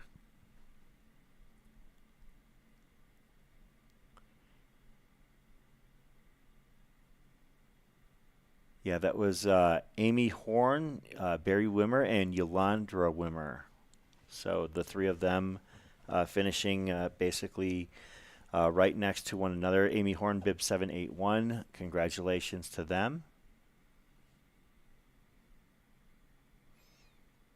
Barry dropping the hammer on his wife. We did have a situation like that last night with one of our Cocodona runners where she was pacing him. Yeah, she was pacing him, but yeah, he one of the runners was running with his wife as his pacer, and he comes in and immediately heads right back out. I saw that. To go and run his pacer, his wife in, but it was kind of a funny little moment because we were trying to figure out what was going on because the runner came in and then headed immediately back out. Yeah. Like, is he doing the Cocodona double backwards or what? Yeah, we're really in good shape for the back end of the pack here. It's almost it's going to be interesting to see what happens here because now that all the runners have hit Walnut Canyon, last year we only lost one runner at that point the rest of the way. So my assumption is that we are going to see everybody who was out on the course finish this race unless something absolutely unexpected happens. I mean, it can happen, but let's be honest. I think we're in good shape, folks, for tuning in. So I am happy to call in as many runners as I can. Obviously, we do have to get our sleeps in sometime, and we'll see if we can do that pretty judiciously. But yeah, there's only a couple of runners, it looks like, from my last refresh, but I'm going to refresh yet again. Rachel Bambrick, Nate Dervin, and Linda Trin looks like are. Nope, those are people at Route 66. I apologize. Yeah, Rebecca Walker and Jenny Dolak are back of the pack, as well as Elizabeth Russ. The three of them in tandem at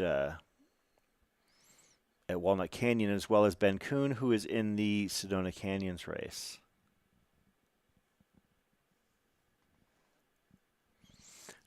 This is an easy question, Adam. Would I rather have no blister pain on any length of run I choose, or every time I genuinely cry, I gain 1 mile at 5:45?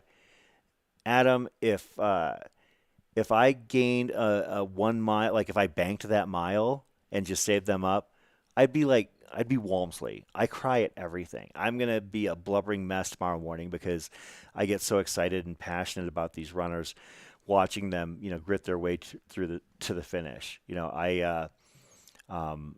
Watching the coverage, like for instance, last year's Western States coverage, where we had a runner miss the final cutoff by just minutes, had me just absolutely torn to shreds. A few years ago, Karen Bonet's classic finish with 9 seconds to spare before the cutoff had me bawling my eyes out. I've watched runners, Sonia Glover at Haviland 100 a couple years ago, Stephen Park last year here at Cocodona, Saul and Colleen Vidrio last year at Cocodona. I can name chapter and verse the race events that make me cry, and frankly, I'm always overwhelmed. So if you give me a 5:45 mile for every time I cry, I am going to be the fastest trail runner around.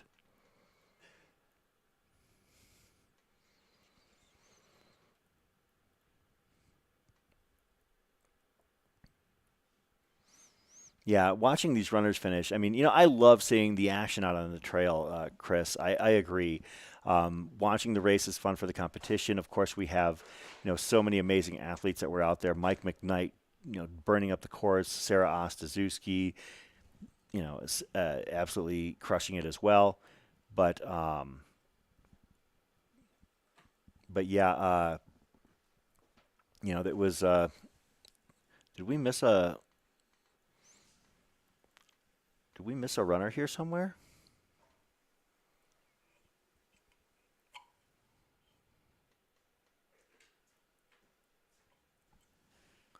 Trying to figure out if we missed a runner across the finish line here somewhere. I feel like I'm getting the vibe that people are saying that we missed somebody, but who is this right here?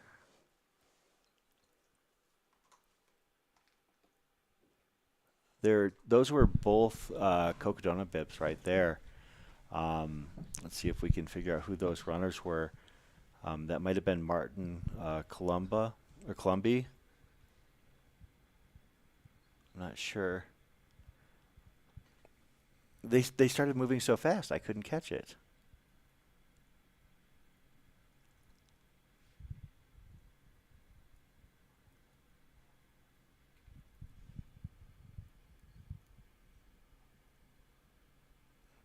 Well, apologies if I missed Mindy Kuhlman. I was looking right at the feed. I figured I would have seen it, but there were a couple people moving around in front of the camera. The camera is kind of offset a little bit to the left. That was Richard Holbaugh that just finished, and I believe Tyler Barrett. And it sounds like Mindy Kuhlman just finished as well. Congratulations to all three of them for finishing the Cocodona 250. Yeah, the camera is basically the hard cam is almost in the center of that shot right there. So occasionally people will walk in front of it, and I will miss what I'm looking at there. But yeah, congratulations to all these runners. We want to do everything we can to give them their due. I know for a fact when I was down there earlier today, Bryce, that I probably walked in front of that camera several times. But it was because I was just so excited. Like you forget it's there. Yeah, you do. I mean, even when I know it's there. Like a lot of these people don't know that it's there, and I understand that. Yeah. On the screen right now, quick shout out to Josh with the camera. He's been the one doing... Is that Josh Locke? Is that Josh? No. Is it? No, I don't think so. Okay, he looks a little bit like Josh Locke. Look a little bit like Josh Locke, but he is the man who's been bringing us a lot of these shots that we've been. Well, and Josh has a love relationship with Cocodona as he's run it twice. Right. Yep. So. Yeah. Thanks to all of our follow filmers and volunteers for this race. Yeah, I thought that was Josh Locke for a second, but no, it's the Cocodona 250 finish line. We're calling in the runners that are completing the Cocodona 250, Sedona Canyons 125, and Eldon Crest 36.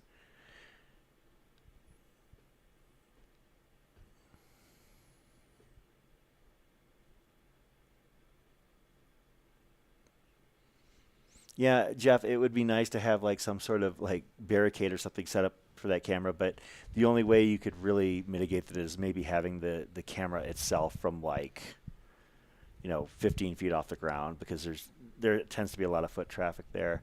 As we're zipping up to the top of Eldon, that was much quicker than when I got up to the top there earlier this week.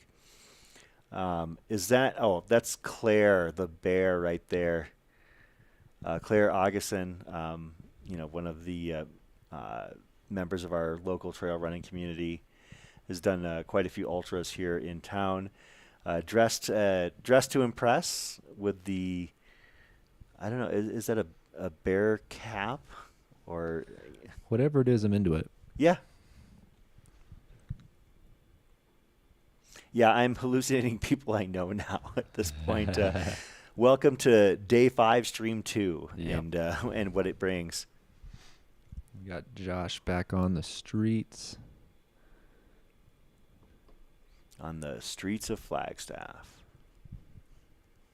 Oh, Josh Freeman. Okay, and Josh is relieving Shad because Shad has decided to take a well-deserved rest. I mean, Unacceptable. Well, no. I'm kidding, Shad, if you're listening. Shad Bergholz is my hero. Shad is. Hey, Shad, how many Strava segments were you able to get the local legend for here this week? You're running up and down the same segment over and over again, which is just mind-boggling. When I do that at Javelina and I do the follow filming in the finish area, I might do it for like 5-6 miles worth. But Shad is just on another level.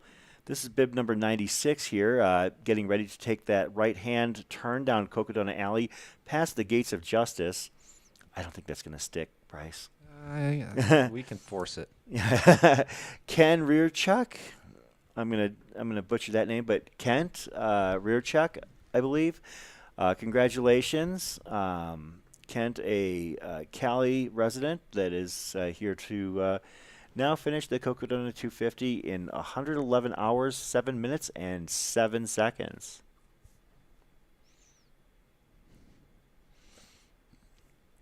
Liz Trokey waiting for her girl Allie from Flag, coming in 6 miles. Looks like Liz paced her the last couple nights. Is that Allie J? I believe that would be Allie J. I think I saw her name on the registration list.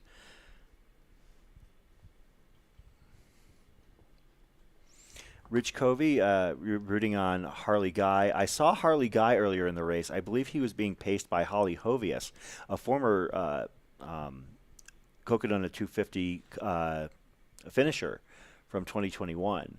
Holly is an absolute beast of a runner. Holly, have you met Holly before? What's her last name? Hovius? Don't believe I have. So Holly was the first person to finish James Bonnet's birthday run. Oh, the Phoenician. Yeah, the Phoenician 50K. The Phoenician 50K is, I don't want to say it's invite only, but you have to be vetted and liked, because it's also a de facto birthday party. I'm going all in for this year. This is my first year doing it.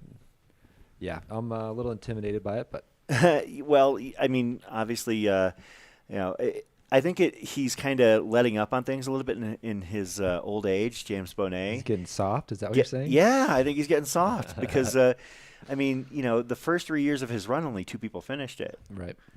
And Holly Hovius was the first. So, but she was pacing. Who was that we were just talking about? Thank you, Daniel, Dilbert, and John. Thank you all for the chat donations. Better to risk wearing than rusting out. I like it. Fun the blimp. Fun the blimp. I think the blimp has busted at this point. Holly Hovius was pacing Harley Guy earlier in the race. She's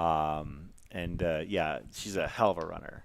But yeah, for the people unfamiliar to Arizona and Phoenician trail running culture, the Phoenician 50K is a race put on by James Bonnet every year. James Bonnet, a legendary coach in the Arizona trail running scene, also a legendary athlete, Yep. having run his first marathon at the age of 7 on accident. Yep. He and got 5th at Crown King when he was 14 years old. I'm pretty sure that's that's running against people like Scott Modulewski and Ian Torrance and like guys who were like dominating the were sport. legit. Yeah. Yeah, they're still legit. Oh, You know, Mojo's yeah. 60 years old and still He's still crushing finishing it out. Yeah. And still like the most dashing human being on the face of the earth. Nobody should be allowed to look that good at 62. It's not fair. It isn't. Folks, we're just sidebarring here. But, yeah, no, the Phoenician 50K is basically whenever James thinks it's going to be the hottest weekend of the year, he gets, a bunch of people to try and run every high peak, usually totaling about 11,000 feet of climb around the Phoenix Mountain Preserve. And you have to hit all of these peaks and in order to complete the 50K. And generally the finisher rate now is somewhere around like 25%. Yep, that So sounds right. I registered for it. I sent James an email, and I've done it before, but James responded. James responded, "I'm only letting you in because I know you," and I'm like, and he's like, "Just don't hurt yourself." And I'm like, "Bro, I've run this race before. I mean, I made it halfway one You're time. signing up for, yeah. Yeah." I mean, but it's an absolutely rugged, brutal run in the middle of usually late July, early August. It's Yep. self-supported 50K through the Phoenix Mountains in the hottest possible time. And when you're, climbing things like Roberts Ridge and Camelback Mountain, the rocks, having to put your hands on the rocks is just absolutely painful. So you're going to run it this year. That's the plan. So I think Nice. Summer's running it again. She Summer did finish it last year. had an unofficial finish to the unofficial race. Well, the unofficial finish was what, like 4 minutes after the cutoff? Right. I think that, as far as I'm concerned, that's a finish. Yeah, second. The only, one of two women to finish it this last year. Yeah. Yeah, as Matthew Hinman puts it, James designs the course so runners can't finish. It's going to be great. Chris After Dark asking favorite restaurants in Flag. I'm a Pizzacletta guy. I'm actually waiting on Pizzacletta, yeah. What do you mean you haven't had it? Or I think you're waiting on it now? Summer's going to grab some, I think. Well, thanks for asking, Summer.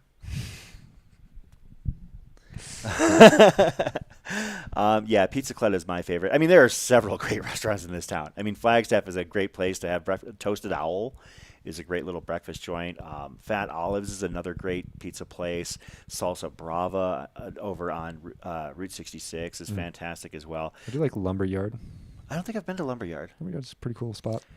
Beaver Street Brewery. I go to Macy's for my coffee at least once a trip to Flagstaff. If I didn't hit Macy's, it's like, when you don't record a run on Strava, does it happen? If I don't go to Macy's, did I really go to Flagstaff? Now, I've been brewing at been there, house because I didn't want to spend $50 on coffee this week. But I did go to Macy's the first day I was here in town, and I'll probably go tomorrow or Sunday, depending on when I leave. Ooh, we got to run our cam back up. Nice. Another runner heading to the finish line. Oh, that's Rob Martin. That is Rob Martin. That is Rob Martin, That's my awesome. boy. He's been doing a lot for the live stream, for the race in general throughout This the week. man right here is a damn treasure. Rob Martin, a very valuable member of our community. Yep. Last year he was filming at Sedona, giving us perspectives on runners as they were coming in and out. Quick question. Sorry to Yes. interrupt. Does he have 2 pairs of trekking poles? It's a good question. And Maybe he found a pair. and he is he hired a coach to help him improve his game. And Rob also has, I believe, he said he's lost like 100 pounds over the past couple of years in order to try and take back his life and take back his fitness. Truly inspiring guy and a good guy. He brought us the Flota. Oh, yeah. He actually is the one who got us the Flota, but he's been filming at Fort Tuttle. He's been out, and about just helping everybody because that's what he does. He leads our group runs on Wednesday nights. Yeah, a lot of love for Rob Martin. And now he is going to be finishing the Eldon Crest 36. As he makes his way through the chute. Man, I feel great about this one. This makes me happy. Such a great guy. Could not be happier for him. Yep. Yeah, I'm not quite sure about the 2 sets of poles thing. But Rob Martin just recently hired Joe McConaughey as his coach. Oh, wow. That's So, pretty cool. He's in good hands. Yeah, absolutely. If anybody knows how to help him get going, and he was telling me some of the workouts that String Bean was putting him through, and he's like, I'm like, yeah, that's Yep. that's some work. Yep. So congratulations to Rob Martin for the finish here at the Eldon Crest 36. That makes me happy. Yeah, Darren Ruse in the chat. Summer crushed James's birthday run, and then Bryce crushed the September Somo Sizzler run. That was a fun one. Calling you two a power couple. I think that that's appropriate. From of course, Darren, I'm then very again, Darren and his wife Melissa are also a running power couple as well. Right back at you guys. Yeah, Melissa's run Boston as many years as, I think I'd run out of fingers trying to count the number of years she's run it consecutively. Yep. And Darren himself, a highly talented competitor, I believe he won Stagecoach 100 a couple years ago, and and it's just generally also great peoples. Great peoples. Yep.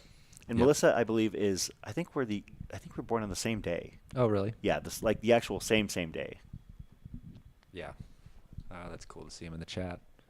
Yeah, this is one of the things. I mean, I apologize if some people might not really have the same, understanding of our community, but where I happen to have a knowledge of these runners because this is an Arizona race and these are Arizona people. Yep. I'd like to think I'm just giving people, flavor text, background, description. I'll talk to you about, Walmsley running Western States, or I'll talk to you about Peterman running Western States, or, Killian running Hard Rock, or, Sarah Ostaszewski and Mike McKnight running Cocodona. Yep. But they're not on the course right now. Yep. These are the, mid and back of the packers, the gritty rank and file runners that are out there grinding out these finishes. And I feel like that's the one thing that I do have is the ability to actually tell the stories of a lot of these runners, because I know several of them already. And if I don't know them, I can pick up on it pretty quick because I can identify with their grind to Sure. be getting done with this race. We got our next runner coming through. Is that a 250 bib? Could be. She's getting ready to take that left on Birch. I don't know if we can get a slight. Okay, that is a Cocodona bib, but I can't see the number.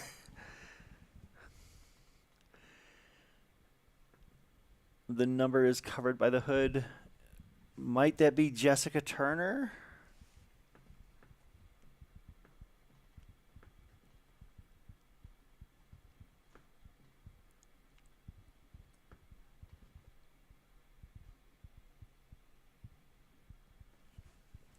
Let's see. Is that Jessica Turner? I think you're right.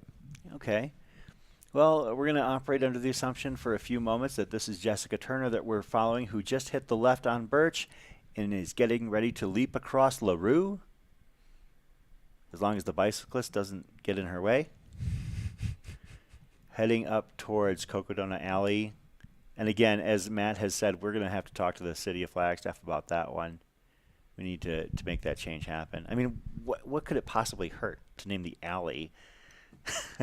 They got Glendale to change to Swift City for Taylor Swift's concert. I remember that. I was so confused. This is a totally different scale. This seems doable. Yes. And here we go. Yeah, fantastic finish. Jessica Turner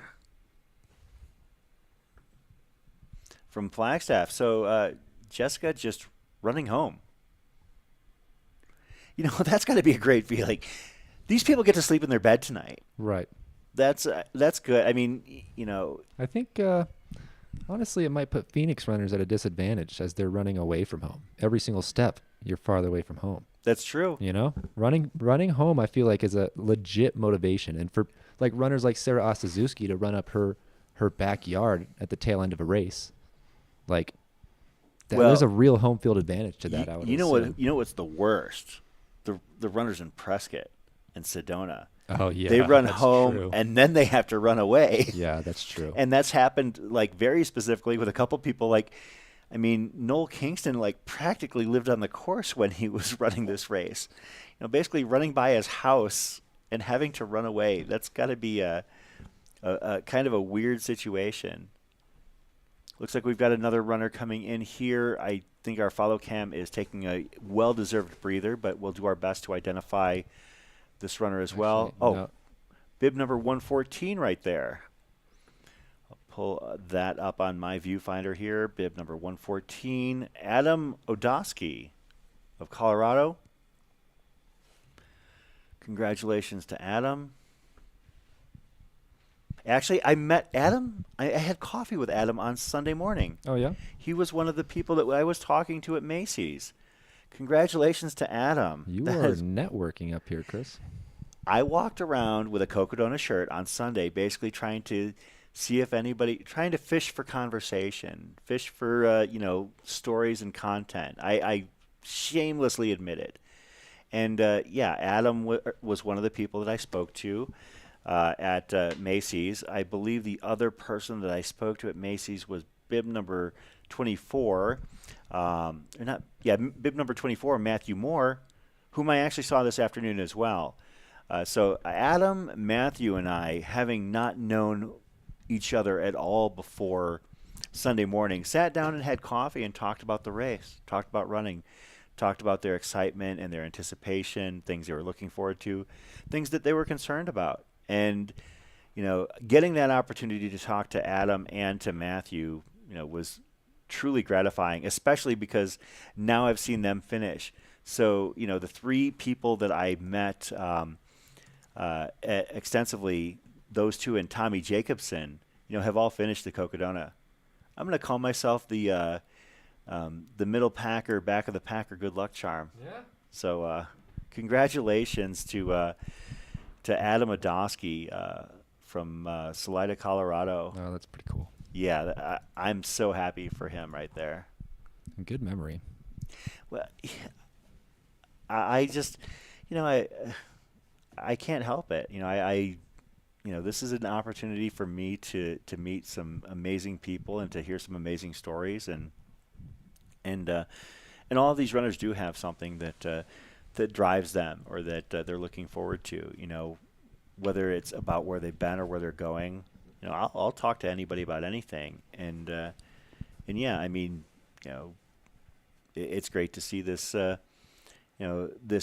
spirit and grit push them through to the end of the race. And I think we might have a brief lull in the action. I will keep an eye on the camera feeds, but we're going to swap it over to a quick commercial break. This is your machine. It is strong and fast, tough beyond measure, brave beyond belief. It will take you high in the mountains, deep into the woods, over rivers and deserts, and further within yourself than you have ever dared to go. But it is only as good as the fuel you put into it. Feed it real food. Feed it real power. Feed it spring.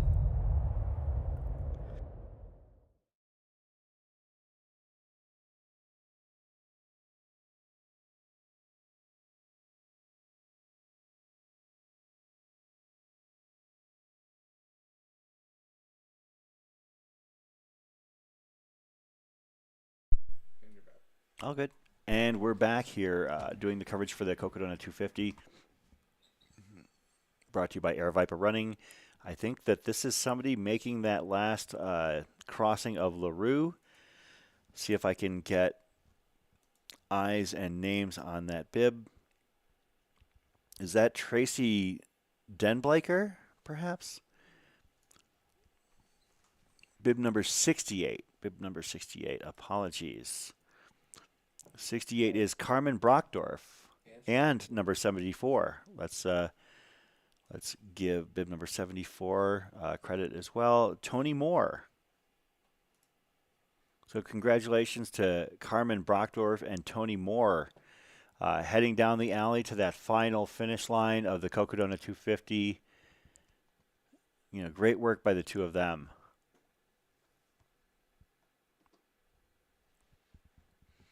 As they are heading to the finish, we have our static cam there. I think that's just such a great positioning. Yeah, I know we occasionally have somebody slide in front of it that that blocks our view, but for the most part, it's a pretty good setup there. Oh, for sure. We get to capture all of this this positivity and emotion. I mean, how wrecked like physically but full emotionally do you have to feel after a 250-mile race? I mean, I've felt wrecked physically and full emotionally after, after a 50K. I mean, that's how I felt after Crown King. That's how I've felt that way after 100. I mean, by multiples, this has to be absolutely, an unreal feeling. Like, you've left it all out there. Your tank is empty, but your heart and your mind are full at that point, I'm sure. Yeah, congratulations to Tony Moore and to Carmen Brockdorf.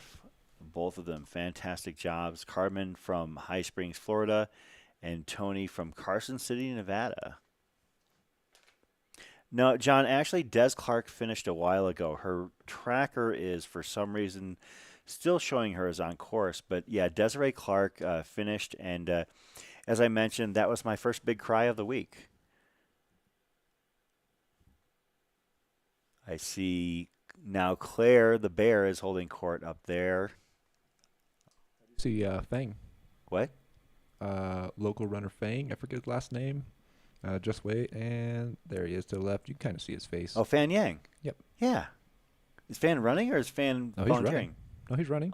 Cocodona, he's 250? Yeah, I'm pretty sure. Fantastic. I didn't realize Fan Yang was running the Cocodona. Man, what a baller. Yeah.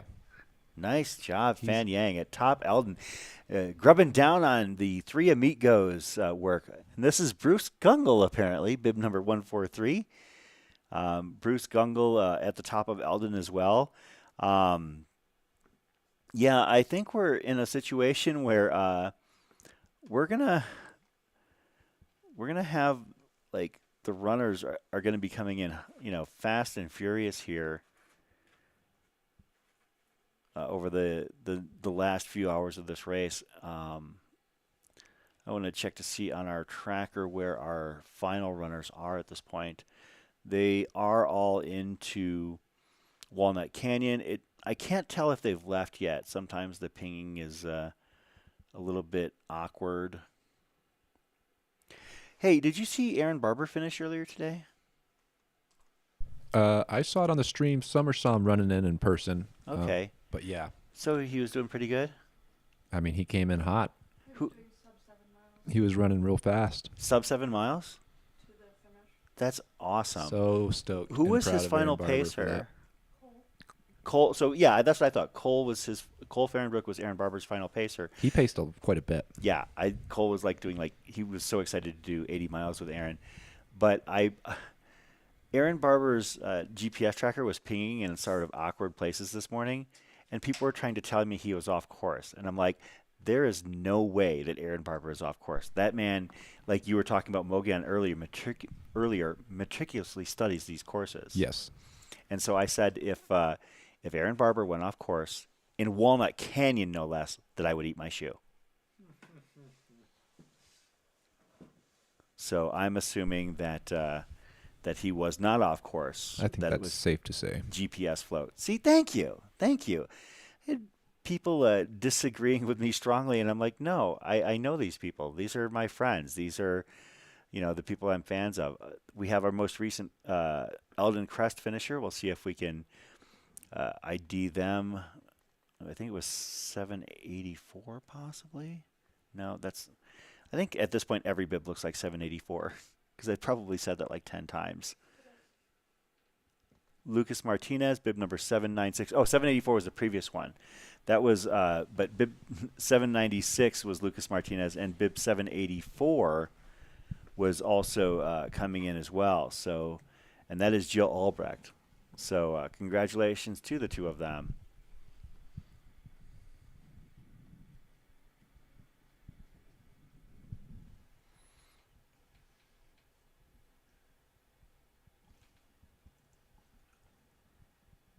Looks like we actually had Paul Mullen come in there as well. Paul Mullen, bib number 788. Thanks for the heads up. There's a lot going on out there.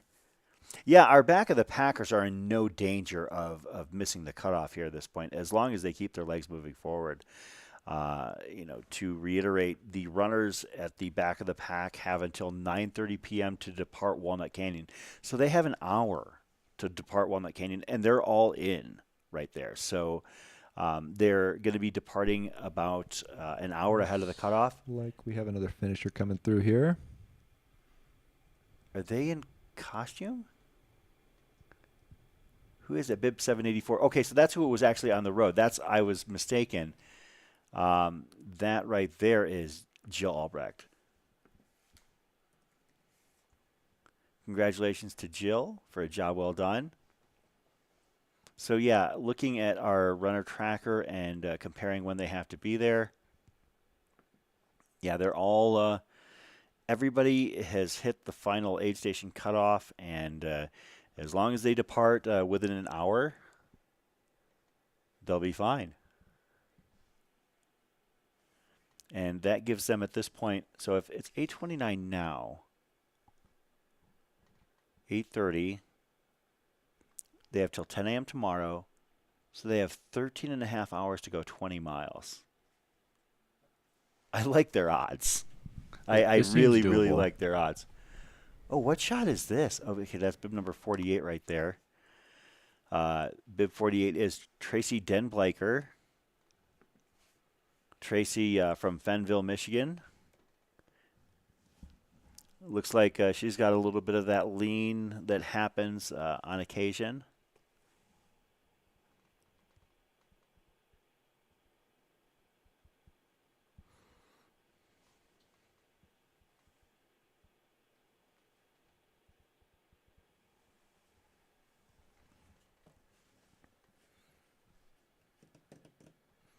Tracy, even though she's got that slight lean to the right, she is still moving, still getting it done.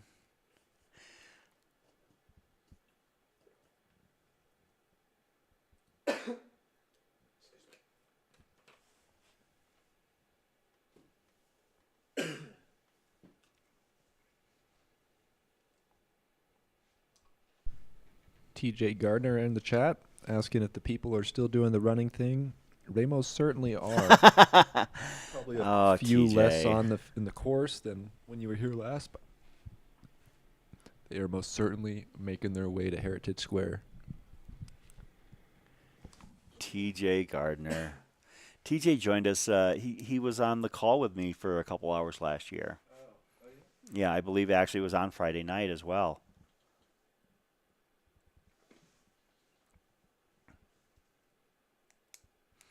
Yeah, no, I mean, she's got a slight lean. I mean, it's like 1 o'clock. It's not like, you've seen sometimes where people are like full on. Right? I guess it'd be 1:30 technically. Yeah, probably around there. Maybe 12:30. It's not bad. Yeah, no, not at all. There was a runner earlier who had a significant lean, and I could tell that this person was not used to having that lean because they were actually having I was a little bit concerned about whether or not, is that a Bronco Billy sighting I just saw? I wouldn't put it past them. I think it was. So Tracy Denblaker, as she is heading down Cocodona Alley to the finish line. Congratulations to Tracy. But yeah, this runner, as Tracy crosses the finish line, in just a little over 111 and a half hours. This runner was actually kind of almost leaning into some of the sidewalk traffic signs, and I was a little bit concerned. But they made it, no problems. I actually had a pretty fantastic time too. So.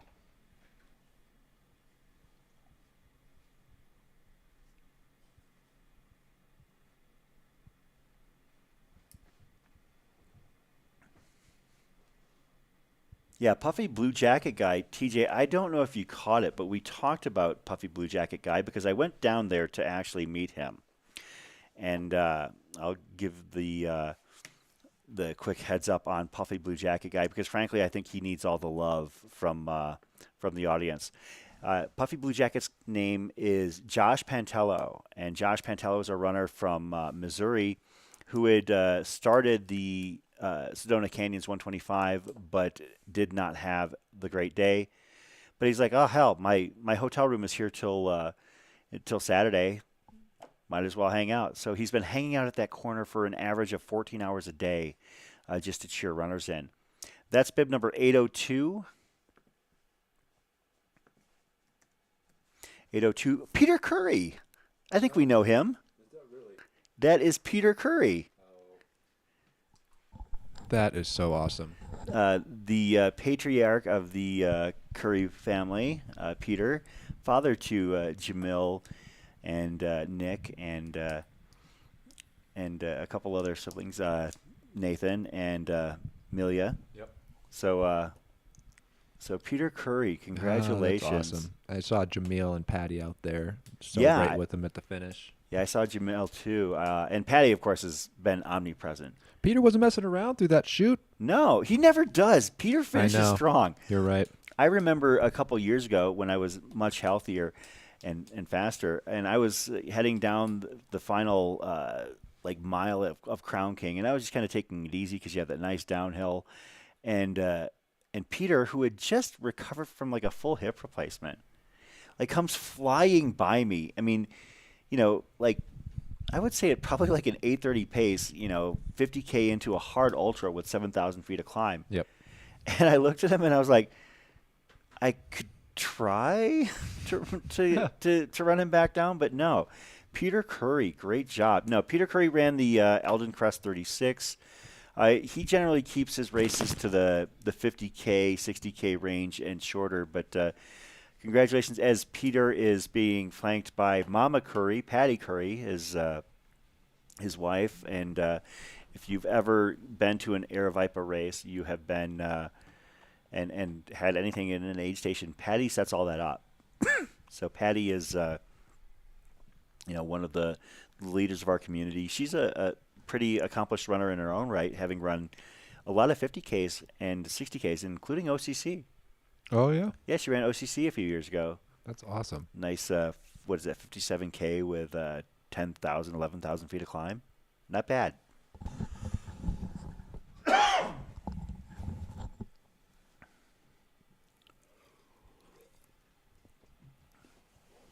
Yeah, Jeff Browning, I guess, was at the corner next to Puffy Blue Jacket Guy. But we can also refer to Puffy Blue Jacket Guy as Josh Pantello. I'm going to do something here.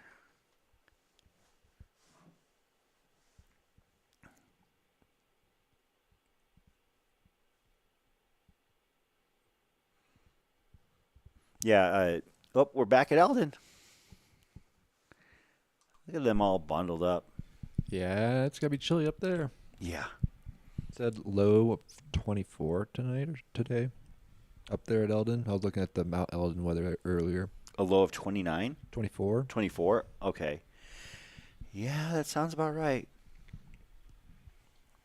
And, of course, that's Claire in the shot. Yeah, if you happen to know Josh Pantello or know somebody who knows Josh Pantello, this is one of those situations. I mean, he's making the most of a very difficult weekend. He came here to run Sedona Canyons. His day came to an end fairly early. See if we can find out who this is coming in to the finish line.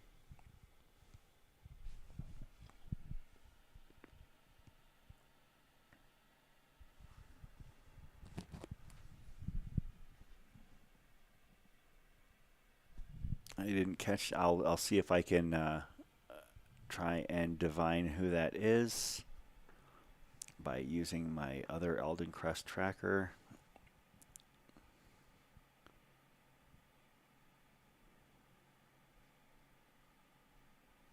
Was that possibly Jim Whitcomb?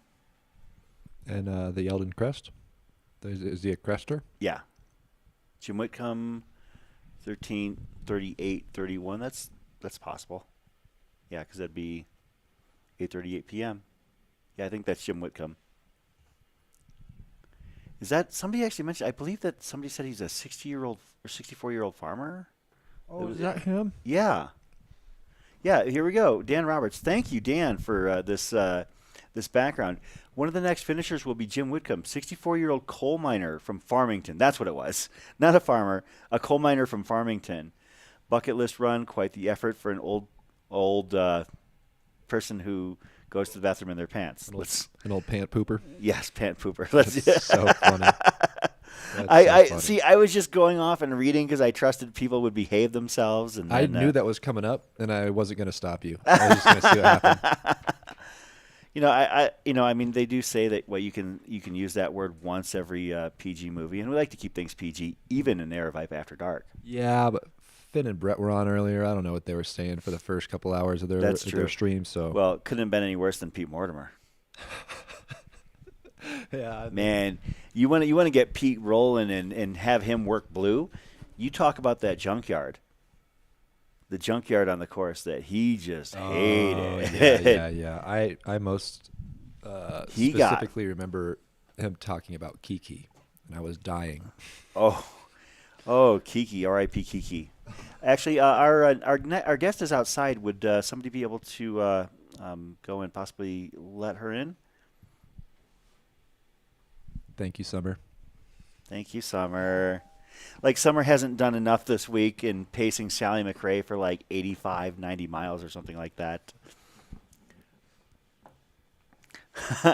Yes, I did use the term FKT bagger earlier this week because FKT baggers are grabbing FKTs. They bag FKTs. Okay. I see what you're saying. I'm picking up what you're putting down.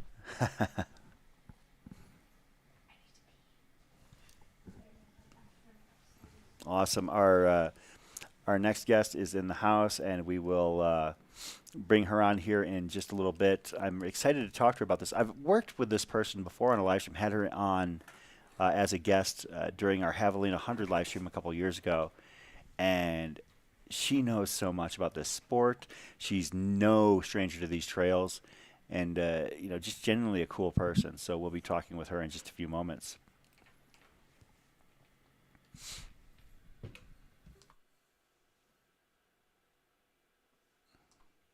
And let me double check the tracker. I don't want to be missing anybody, but I think we might jump to a quick commercial break if we have a brief lull, because we're not going to have many of them coming up. Yeah, we got to take care of our sponsors. All right, we're going to jump to a quick commercial break, and we will be right back.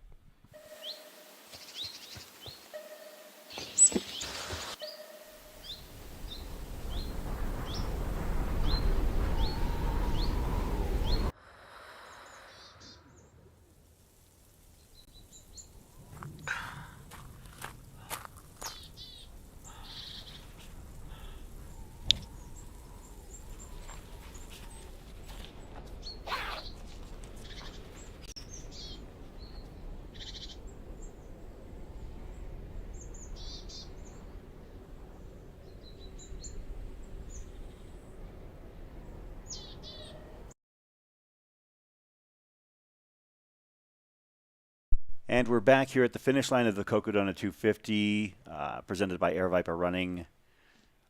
Chris After Dark jumping right back into the chat, asking or saying that we would all love to see Nick Curry negative split the 250. I think we just saw Mike McKnight do that this week. Yeah. I mean, yep. It would have had to have been. Yep. So yeah, we've seen somebody negative split this race. If only by proxy, but. I would be curious to see what Nick Curry would do on this course as well. Taking... Yeah, hop in. We're not on camera, so we're just kind of on the call. And once you're ready, we'll come to camera and introduce you. All right. Sounds good. And this is to center where you're sitting right here to make sure the...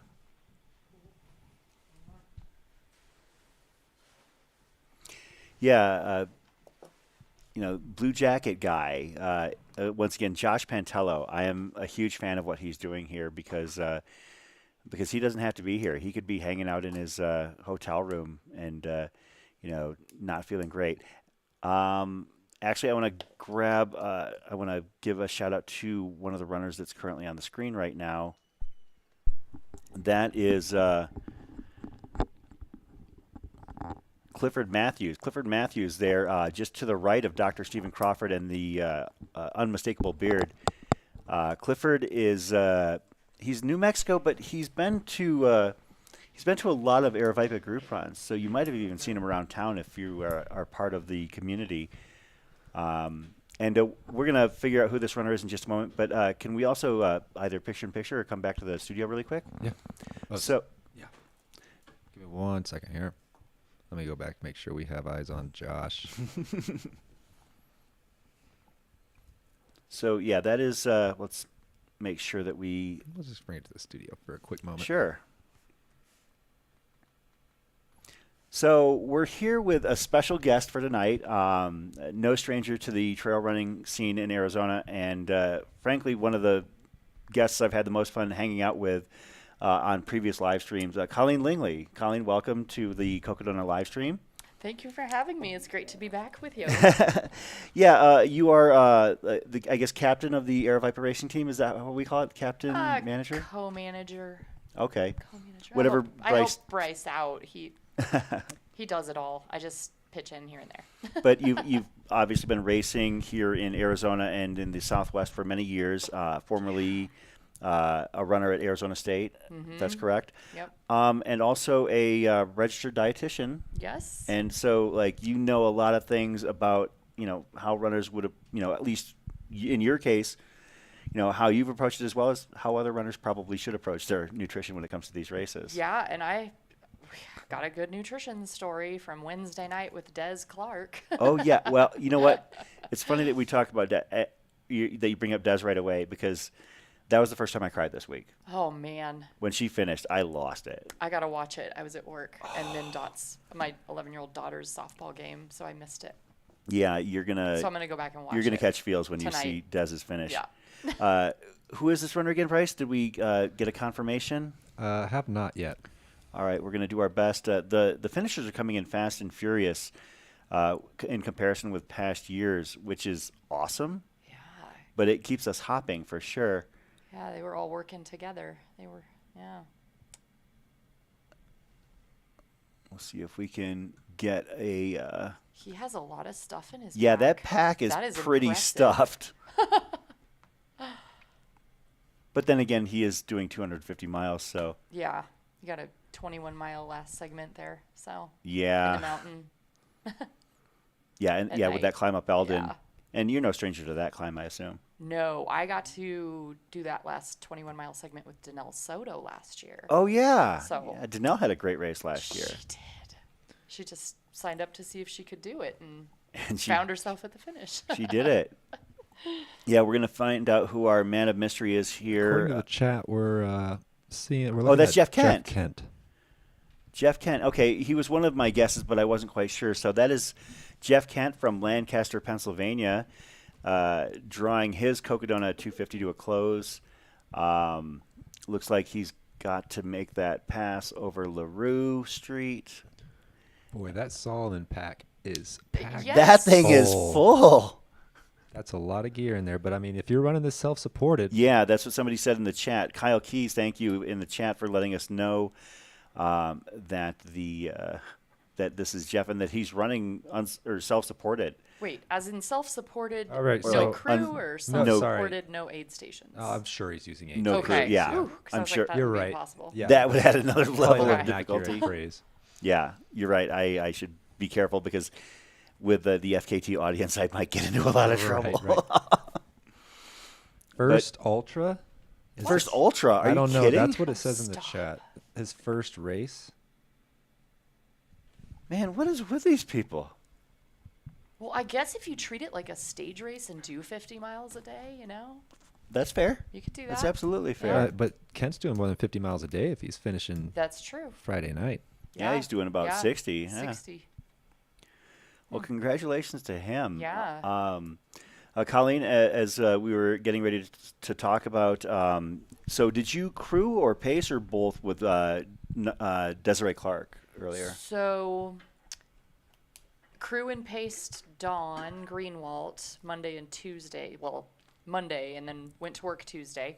And then Tuesday night was running with Dawn. And then went to work. And then Wednesday night was running with Des. Okay, so you got your miles in out I there. did. And I got some sleep last night finally.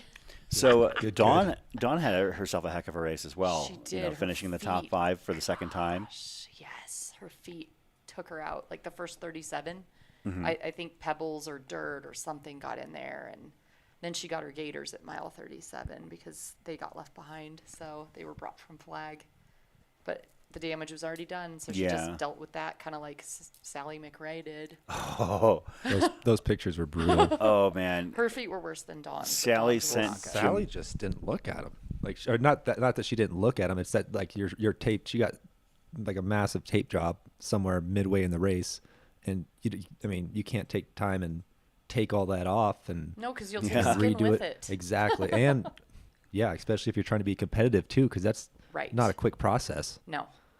So Yeah. And then if it hurts more to run on it than hike, I don't know. yeah, it's basically pushing all through bad. at that point, right? Yeah. Yeah, shout out to both Sally and Dawn for pushing through and still finishing like top 5, top 6 here at Cocodona through foot issues. It sounds like they both hit their foot issues extremely early in the race. Yes. We see it looks like we've got a couple of finishers from the Eldon Crest 36. You know, for some who are not used to running, 250 miles or 125 miles, this might be a much more digestible amount for them to run. Just as a quick reminder, that temperature in the upper left-hand corner is most assuredly not the temperature in downtown Flagstaff. It is chilly. Minus Yeah. 20 the to wind 30 from is that. blowing, making it colder. It's horrid. It is quite cold. I mean, I don't know how you folks up here survive it. Bib number 435 right there. That is a Sedona Canyons 125 runner. 435 is Tony here. Tony is just a hop, skip, and a jump from the finish line of the Sedona Canyons 125. We've nicknamed the gates here the Gates of Justice. Ooh. Or Chris's nicknamed them, but I I don't support think it. I appreciate the Justice. support, but I Coin don't it? think it's going to hit because I didn't realize what they were for. What are they for? Oh, you don't know either. So you see how there's the tall gate that's in the background. Yes. And then if you I look mean, it over to the other side, closes, there's so- another tall gate. They close right there because they close. That's the courthouse right there, I guess. Did So It's they- across the street from it. But Did maybe we- a jail or something. They use it as like a prison transport. Like, Did we get the name on what? this runner, Chris? yeah, that was 435? Tony here. Tony here. Yes, And Tony here. Tony is here. Tony Tony has is made here. it here. He has arrived. He is here in Heritage Square and all the now way from a Jerome. Yeah. yeah. I mean, My goodness. coming here from Omaha, Nebraska as well. It looks like we have another couple finishers. These are Eldon Crest finishers. We'll see if we can get their names as well. It's pretty hectic in here, Colleen. We've got a Yeah, lot this of is finishers coming awesome. in. It's quite Yeah, busy. it is cool. I mean, I loved doing the race coverage last year, but there were like several lulls in the finisher shoot. That's not the case this year. That looks like it was Courtney Anderson and Jennifer Schweitz. So congratulations to them. But yeah, so that little like gated area was closed earlier, and our understanding was that it was because of like court transports for prisoners and stuff like that. Interesting. Because I actually Okay. went over there and they Gates of have like justice it is. multiple cameras like in that little area, and I thought about it as I'm like holding my camera up to film, and I'm thinking to myself, this is probably a really bad idea because it's probably like somebody's like looking You're at. violating some. Yeah. I thought about that as probably not the best idea I've ever had. To bounce back around, it says it's 52 here in Flagstaff. I think that's a lie. My car did say 52, and I think it was lying too. But it's a dry because cold. It felt colder. Yeah. It felt colder. It always feels colder. I mean, I remember it across the years. A couple years ago, there was a runner from the Midwest who was complaining about how cold it was, and it was like 45 degrees. And they were like coming from the Midwest. I'm like, right now it's like 6 where you're from. So Okay. Yeah. All right. So it's legit. All right. it's a different cold here. It's a different cold. Yeah. Wow. So you were talking. we just fly all over the Oh, place totally. here, just so This you know. is great. Yeah. Yeah.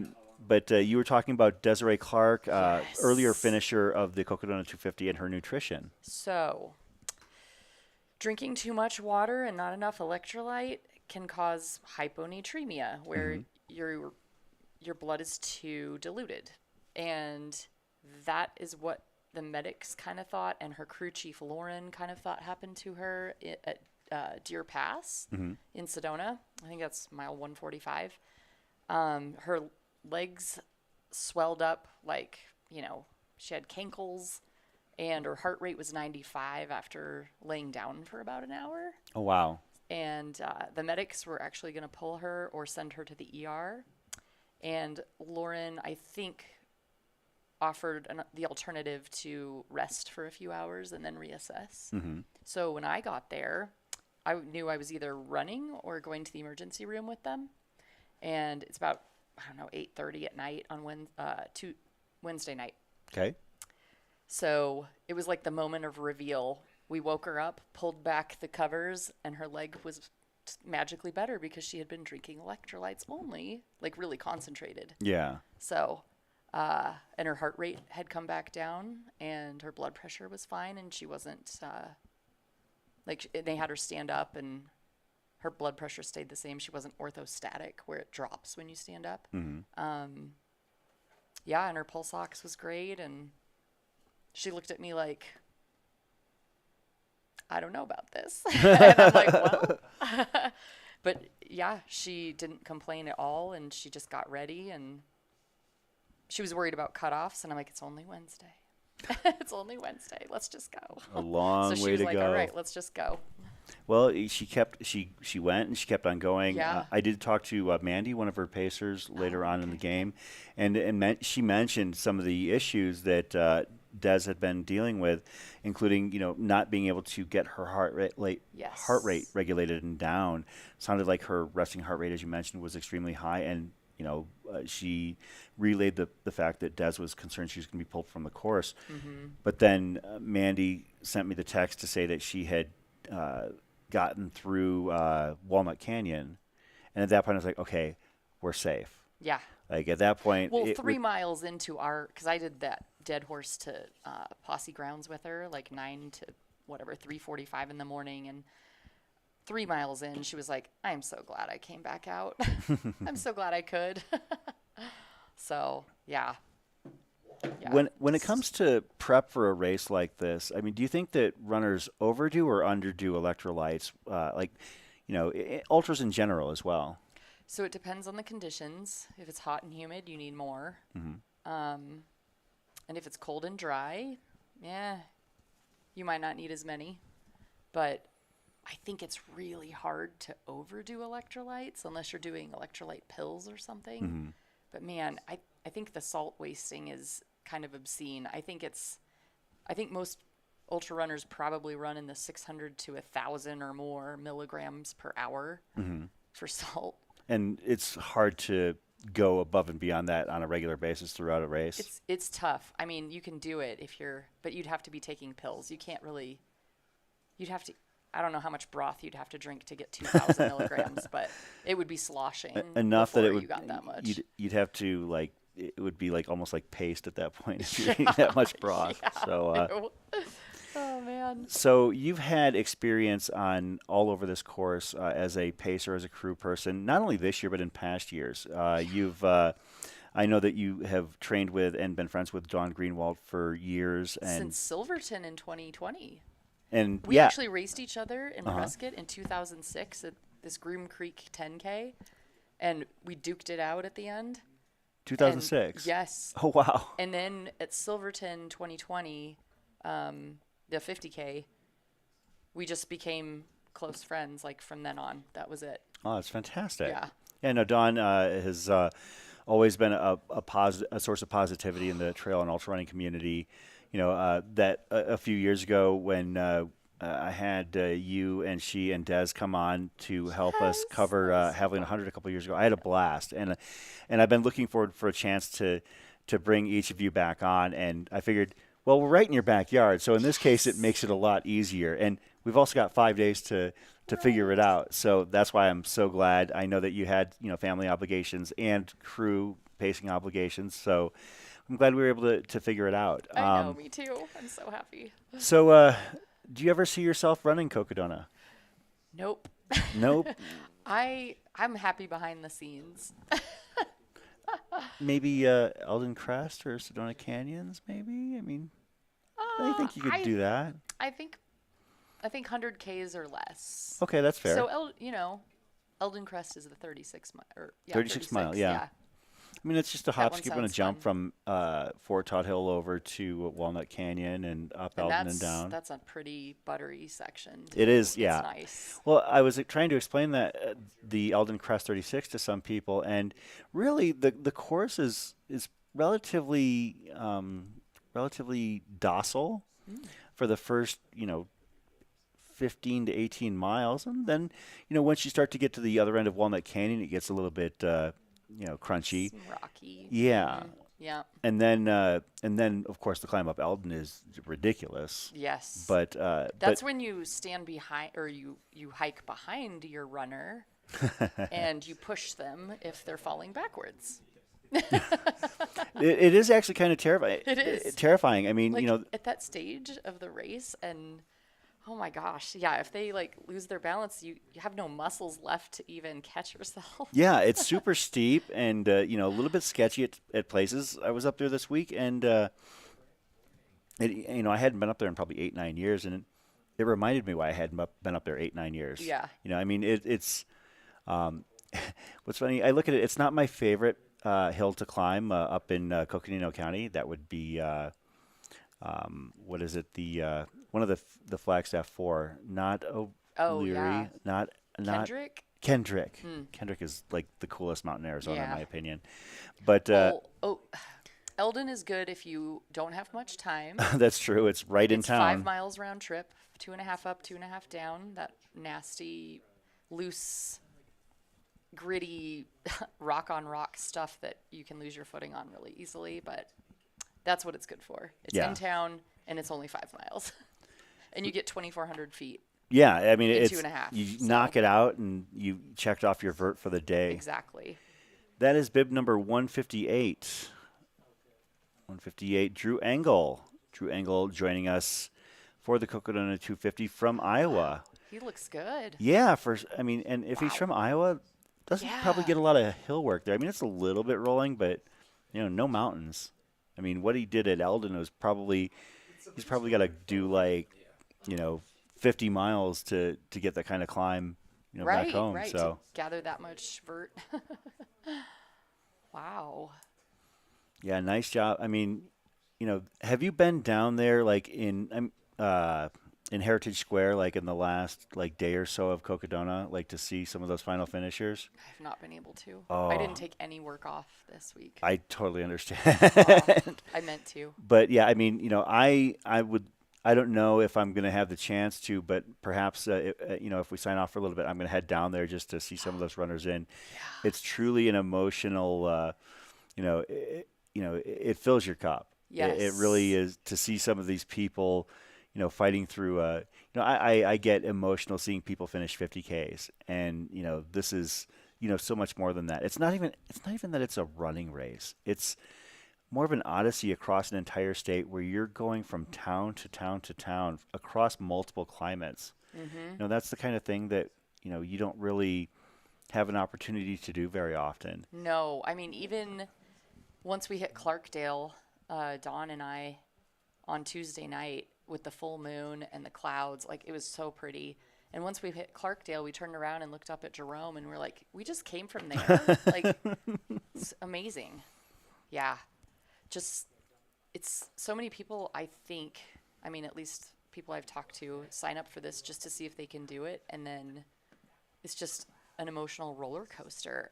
And continuing on when you don't want to be doing this anymore is the biggest test of mental fortitude I've ever seen. And I think, that finish line is just letting it all go. Oh my gosh, you're sad to be done, but you're happy to be done. I don't know. It's just every emotion. And the fact that like you mentioned, it's a mental game. I mean, yeah, of course you have to have the physical talent to cover 250 miles, but by the time that these runners are at this point, we've seen the feet photos from all of them. We've seen it's the stuff that Sally was sharing, like frankly, is like straight up NSFW. Wait, what is NSFW? Not safe for work. Oh. Sally's photos. I was talking with other runners who, were like comparing notes. It was like this game of one-upmanship in order to try and show who had the most gnarly feet after the Cocodona already. And I'm like, yeah, I don't need to see any of this. Yeah. I mean, it's amazing, and I get it. There's going to be some stuff that, is going to happen, but yeah, it's pretty funny to see how some of these runners are like more than willing to overshare in that regard. Once again, this is bib number 158. That is Drew Engel. Drew is making that right-hand turn down the alley. See, blue puffy jacket guy is still there. He was there at the corner. I'll tell you about him in a little bit. I've been meeting a lot of people this week, and I have been collecting a lot of stories. I love this. That's awesome. Congratulations, Drew, for finishing well the done. Cocodona 250. Oh my gosh. So, puffy jacket guy is his name is Josh Pantello. So Josh was running the the Sedona Canyons 125. His day came to a really early end, unfortunately, about 25 miles in, I believe. Oh, no. Yeah, and he had come here from Missouri, just outside of I believe Springfield. He said, and he got a ride back to Flagstaff, and he said, "Well, hell, I'm here.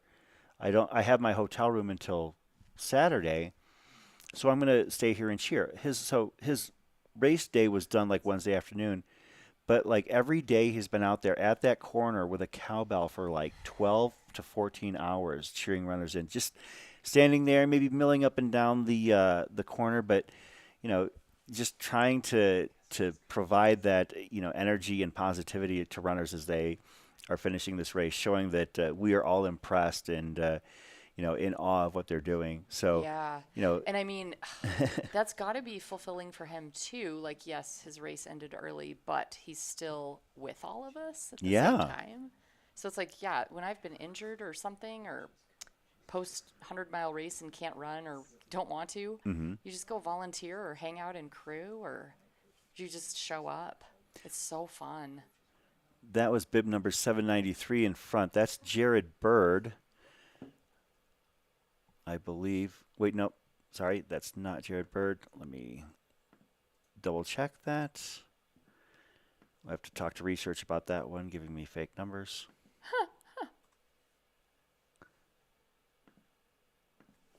793 is Michael Dolby. Michael Dolby getting it done here. I didn't catch the other bib.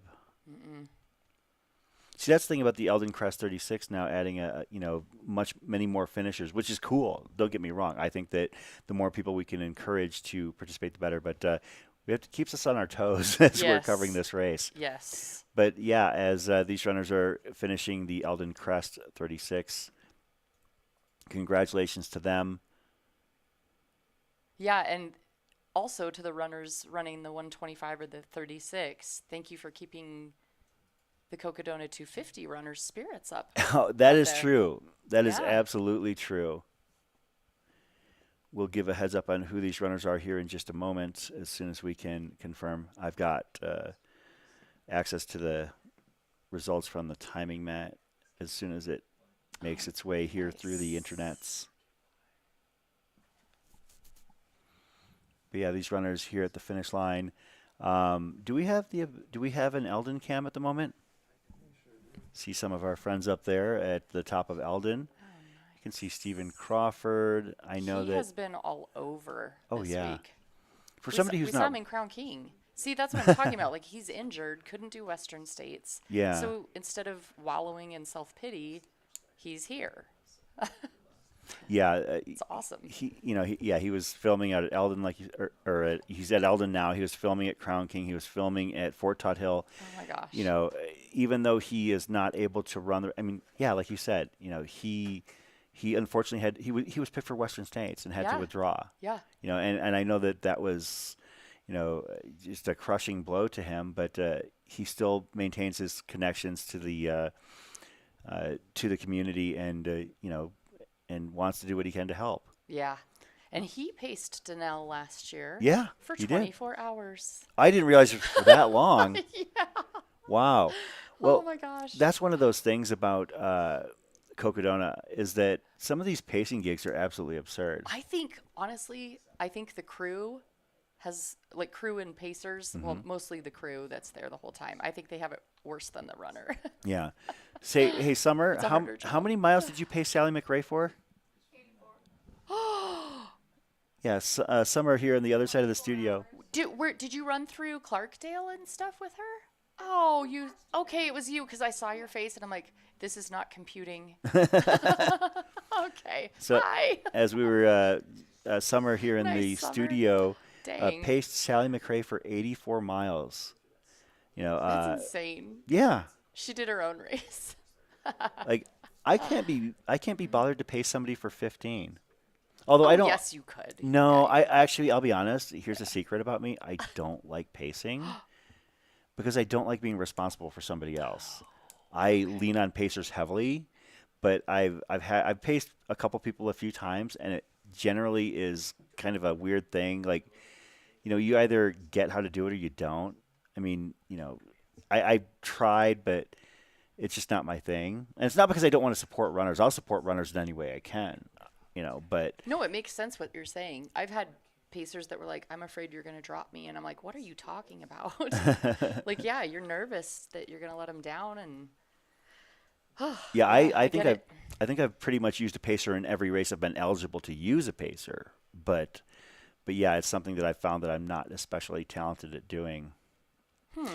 Yet you can speak on camera for hours on end. That's all you need to do as a pacer is talk. Yeah, but you have to run too. Well, yeah, you got to do that too. But So, an interesting storyline has developed. Uh-oh. Let us in. Do you have access to the iPad? I do. So if we could pull the map up, there is a single runner left at Walnut Canyon who is asleep right now. Oh. is the cutoff 10? The cutoff is at 9:30. Is at 9:30 p.m. Oh my gosh, in 19 minutes. So Okay. that is Elizabeth Russ. She has a crew there. I Okay. think they're trying to wake her up and kind of get her going, but that's the latest update. She has to be out of the aid station in about 19 minutes. Wow. Okay. I like her chances though. Yeah, I mean, as look long at as she's got last crew year. there, that's key. I mean, they're gonna let her know that we lost one person at Walnut Canyon last year, and it was gutting to find that out in the morning. But yeah, once you've made it this far, I mean, you gotta pull it together. And once you depart this station, you have roughly 21 miles. you have 21 miles and about 12 and a half hours to do it. Okay, so So, it's with a huge about climb. 2 miles per hour. So you got 10. If you can do it in 10, Yeah. plan on 10. Well, the thing about it is that you have this huge climb up Eldon, Yeah. but the last several miles are very favorable. They are, They're except flatter your legs and faster. are trashed, and your quads do not want you to run downhill. This is true. And one of the things about hanging out up atop Eldon is that, in years past, I've seen runners just kind of like slow, like we'll see their headlamps at night and just slowly make their way down.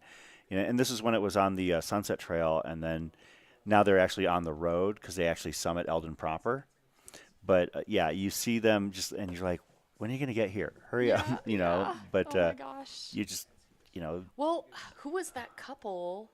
Saul and Last Colleen year. Vidrio. Oh yeah. Did they finish with 5 minutes? Like, how close Well, were they were actually not the final finishers. Who was that final finisher? Stephen Park Okay. of Okay. Canada. So Okay. And he had how much time left? about Like, 4 minutes. 4 minutes. Okay.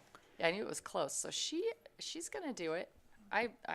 Yeah, I'm pulling for you, girl. Yeah, absolutely. Like I'm going to actually see, I don't know if you've seen this, but I mean, I was there for it, but I didn't remember who it was.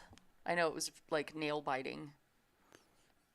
yeah, so if Bryce wants to pull up the iPad here really quick, That was Stephen Park There it is. There's the photo. on the cover Okay. of Ultra Okay. Running magazine last July. 4 Like, minutes so to spare. emotional. Yeah. Oh my gosh. And this year the cutoff is 10 a.m. Yeah, Okay. but we started 2 hours later last year, so that's why. Or Okay, so it's the same. Yeah. Same 122 hours. 125 actually. 125. So Okay. the start this year was 5 a.m. and the finish is 10 a.m. But yeah, that was Okay. the Stephen Park finish at last year's Cocodona 250. Wow. Yeah, it was pretty amazing to see him, gut out those last few miles. And he had to, as we're heading down Beaver Street, we're watching him head down rather. Jamila's filming him, and there's like Dawn was there among all the people. Oh, Shelby yeah. Farrell, several other runners that we know were there to offer encouragement and pace, because at that point, like, it's kind of like it's almost like Western States. Like, once you get to the what is it, Roby Point, where like you can everybody can pace. So Stephen Park had like 15 pacers, and they were all just cheering him on, keeping their distance to make sure that everything was on the up and up. And and he had to keep stopping to compose himself, like maybe every 100, 200, 400 meters. And so we're just sitting here like, in the desk, like getting nervous. And, you really want to, I've been there, I've crossed the finish line with 4 minutes to spare for an ultra before. So, Yeah. Which one was that? Oh, mine, Hennepin. That was Hennepin. Okay, Yeah, I was that gonna was say, last that October. Hennepin? Your 100. Yeah. Oh my gosh. I had to be there by noon, got there at 11:56. There you go. But yeah, Stephen Park. Yeah, Daniel Dixon, you are not alone. I cried my eyes out as well, because it was. Wait. Seabreeze Real Estate is saying Steve Park is on course this year. I mean, I know he's been in the chat, but is he really out here at the Cocodona? Cover boy, Stephen Park. Oh my gosh. That's actually really cool. Dang. I wish I would have known. I wish I would have known. We would have gotten him in the studio to talk about his experience. Without a doubt. Yeah. Heck, maybe he can be hanging out next year or tomorrow morning. He can kind of call and reflect upon his experiences. I like. Oh, and apparently he was on Chasing Cutoff's podcast. Yeah. Okay. Yeah. The Chasing Cutoffs podcast, with a bit of a different focus than a lot of the running podcasts out there. Yes. Kind of giving a lot of props and high fives, on to an the audio. people on their feet the longest. Oh, yeah. Yep. Yeah, and these runners that are going to be coming in, from Cocodona at this point, they'll have been moving or resting and moving for about 112 hours at this point. So, it's really a lot of fun to follow this race as it develops, early on. But then, even after the Michael McKnights and the Sarah Ostaszewskis, have had their finish, and we've given them the attention and Yes. applause and praise that they deserve for kicking ass and taking names. Like, these runners out here, I mean, they're making a whole week of it. Yeah. It's really a little bit bonkers to think that some of these runners are going to have started their adventure on Monday and are going to finish it on Saturday. Yeah. Gosh, yeah, that's like, wow. I wonder if they know what day it is right now. Do they keep track? Well, Probably not. I'll let you in a little secret. Matt and I were kind of talking the other day, like, what day is it? And we were in here. Oh, yeah, there you go. So, Yep. I've been there where I've been completely, I've lacked my lucidity here in the studio, so I can't even fathom what it's like for those who are running out there. Yeah. Looks like we've got a bit of a break in the action here. We'll be keeping eyes on the trackers and everything. So another reason I wanted to bring you on, Colleen, other than the fact that I love talking, ultra running and covering stuff with you, is that, you have experience in this field in a different fashion as a registered dietitian. You're very familiar with, how to properly train and take care of your body. What is the one mistake that you see more than anything else as far as trail runners and ultra runners when they're prepping for a race or going through a race? Is there something that that you occasionally will see and you just kind of shake your head, or or maybe people have approached you, or what is the popular question that you hear as well? So I think the most common mistakes, and they're not really mistakes, they're more like figuring it out until you understand how much salt you waste or the conditions for the race. Is it hot and humid? Like just dialing in electrolytes and fluid intake, the balance there. Or because that can also lead to, or like if you get overly hungry and you're too behind on calories, sometimes that can lead to nausea. The nausea question, if I could solve the pukes, that I would be rich. Because once you start puking, it is really hard to turn it off. And not many people that I've heard of can do that. I know last year, Michael McKnight, he had the pukes. I want to say Friendly Pines-ish. Okay. And somehow, I don't know what he did, but or if he just dealt with it the rest of the race and came back into second. Yeah. Last year, like I don't know what he did to fix it, but Well, Pete Mortimer, the same thing the prior year. Yeah. Dax Hawk, the same thing in 2021. Both those guys were, caught in a very candid moment, on the side of the trail. And, having a reversal of fortune, as they used to say in the competitive eating industry. I guess solving that. I mean, I've never had that issue during a race. I mean, after a race, when I've pushed myself too hard, yeah, that'll happen. But yeah, during a race where you actually have to go back out there, yeah, I know that some people say, oh, well, that makes me feel better. It's like, well, that's the whole point of the process. Like that's what the body is doing. It's expelling something. It only feels better for like a few minutes, and then it's back again. Yeah. I'm sorry to interrupt, but I think we might have a finisher. I see some people lined up to take some photos, so we're definitely going to make sure that we catch. Are they doing something before they cross the line? I see signs. I wish I could see what the signs said. Oh, wait, is somebody like literally right there on the finish I don't line? know, there's no lights, so I wasn't sure if that was a spectator or a racer, but she's videoing, so. I don't think that was. No. Yeah.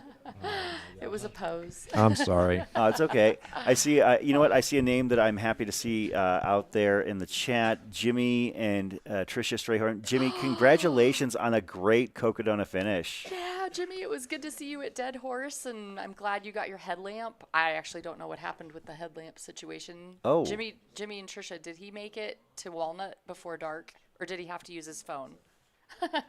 Jimmy is so great. He is. I met Jimmy at Desert Solstice a few years ago, and ever since then, whenever I see him, it's always a happy time. Yeah, and Tricia is a dietitian. I worked with her at Flag Medical. Oh, wow. This is like a small world. I know. Yeah, because Jimmy, last time I ran into him prior to Cocodona was Jackpot. He was running he wasn't running Jackpot. Pete Kostelnik was running Jackpot, and Jimmy came up to surprise and support and hang out with his training partner because he and Pete have been working together for, I guess, since Solstice, which is kind of cool and speaks to the kind of guy he is. That he's gonna drive up to Vegas and just hang out and say hi and cheer on his buddy as he's running 100 miles. Yep. From what I understand, just showed up to surprise him. And I'll tell you what, it surprised me when I happened to see Jimmy, and I'm like, what are you doing here? You're not racing. You haven't been on anybody's crew. He's like, no, we just got here. We're just going to hang out. And yeah, that's the beauty of this. It's a party you're always invited to. Matt, I'm always happy to see you. Matt Feldake saying that, wondering if I'm happy to see him. Always. Oh, yeah. I'm sure you are. If I wasn't happy to see you, I wouldn't keep coming to the studio. Because that's an easy fix right there. You've been involved with the races, at Cocodona, everything, with several runners. Are there times where you have to step in with a runner's preparation from a nutritional standpoint and say, whoa, that's probably not the best idea? Do you occasionally, I get you don't want to necessarily step on anybody's toes. Slope, yeah. Yeah. On one hand, they know what works for them. And on the other hand, you're a professional, you know what you're doing. So, is it tricky to kind of toe that line because you're in a field as a professional and as an avid runner where you probably will see things happen at aid stations that just make you cringe in terms of how runners are handling themselves.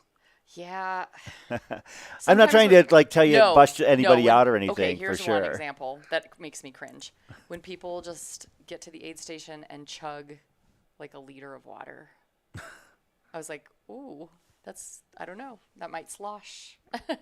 As in, like, stomach only empties about a liter every hour. oh, so it's So it could be iffy. And I mean, that's the most. Mm-hmm. So that's the one that makes me cringe. do people just need to slow it down, or just not necessarily take in that much at that time? Not that or? much at once. Yeah. Okay. Yeah. Looks like we have eyes on. Is that bib number 118? This is Daniel. Daniel Gilliam. Yep. From California. Daniel on the home stretch here. Awesome. Yeah. Once again, guys, Josh Pintel is not a man of mystery. We know who he is. We know where he's from.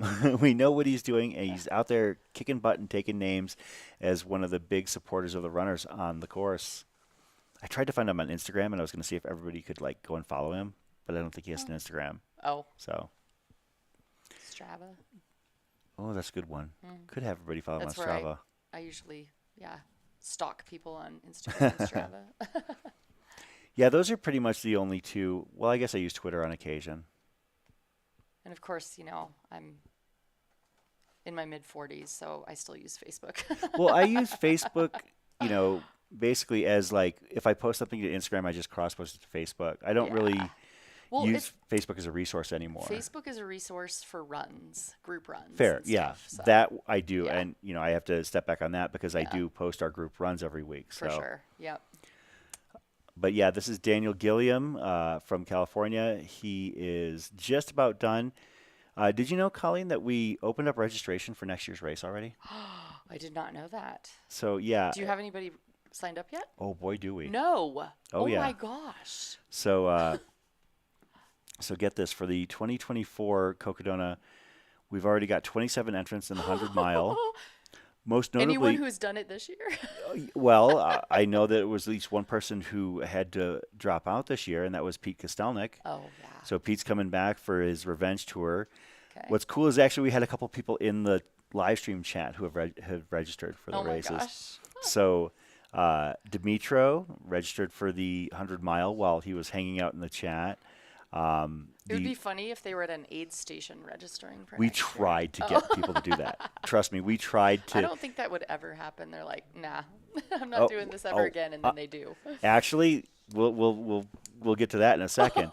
Right now, Daniel has made that left-hand turn on Birch and is heading down the street. Has to cross LaRue and then take a right turn into the alley, and he will be done with his Cocodona 250. I mean, we always, when you're an ultra runner, and I've done a race or two in my day, but Just a few. yeah, but we always hear the jokes from people when we tell them about their, about the races that we're running. Like, oh my God, 100K. I don't even like driving that far. Oh yeah. I legitimately don't like driving 250 miles. Like that's a long drive. That's a long drive. So yeah, Matt, as you mentioned, 60 people across all distances. Yeah, Cocodona 2. She on the move? Awesome. Okay. With just a couple minutes to spare, we'll pivot over my there in just a gosh. moment. We will catch up with our. What's her name again? That was, I believe. Let me see. That was Elizabeth Ross, but we'll get to her in a second. Right now, Okay. Daniel Gilliam getting the flowers he deserves as a Cocodona 250 finisher. And just a few feet from the finish line, finishing in about 112 hours, 28 minutes, and 12 seconds. It's a staggering time. I just Yeah, I can't read think- it. Yeah. So I'm yeah, glad you said it. yeah, and now also we're gonna pivot back. Let's see if I can refresh the feed here, or refresh our iPad tracker. If you want to head to that real quick, Elizabeth Russ. You can see that dot below her ping. That is Walnut Canyon, the last aid station. She needed to be out by 9:30. It is 9:28. She's already 1.4 down the road. Yeah. Or down the trail, I should say. Yeah. So Elizabeth Russ bringing up the rear, currently in that DFL position. Where is she from? Do we know? She is from Bloomfield Hills, Michigan. Michigan. Okay. And she and a handful of others have yet to cross I-40. But as you can see, we only have a handful of people who have yet to start the Eldon climb. I mean, now Eldon. Whoa.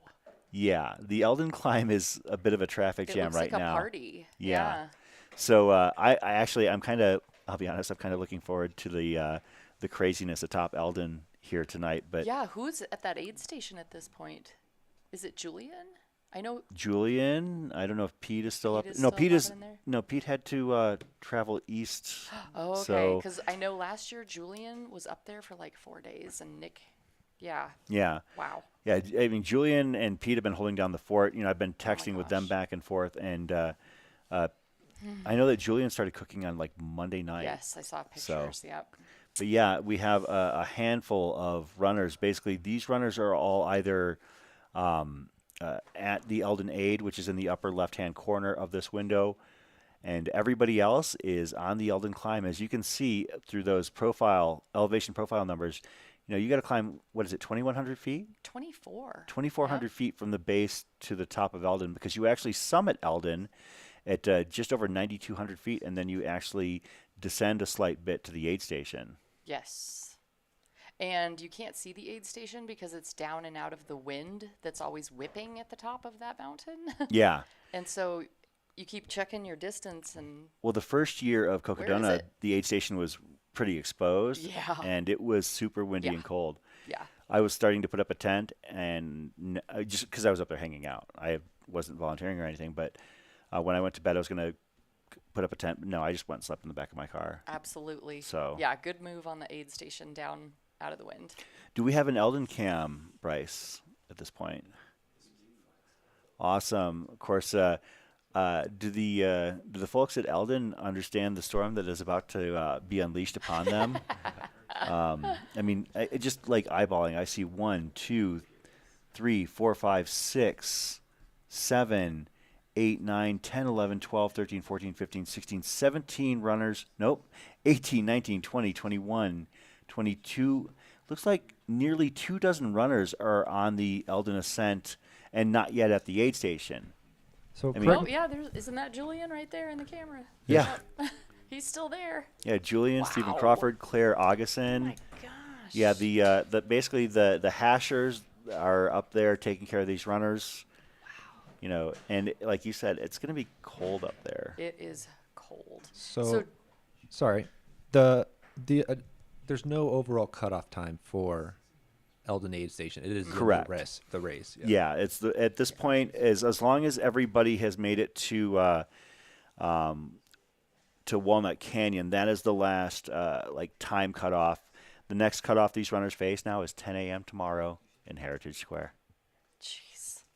So Julian, Mm-hmm. Dawn race directs the Babbitt's Backyard Ultra Yeah. up here in Flag. Julian was crewing Pete Mortimer, Mm-hmm. and he was up like all night helping us. Like Johnny on he's the like spot. that. Oh my gosh. No, Julian's a great guy. I Yeah. mean, he's gone above and beyond for a lot of events. Of course, Yeah. you see him up at Eldon. Hearing that he did that at Babbitt's does not surprise me in the Yeah. least. He was the aid station captain on Shift 2 for Jackass Junction a couple years ago. Oh wow. Speaking from experience, that's a thing. Like, to be a captain at Jackass Junction, I've done it. Don't know if I'll ever do it again No. because it's a lot of work to set everything up for, one of the most hectic aid stations in the world. I mean, you've run Javelina before, That so one's you know very it's hectic. yeah. So, Julian is again another gem of a human being that we have in the community. We'll see if we can figure out who some of the runners that are hanging out at Eldon are up there. These runners are in no danger of missing cutoffs. So, yeah, it looks like you can click on the. Oh, there we go. I mean, if we were to use the tracker, it looks like Kenny Krieger, Christian Barat, and Brandon Curtis are all up there. But it's hard to say because obviously we're at the mercy of technology, which is probably a disastrous thing if I'm in charge of it. All you have to do is use your finger, right? Yeah, and like, well, it's like 1 to move it around, 2 to expand, contract the. I don't know. I can't It's not doing see it. now. It's not doing anything. Quick, Bryce, put it on a camera. But yeah, okay. Now we're back at the finish line here. We'll see if we've got anybody coming in here soon. Sounds like we have Ellie Spacek coming into the home stretch, and she was one of the people who was on the lead up podcast that we had for Cocodona. Yeah, incredible backstory, very inspirational. So yeah, it looks excited. It looks like Ellie is. Looks like she might be heading towards Buffalo Park right now, or is she closer than that? I saw in the chat that she was on the home stretch. So that is, I mean, the last 8 is the home stretch. Debatably, all the runners are on the home stretch. I mean, some people down would. Eldon Lookout Yeah, I Road. was going to say. I guess it depends on your perspective. Yeah. I mean, when you compare it to the start of the race, I mean, Fort Tuthill is the home stretch. Oh, jeez. Yeah. Well, that's what I use. Honestly, I use that as the barometer. As like, if you get there, you're getting home, because like you're to the point now where you can actually One more see. aid station. Well, you can see beyond the finish line, because I mean, you can see Eldon from the right vantage point at Fort Tuthill. You can definitely see, the high points of the San Francisco Peaks, and like somewhere in between there is your destination. So you can actually digest that, I guess, because at that point you've been going so far, 200 plus miles that, that you can gut out those last few miles as long as you're not in danger of missing the cutoffs. And none of these people are in danger because they're all past the last cutoff. Right. Well, I don't know. I mean, the aid station at Dead Horse down in Cottonwood, you have to make a tiny little horseshoe U-turn to get to it, but you could see it and it looks like you just go straight into it, but you don't. You have to go around some trees and stuff and run away from it first. Oh, is that and that is enough to like. It reminds me of Cottonwood A what? during Black Canyon, where you're like on top of it, but you have to like zigzag your way down to get to it. Yeah. That makes a lot of sense. That I believe that is Andre Lee right in front. I can tell because if it's a red hoodie, it's definitely Andre. It's always a red. Plus that screen right there Oh, confirms that it's Andre Lee. Yeah, profile. Yeah. Yep. Hanging out at the finish line. Of course, Andre finished the Sedona Canyons 125 earlier today. Oh, nice. And his girlfriend, Jan, was the first registrant for the Eldon Crest 36 next year. This will be her first ultra. She's calling her shot a year in advance. Gotta love it. Is it her first? I thought It will she be, did yeah. her first. Okay. I saw something else then. So, yeah, looking at, the entrance, for next year's Cocodona, Sedona Canyons, and Eldon Crest, there are a few names that are going to be interesting to follow and see. One of the entrants actually is not on the list, is somebody who made their verbal commitment last night here on the Aravaipa After Dark program, and that was Bronco Billy. Jeff Browning said that he expects to be racing this next year. He didn't make an ironclad declaration, but he did say that it's his expectation, his destination race this year, so to speak, or this coming year. Nice. Well, I think, he had a bunch of athletes in this race last year, and I'm sure he does this year. So Yeah, it's well, probably like. one of his athletes is Mike McKnight. Oh, okay. Yeah, Mike McKnight, of course, had an amazing run here. Yeah, that was one of the oh funny my things. Somebody gosh. asked if. I'm like, how does he do that? Because you're tired the second half. It's not like you can save anything. Yeah. So how did he do that? Well, somebody asked if if I was asking if Nick Curry could negative split the course, and I was like, I think Mike McKnight just did. He did. Yeah. Yeah, I'm pretty sure. Again, we're back at Fort Tuthill. We'll keep an eye on these runners. Definitely, following these stories of the grinders basically at the top of the mountain. Shout out Seabreeze to all the aid station workers this past week. I mean, this isn't like your typical even 50K, 100K, or even 100-mile. Sorry, I saw Liz Trokey just said Allie J. Yeah, Allie is J is coming in. Allison J, Holy bib number moly. 73. She is just a few miles out. Is she at Buffalo? Yeah, she's making her way through Buffalo Park right now. Oh so my gosh, go Allie. Buffalo Park, for those unfamiliar with the Flagstaff area, and correct me if I'm wrong, Colleen, but it's basically the conduit between the Eldon Wilderness area and the city of Flagstaff. It's like a small. You actually board the Arizona Trail for just a small section. Yep. It starts out just outside of Buffalo Park, a little bit rocky and a little bit less kept up. But then once you hit Buffalo Park itself is a pretty smooth. It's very smooth. Fast, the runnable elites area. up here tend to use it for speed work. Yeah. Yeah. I just saw somebody up there. I just saw Roy Quinn, bib number 172, who's in the lower right of the screen just a few moments ago. I met Roy. I think I met him at Mogollon Monster after he ran that. So I guess he was just looking for something that Mogollon wasn't quite tough enough for him. Wow. Okay. I want to say, oh man, I feel like we saw Roy in Sedona at one point. but Okay. Yeah. Roy has been been working really hard at it. He's let me pull up his ultra sign up so we can take a peek at it. He ran Black Canyon, Helena. Maybe it was it was Mogollon Monster a couple years ago that I saw him at. He was a golden hour finisher there. Oh, wow. I don't know if he was the final finisher, but it was pretty darn close, second to last. Oh, okay. So yeah, a Mogollon Monster, an incredibly brutal race. Took him about 37 hours, 49 minutes. Oh my gosh. You've been up on that course. Have you raced Mogollon before? I loosely crewed Des for that race in September. Okay. So, yes. Because I knew that I'd seen you up there. I just couldn't remember when. Yep.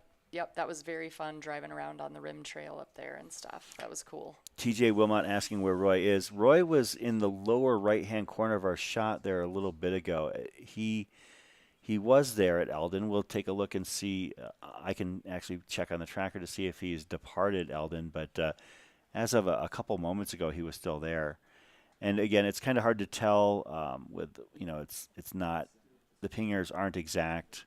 As I had to explain, if you see somebody off trail, like, it doesn't necessarily mean they're off trail. It just means that that's a little bit of GPS float.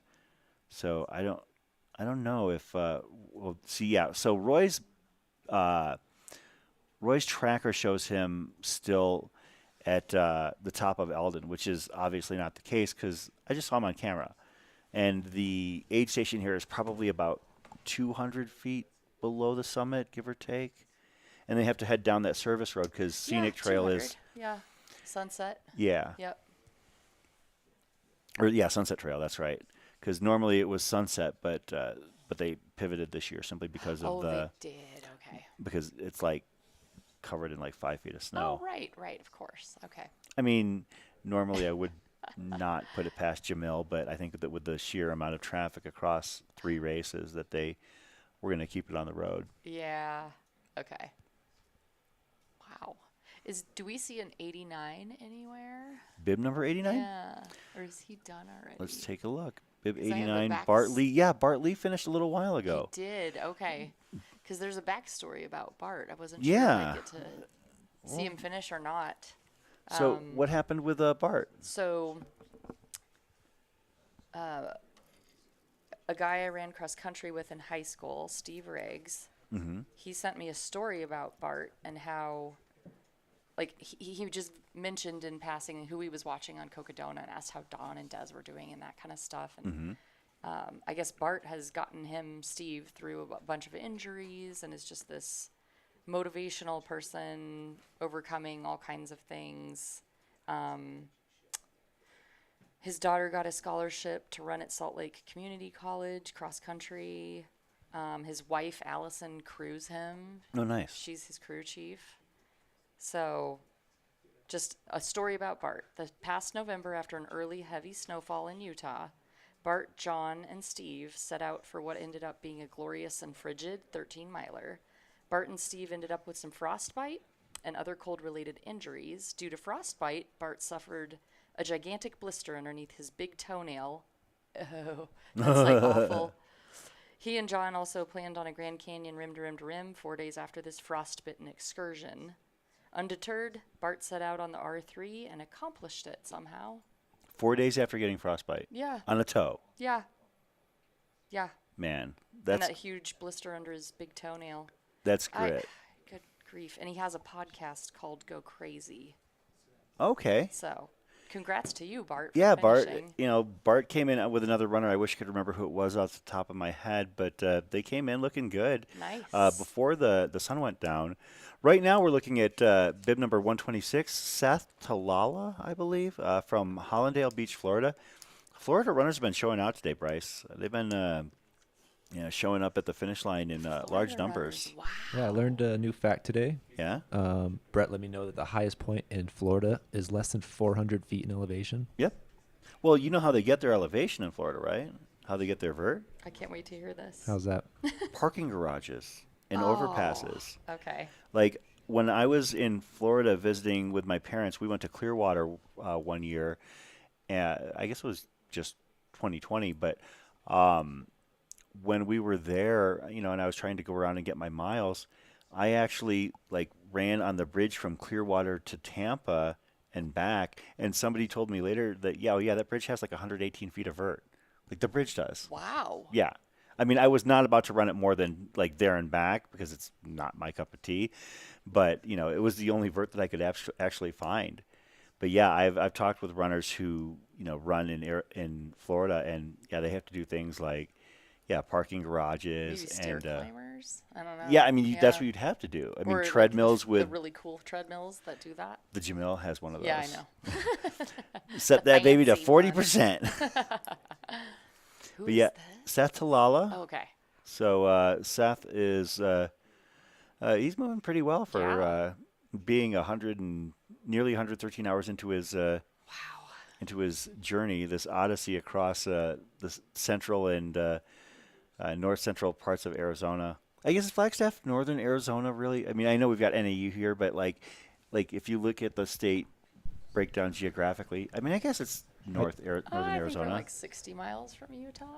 Is that all? Well, on the Arizona Trail, maybe. I don't know. On the Arizona Trail, it's around mile 200. Never mind. Out We're of 200 800. from Utah. Out of 800. So you're talking it's about three. But yeah, the way but the up. trail winds. So like a straight line, you're probably right, Colleen, where it is more like 60, 80 miles. I think I'm wrong, but yeah. Oh yeah, I mean Yeah. I'm sure it's less than 200. Wow. But yeah, I also I think about when I drive to Utah, it's not a straight line going from Flagstaff anyways. Yeah. Like you have to go east on 89. Seth, what do they say? Smell in the barn at this point? I think that's the phrase that they use for ultra runners as they're finishing a super long race. I know that was associated with Western states, I believe. But yeah, Seth Talala, smell in the barn here. The chat giving him some support as he hits that left on Birch.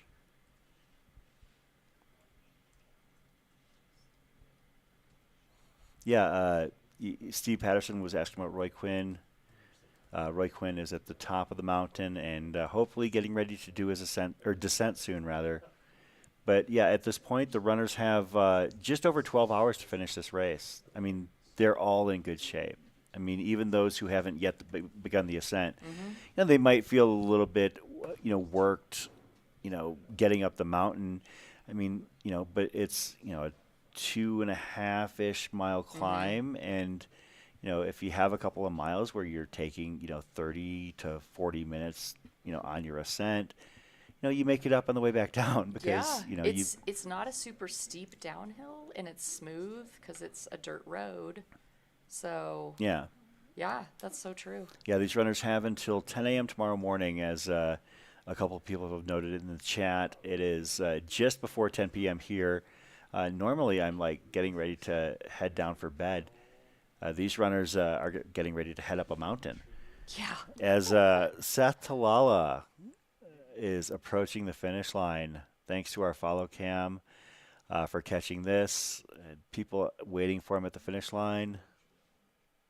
Yeah, Colleen, I cannot stress enough. If you get the chance to, tomorrow morning, get down there, and just kind of just get the vibe and everything, if only for a half hour or something like that. Just be oh my goodness, this, it's totally a cup filling experience. My daughter's softball game isn't until 11, so. Oh yeah, it will be. I mean, these finishers have done kicked butt long before that. Yeah. Yep. So yeah, again, Seth Talala, our most recent finisher of the Cocodona 250. I'm going to try and figure out who we might expect to see in the chute here sometime soon. Some of the names that we might be shouting off here in a little bit: Karen Busick, Allie J. She's a Flagstaff logo, right? Yep. Okay. She owns Uptown Pub House with her husband downtown in Heritage Square. Uptown Pub House, Yeah, one of our sponsors here. Yep. Oh man! So Yeah. she like can leave the start line, literally walk down the side alley, and go to work after. go to No, work. I just- was gonna say have a drink, but yeah, Yeah. Uptown Pub House. I went up there for the first time earlier this week, and I thought It's a fun pretty vibe highly of it. there. Yeah, a Yeah. very relaxed vibe. This is I guess I didn't understand that this is a bit of a crazy week though in Flagstaff because it's also NAU graduation week. I think that is next weekend. Oh, okay. Yep. I'm pretty So sure. our sources were incorrect, Bryce, Matt. I don't know. I could be wrong too, but I thought about NA finals were this week. or NAU so. graduation. Oh, Then the drinking is finals. definitely going on more this Yeah. week. It's Cinco de Mayo. Yes, that's true. Well, I haven't seen a bunch of like random unruly people crossing the finish line like I've seen in years Yeah, past. true. Like sometimes like you get like parties and everything, although then again, for a college town it is still kind of early. I mean, you might get Oh, those. that's true. They're not out yet. Yeah, I mean, the Monte Vista is probably only a quarter full at this point. Right. Like, Oh man, I went there. I went there on a recommendation of a Twitter account that I follow that is a fan of dive bars around the state. It's a perfect dive bar. Well, so I don't know if you might not have been there in a while, but No. apparently it used to be. Oh, what is it like now? It's it more was like a dive bar. nightclub. Oh, I mean, I'm if sure you're that's young awesome. and like have energy, That's great. probably awesome too. Well, I mean, But it used to be like you were worried if you were going to get out okay because you're descending down in there and no, I felt old when I was in there. Okay, yeah. I'm Like sure I went in there to have a drink simply because I have this list that I follow of like 100 dive bars in Arizona, and I've been to like 40 of them. Wow. And I just went in there just to have one drink. Yeah. Just to quote check the box, box, and I actually responded to the Twitter account that created the list. I said, Sorry, go ahead. That's no. Allie's husband right there. We're in nice. the Uptown Pub House. What's his sweatshirt. name? Oh my gosh, James. Okay, James. Yep. Okay, well, James, obviously he's anticipating Allie's arrival, and it looks like Allie is actually on Forest right now, so she'll be taking a left on Beaver Street, and then one more left on Birch. So Allie, as well as several other runners, are going to be making their way in here shortly. But the Monte Vista, it's cool, it's happening, which means I didn't fit in there whatsoever. So Oh my gosh. I would rather hang out at a place like Uptown Pub House, to be honest, because it seemed like a much more low-key vibe. Yeah. So Yeah.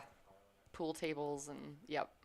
yeah, Alex Myers, Chris's Dive Bar podcast is something that I would love to do, but I think my liver would probably not survive the experience. I mean, I do love. I love a good dive bar. I don't think it's because I have too much of an affinity for alcohol. I just like the vibe. I can sit. Yeah. I mean, when I go and I'm doing my checklist, I'm going there to basically just sit in my corner and play on my phone. And hell, a lot of the times I'll even have a headphone in because I don't want to hear the music that they've got there. But for the most part, I just like to go and hang out and have a drink or two, maybe with friends. But yeah, I don't do the whole. You're not there to see and be seen. No. That's why dive bars are nice. It's like your living room. So yeah, I would love the idea of doing a dive bar podcast. I don't think that I think it would shorten my life expectancy by a good 15 years, and I've heard that cirrhosis is a terrible way to go. Yeah. So yes, it is. It is. Yeah, we're waiting to bring things to a more positive light here, and the final few hours. Oh, we just had a bunch of movement. So these faded ones, I don't think that they're actually runners, but interesting. That might be our next finisher. Okay. So Bryce, keep your eyes peeled for the follow cam. So have you run with Allie before? Like hung out? Like okay. And I happened to be in Phoenix in October for Halloween. Okay. And I paced her for her last loop of Javelina. Oh, that's fantastic. It was rad. That we cursed like sailors, the two of us. It was super fun. bib number 449 right there, coming in hot. Wow. That was David Frederick, feeling like looking pretty good Wow. for being 124 miles into his week. Yeah. David running the Sedona Canyons 125 from Playa del Rey, California, and now he is a Sedona Canyons finisher. Congratulations to David Frederick, the most recent finisher. Dang. Diane says hello. Diane Imathan. Oh. See, we got. So Diane is a school teacher up here. Okay. 3rd grade, who also works with Kelly T-Slink with Girls on the Run. Yeah, we had Kelly in the studio earlier this week. She's Fantastic. a cancer survivor who runs ultras. Yeah, Kelly is.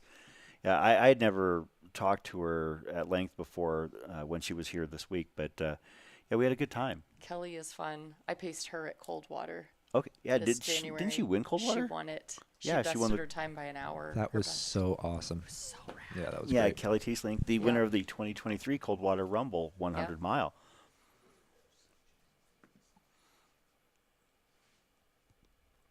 So Allie J. Oh, so actually David was showing as right behind Allie. So I'm assuming Allie's going to be coming in real quick here. Yeah. I can't wait. I bet she stops, takes it all in for a minute, and then crosses the finish line. That's what she does. She just really just soaks in the last few seconds. Well, at this point, she's earned it. Yeah. Not Javelina was her 5th Javelina finish. Oh, wow. So she got the jacket. She got the jacket. Nice. Yep. For those unfamiliar, if you finish Javelina 100 5 times, you get a jacket. If you finish 10 times, you get another jacket, right? What? Sorry, I was distracted. What do you get for 10 finishes at Javelina? Another jacket, right? I was thinking ATY. Yeah, I'm pretty sure. Okay. And then, yeah, of course, there are other races where you can get a jacket, like across the years and everything. But I do believe we have a sighting of a runner. Oh, there we That's go. her. That Oh my goodness is gracious. Allie J. She looks great. Bib number 73. Oh no, she was getting across she was that going for line, air okay. there. That's what it was. Allie J, congratulations. Flagstaff local, Oh, basically man. running home this week and making it all the way to the finish line of the Cocodona 250. Congratulations to Allie J, finishing in 112 hours, 56 minutes, and a couple seconds. So, yeah, Allie has got a lot of people excited for her in the chat. I saw Liz Trokey was giving her props. And Margaret, Diane. her pacer finished Leadville this year. I believe she's in her mid-60s. Margaret DeHess? Margaret Montfort, actually. Okay, Margaret Allie's Montfort. pacer. Okay. Yep. Sorry to interrupt. Oh, no worries. No, we're talking about these runners that we're watching. We can. And there's Allie's son. Okay. Awesome. Yep. Hello. Yeah, this is it's great to Oh, see. look This at is what it's all this. about right here. I mean, when I was hanging out at the finish line earlier today, getting a chance to see some people that, I see all the time, even down in the valley, and, give them their hugs and their props, and also running into people that I hadn't seen in years. One guy, Leo Fung, who finished earlier today, I hadn't seen Leo. Leo, he's from Canada, hadn't seen him prior to COVID. And last year he did the Western States Hard Rock Double. And it was funny because I was up at Hard Rock spectating, and I said, hey, congratulations. Sorry I didn't get a chance to see you. And he's like, well, I saw you for a split second, but you were busy. And I was like, oh, hell no. Like, I felt terrible, but, because I wanted to see him, complete the double. Yeah. But I got to see him today and got some FaceTime with him. And, good. And so we had a great moment, and I was able to, just spend time with so many of my, friends down at the finish line.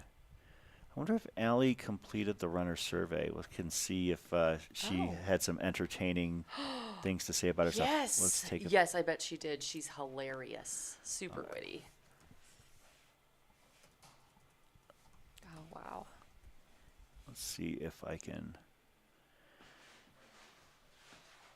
Yeah, and that is not actually your husband now that I see his face. That must be another family member.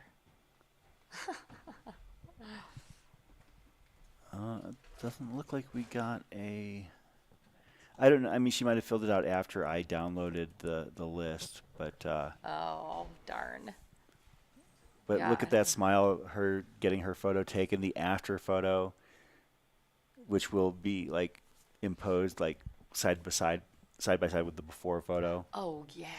Nice. That's something that we've had at the Cocodona races the first 3 years, and I'm a big fan of that. That's really cool. You all Yeah. right there, Andre? Like he was like immersed deep, like in deep thought there. Right. I'm curious what the average weight loss is for this. I know 2021, Dawn lost about 10 pounds, and she was eating religiously. She stayed on her nutrition.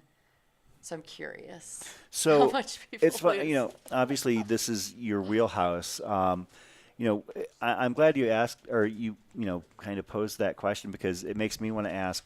I hear that people joke like, well, if you finish an ultra weighing less than you, or if you don't finish an ultra weighing more than you did when you started, you're doing it wrong. Like, when I did my 100-miler, I was basically, I think I'd lost like maybe 1.5 pounds. Like that's Okay. all. So I don't know, like, it sounds like Dawn lost 10 pounds, but then again, this is an entirely different beast. Yeah, I mean, and she has super fuel too, so it's like 400 calories a bottle, and she was constantly taking in calories and stuff. So Well, it's hard You probably to lose take in muscle. like sometimes it's easy, like when you're hungry, but like there are other times where you have to force feed yourself calories, yeah, I don't know. It seems like you're not. Well, I guess they're hungry for real food. It seems like the real food, like the tacos at Jerome, Jess's aid station she runs up there. Holy cow. She had apple pie and cinnamon rolls and all this stuff, but the tacos, like the savory stuff, the hot savory food, the homemade potato soup she had, and all that stuff just really hit the spot.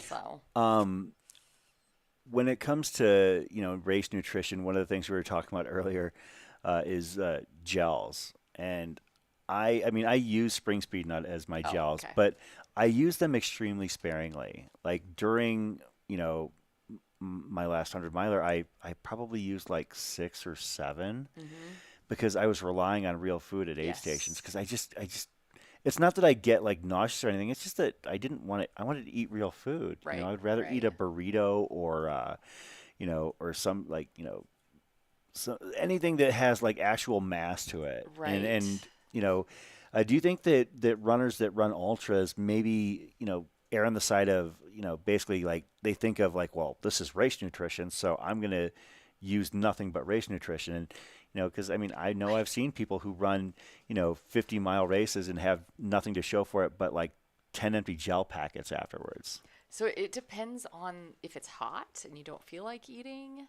or are you running so hard that your breathing is faster and you don't want to choke? So then the liquid nutrition and the gels come in real handy because you don't have to chew anything. And it's just like literally pound it and keep going. Mm-hmm. Yeah, I don't know. It depends on the conditions too. Speed and conditions. If it's hot, you're usually not hungry. Yeah, that's true. I mean, sometimes you have to force yourself to You take just- in calories. Yes, and it's like just get the liquid in me and liquid calories.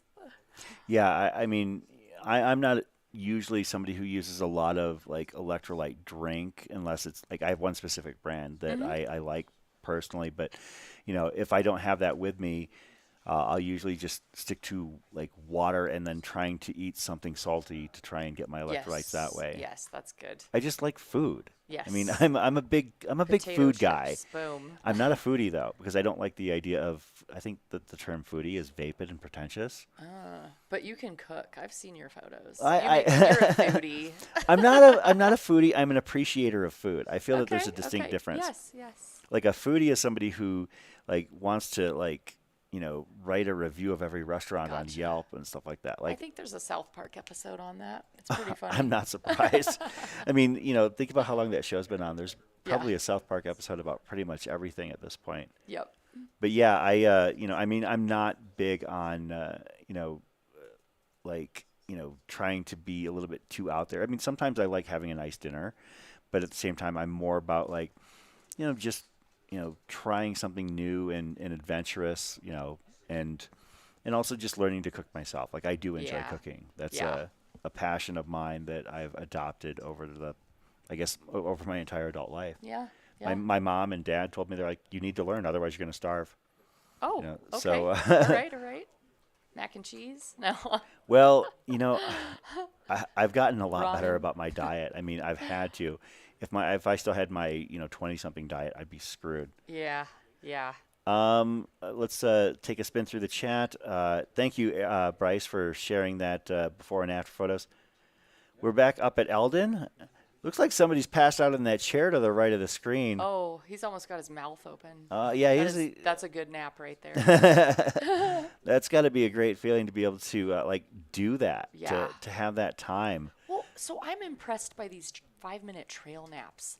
So Danelle was able to lay in the pine needles heading up to, we weren't to the ascent of Eldon yet. Yeah. She laid down, I set the timer, and she'd wake up 4.5 minutes later and ready to go, totally rejuvenated.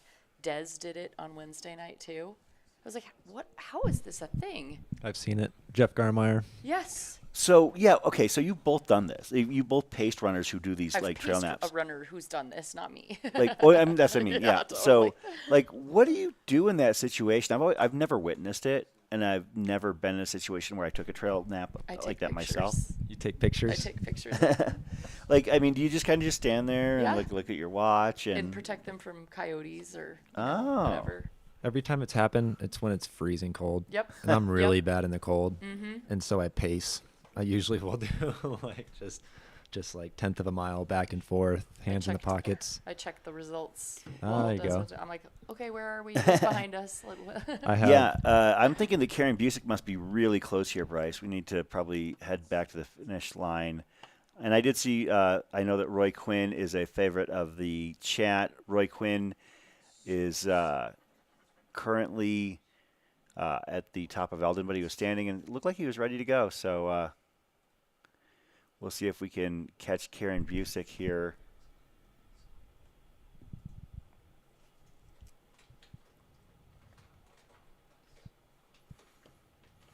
Yeah, Liam, gels in the heat are hard to choke down, liquid nutrition and heat. So Liam is from Canada, Aid Station Fireball. I don't know if you've seen his memes on Instagram. They're quite spicy. They're good stuff. At least that's what the kids say. So he came down to visit in February, and I got to meet him in person. And now he's signed up for the Eldon Crest Race next year and is going to come down. And he doesn't know it, or maybe he knows it and he is denying it. But he's going to be here in studio with me. I promise you that. Nice. Just real quick, we had a flicker on Josh's camera. It looked like a headlamp. Oh. But then it turned off, so I'm not sure if either they... Oh, here we go. Oh, Josh is back on. And maybe I'm wrong. We got our Josh cam, hopefully. Nope, I was mistaken. I think he's on the hunt, though, so we do have Josh in the field. Keep an eye on Josh's camera. Okay, I'm beginning to think that we might have had a situation where Karen Busick's tracker didn't ping. Let me take a look here on our other tracking module. Isn't that Bronco Billy right there? That is Bronco Billy, Jeff Browning.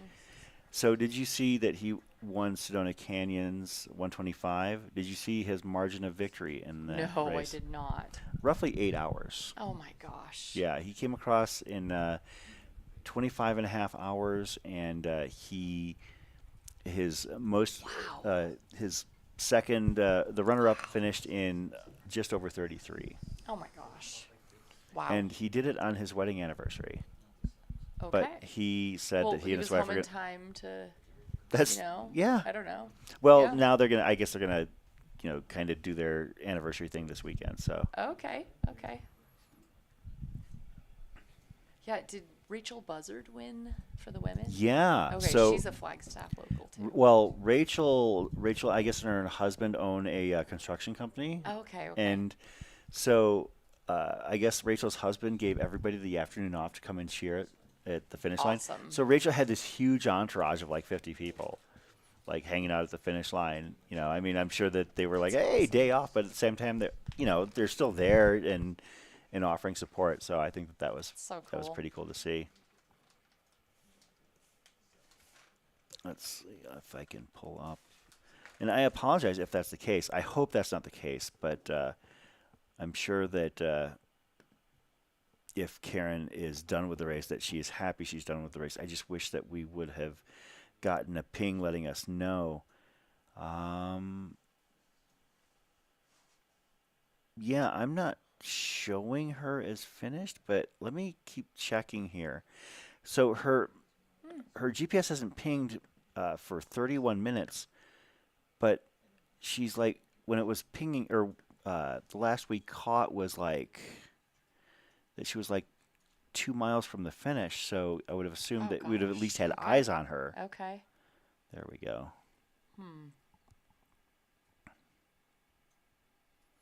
And now she's got a faded. Okay, let's see. While you're looking that up, Yeah. there's a question in the chat for you from Adam Mashuri. Have you Mhm. ever hallucinated on a run before? Did you hallucinate at Hennepin? Not really. I think it takes. Doesn't it take quite a bit, like a few days? So I was, I mean, being at the back of the pack, I woke up an hour and a half before the race, and I was, I was up for probably, by the time I finished, about 32 hours. So the way I say not really, I mean, I didn't, as we get a shot of Beaver Street Liquor. Um, Oh, that's good. It's a cute sign. yes, They've yes. redone that place. What? They've redone that place. Yeah. Actually, that is a new marquee. That's right. So when I did Hennepin and I got to the final stretch, people ask me, like, what's that race like? Shout out Michelle Hartwig, the RD, puts on an excellent event, second to none, great aid stations, everything is spaced very well. And people ask me, like, what was the hardest thing about that race? Because the total elevation profile, like, you gain less than 1,000 feet. Right. And I said, the one thing about that race was that how incredibly backloaded it was. I said, all the hills were in the back, last 9-10 miles. I said it was completely flat until then. And then I went back and looked at my Strava, and the last 10 miles, elevation gain of 1 foot, negative 1 foot, 2 feet, 1 foot. So Oh it was my gosh. perspective was completely like fried. Like it wasn't that I was hallucinating and seeing things that weren't there. I mean, yeah, there were Okay. like occasionally things in the shadows that were kind of freaking me out because for Hennepin, you're running basically on one side, you're in this canal, like literally for 100 miles, where on one side you've got the river and on the other side you've got forest. Like you don't go through any towns or anything, and you basically cross all these country roads in the middle of nowhere. For somebody who is like a flat, fast 100 person, it's the perfect race. Or for somebody who needs 30 hours to finish 100 miles by any means necessary, again, also a perfect race. But yeah, I don't think that I hallucinated while I was out there on the course. I think that, I know other people have, but not really, not really something that I came up with or came upon when I was out there. Just my perspective was incredibly skewed because another thing about it was that I couldn't hold my head up. Like my neck kept on getting weak. Like I could not, stay upright. Like Shermer's neck. Anyone having photos of headlamps heading up Mount Eldon, I wish. We just don't have any. I mean, we've got one aid station cam up there, and we're actually pretty fortunate to have that because Eldon can be a little bit spotty here and there for coverage.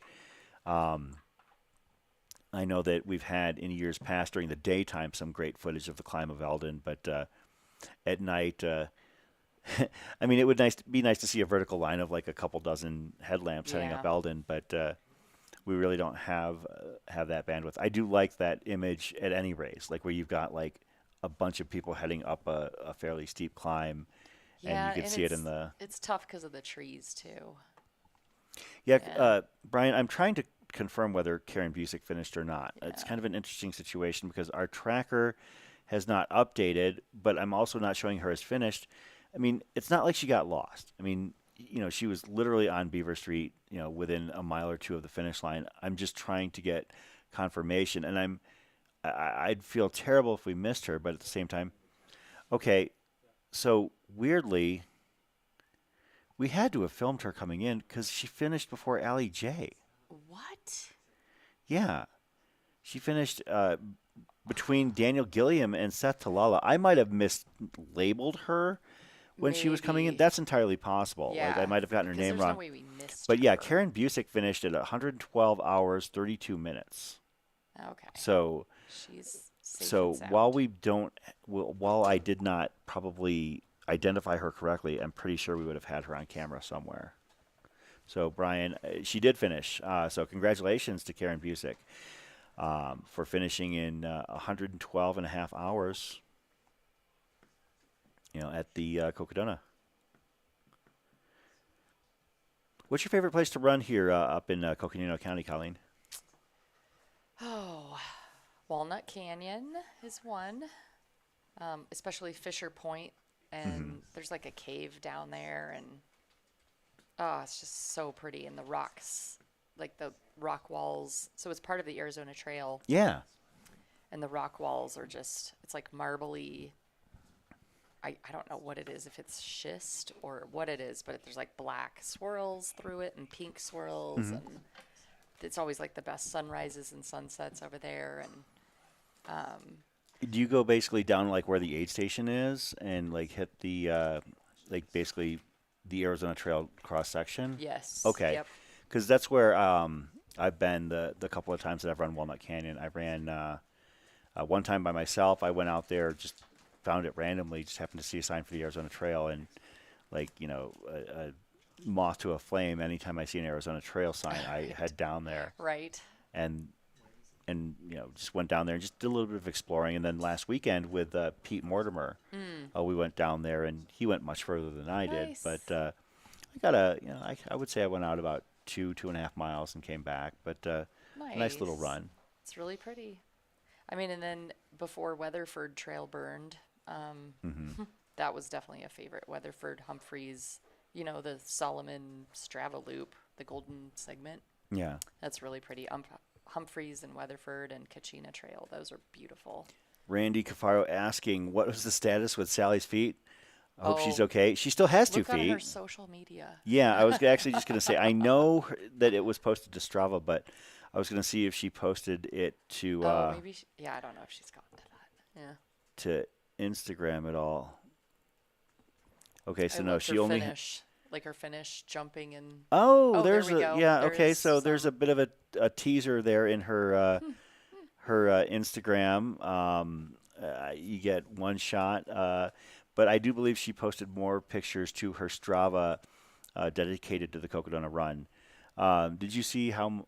So, like, we knew that the elevation gain for this race is like absolutely ridiculous. Do you know, like, what the actual full elevation gain is? Did Dawn share it with you, or like? It's got to be close to 40,000. Sally showed 43. 43. Yeah, which is Okay. just crazy because even, just breaking that into chunks, that's still, you divide that by 2.5, you're still talking about a, 17,000 foot gain per 100 mile. Right. Although then right. again, 10,000 of that is in the first 35 for Yeah. this one. And the U-Ray 100 gains 42,000 in a 100. In 100, yeah, That is gnarly. yeah, but It's more than UTMB. It's gorgeous though. It I is. love. I mean, It is. U-Ray is one of my favorite places to hang out. Yeah, that's I- really pretty. I go up to Hard Rock every summer to do nothing but nothing. I just hang out, watch. Occasionally we'll say hi to Jamil as he's running by. That's about it.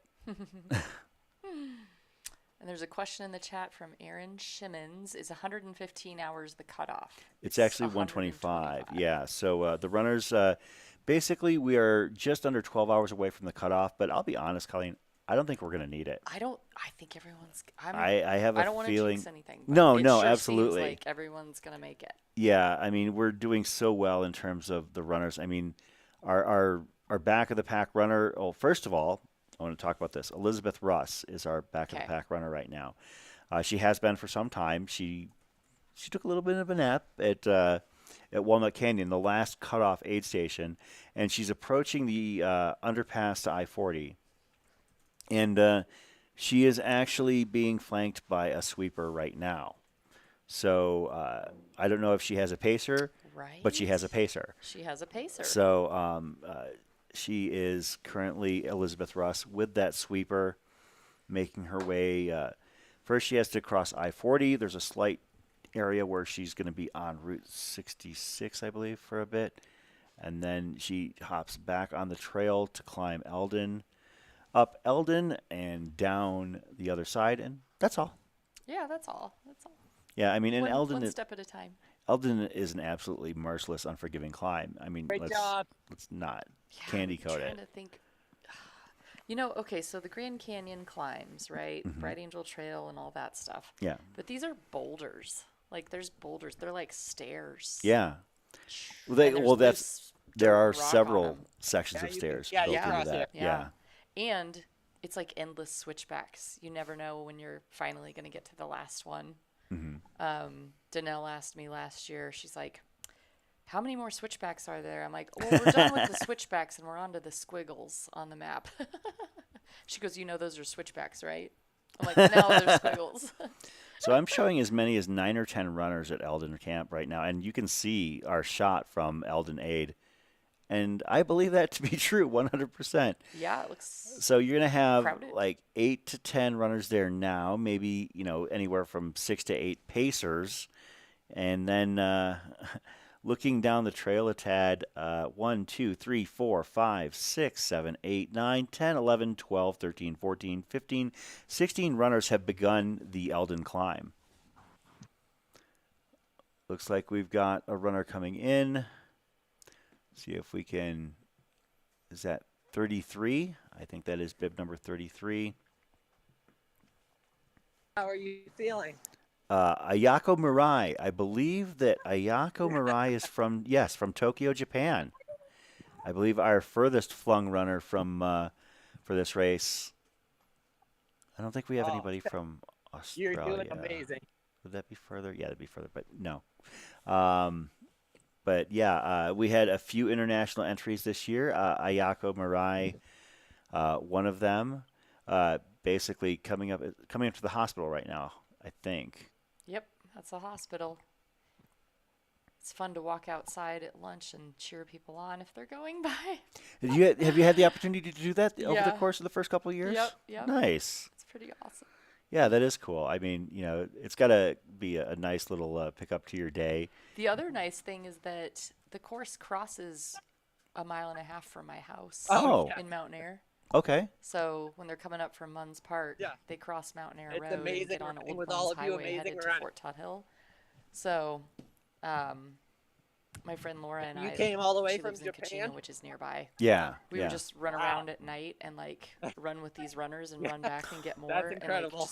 And we called ourselves junkies, Cocodona junkies, because all you had to do was head over there and you get your you get your fix, Yeah. You get to run with the people and talk to them. Well, I was trying to. You're gonna go straight. I was joking with Matt and Jamil about possibly setting up whether it be for Javelina 100 or for Cocodona, maybe at the expo or even at certain aid stations, have a little almost like a little, how they have dog adoption events where they'll bring a bunch of puppies out there to just you can't resist it. You pick one up. It's oh, can we take it home? Well, how about you do that with pacers? You basically have for this especially because a little you need a ton of people. A little mini lounge set up at certain aid stations, and people can kind of hang out. It's okay, extra pacer area, here you go. You have a little sign that's written something a 9-year-old painting, sloppily would say a pound puppies thing, and it says pacers for pacers for adoption, and you're using the number 4 for adoption. Of course, go straight. Yes. I think that would be that a would good be idea. a little bit over the top. I but don't know. I mean, because it's hard to assemble enough pacers for this. Yeah. Well, I So- mean, every so often in the Facebook Cocodona 250 runners Yeah. page, I'll get notifications from somebody. I got one earlier today asking if somebody could pick up a pacing gig for a section of trail, and it's amazing how the community comes together for that kind Yeah. of What thing. was your Because favorite part? I've seen people pick up pacing gigs for this race. I've seen it heavily. I mean, I can't tell you how many Okay. times I've heard about somebody, Nice. first of all, like randomly picking up a pacing gig for 20 miles for somebody, or also randomly, maybe somebody's second pacer doesn't come through, so somebody picks up a 40-mile section. Like Yeah. it's And a stranger for a pacer is actually an advantage because then you have a ton of stuff to talk about. yeah. So it goes by way faster. And I am just marveling at this smile. Oh my gosh. When they were filming the front of his face, it was like, Yeah, oh my gosh. Ayako is moving pretty well. Big old smile.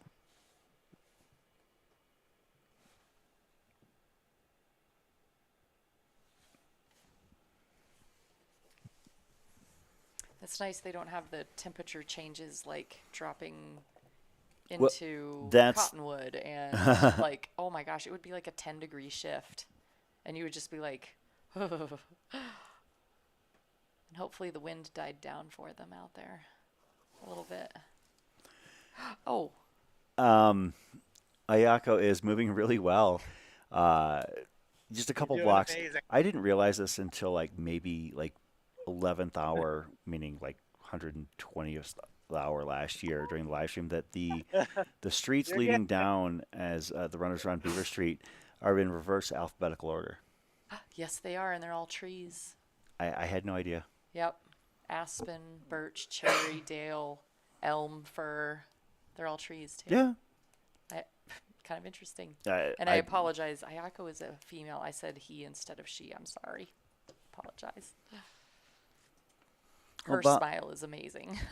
Bob, I'm actually kind of amazed at how many people are willing to casually hang for 40K at any given time at any race. I mean, if you've never been to Haviland 100, I highly recommend coming out there because you'll see this absolutely bonkers race. First of all, because you've got 850 You're doing people in the amazing. 100-mile, 350 in the 100K. You've You're gonna got another crash at that 200 in the stoplight. Jackass You're night doing well. runs, and for every person, you've got an additional crew person or pacer or multiple pacers, volunteers.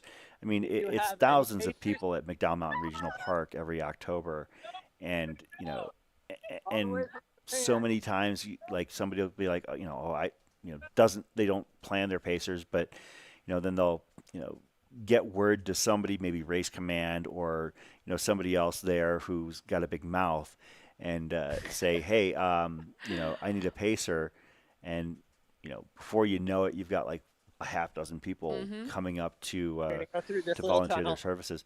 Ayoko is hauling, Yeah. looking good at this point. 250 miles, about 249 and a half down, just a few short blocks to go. Yeah, there's no 8-minute robot mile. legs going on Yeah. here. Those are fluid. Wow. Yeah, I think the other advantage, to finding pacers easily at Haviland. Keep going straight a little bit. Oh, there we go. Since it's a looped course, it's easy to pick somebody up to run with them too. This is, or have a dedicated. I don't even know how you would coordinate for this. Yeah, Corinne, this is indeed Colleen Lingley hanging out here in the studio here, covering Cocodona 250 as the Corinne. miles tick away. I had fun hosting. The reason why I wanted to have Colleen in the studio is because we had so much fun a couple years ago, and your knowledge of nutrition and your experience as a runner, definitely is something that I really wanted to be able to talk about with you. So as So excited. Ayako almost is there. made that left on Birch, heading down the street, gonna cross LaRue, and then head down the alley. The gates of justice. The gates of justice. Yeah. I'll never forget that. Now every time I walk through there, I will think of that. Well, I didn't. I mean, I've been covering this race now for a couple of years, and I've seen how many people go down that so alley. Many times. I've never even thought about what that is. Yeah, I mean, Cameras and well, everything. the only reason that I knew it, or that I had any idea Don't about brag a that little was bit. because when Kevin Goldberg finished, Oh. fan yes. favorite Kevin Goldberg, Yes, yes. he had to actually take a right on LaRue, and I kind of freaked out. Like Bryce was sitting here in the studio next to me, and I'm 'cause like they were grabbing Bryce's arm, like asking, like, "What's going on? What's going on?" And he explained that the gates were closed. I was like, "Oh, well, okay. Why are the gates closed?" And then they explained why. Oh, Right okay, here. okay. Yep. Ayoko making that right-hand turn, heading to the finish. Ayoko Mirai from Tokyo, Japan. Oh my gosh. Congratulations to Ayoko, the most recent finisher of the Cocodona 250. Well done. Oh my gosh.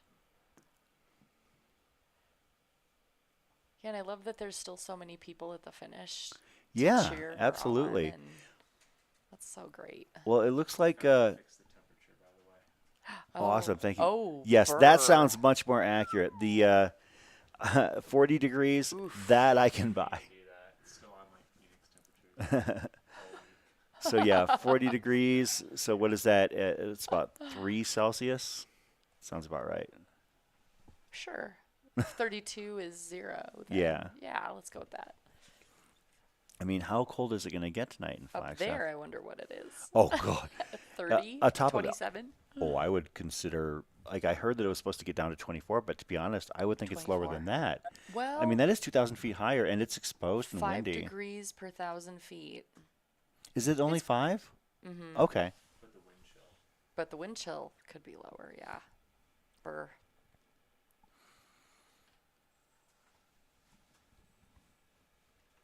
Yeah, I wonder how much meat is left at the top of Eldon.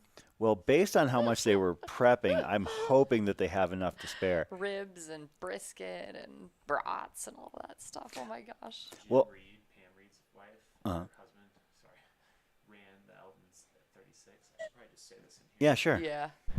So I was saying Jim Reed, Pam Reed's husband, was running the Eldon Crest today, Mhm. and I saw him at the finish line, and out of his pack, he pulls out a piece of tin foil that had a rib in it. Yes, They I was hoping they sent him off with this rib, and he ran it down the whole mountain with him. That's Oh my fantastic. gosh.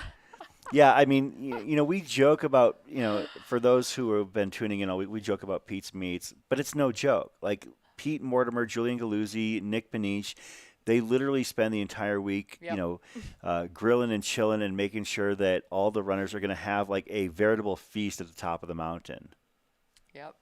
Yeah, Holly, Ayoko was looking like she was feeling really good after 100 miles or 200 miles, 200 after 250 miles. That was a great finish. I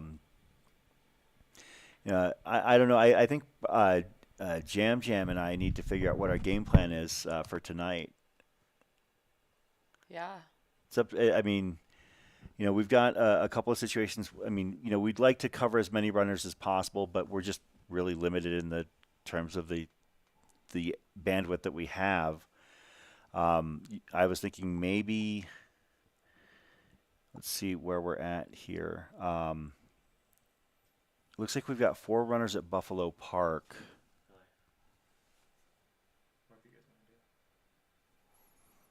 Oh, I'm not the decision-making type.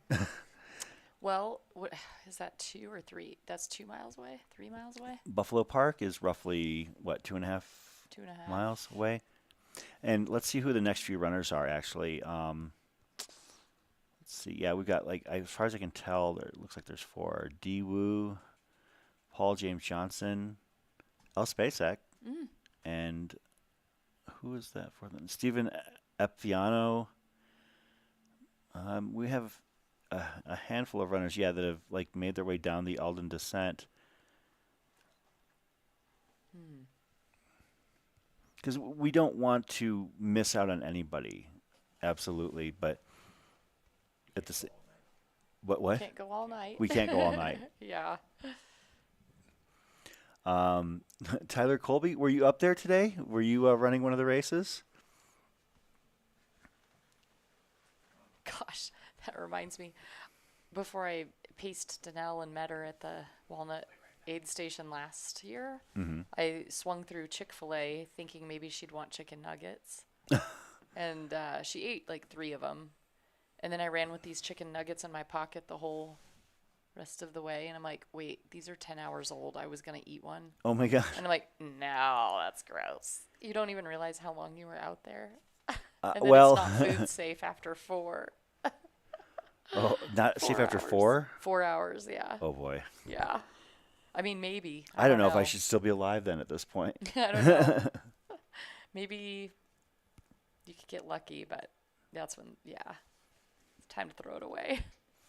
Yeah, Tyler Colby in the chat apparently finished the Eldon Crest 36 today in 11 hours, 21 minutes. Congratulations to you, Tyler. But is saying that a half rack of ribs up the top of Mount Eldon saved his race. Oh, man. Yeah, that'd be so salty and good. Yeah. It's just something I they take do it up Tyler there. doesn't have a beard because I feel like that would be kind of rough, eating ribs with a beard. Yeah, you might end up keeping the flavor with you a little bit longer than you intend. Like, I'm saving that for later. Tyler ran the 36. Eldon took his soul, but Pete's Meats reclaimed it. Oh, my gosh. See, this is a That's thing, a one-liner. folks. That should live Yes. on forever. Pete would be so happy to see. He'd be so proud. For sure. Yeah, we've got a handful of runners up there at the top of Mount Eldon. I'm really actually glad we have this shot, and I see that Dr. Stephen Crawford has basically set up his gimbal as a static cam up there, and we're gonna do our best to keep eyes on as many people as possible. What doesn't kill you makes you stronger. The problem is, Jason, is that it could kill you. If you want, well, I guess it would just be like GI distress. Well, I feel like I live with that my entire life. Like, I'm gonna, you know what I'm gonna do? I'm gonna try, because I don't know when we're gonna draw our coverage to a close tonight. I want to at least give a shout out to the people that I can as I see them on the course. We have a huge set of runners that are basically up and around Eldon Aid, which is at mile 242. And it looks like those would include Elizabeth Kelly, Roy Quinn, Patrick Atkinson, Greg Secatero, Scott Davis, Christian Barat, Christina Valash, Catherine Ginsberg, Roger Pineapple, Anna Robbins, Andrea Moore, Monica Winnett, Matt Miller, Michelle Bosquet, Kellen Lomaestua, Jason Corbett, Andrew Marvin, Kyle Hammond. Those people are all within like 2 miles of each other. Oh my gosh. Yeah, so I hope that they're pairing up. I mean, some of those people are here in Eldon. Some of them might have just left Eldon, but they're they're very well grouped, I guess you could say. Yeah. Yeah. It looks. Jason is one of our group's husband. Okay. He and his wife Trish kind of trade off crewing. Like, I guess they actually flipped a coin to see who gets to do Cocodona and who gets to do this other 200-miler and who's gonna crew. So they have to, because they both run these crazy long races, they flip a coin. So Jason won. He got to do Cocodona this year. And she's crewing him. Is it reciprocal then? Like next year, she's gonna run Yeah. Cocodona? Yeah. Or, yeah, I don't know. I think she would like to. So I won't speak for her. Well, though.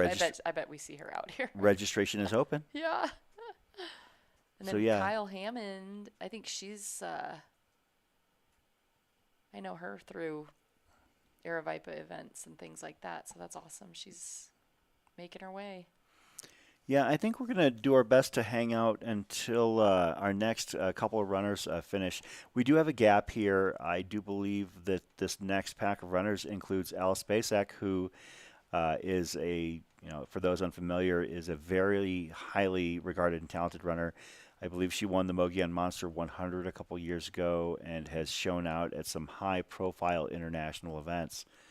So I know that I did see her at Fort Tuthill when we had cameras over there, and she was looking a little bit worse for the wear. I mean, there's no doubt about it. I mean, And she's still going. yeah, she's still Yeah. going. I mean, I feel like quite a few people, like the race doesn't go as they wanted it to. And once they're okay with accepting that it's not as fast and they're not going to finish as soon as they wanted to, then they just so you're keep saying going. they're gone past bargaining, denial, anger, Correct. bargaining, Correct.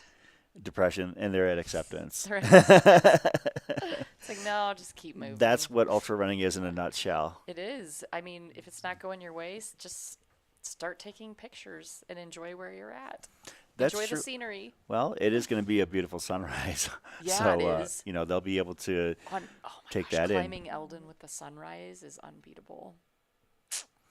Corinne is going to register to volunteer at 2024. Yeah.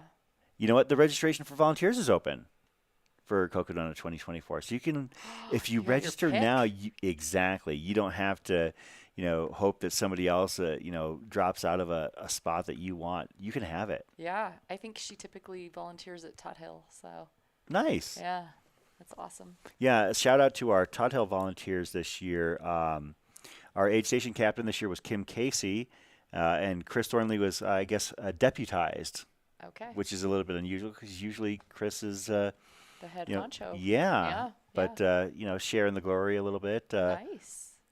Chris Thornley, shout out Squirrel's Nut Butter Guru himself. Yeah, we've got we've got the ability to register for the race itself, for running. Looks like Elle has hit Switzer Canyon, so that means she's probably, I would say, maybe a quarter to a half mile from the road. Switzer Canyon is not a long trail, because Switzer Canyon is that diagonal cut trail that basically connects Buffalo Park to the city streets, I guess the residential areas of Flagstaff. So it's a very pretty area to run in. One time when I was up here, I ran up that way because I just wanted to go to Buffalo Park and see what the mystique was about. And I was running on the Switzer Canyon Trail, and I believe I think it was down Turquoise Drive over by the hospital or something like that. Mm-hmm. And like, I don't think I've ever seen as many deer in a built-up area as I did that day. Like, basically, they didn't care. They were just No. the only other place that I can remember that deer just feel so cavalier that normally they're so skittish and avoiding crowds. Here in Durango, like in Durango, they run right down the middle of the damn street. Like Yeah. they don't. Yeah. They're not phased at all. And then you have the elk at the Grand Canyon that just don't care. They just stand there and stare at you. Adam Mashuri, Chris Warden, have you ever heard the wolf cry to the blue corn moon? Oh my god. Or ask the grinning bobcat why he grinned? Of course you haven't, because Pete's Meats kept you from those thoughts. So I actually had an opportunity to sample Pete's Meats last weekend. Or not last weekend, the weekend before. Man, time flies. Because last weekend I was up in Flagstaff. The weekend before I was up in Flagstaff as well, but hanging out at Pete's house for an impromptu, or not impromptu, but a low-key birthday party. Birthday party. Yeah, Yep, so yep. Cool. hung out with Pete and several people to celebrate him turning another year, turning the dial another year. But yeah, I got a chance. It was great. Pete, I showed up at his house at like 7:30 maybe. Ooh, did you go on the run with them? Yeah. Nice. Yeah, so Okay, I showed up at okay. like 7:30, and I'm just sitting there at at the countertop, and he's talking as he's like basically seasoning and like doing his thing, Yep. with a few racks of ribs. Yeah. And then he goes and he gets ready, goes outside, puts it in the smoker, and we're ready to go. And I found out later that it was either his partner Siska or his son were like basically spritzering the ribs as they were in the smoker, keeping them nice and moist and everything. I had no idea. I mean, like I like to cook, but barbecue's a different art whatsoever. Smoking is an art. Yeah. Yeah. So And you were supposed to sing those lines. Have you ever heard the wolf cry to the blue corn moon, or asked the grinning bobcat why he grinned? Do you know what that's from? No, Pocahontas. I did not know that. Oh man, that's hilarious. Oh, he must have kids. By the way, you're a hell of a singer. You were a kid once too. That's right. When did Pocahontas come out? I don't know. 90s. When did Pocahontas? I think 92. I don't know. 95. Oh, it's close. Yeah, Okay. I was a senior in high school, so I did not watch Pocahontas at that time. Why have I seen it? Because I only graduated a couple years later. I don't know. I don't know. Maybe your kids were into it. I don't know. In Then, but like maybe I mean, Disney films are timeless. Yeah, like yeah, you kind of with collect them. streaming And now you can watch any Disney movie you want. Yeah. Yep. You don't have to own it. Yep. I've got Disney Plus. Yep. I'll Disney occasionally Plus, pop man. something on that I would.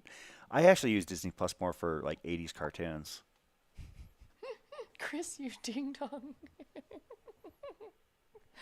Oh. Sorry, my knowledge in certain aspects of film are lacking, but It's all right. That's why there's two of us. yeah, if it's not from like a superhero cartoon or like in A-Team. 80s, well, I was gonna, Team He-Man, Transformers. yeah, oh totally. Yeah. Like I still Yeah. watch old Transformers cartoons and and old GI Joe episodes. Like Oh, yeah. that's kind of like I if I'm trying to go to sleep and need some background noise, absolutely. Okay. Like, All right. throw those on in the background.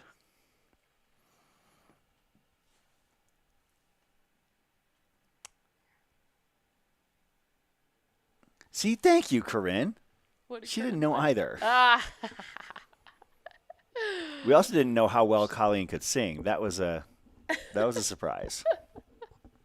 Oh man. Yeah, I think we're gonna try and hang out here for our next couple of finishers good. as they're approaching the road. Colleen, thank you for hanging out with us tonight. I really appreciate it. Hope you're having as much fun as I am. Oh, I am. This is amazing. I'm so happy this worked out. I was like, when can I do this? Because the week was full. Well, yeah. Here's the thing.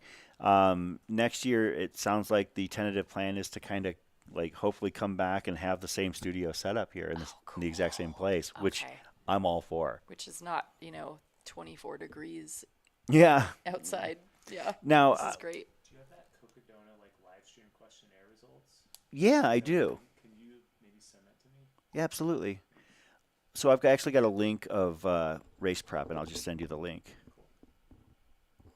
Yeah, what are I just can't find it. That's fine. I'll just resend it to you. some of the questions on there that fun Okay, yeah. facts and stuff? We can kind of whip through. This sounds fun, yeah. So it's pretty straightforward. Name, which race are you running? Have you run Cocodona before? Tell us about yourself. Some people wrote some pretty robust material. Let's say that. Oh my gosh. I mean, some of them wrote so much that I couldn't actually put it like Oh, the. wow. There's too much text, like 700-800 word. So you'll limit descriptions. that response entry. Maybe in next the time. future, yes. Okay. What inspired you to participate in this race? What is the furthest distance you've run before? What section of the course are you most excited for? Are there any fun, unique facts about yourself that you'd be comfortable with us sharing on the live stream? Ooh, that's juicy. This could be That sounds salacious right fun. here. Yeah. Let's see. You know what? We can probably. Like, are people coming up or something? Yeah, let's take a Yeah, look. yeah. Paul James Johnson. Oh, actually, I saw Paul James Johnson's. Oh, wow. Well, it's It was robust. Oh, Let me see if I can find this. We can look through it, maybe. I don't know. Paul James. Okay, so see this right here? This is like That's a lot. Yes. Yeah. Okay. So if I like maybe switch this to like I don't know, like size 8 text.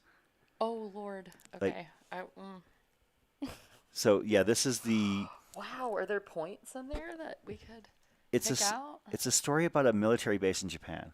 Whoa. Yeah. Okay. So like, there's a lot going on there. Wow. When? Is there a year or like? In the summer of 1956.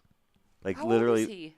I don't know, but Oh my gosh. I don't know if he was kind of giving a narration, but it's definitely different. But yeah, Paul Well, he James does not Johnson. look old enough to be. No, definitely not. Yeah. But Okay. well, we'll give a little bit of information. I don't think we have the time or the attention span to read something that quite that robust. But yeah, we can tell you a little bit about Paul James Johnson. Yeah. Let me just. So, make do you it- have to have run a 100-miler to register for this, or No, you is there a can. prerequisite? I don't believe that there are prerequisites You for know, and Cocodona. Dawn Greenwald's longest race was about 70, and then she did this in 2021. So. Yeah. So I'll jump in. Yeah. So on the Cocodona website, we say there are no specific qualifications for runners to participate in any of the Cocodona race distances. However, we strongly recommend that every runner have a baseline level of experience with ultra running and or through hiking for the 250 and 125. Entrants must have adequate mountain ultra trail experience to be prepared for the course. Participants must be 18 or older.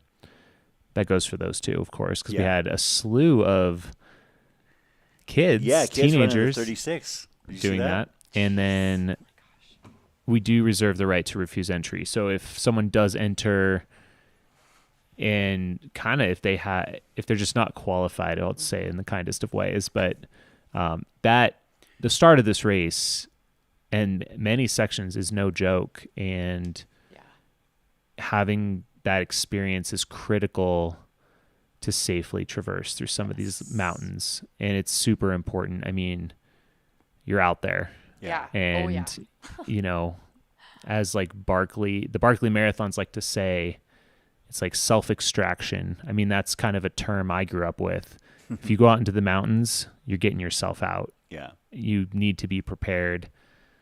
And so that is definitely important at, I think, any mountain race, but especially Cocodona or some of these bigger mountain hundreds. Just part of being prepared for doing these.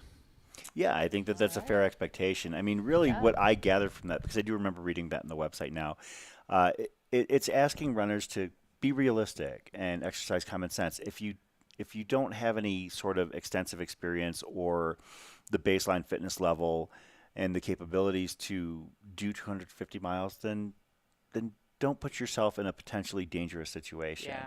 Because, you know, as Jamila alluded to, the first 35, 40 miles of this race are brutal. Yeah. Well, and I mean, it's not to say you can't learn. And I mean, if you want to, there's a ton of resources. There's a lot of things that you can do to prepare yourself and start to grow your experience. And I think, I don't know what else I was going to say, but that's pretty much it. Grow your experience. So Yeah. That you, I mean, the through hiking thing, that was a really good thing to include, because that seems like. Well, this event is very interesting because at the 250 mile distance in like a point to point nature over 125 hours. I mean, this is a multi-day running event. This is not a 100-miler that you do twice and you're done in sub 48, you know. Our winner is barely sub 72 at this event. This is everyone's going through multiple nights. You're seeing multiple sunrises, which I think it's different. It's different than 100 and any other ultra running. It's almost a different sport. And I think in a good way. I think that it's very interesting and unique, but you have to approach it differently. Yeah. Talking to some of Dez's crew, you know, now they're thinking about, you know, attempting it and stuff like that. And I'm like, you could treat it like a stage race. But it is approachable, I think, for many people. There's all sorts of people that finish this race, which you just have to manage a lot of different factors, and your sleep and your pacing is very important.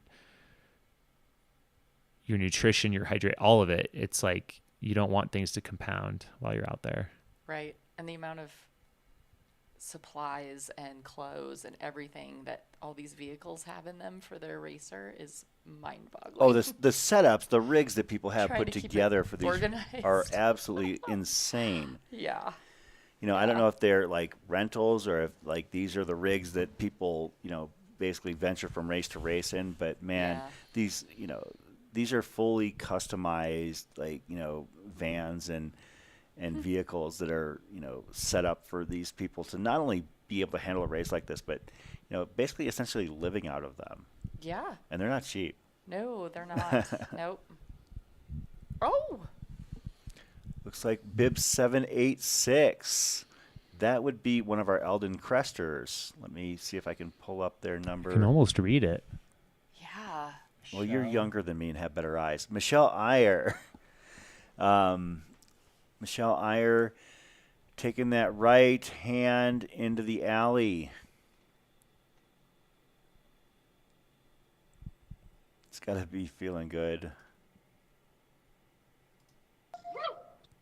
I wonder. I always wonder if it's somebody's first ultra or not. Because there's just something special about your first ultra that it's like. Oh, absolutely.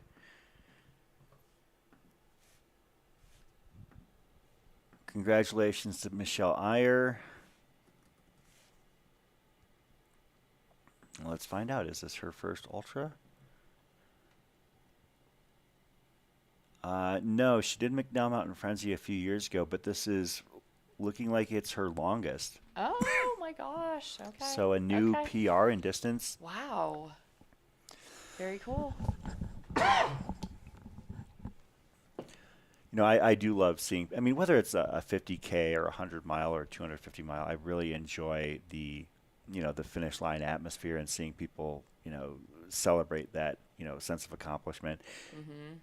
Jamel, you've seen this play out thousands of times, is it one of the more rewarding aspects of what you do, and does it ever get old? Yeah, watching people finish. Yeah, and like basically, it's fantastic. I've so many times just had tears in my eyes, and just felt so good about what I'm seeing. And I've only been a part of this scene for maybe the last few years. This is your livelihood, so I can't imagine how much you can enjoy it if you're if this is what you do. Yeah, it's incredible. Just being down there, especially tonight was pretty electric when kind of right around sunset, a little bit after, is packed down there. And then you see people and their family and their friends who've been supporting them all week. They're coming across the finish line and announcing their names that they've just completed 250 miles. It's just unbelievable that I guess the human body can do this, and the mind, and there's a lot of people that are getting it done, and it's inspiring. Yes. It's all different ages, all different types of people, different experience levels. People are doing this for different reasons, and you don't even need to know their reason. Yeah. But when you see them cross, and some people, you can see they have more emotion than others. Maybe there's a deeper meaning, and it just comes out, or whatever their mental state is when they actually cross that line. So it's just really cool to see it. And especially you feel it even more for an event like this, because we've witnessed it all week. There is so much that goes into this. People have been planning and looking forward to this, and then they get out there, and man, I was just reading, I might even just pull this up because it was so good. There was a couple good ones. Let me see which one. I'm trying to think. It was either Dom or Andy Pearson. I think it was Andy Pearson's actually that I really, really resonated with. Give me 1 second. Oh, Dom. Dom Grossman's finish. It's just. Did we talk about this, or did I? Okay. Not with me. You may have talked about it. So Dom Grossman, he hits the corner of the alley, and I think his daughters, if I had to guess, would have to be like maybe 5 and 3. And you can just see, the older daughter is like waiting at the corner, and like he goes halfway down the alley, and the younger daughter looks a little bit scared to go down the alley, and then once she realizes that Dad's gonna make everything okay, she goes to meet him out halfway, and he's got one in each hand. Got our next runner coming in right Yeah. here. Is that Paul James Johnson? I'm gonna see if I can figure out who that is.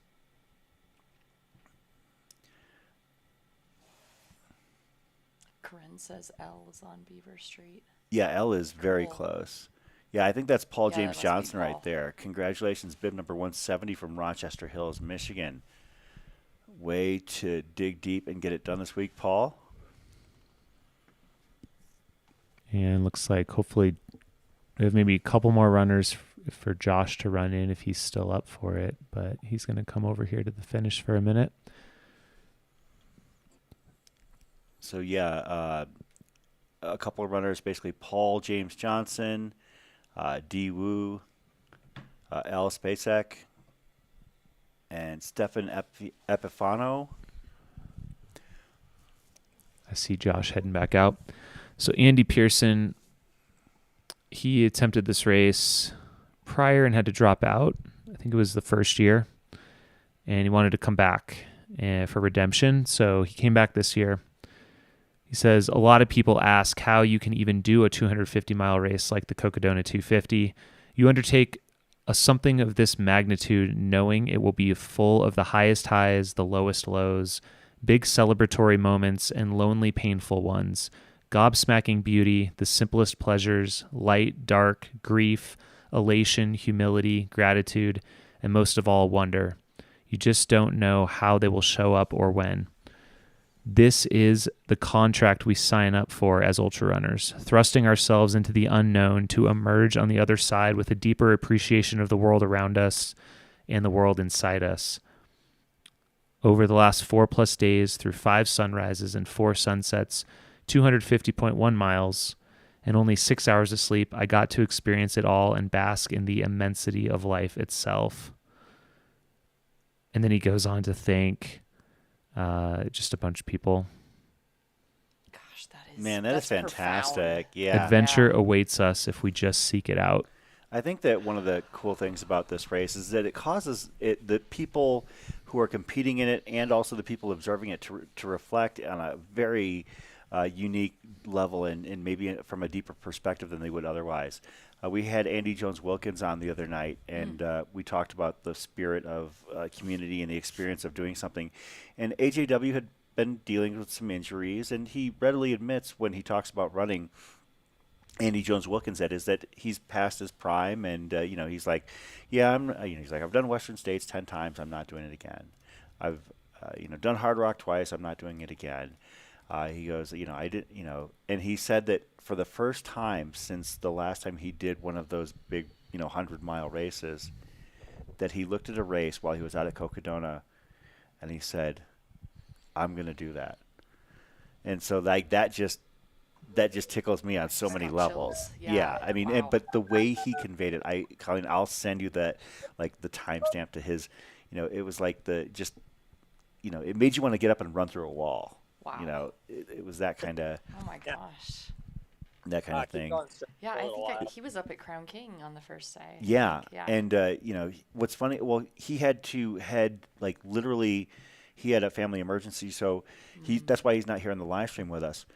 But he is currently en route to Pennsylvania or Richmond, Virginia. He left from Crown King to go straight to Richmond.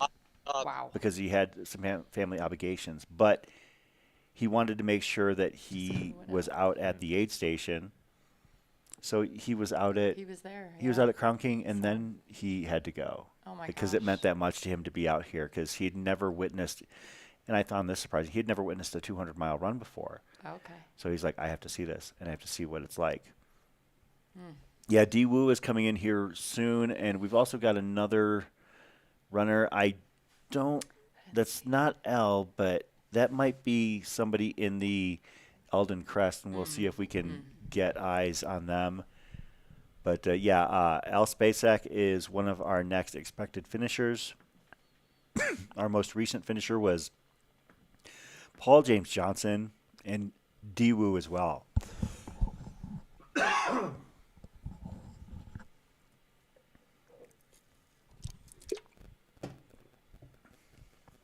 Man, I feel like I finally shed a tear just having Andy's post sink in a little bit more.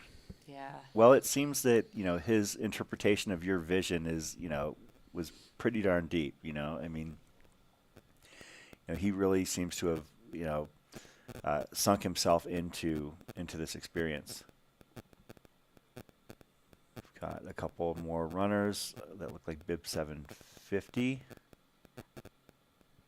Yeah, the ones that really make me cry, I mean, there's a lot, but the finishes with their kids. Oh, yeah. That just slays me. Just, it's so, Or them carrying them across the finish line with that. Like, oh, man. Oh, every time. Like, just the idea of, the kids, maybe they don't grasp the enormity of what, what mom or what dad is doing, but, they know that something cool is going on. And because they know that for that moment, everybody's coming in to cheer their parent. And that is Elle right there. Oh, wow. She's got a good smile, too.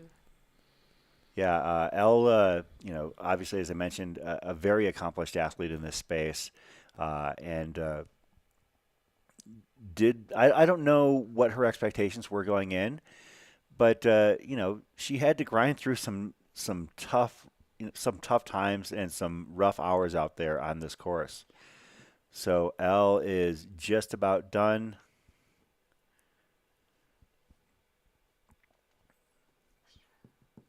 And she is throwing caution to the wind. I was like, she's like, this red light ain't going to stop me. I am going for it right Taking now. that left on Birch like a boss right there, Elle.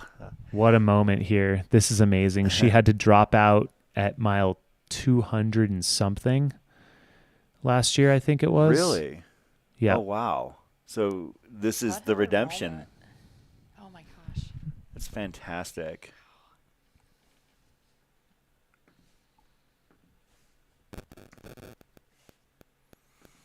I mean, Elle is a fantastic athlete. As I mentioned, she raced Cocodona back in the inaugural year of 2021. Okay.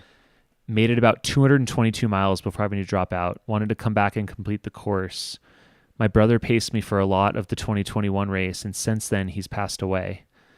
He was hands down my biggest running champion, the person who introduced me to trail running in so many ways. When he passed, I was 6 months pregnant and life was moving so fast I didn't have a chance to grieve. I've really been training for Cocodona 2023 since May 5th, 2021. Through pregnancy, breastfeeding, and navigating new parenthood, my eyes have been set on this race. I'm excited to see how through all the changes in the past 2 years, my running has changed, morphed, and strengthened. Cocodona felt like a good place to test it. Oh, man. Well, that's amazing right there. Oh, I knew it. I saw her, she had a baby. I was like, oh, man. Oh, and her brother passing and everything. This is amazing. He paced her a bunch in 2021. Mm. This is definitely... Good job, Elle. Yeah. I mean, Elle has won multiple 100-milers. She's won some of the toughest races, in the country. I'm not going to put words in her mouth, but I got to say that this has to feel just as inspirational and just as uplifting as any of those experiences. You can see it in her face. I mean, because we saw a lot of emotions going across her face over the course of this race. Yeah. We saw her in and out of a lot of aid stations, feeling the brunt of this course that doesn't show a lot of mercy. And now she's finished. She has completed her journey. And you can see the family, circling around, and is there to help her bask in the fact that the task at hand is done. That's absolutely fantastic. Looks like we have another finisher coming in hot as well.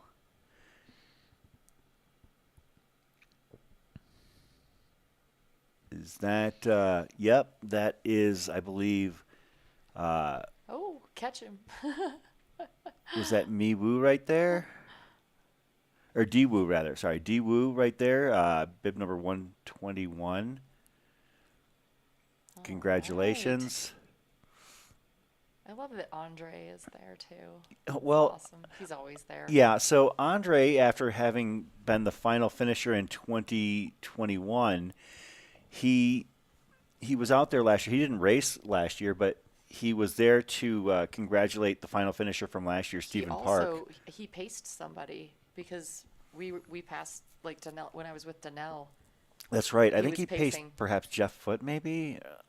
Maybe. But Andre is he's not just an athlete. He's also a fan, and he's also just somebody who brings so much to the community. Yeah.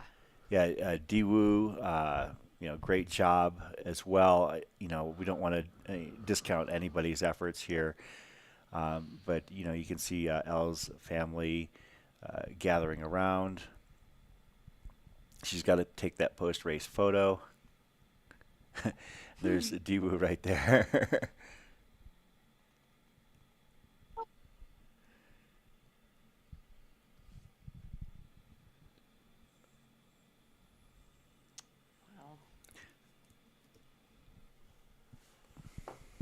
Shout out to Lee Robinson in the chat. This is why I love to crew and co-RD to help people achieve this goal, and it's an awesome feeling.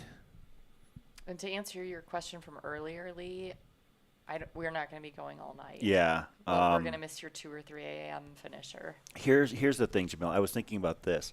Are we able to just keep this, like maybe start a new stream and then keep the static on, and then we'll? Oh. Yeah, I was just thinking about that. I think what we'll do is we'll try and leave the static. Do you know if Stephen Crawford is up at Eldon all night? I'm not sure. Okay. What I could do is I could put Julie. Crawford. No, I don't think it's fine. Okay. I could put his cam maybe as like a picture-in-picture, just so That's and just have the finish line view and then the Crawford cam at some point here. Yeah. That would be wonderful because we don't want to miss anybody. Got another finisher coming in. They're coming in fast and furious. They can smell the barn 114 plus hours into their journey. Who is our newest Cocodona finisher? That was, I believe, Stephen Epifano from San Clemente, California. Stephen, congratulations on your finish. Yeah, so this is something that I've been kind of working through in my head as we've been here watching these runners finish. I know that I'm about tapped out. And Colleen, bless you for even hanging out with us this long. I figured that you'd probably be like, yeah, I'm good to go. I'm ready for bed. I totally understand. So what This we're is going to fun. do is we're going to try and set it up so we can actually have a static cam. We would need to switch streams, so I'm assuming we're basically just going to start our final stream perhaps because, we can't? Because we can go through, because the end of the race is 10 a.m. Are they 12-hour streams?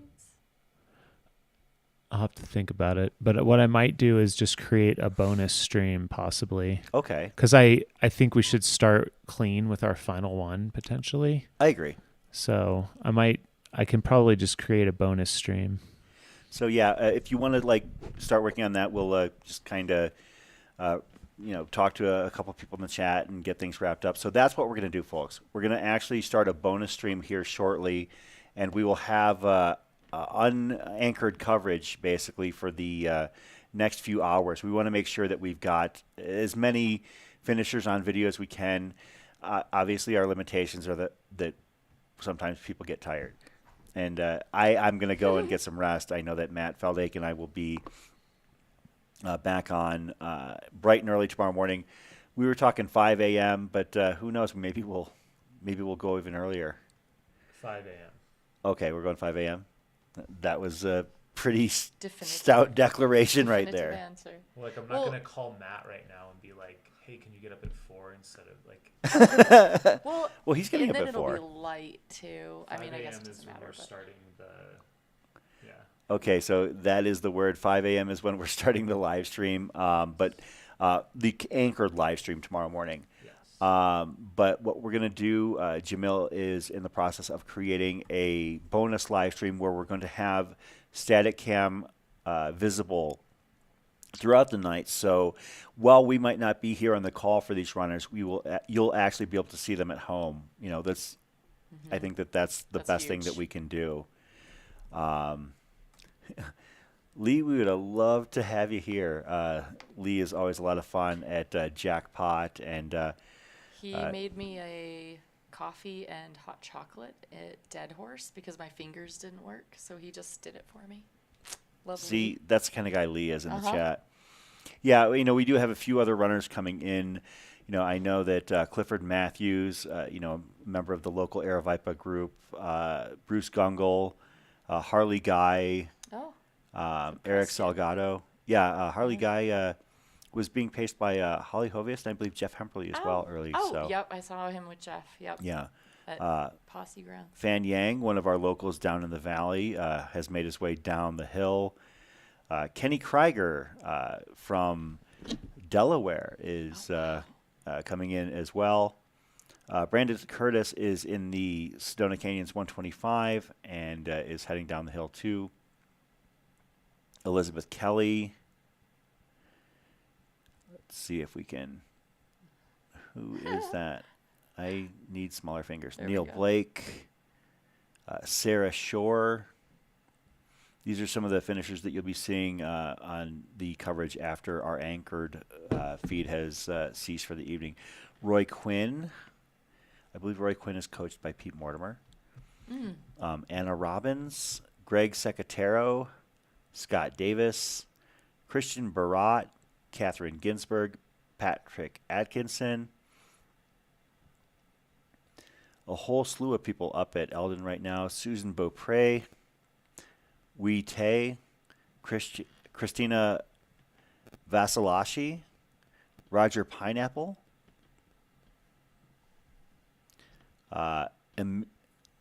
Emilchi Leva, Andrea Moore, Monica Winnett, Kellen Lomaestua,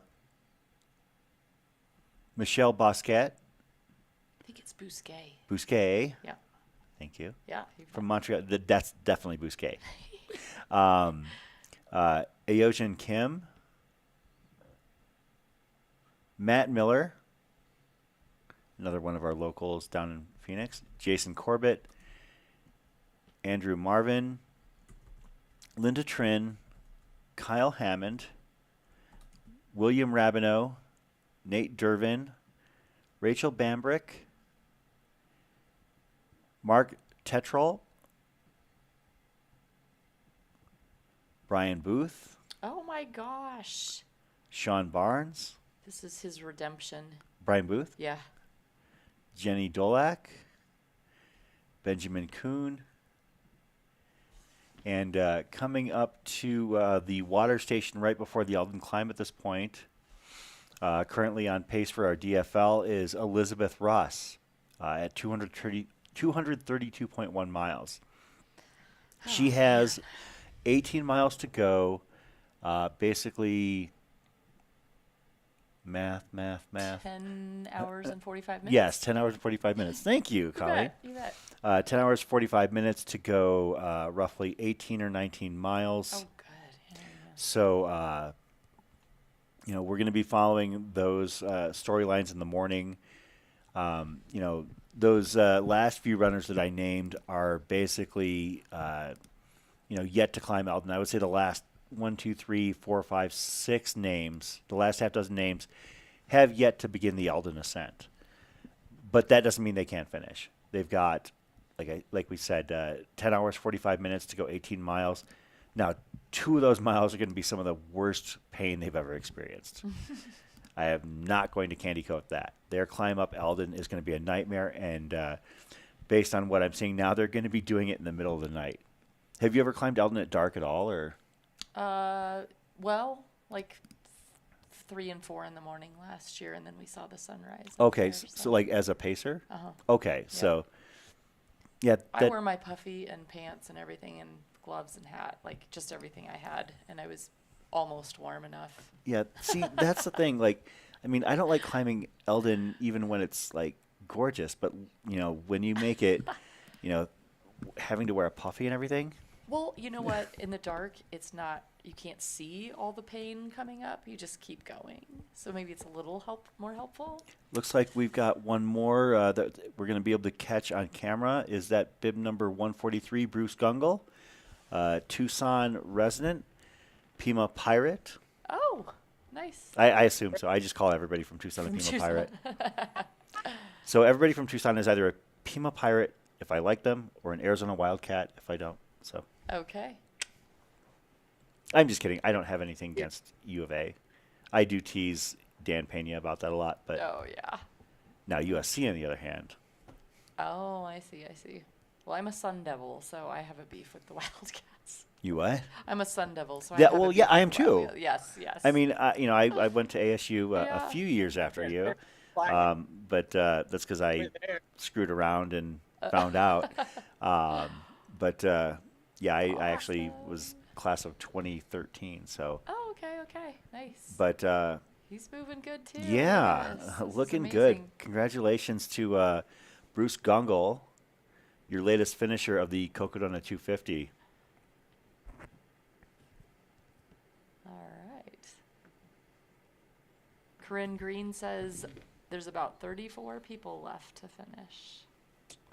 And I like our odds on getting all 34 in because Oh, yeah. I remember Yeah. last year, like I said, we only lost We one. didn't know what was going to happen at the end there. Yeah. It was a cliffhanger. How dare you, Rich? How dare you? And Adam, too, man. What's up with you guys? I thought we were friends. I don't think NAU has a dog in the fight. Actually, you know what's funny? Aren't they friends with all of them? I was shocked when I found out how big NAU is. Like, its enrollment. Oh, yeah. It's Like, big. I figured. It's like half our city. Yeah, I figured that NAU was probably like maybe 6,000, 8,000 because it's a directional state U. You know, but then I found out that it was like 28, 30,000. Oh, our latest Yep. finisher. There we go. One more finisher. That was Clifford Matthews. Clifford being greeted at the finish line. Congratulations to him. Wow.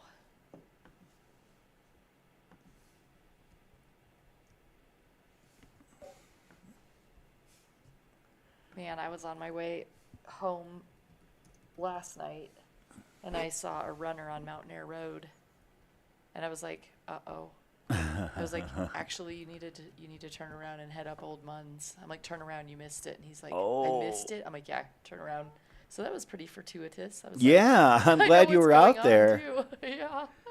Yeah, as we mentioned, that was Clifford Matthews, 60 years of age, and in the last 2 years has back-to-back sub-24s at Haviland 100. Oh, wow. Yeah, he's legit. Yeah, absolutely legit. Finished Hard Rock in 2021. I spent some miles with them.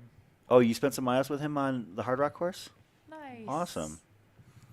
Yeah, he runs down here in the valley a lot. He runs up in Silverton at some of the Aravaipa events.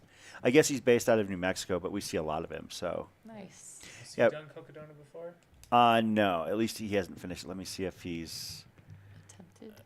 Yeah, I don't think he's finished it. So, or he's attempted it. Oh, he did. He did. I was gonna say. Yeah, last year. My mistake. Oh, wow. What was his time last year? His last 1:11:55. Oh, wow. He's within. Wow. just a couple hours behind. Okay, Yeah. Okay. Yeah. And one more. Thank you, Boomer, for the heads up. Bruce Gungle is 64 years old. Yeah. Proves that anybody at any age can get it done here at Cocodona. You just got to approach the race right and respect the miles. If you can do that, then you can get it done. Right now, we're going to take one more spin around Mount Eldon. This is the aid station atop. And that is Dr. Stephen Crawford on the camera. Heading around, showing what's up. These runners trying to get warm for that final push. Maybe that's Monica Winnett right there. We just talked about her a little bit ago. Look at these. They all of a sudden they're smiling faces. We're just out for a group run. It's all good. Yeah. Well, I think that it's probably best awesome. that that's how they approach it at this point. I mean, it's, they're not in danger of cutoffs, and, they don't need to rush. I would think that there's strength in numbers at this point. Yeah, I would think so too. And as you can see, a runner chowing down on Pete's meats. Looks like he's got himself a rib. I mean, yeah, they're just chilling and grilling atop Mount Eldon when it's like 25 degrees and super windy. Again, shout out to now look at that. They've got chafing dishes. They've got. I mean, this is a full legit setup. Yeah, they just sleep up there like in tents. Yeah. It's amazing. And they're up there, as we mentioned, for several days because. Wow, look at those. Yeah, they requested like a certain sort of a grill that we picked up for them this year. But, oh wow. Yeah. Awesome. And then I think we definitely bolstered the meat budget this year. Oh. I bet. I mean, seriously, the fact that they've still got like that much, going, there. I mean, well, it's such an oasis in the cold forest. I mean, Walnut was solid. They had like the walking tacos, Cinco de Mayo type party. But then you climb up Eldon, the howling winds, and then you see this is the most significant setup we've ever had up at Eldon this year because we moved like some of our aid stations indoors. Like Munns Park went indoor, I think.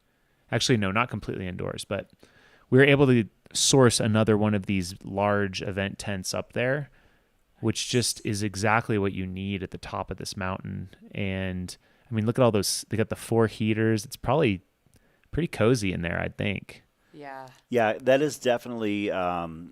Looks like they're having a blast. Yeah, it does. Yeah. Like what? Like I'm really an elation to feel like you've climbed to the highest point of the course. It's basically all downhill from here. Yeah. Yeah, 2021 the setup was much more modest. Like 2021 was a little bit more, but it was fully exposed. And it was windy as all heck up there. I mean, this right here, And last year there wasn't quite enough room for everybody to fit at the end of the race, and this is perfection. Yeah, because the few runners still remaining on the course that we haven't seen are actually up and either in Eldon or on their way to Eldon. So Lee, that's where all the propane tanks went. I only had one at Dead Horse. Yeah, Lee was out on course. Shout out to Lee. Great guy, and glad to have him. Be out there at Dead Horse Ranch here this year at Cocodona. Pete's Meats. Are we ready, Jamil? So I am gonna stay on a little bit longer. I think both of you time to tap out, get some rest. So thank you both. Josh is going to run in one of his friends, maybe another 15 minutes. I'm going to definitely stay for that, and then kind of we'll see where I go from there. But thank you both. Awesome. Thank you very much, everybody. Chris Warden, Colleen, it's been a pleasure. It always is. I love this. But I think that we've reached the point where we probably need to just go and get some sleep. And I don't know, like if you're going to get the chance to, but like I said, if you have the time, go and hang out there tomorrow morning for even 30 minutes, close to the witching hour, and see those last couple runners in, because you just can't beat it. Yep. Folks, thanks for joining us tonight. We are going to bow out. Jamil's going to drive the car for the rest of the evening, and we'll see you bright and early at 5 a.m. right here on the Cocodona live stream.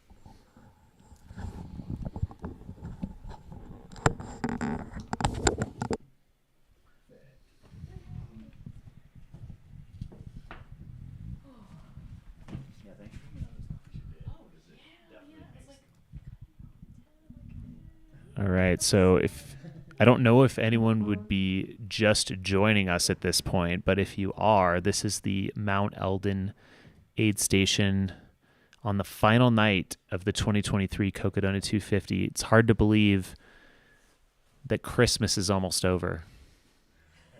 Christmas Dona. I don't know. There's got to be something there. But this has been an incredible week, and I think probably almost everyone in this tent is, I believe, in the 250 race. We did, of course, have the 125. I'm going to try and zoom in on that real quick and take a double look. Oh, it looks like we do have a little bit of a mixture. So MLC Laiva is up there. It looks like in the 125. And we've also got Eojin Kim coming up, summiting Eldon right now. Will be inbound soon. So we definitely have a mixture of folks here. You can see one of our medics is also up there from MedStar. They've got the heaters pumping. They got the meats grilling. And it looks like these folks are taking a little bit of a rest before they continue. Oh, you know who I think I see on the left side there? Mike Garcia and Patricia Carroll.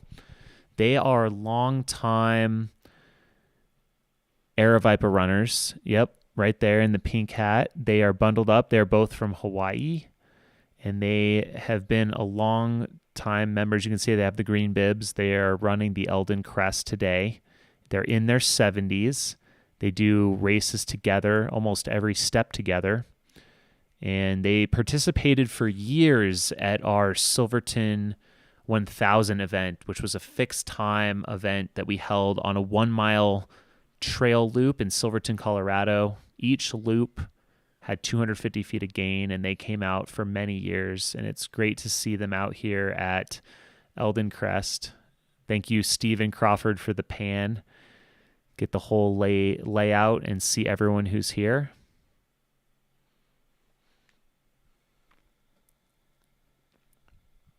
And I'm keeping an eye out for Josh, our runner cam down in Flagstaff. So hopefully we won't miss anyone. I know some of you tuning in are awaiting some of these runners to come in. Try and bring that to you.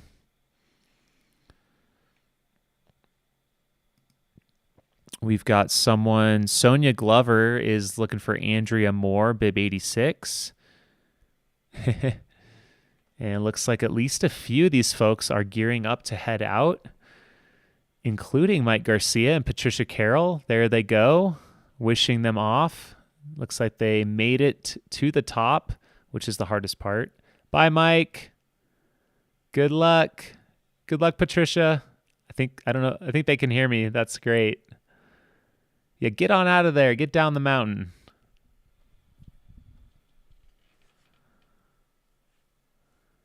Oh, we do have some people just joining us. Jaron Johnson here says he just got off work. Perfect timing here.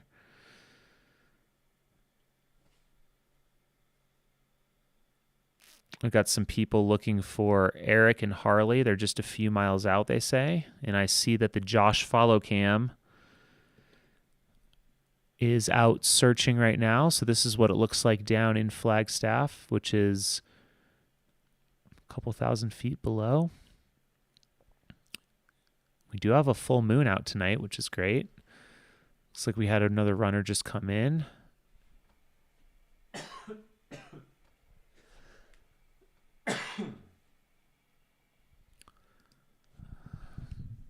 We got some more Mike Garcia and Patricia Carroll fans in the chat.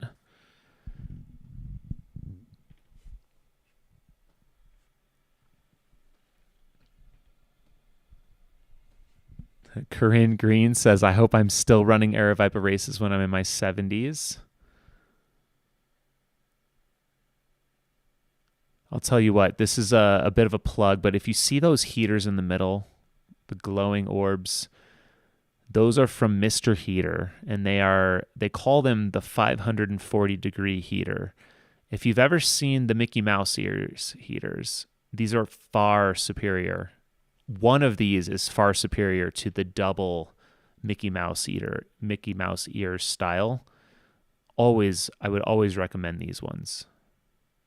Incredible heaters.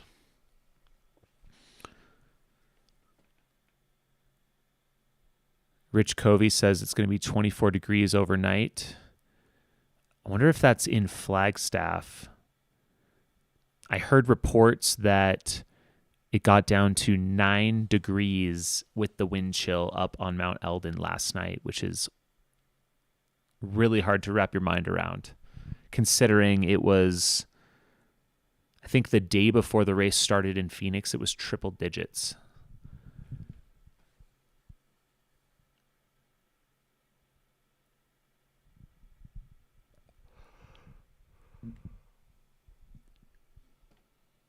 Take a quick look down at our finish line. It is getting a bit quieter down there right now as we await the full party tent up on Mount Eldon. It's so great to see that. For all these folks to clear out and head on down. They have until 10 a.m. local time here in Arizona, so 10 and a half hours remain, actually.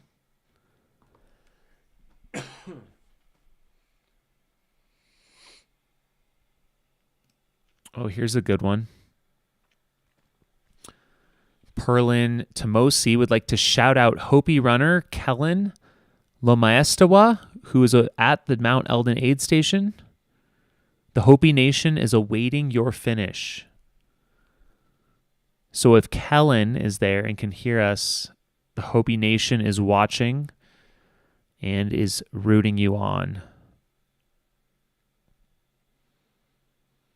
We've got a lot of love in here for Kellen in the chat right now. There are a lot of people watching here. This is great.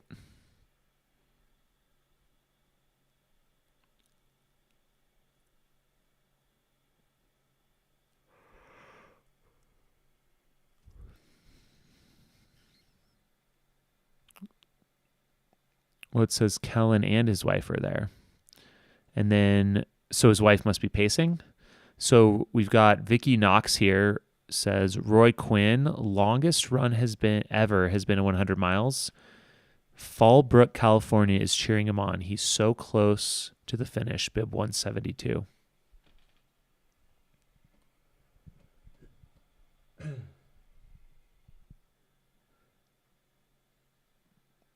And a big shout out to the Dr. Crawford cam, which is what is bringing this imagery to you right now.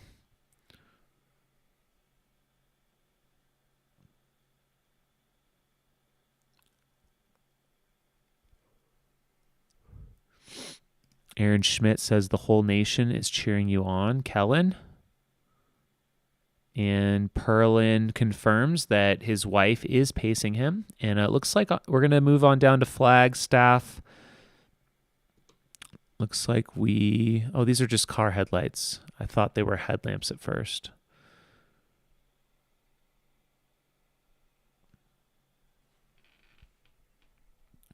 We had a question, what mile marker is Mount Eldon at? And according to my records here, mile 242.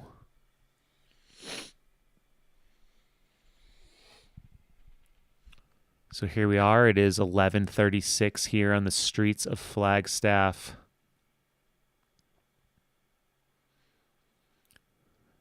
And huge shout out to Josh going past Beaver Street Liquors, the all-important landmark here. It's nice. I hadn't seen that sign lately, but it's funny. They just sneak the street in the middle of it.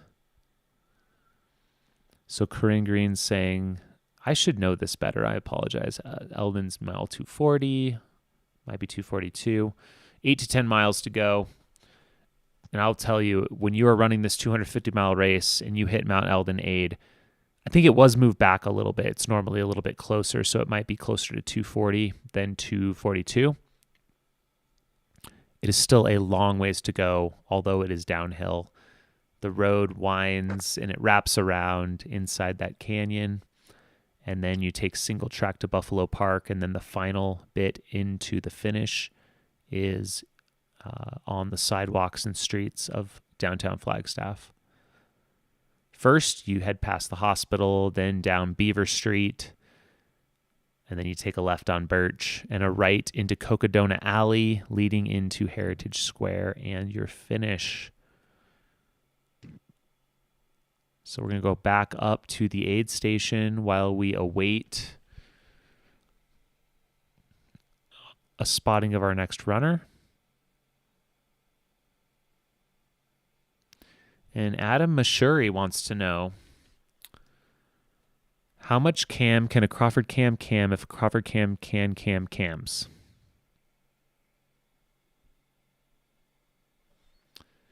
And a shout out to Eli Netsasosi of the Navajo Nation.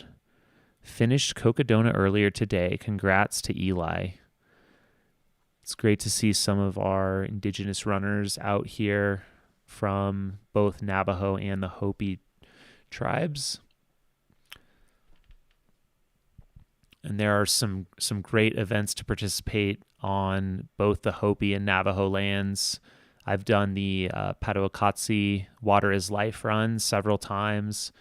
Fantastic event. Great hospitality and welcoming by the Hopi Nation out there. Bucky Preston. If you get a chance to participate in those events, they're very meaningful and very worthwhile to check out.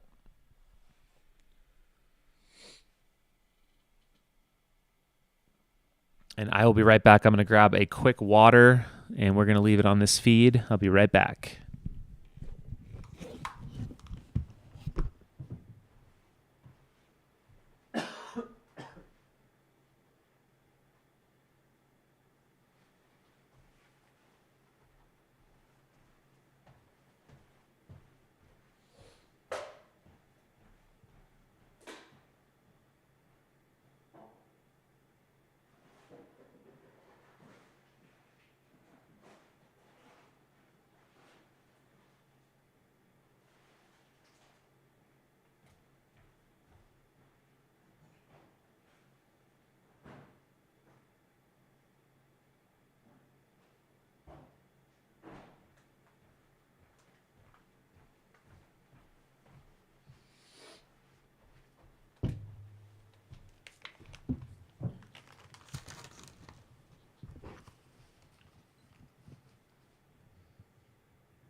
And looks like we've got some folks looking out for Eric Salgado, number 90.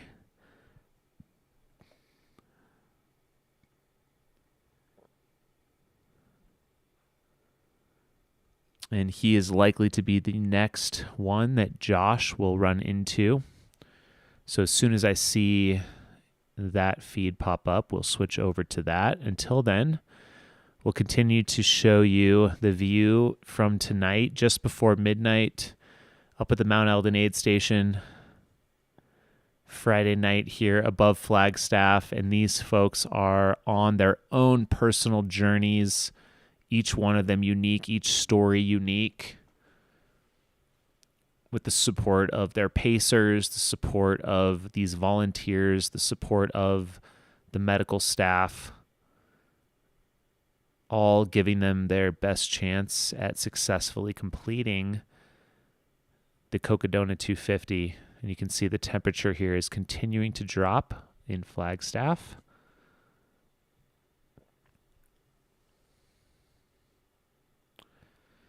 Matthew Markowitz says 200 plus Cocodona runners this year. How many do you expect next year, and what would the max be allowed? So we don't have necessarily a cap because the event is so spread out. Of course, it's not unlimited, but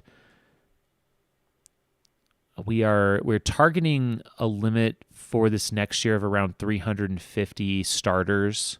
So we could probably take a few more entries. Of course, we've never been close to that.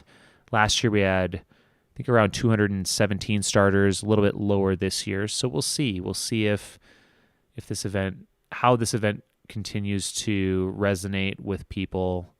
And it's not something that I think everyone can or necessarily even should do every year. Of course, there are outliers. For me, I did it in 2021 and thinking about maybe returning somewhat soon. We'll have to see.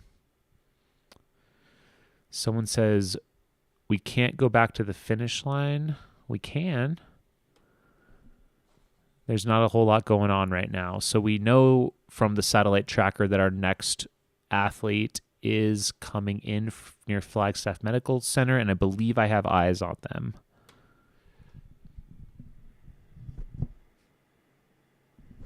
And this should be bib 90, Eric Salgado. How you feeling?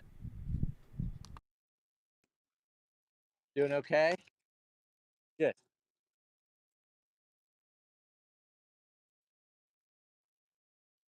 You have a big fan club watching live stream. Yeah. Why? Yeah.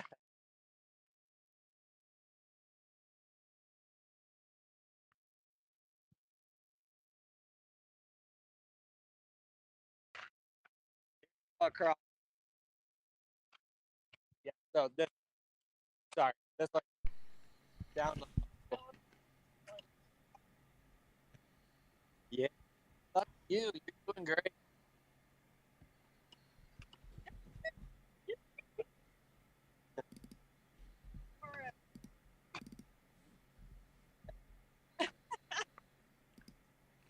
Yeah.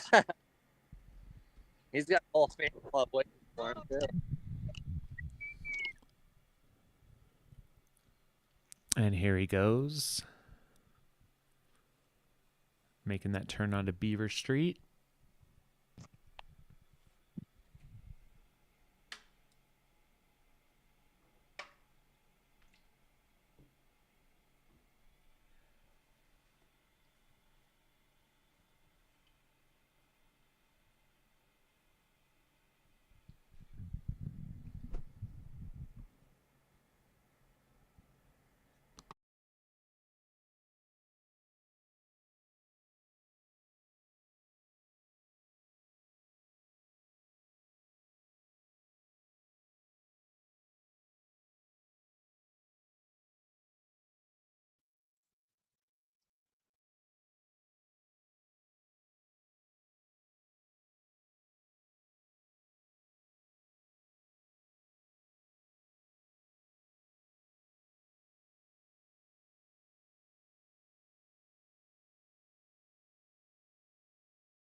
Great work.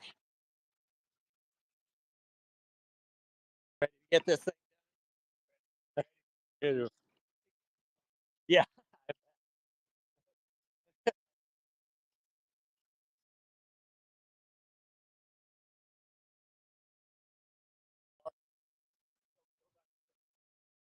Oh yeah.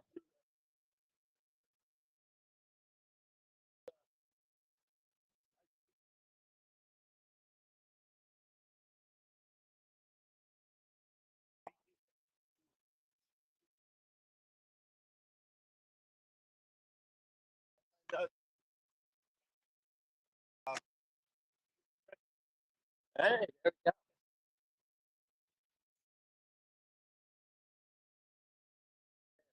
go. 49.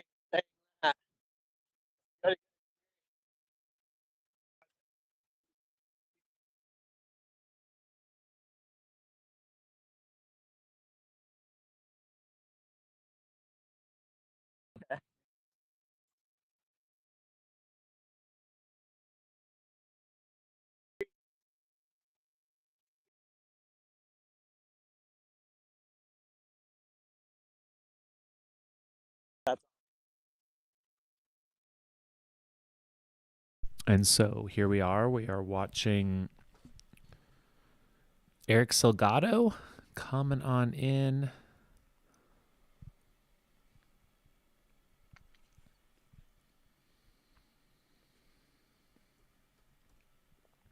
Just going to take a quick look and see how many finishers we've had. Yeah. I haven't done a count lately. You're close, but It appears we've had all right. 106 finishers this far of the Cocodona 250.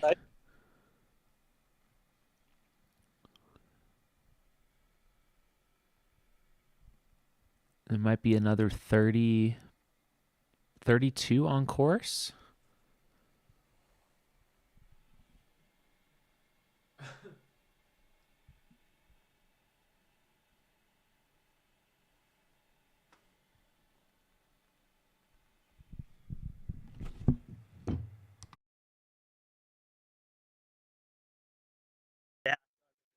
Line camp. Going in some of the times get a long one, some of the times right after. Get all incredible things. It's an honor.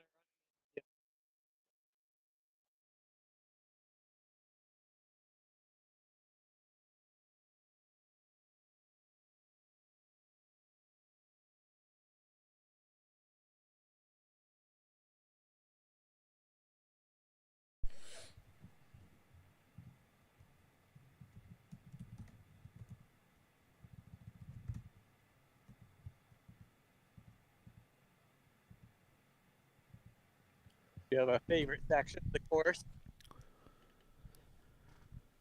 And thank you all for continuing to tune in here in the chat. Okay. It looks like we have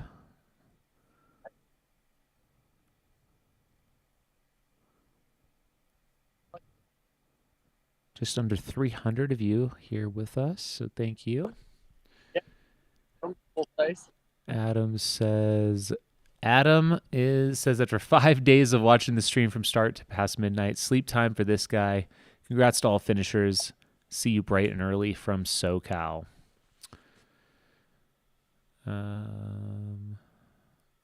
People loving the energy that the cameraman gives to the runners. Yeah, it is. It's not just the cameraman, it's knowing that all of you are also watching. And gives you a good reason to kick up the pace. And we, of course, are keeping our eye on the next few athletes. We're not sure how late our team is going to continue to do runner cams, but I think Josh offered to do maybe a couple more. He is looking out, I believe, for one of his friends that's out here. Harley Guy. Let me see if I can find. Okay, I do see Harley Guy. Harley Guy has made it through Buffalo Park. And so there will be 3 more, including Harley Guy, after Eric here. So we might turn it to just a finish line static camera. Let's take a quick look back up at Mount Eldon. This is the Crawford cam. And we might have a couple new faces up here now. The blankets are out. The heaters are going.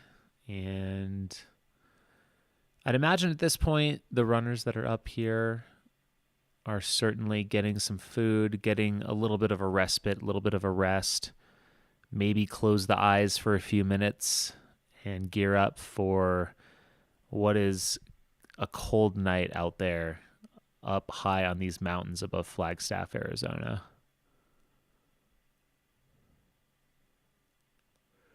Getting all bundled up with those blankets.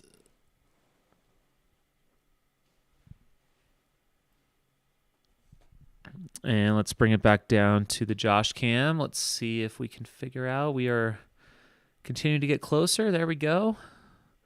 See that green light up there? I think that is pretty close to Birch.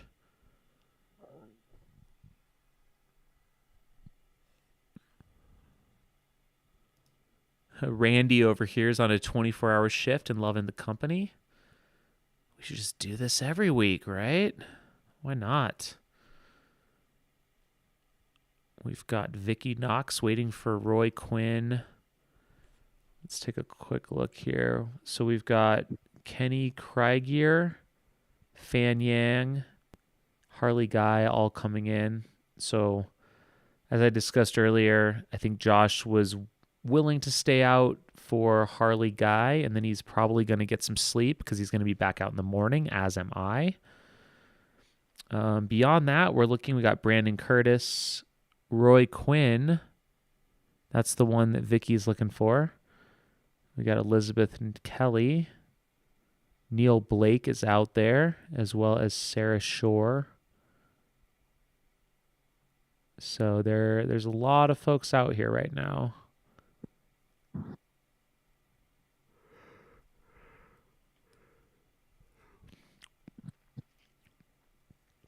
And I am looking backwards. There is a large pack of runners that are about to summit Mount Eldon, and some that are currently on the summit. So we've got Jason Corbett, Andrew Marvin, Linda Trin, all at Eldon Summit, Eldon Mountain. And then a little bit back, we've got Rachel Bambrick, William Rebenow, Just like Kyle Hammond, crosswalk, Nate Dervin. you're about 1 block. They are near the top. And then lower down, we still have a handful. Just beginning the climb is Mark Tetraelt and Brian Booth. And back up a little bit more, we've got Sean Barnes, who is almost beginning the climb. Still to cross the 89 is Jenny Doluk. She's very close to Sheep Hill. And we've got Benjamin Kuhn, Rebecca Walker, and Elizabeth Russ. So Elizabeth Russ who was sleeping at the last aid station, she got up and left with a few minutes to spare. She's now caught the runners ahead of her. And it looks like they might have a little bit of a pack forming there at the end. And they are with our sweeper.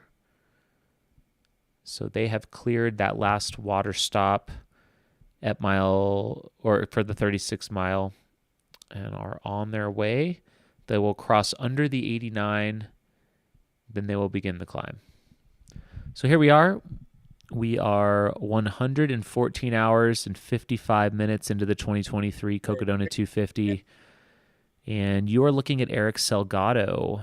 He is in the home stretch. He just is about a half a block away. He is going to hang a right-hand turn here at Cocodona Alley into Heritage Square. And he's going to finish the Cocodona 250. Right here. And there it is. There is the finish line.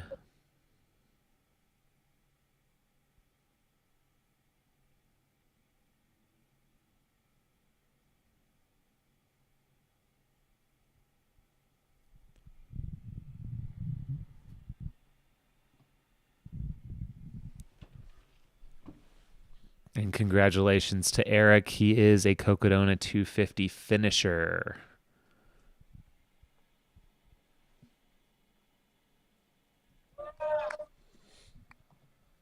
Nope, we just lost our Josh feed. I apologize. And we definitely have some shout outs here in the chat. Thank you all for also continuing to tune in and watch. Really means a lot to us here at Aravaipa that you care enough to be here. And of course, it is great for all of these athletes to know that someone is tuning in. I did not have any additional information from Eric for this year's event in my spreadsheets, but we are proud to have him out here. Live to Listen To has just stumbled upon this channel. So are you a runner at all, Live to Listen To? Have you ever seen anything like this? Very curious. A lot of love for Eric in the chat. Thank you so much. So cool. And he's getting his finisher portrait taken there by Anastasia Wild, one of our photographers. Of course, we took these at the beginning of the event as well, and it is so interesting to see what does a race of this magnitude do to you. Both, I guess, mentally and physically, but yes. And waving to the chat, waving to the folks. Hi, Steve.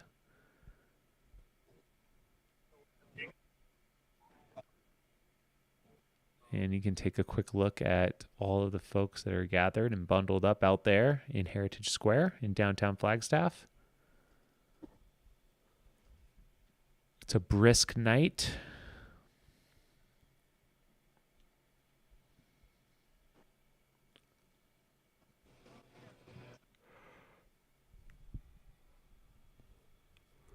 And with that, we'll go back up to our Eldon aid station. I see that there are a number of runners still in here. Hopefully they don't spend too long. But also, of course, making sure that you are taking care of yourself, because there's still potentially a couple hours worth of running and hiking to do before you reach that finish line. Jonathan Nez, shout out to Jonathan Nez here. He is in the chat. This is the president of the Navajo Nation, tuning in, coming back from Phoenix. Watched the Phoenix Suns beat the Denver Nuggets for Game 3. Fantastic. Well, Jonathan, we do have one of our runners here. I think, is this our... Kellen is here. It looks like he might have just gotten up and is going to be looking to continue on here. Live to listen. This is 250 miles, right? Yes, this is a 250-mile race. Starts near Phoenix, Arizona. Travels through... Oh, there. Kellen is giving us the peace sign and a wave. He looks like he's going to be continuing on. You have a lot of love here in the chat, Kellen. All right. He's going to be taking a look at his pack here. Oh, I didn't even see they have a fifth heater in the back there. That is fantastic.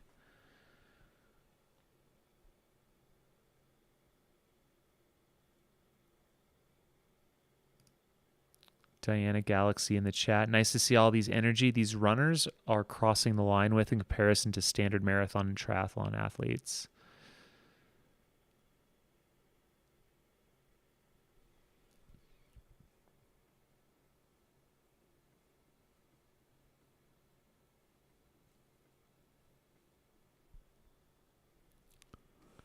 We have our Josh Cam out on the streets again. It looks like he might have found someone. This is an Eldon Crest runner.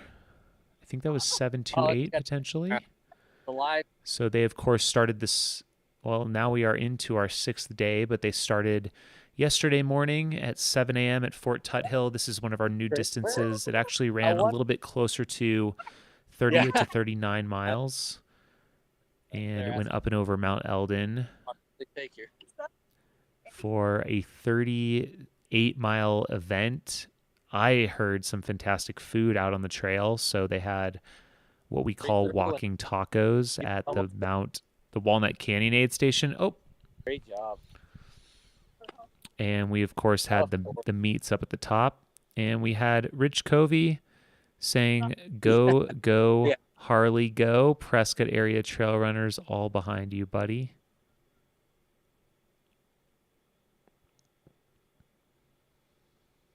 All right. Great work. Do another one? Love that.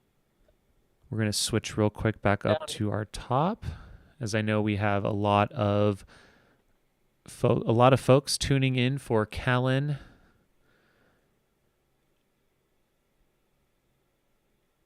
And it looks like he's savoring that last bit of heat and warmth, maybe getting it into his jacket in some way before he heads out.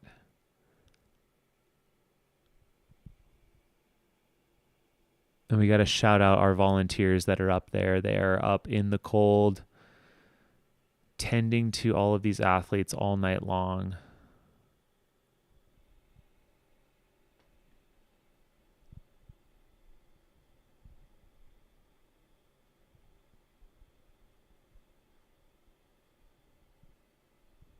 And of course, shout out to all of you tuning in from your own time zones. We just passed midnight here in Arizona, but of course, like Leah Jones is up past 3 a.m. Eastern time. And for those of you looking ahead to our final morning here, we have just under 10 hours to go for this edition of the Cocodona 250. This is our third edition of this event that has been an idea for many years before. So it is very, very cool to see this starting to become something amazing. We had a question up here by DJ Keen. I want to make sure that I get that in here. Jam, this is year 3. Is the mastermind behind this? What changes or improvements do you see coming? And are there any regrets? Wow. Josh said in the chat, and I'm sorry, I think I did miss her finish. I apologize for that. We'll go back to Heritage Square. So in our Eldon Crest, he says the quote is, "The lady that just finished Eldon Crest, I can't believe I actually did it. My first ultra. I didn't think I could actually make it." And I am going to try and pull up my results file. And this looks like this is Alina Wingstad, 56 years old, and she just finished her first ultra, a little more than she bargained for. Was supposed to be a 36 miler, and I've seen, I think, a lot of people with 38 to 39 miles. So congratulations, Alina, on your accomplishment. And this is a heck of a course. I mean, you are running, almost circumnavigating the city of Prescott, including a climb up and over Mount Eldon. Simply amazing.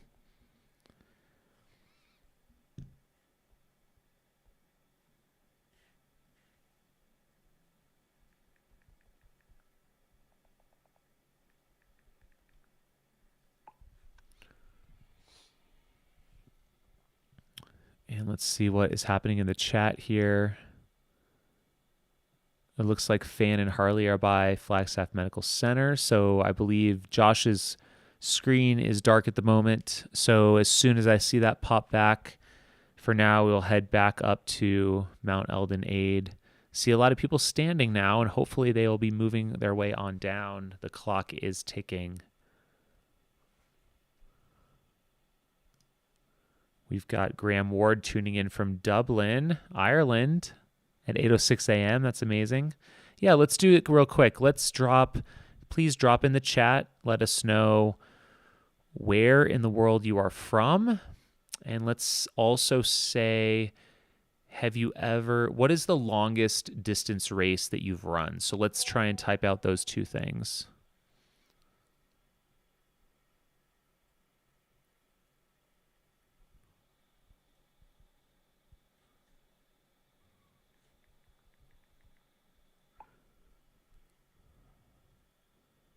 Eve says, I'm going to try and stay up for Kellen to finish 1:06 p.m. and 1:06 a.m. in Farmington, New Mexico.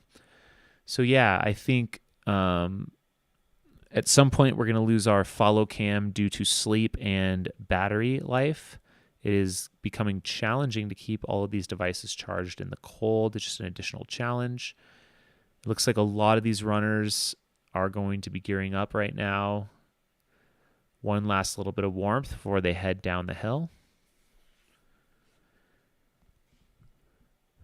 Live to Listen is giving us a super chat. Thank you so much. Randomly kind of found our live stream here on YouTube and says, 250 miles in 5 days. I'm mind blown. Super people do exist.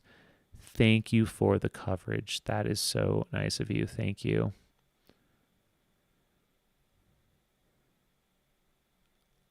And I'm going to go through some of these while we await our next runner on the Joshua follow cam.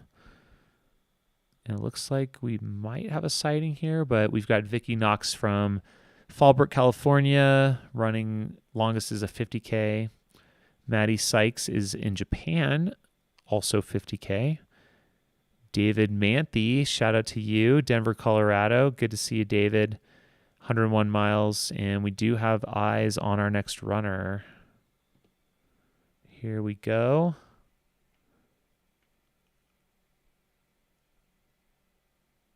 This looks like pause. I can't quite tell the bib number on that one. Let's see if I can pull up my track leaders. So it's possible this is Fan Yang, Harley Guy, or Kenny Krieger. Oh. I believe it is 171. This is Fan Yang coming in.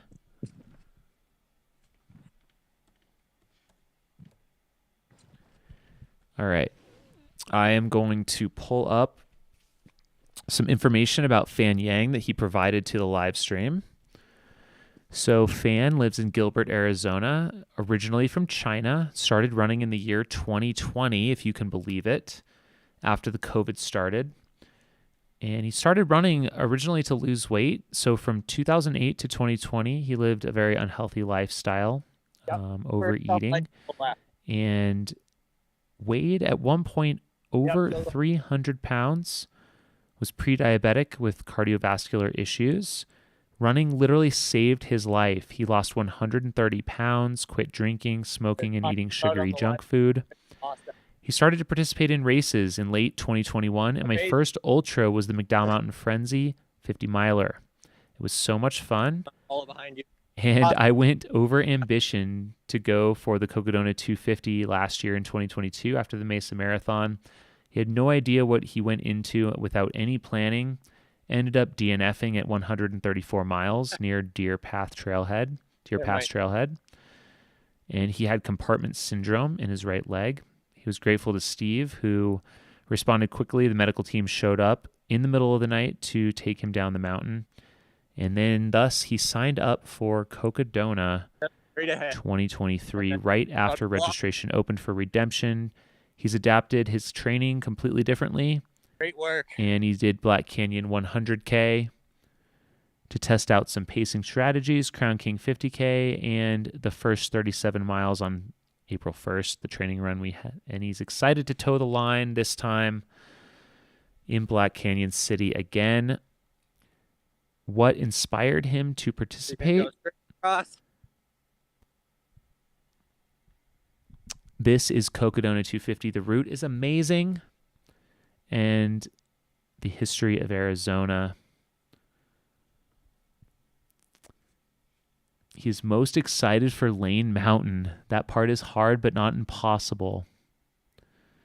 The endless section from Iron King to Mingus Mountain, and then the scary downhill from Mingus to Dead Horse Ranch. And of course, Mount Eldon in snow. Yep, turn here.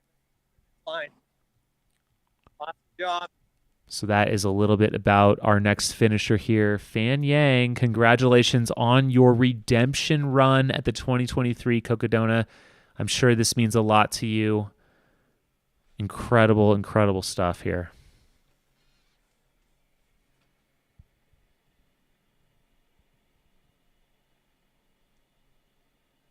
Congratulations, Fan. And here's Steve congratulating him there. What a story. Amazing.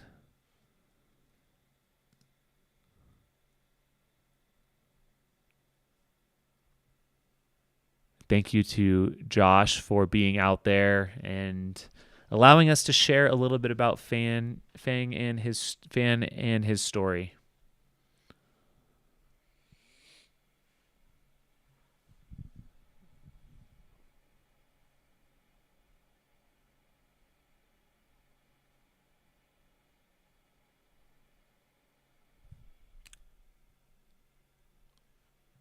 So incredible. All right.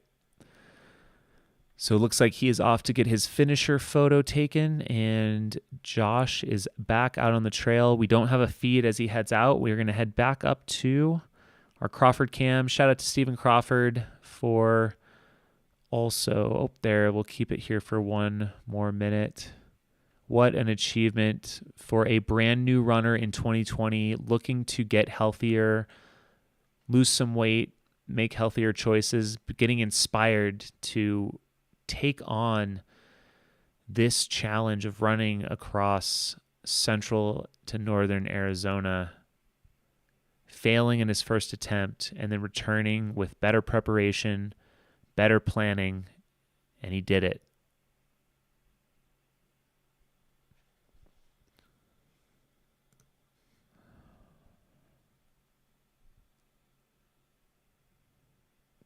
Jem Rooney in the chat, well done. What a redemption run. A lot of us are definitely inspired, and it looks like we have coming up here into the finish is our next runner. And this looks like it could be potentially Harley Guy.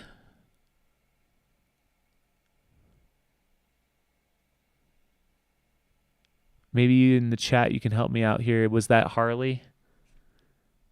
It also could have been Kenny Krieger.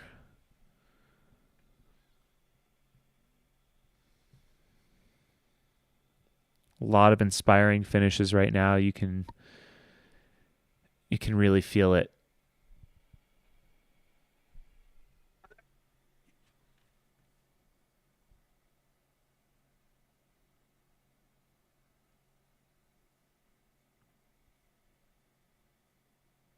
I believe that was Harley Guy. Oh, I'm so sorry. We lost that feed.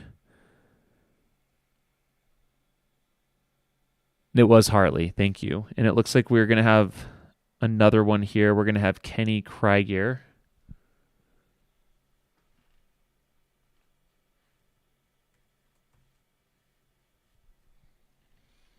A little bit about Harley Guy. Father of 3. He's an ultra runner and an Ironman. Recovering addict, alcoholic. I'm raising money for the teen launch of in Prescott, Arizona. This organization incites confidence and good skills to hopefully help young teens to feel empowered to make good decisions later in life. And what inspired him to participate in this race? Well, after getting into trail running as a good coping mechanism for his addictions, he started getting into bigger distances and fell in love with longer races. My first 100-mile distance was pacing my friend Jason Baum at Cocodona last year. In a video he made, he asked if I was going to run this epic 250 next year, and I replied, absolutely, so here I am. And Jason Baum did finish again this year, earlier, I guess yesterday afternoon. Got a lot of love in the chat here for Harley. And there might have been, was that Jeff Hemperly was maybe pacing?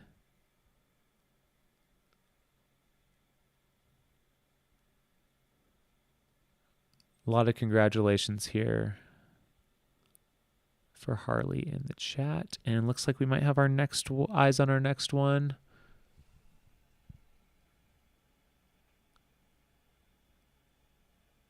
And this is Bib 45. I think this is Kenny.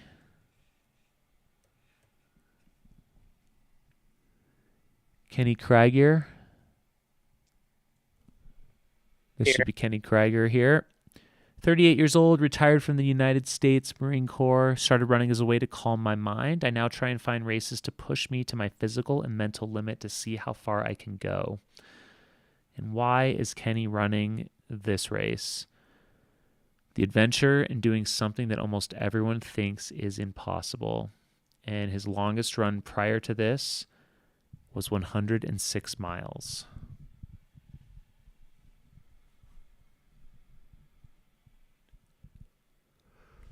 And as you can see here, he is going to become a finisher of the Cocodona 250 here in 2023. He is so close.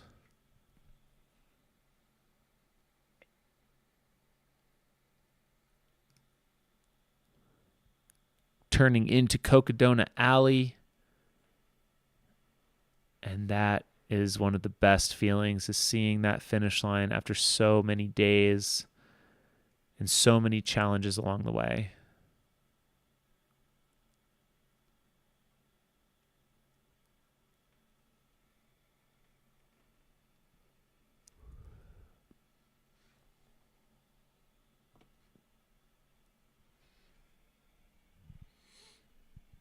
And you can see the emotion of finishing what you at some point thought was impossible.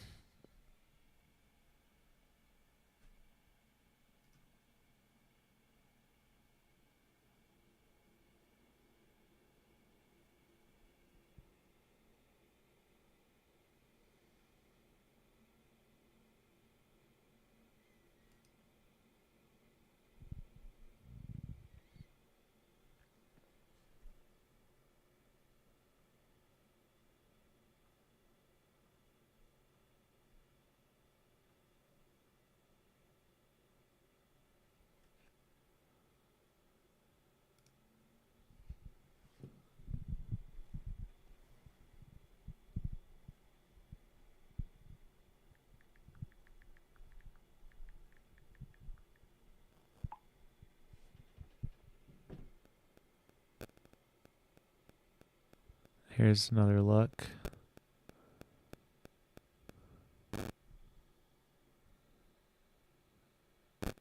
Another look at Kenny here and his finish. He is going to be getting his finisher photo taken.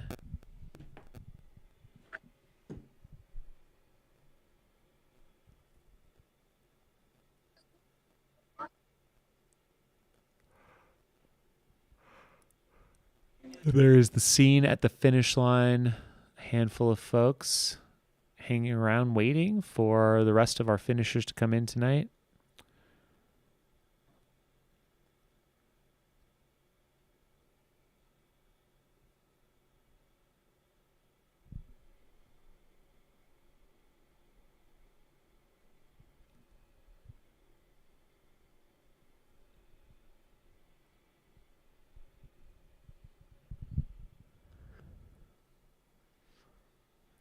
And it should be Harley getting his photo taken as well.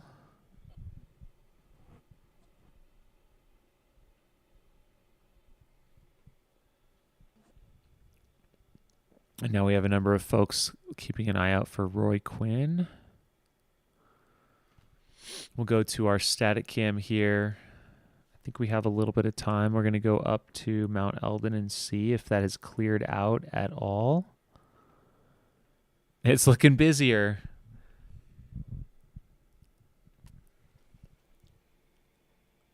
I think I see Callan is still there, but is putting the gloves on as bib 200.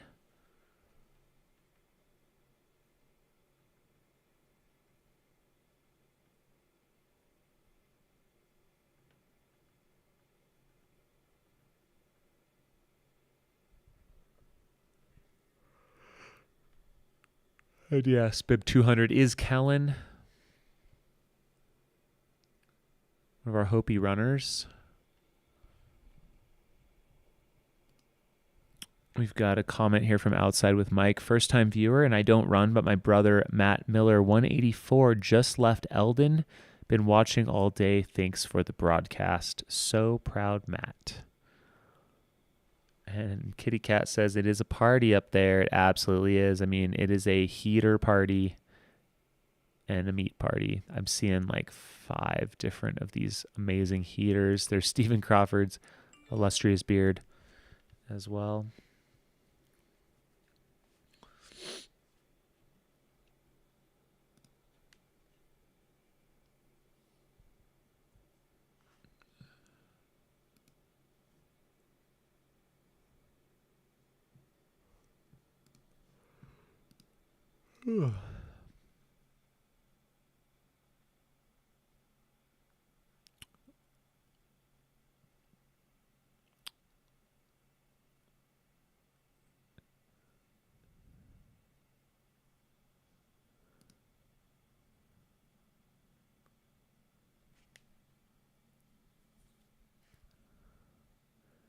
And Yngvid Hansen says, thank you for all the streaming the whole week. Very inspiring to see the Cocodona heroes finishing the race. It is amazing. Oh, did I miss Kellen? Did he head out? I might have blinked for 1 second. Yeah. I blinked for a second. I read a comment and then he was gone. That's fantastic.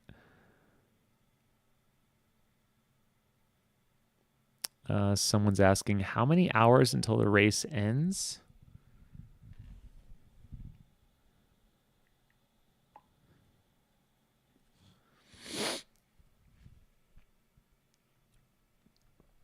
Give me 1 second. I'm trying to work on some logistics.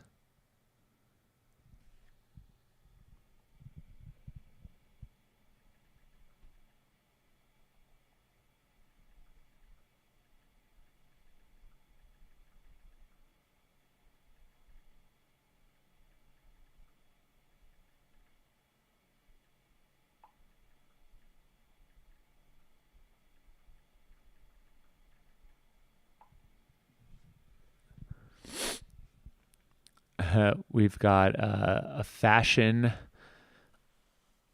item here. This, I don't know if this is part of the new Satisfy line, but we have, it looks like a trash bag poncho. Those can literally be lifesavers though. And we've got a runner geared up with a pacer heading on out. They should be heading out there, back down the trail. Fantastic. And it looks like they're serving up some noodles. I see someone eating some ribs up there. And I'm seeing a few more empty chairs here. So I'm sure that shortly we'll fill those empty chairs with more hungry and cold runners. They get warmed up and then sent back out there.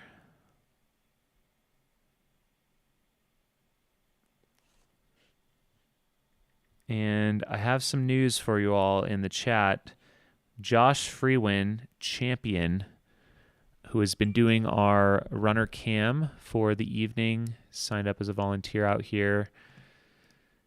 These are, you can see how essential these are for keeping these broadcasts going. Of course, thank you to Stephen Crawford also, who made the trek up to Eldon tonight in the cold to provide this incredible insight to what goes on at the final aid station at a 200+ mile ultra marathon on the final night. This is the true grit of the event right here. These folks have been out here, if you can believe it, since Monday morning at 5 a.m.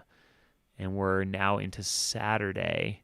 They have been working relentlessly towards the goal of crossing the finish line in downtown Flagstaff, and here they are. They've climbed themselves from the start in the Sonoran Desert amongst the saguaros. It feels like a lifetime ago, all the way to over 9,000 feet atop Mount Eldon in below freezing temperatures. It's just awe-inspiring. And what I was going to say before I went on that tangent is that Josh is going to continue on, and it sounds like once he charges up a little bit, he's going to head back out with a goal to find a couple of more runners. So the goal is to find Elizabeth Kelly and also Roy Quinn and run them in. So stay tuned for that. We also have Brandon Curtis in the Sedona Canyons 125 that should be near them as well. And once we do that, we're probably going to go to a finish line static cam on a separate stream. So I am getting quite tired at this point, and I will need to be up at 4:30 to get down to the finish line myself. But we will continue with our static cam for sure.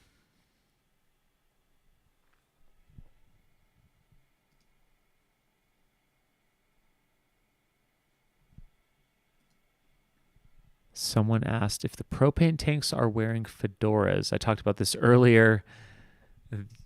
Yes. No. These are the incredible 540-degree heaters from Mr. Heater, Mr. Heater. And they work quite well.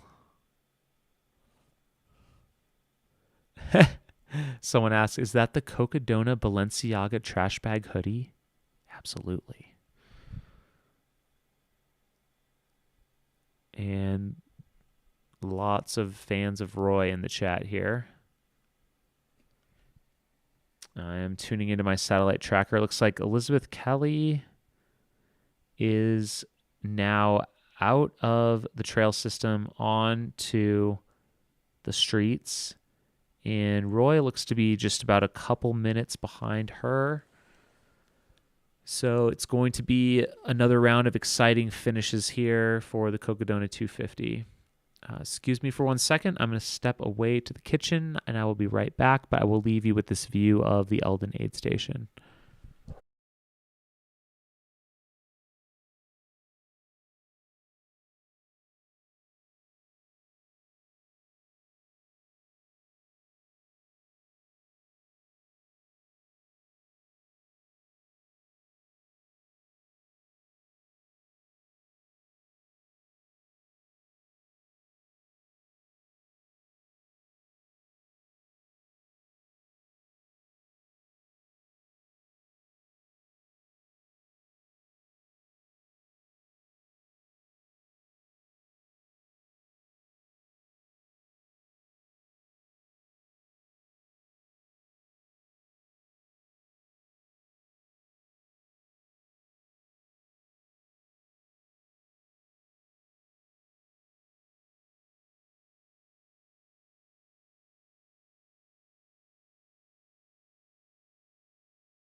And I am back.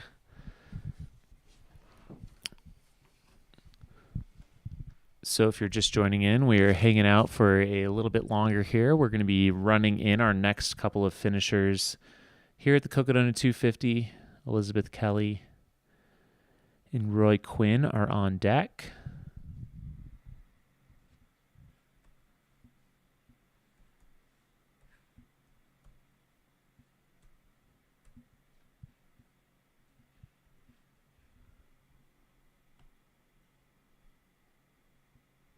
I don't believe I have bio information on Elizabeth. I do for Roy Quinn. And I am going to hold on to that. But I will start with Roy is 42 years old from Fallbrook, California, which is North San Diego County. But I will wait until he is closer to the finish to share that. Let's take a quick look down in Heritage Square.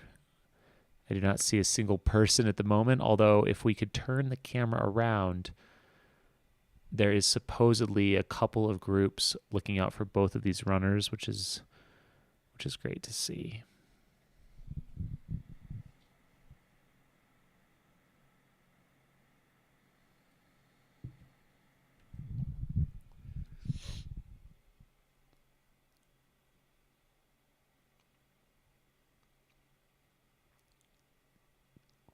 And these runners are showing some incredible fortitude being out there in this weather, moving towards their goal. I don't think there's very many times throughout the year when there is this many people kind of camped out up on the top of Mount Eldon at 12:30 in the morning, eating and drinking and trying to stay warm. Not a normal appearance or occurrence.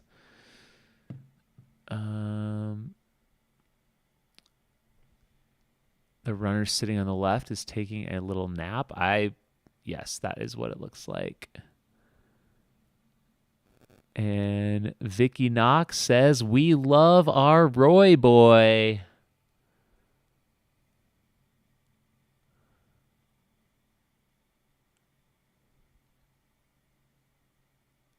Please don't miss Roy's finish. We will do our very best to not miss Roy's finish. That is why I poured myself the last remnants of the coffee pot from earlier in the day. We're gonna eke it out here. We're gonna do it.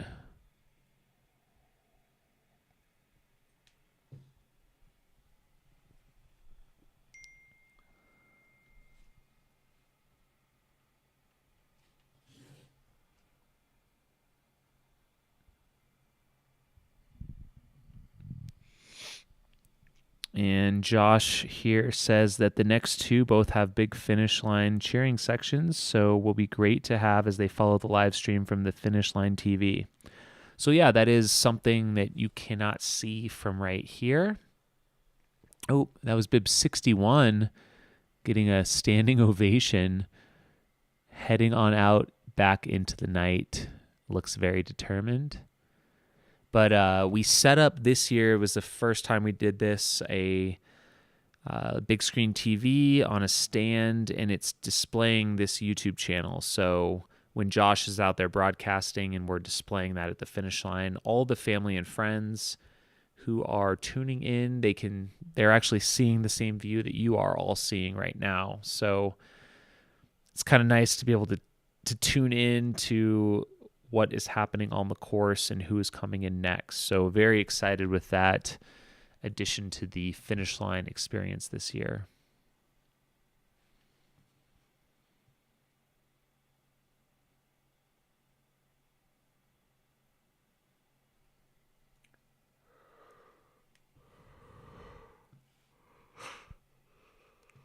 I don't yet see Josh's camera turned on, but he did message me about this, and I'm sure once he gets down the trail a little bit or down the road, he will turn it on in time once he finds these runners. So for now, we can switch between our couple different cameras here at the finish. Not that one, but we have our Heritage Square camera.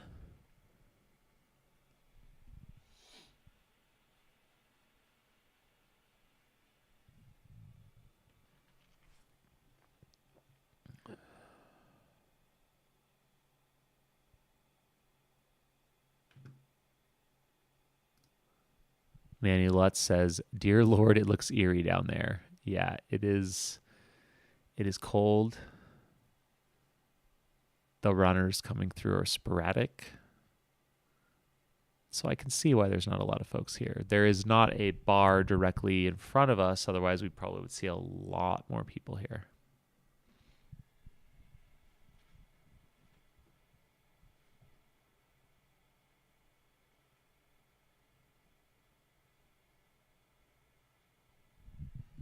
You know what I just remembered? I believe that the Transvolcania live stream has started.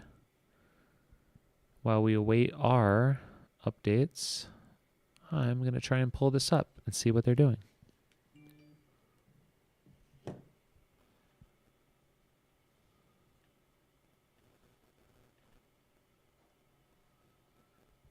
Oh yeah, they're definitely live, and I'm going to check it out.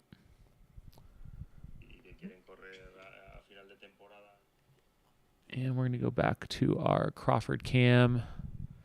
This is the most action that we have really left on the course at this point. All of our other aid stations are closed and shut down. And Mount Eldon is our final one.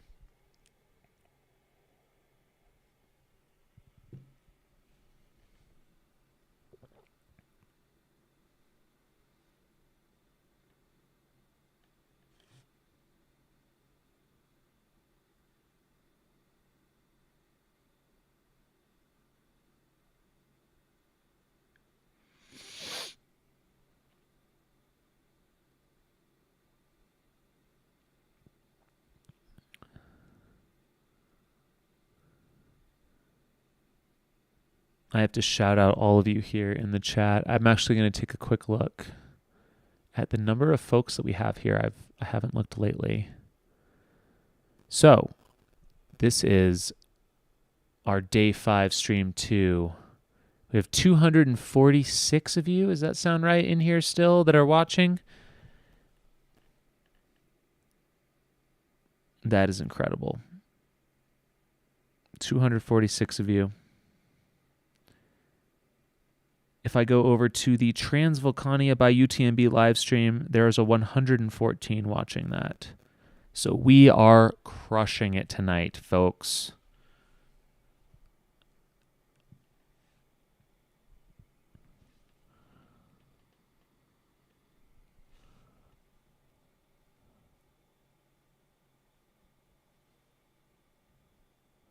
And don't worry, I don't see a Josh Cam yet, so we are still keeping an eye out for Roy and Elizabeth who are coming in. All right, we're talking about Sally McRae in the chat here. So yeah, the chat blew up. So people were so stoked to see her finish and to complete her first 200+ miler. And she put a photo of one of her feet. I almost fell off my chair, holy moly. So Sally sent me a video of it last night of her like peeling off the Band-Aids and the bandages and the tape that the medics put on her feet, I think somewhere around Iron King aid station. And yeah, don't want to get too graphic here, but let's just say some of her skin was kind of stuck to this tape, and it was nauseating. The fact that she did 160 more miles on those feet is a testament to her toughness. We knew Sally was tough. We know Sally's tough, but that was truly incredible.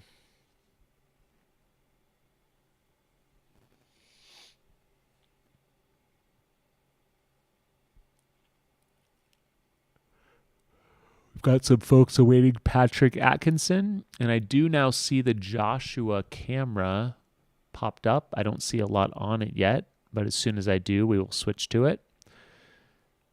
I love the person in the green jacket slapping his face to keep himself awake. I am literally in that same boat here right now. It's fantastic.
Oh, Manny Lutz, thank you so much. We got a super chat donation here.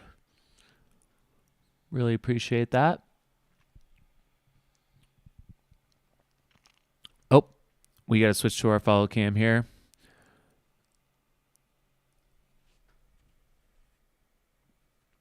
This is Bib 80. Elizabeth Kelly making her way down the streets of Flagstaff. Congratulations, Elizabeth. And I apologize. We don't. Let's see. I don't know if we can get sound. I'm going to unmute. Josh, are you able to unmute on your end? Maybe you already are. For some reason, I'm not getting sound. I am I'm going to try and figure this out. It'd be great to get that. I think the live stream can hear me, but you can't, is what it seems like.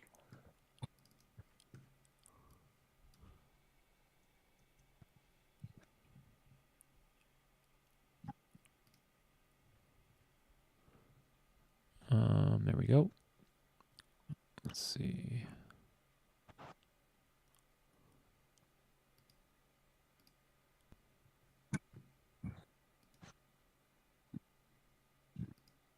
So at that first stoplight, you're going to turn left and you'll be right towards the finish line. Oh, I think I got some sound now. Amazing job. There we go. Can you guys hear that in the chat? Have you been able to hear his camera?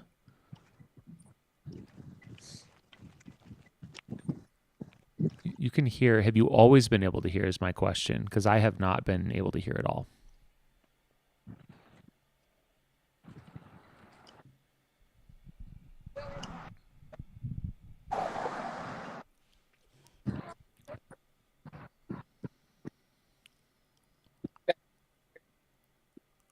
Black break lots for this.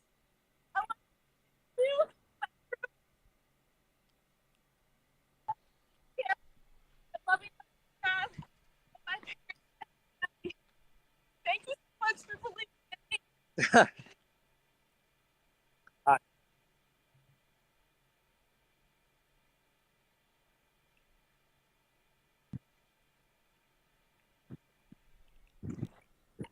Sounds like we weren't able to hear him, but now we are. So that's amazing. I'm not going crazy. What was your favorite part of the course? Right here. All right. I think she just said her favorite part of the course is right here. You're going to go across the stoplight.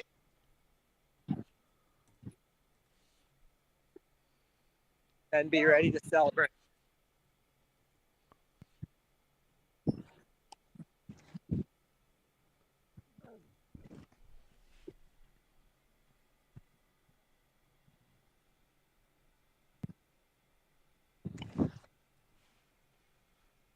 Right after this car, go across here.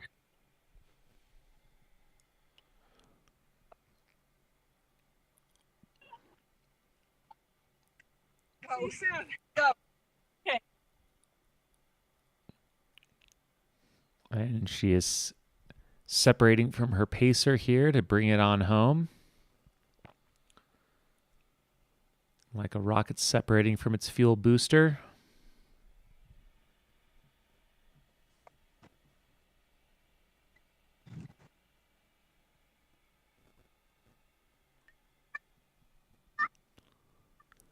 Yeah, the audio is a bit choppy, but it's kind of nice to hear a little bit of what is going on out there.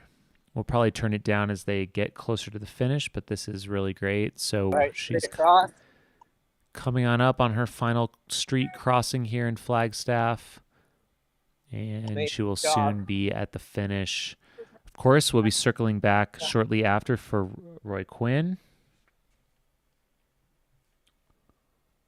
And we'll learn more about him and his reasons for running this race shortly. Right. But first, we have the finish of Elizabeth Russ. Finish line. Congrats. Amazing job.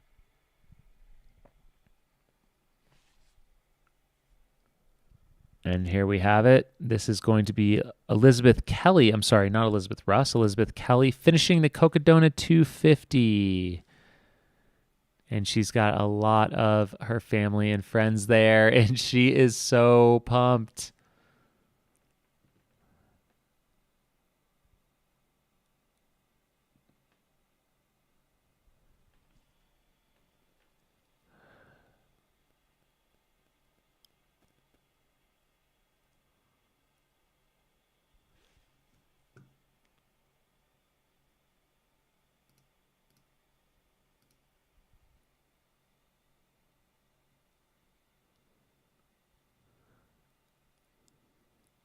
can see she's got a lot of family and friends there to greet her. Very excited. And shout out to Josh for heading back out there at their request to run her in and give them that point of view as she savored her last mile there into the finish. So this is a different Elizabeth. I think we were talking about an Elizabeth Russ that was sleeping. This is Elizabeth Kelly. Elizabeth Russ is still actually climbing Mount Eldon at the moment. So time-wise, we have just over 9 hours remaining in this year's race before all runners are due in to be considered official finishers. And I think thus far we are looking to be in pretty good shape. Our runners and athletes were 3 hours ahead of cutoff at Fort Tuthill. And Elizabeth Russ was our last to leave Walnut Canyon.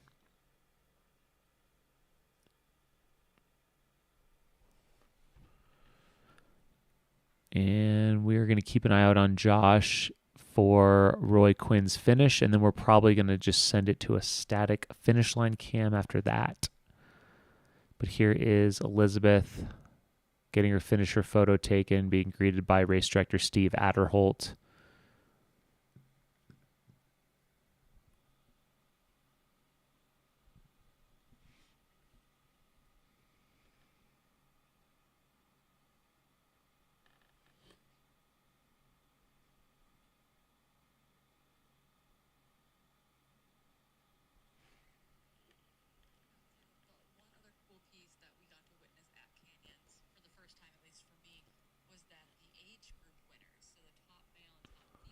Oh, and we got to go here. This looks, I believe this should be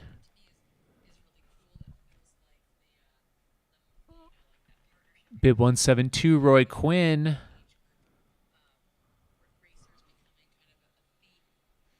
Coming on in. And I promised I would read this. Why is Roy here? So he saw some teaser videos about creating the race and the 2021 live stream. He has a crazy family history connection to the course. So here he comes down. His great-grandfather was the first Arizona Ranger, lived and buried in Prescott. My grandparents lived in Jerome, honeymooned in Cottonwood, and a few of my aunts were born in the hospital in Jerome that is now a hotel when I was 5 years old. I used to tell my parents that when I grew up, I'd get married and live on Mingus Mountain, where my older sister went to school. And I used to live in Sedona until kindergarten. I didn't really have a desire to run more than 100 miles, but the course has been calling to me. Here is Roy, and it looks like they have a flag for him. And that is an incredible story. He has some big-time roots on this course. That is so cool to hear about that. And looks like we just had... Or is that... Oh my goodness. Who is this?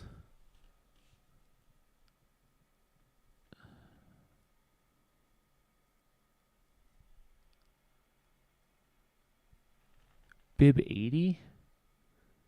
Oh, that was Elizabeth Kelly. I feel very confused. Maybe it's fine. Maybe we're good. We have people hugging. We have people finishing. It's all good. It's all good. As far as I know, we might have a Brandon Curtis also coming in briefly. So we will hopefully see that here in just another minute. It's a Sedona Canyons 125 runner. And then we're probably going to put it to a finish line cam here shortly. Thank you so much to Josh for being out here today. And look at this. There's some great crowds there right now with these two runners coming in, Roy and Elizabeth. And you can see that we have our TV screen over there that they can watch on. There we go.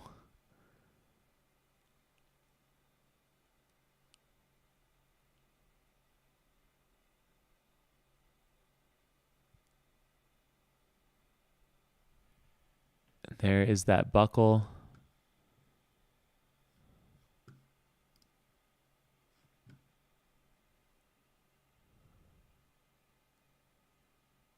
And all the beverages. We got the Coors.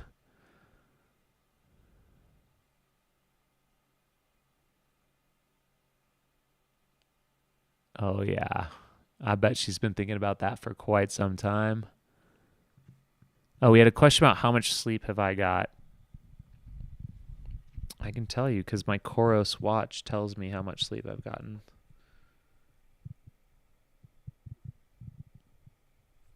So 5 hours. 5 hours average over the past week. So I got 5 hours last Saturday, none on Sunday. I get 7 hours, then 2.5, 3.5, 6.5, and then I have not slept yet tonight.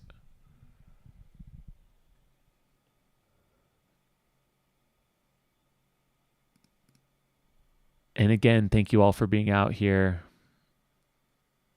I'm going to go ahead and relieve Josh. So thank you, Josh, if you're listening. Really appreciate you being out here. And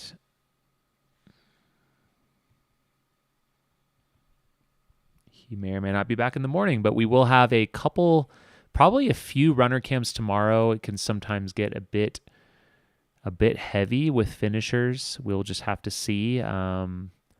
With the amount of runners left, it depends how long they spend at that Mount Eldon aid station. I mean, we still have, I think, 25. We probably have close to 30 athletes still out there. And it looks like our final runners are actually, I think, doing quite well. They are getting close to Fat Man's Loop and the proper climb on the Eldon Lookout Trail. Of course, that could still take them quite some time to get up there and then across to the Mount Eldon aid station, which, of course, is a very inviting place that one might want to spend some time in before heading down the mountain. So we do plan to come... We do plan to come back on live with full commentary at 5 a.m., so that is in 4 hours. For now, I'm going to switch to another stream. I created a bonus stream, and that one is going to start automatically here. You'll be switched over to it directly, and I'm just going to put a finish line cam on that. I know that Stephen Crawford is still up on the hill. We will take another look at that here once Elizabeth and her family finishes with their photos here. Oh, and it looks like we have a runner coming in. Sedona Canyons. Oh, they got to get out of the way quick. This is a Sedona Canyons finisher. Huge congratulations to... This is Brandon Curtis coming on in. So there is going to be a little bit of a break here between our next finisher.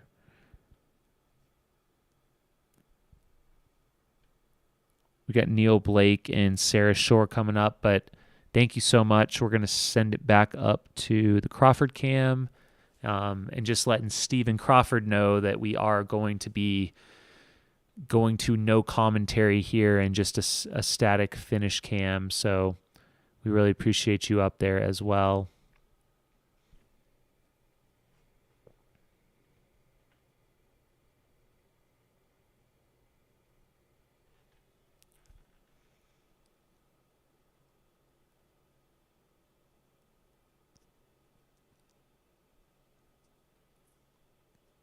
Here we are taking a look again at our Mount Eldon aid. I think some of our runners are taking a little nap. They're fueling up. They're getting warm. And it looks like there's some more arriving right now. Getting clapped in. They made it up and over Eldon into this oasis of an aid station in the forest. Such a great sight to see. I would imagine so.